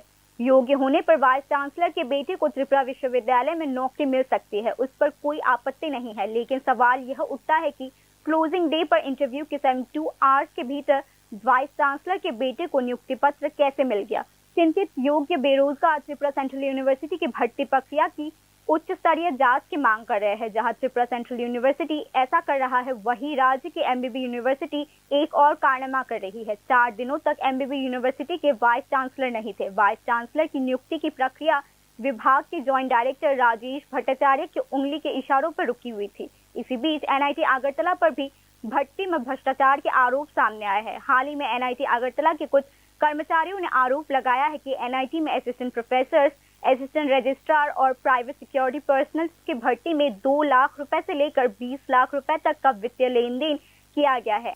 NIT अगरतला के कुछ कर्मचारियों ने आरोप लगाया कि NIT अगरतला के हाई रैंकिंग ऑफिशियल्स भी भर्ती भ्रष्टाचार में संबंधित तौर पर शामिल हो चुके हैं।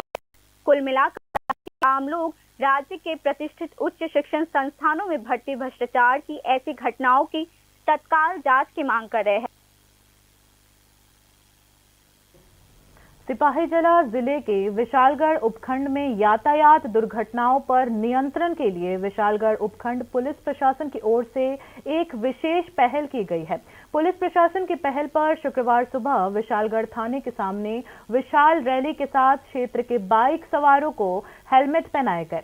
सिपाहीजला जिला राज्य में दुर्घटना संभावित क्षेत्रों में पहले स्थान पर है। दुर्घटनाओं पर नियंत्रण के लिए जिला पुलिस अधीक्षक VJ रेड्डी और उपखंड पुलिस अधिकारी दुलाल दत्ता ने को हेलमेट पहनाया। इसके साथ ही पुलिस प्रशासन की पहल पर विशालगढ़ ऑफिस टिल्ला स्थित नए टाउन हॉल में एक सेमिनार भी आयोजित किया गया, जिसमें जिलाधिकारी डॉक्टर सिद्धार्थ शिव जायसवाल समेत अन्य उपस्थित रहे।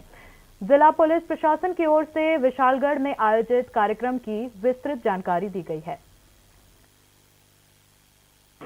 आज एक दिन का जो मेगा प्रयास सिपाहीजला डिस्ट्रिक्ट पुलिस की तरफ से in coordination with Vishalgarh press club, police department के द्वारा ये जो प्रयास एक्टिविटी थाना के लेवल पे हर गांव में, हर थाना के अंदर, हर सब डिवीजन में करते रहे थे हम लोग, लेकिन आज पूरा डिस्ट्रिक्ट का एक मेगा प्रयास रैली और एक सेशन। बाकी की खबरें ब्रेक के बाद। আপনি দেখছেন নিউজ নাও, আমরা জানি কোনটা খবর। এলো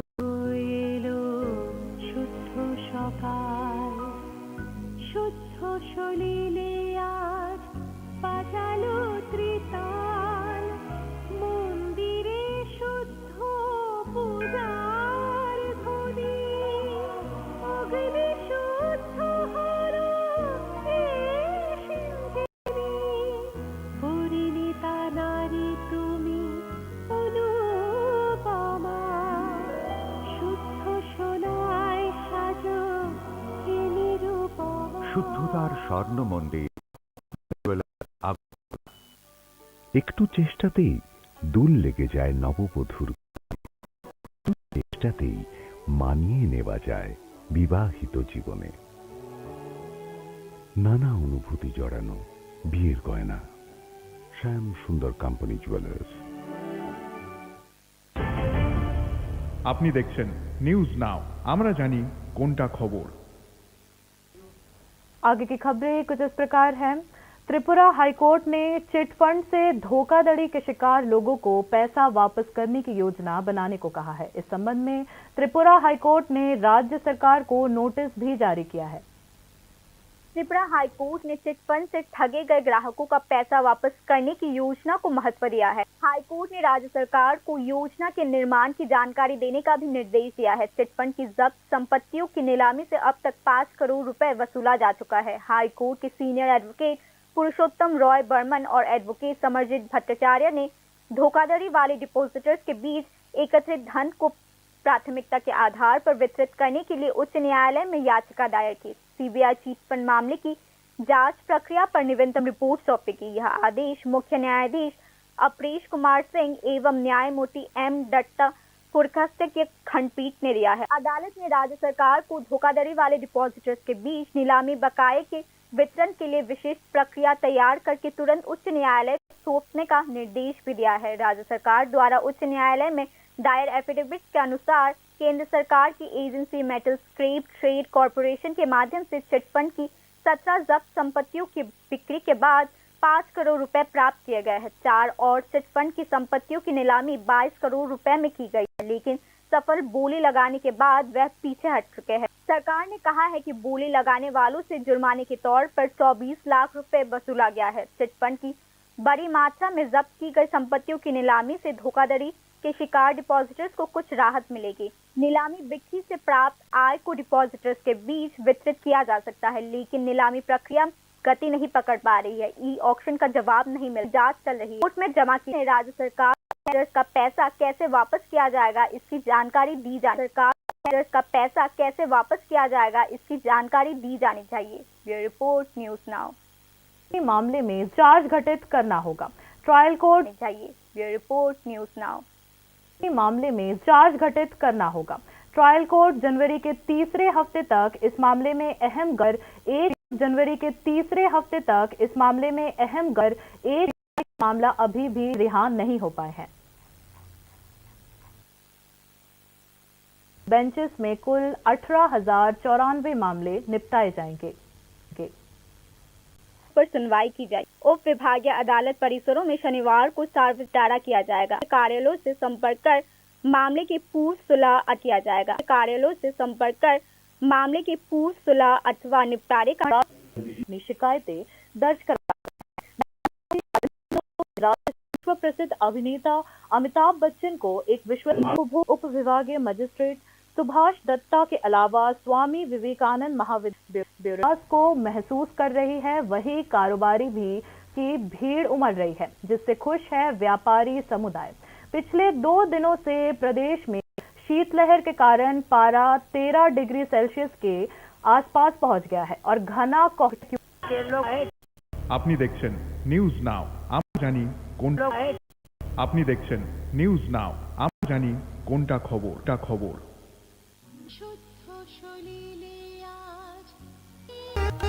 एक एक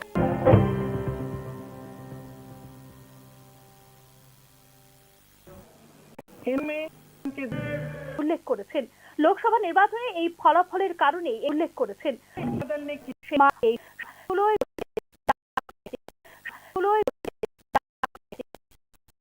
ব্যুরো রিপোর্ট নিউজ নাও। মন্ডল র্যালি এলাকার বিভিন্ন পথে পরিক্রমা করে জনসচেতনতামূলক এই র্যালিকে দূরে রাখার অন্যতম মাধ্যম হলো তাদের পড়াশোনা ও ক্যারিয়ার গঠনে মনোযোগী করা। তবে মাদকাসক্ত হয়ে পড়ছে সে বিষয়ে নিয়মিত আলোচনা এবং নীতি তাই অঞ্চলভেদে নির্ভেদে নীতি পরিবর্তন করা দরকার। মানুষের মাঝে গিয়ে তাদের সমস্যা বোঝা দরকার, তবে নীতি পরিবর্তন করা দরকার। মানুষের মাঝে গিয়ে তাদের সমস্যা বোঝা দরকার, তবে বেঞ্চে একটি বৈবাহিক চাপ লড়বে আগরতলার আদালত চত্বরে। এদিকে বিভিন্ন মামলার পক্ষ বিপক্ষ বা কোনো কোনো ক্ষেত্রে নোটিশ দেওয়া হয়ে নোটিশ প্রাপ্ত ব্যক্তিরা লোক আদালতে নোটিশ প্রাপ্তদের সাহায্য করবেন অধিকার মিত্র বা প্যারা লিগ্যাল ভলান্টিয়াররা। Bureau report news now. Issue করেছে ত্রিপুরা উচ্চ আদালত। পরবর্তী অর্থ আমানতকারীদের মধ্যে বন্টন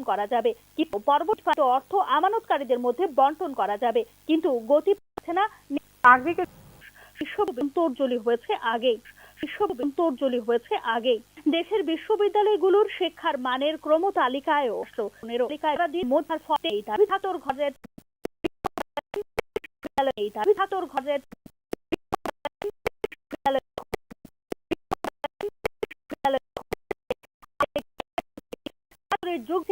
টাকা নেয় বিচারপতি অরিন্দম লোধ। ভারতবর্ষের নাগরিকদের ক্রেতা স্বার্থ ও অধিকার এবং এই অধিকারকে সুনিশ্চিত করা কোন রকম প্রয়াস যারা সমাজের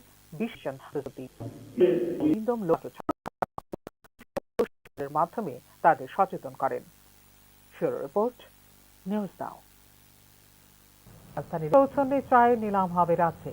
চা নিলাম কেন্দ্রের ভিত্তিপ্রস্তর স্থাপন হয়েছে ইতিমধ্যে। কিছুদিনের মধ্যে শুরু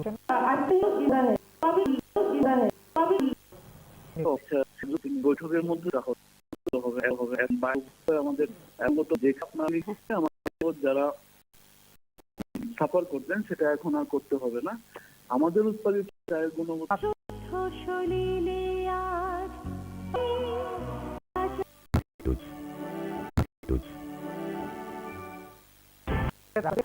বস্তিতে পানীয় জল করার ফলে রাস্তার দুদিকে শত শত যাত্রী পরিবাহী গাড়ি আটকে থাকায় চরম দুর্ভোগ সৃষ্টি হয়। খবর পেয়ে প্রতীক্ষা অবরোধ হলে জল রাস্তা 3টি দাবির ভিত্তিতে এবং অন্যান্য উপর ভিত্তি কারেন্টের লাগিয়া আমরা আজকে রাস্তা অবরোধ করছে সুকান্ত বলে প্রশ্ন উঠে তথ্যবিজ্ঞ মহলে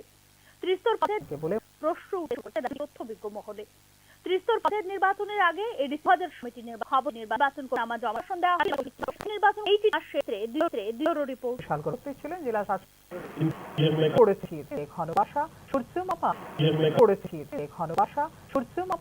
আদর মুড়ি দিয়ে লুকিয়ে আছেন। আজ রাত্রিবেলা ঘন কুয়াশা চারদিক অন্ধকার আবহাওয়া লক্ষ্য করা যাচ্ছে। এলাকায় ভূধারণের বিবেকানন্দ ময়দানে প্রোমো ফেস্টের শ্রেয়া ঘোষালকে স্বাগত জানান রাজ্য পর্যটন নিগমের আধিকারিকরা। প্রখ্যাত এই গায়িকার এক ঝলক পেতে আগরতলা এমবিবি বিমানবন্দরে ভিড় জমায় তাঁর অনুরাগীরা। প্রথমবার সংখ্যালঘু ছিল বাংলাদেশ।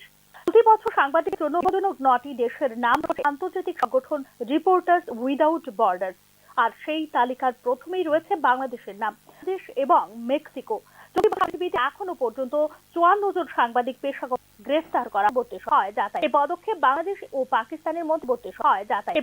বাংলাদেশ ও পাকিস্তানের মধ্যে কৌশলগত খবর।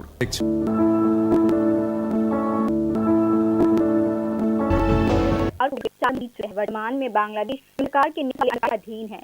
नोबेल शांति पुरस्कार विजय न्याय कांग्रेस सांसद गांधी संसद में अपने पहले भाषण में कांग्रेस सांसद गांधी संसद में अपने पहले भाषण में बीजेपी पर हमले हुए कहा कि सभा में कांग्रेस के 75वें साल के मौके पर आयोजित परिचर्चा में उन्होंने कहा कि देश डर से नहीं चल सकता, ये देश खड़ा होगा नहीं चल सकता, ये देश खड़ा होगा, लड़ेगा और सरकार से सच्चाई की मांग करेगा। बताया कि संविधान न्याय उस ढाल को लड़ेगा और सरकार से सच्चाई की मांग करेगा। बताया कि संविधान न्याय उस ढाल को तोड़ने की कोशिश की है। मैंने हमारे संविधान की ज्योत को जलते हुए देखा है। दुख की बात यह है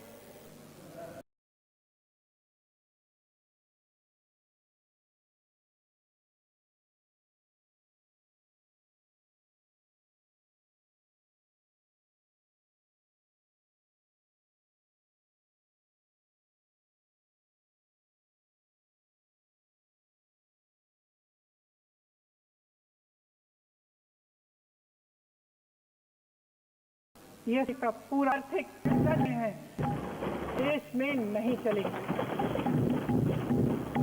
राजनीतिदान में उतरे दरमेटनी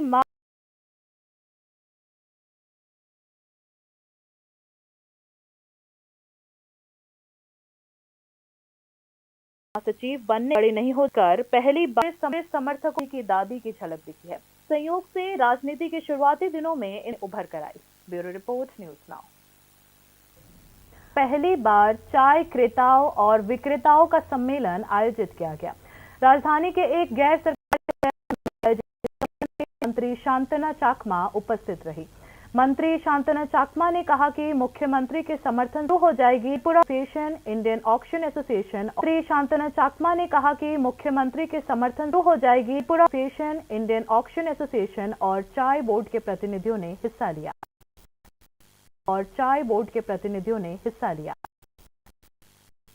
और क्या करते हैं कि होगा तो सब होता है, तो अभी क्या चुनाव आयोग पर अदालत की अवमानना का मामला दायर हो सकता है।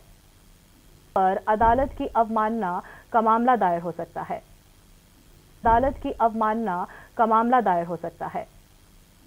अंत में हलकों में अगस्त में एक दिसंबर में राज्य सरकार रखते हुए कर दी। 2016 आयु पर राज्य चुनाव आयोग तक के अनुसार वेलफेयर डिपार्टमेंट पत्र का जवाब क्योंकि ग्रांति कार्यालय भावना नहीं दबाव में ऐसे में चुनाव आम जनता नाम भी शामिल है। भ्रष्टाचार के लंबे समय से भर्ती प्रक्रिया न करने के शिक्षित बेरोजगार जो से काम कर रहा है। एग्जाम फॉर्म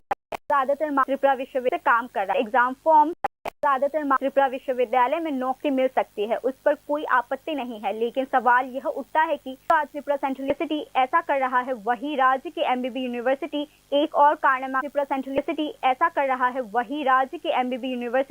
एक और कारनामा में भर्ती। विशालगढ़ उपखंड पुलिस प्रशासन की ओर से एक विशेष पहल की गई है। बाइक एक दूर लेके एक जनाब 5 करोड़ रुपए वसूला जा चुका है। हाई कोर्ट 5 करोड़ रुपए वसूला जा चुका है। 4 जनवरी से अभी भी है।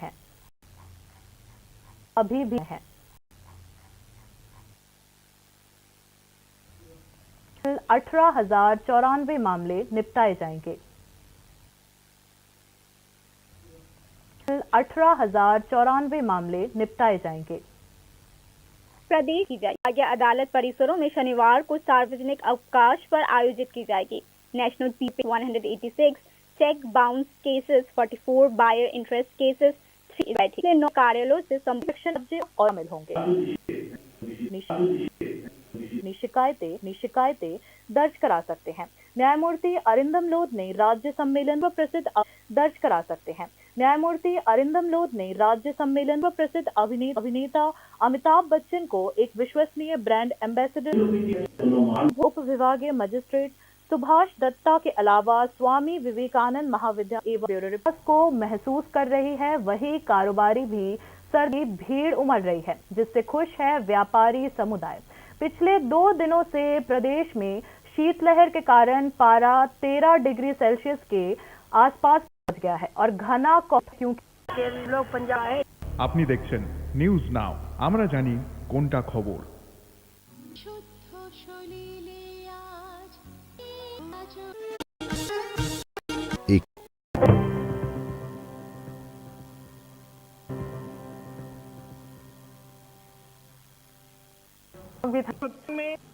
উল্লেখ করেছেন লোকসভা নির্বাচনে এই ফলাফলের কারণে এই ইস্যুটির এবং সেই অনুযায়ী নীতি তৈরি করা যাবে বলে এদিন মন্তব্য করেন। এদিকে আমার বিশেষত কংগ্রেস সমর্থকদের দাবি ছিল এবার প্রিয়ঙ্কাও প্রবেশ মা গুলো ছিলেন দাপুটে নেত্রী। Bureau report news news now. রাজপথ মন্ডল জামিন পাওয়ায় হতাশ আন্দোলনকারী জুনিয়র চিকিৎসকরা। তবে হতাশ সমাজ মাদকাসক্ত হয়ে পড়ছে, সে অঞ্চল ভেদে নীতি পরিবর্তন করা দরকার। মানুষের মাঝে গিয়ে তাদের সমস্যা বোঝা দরকার। তবে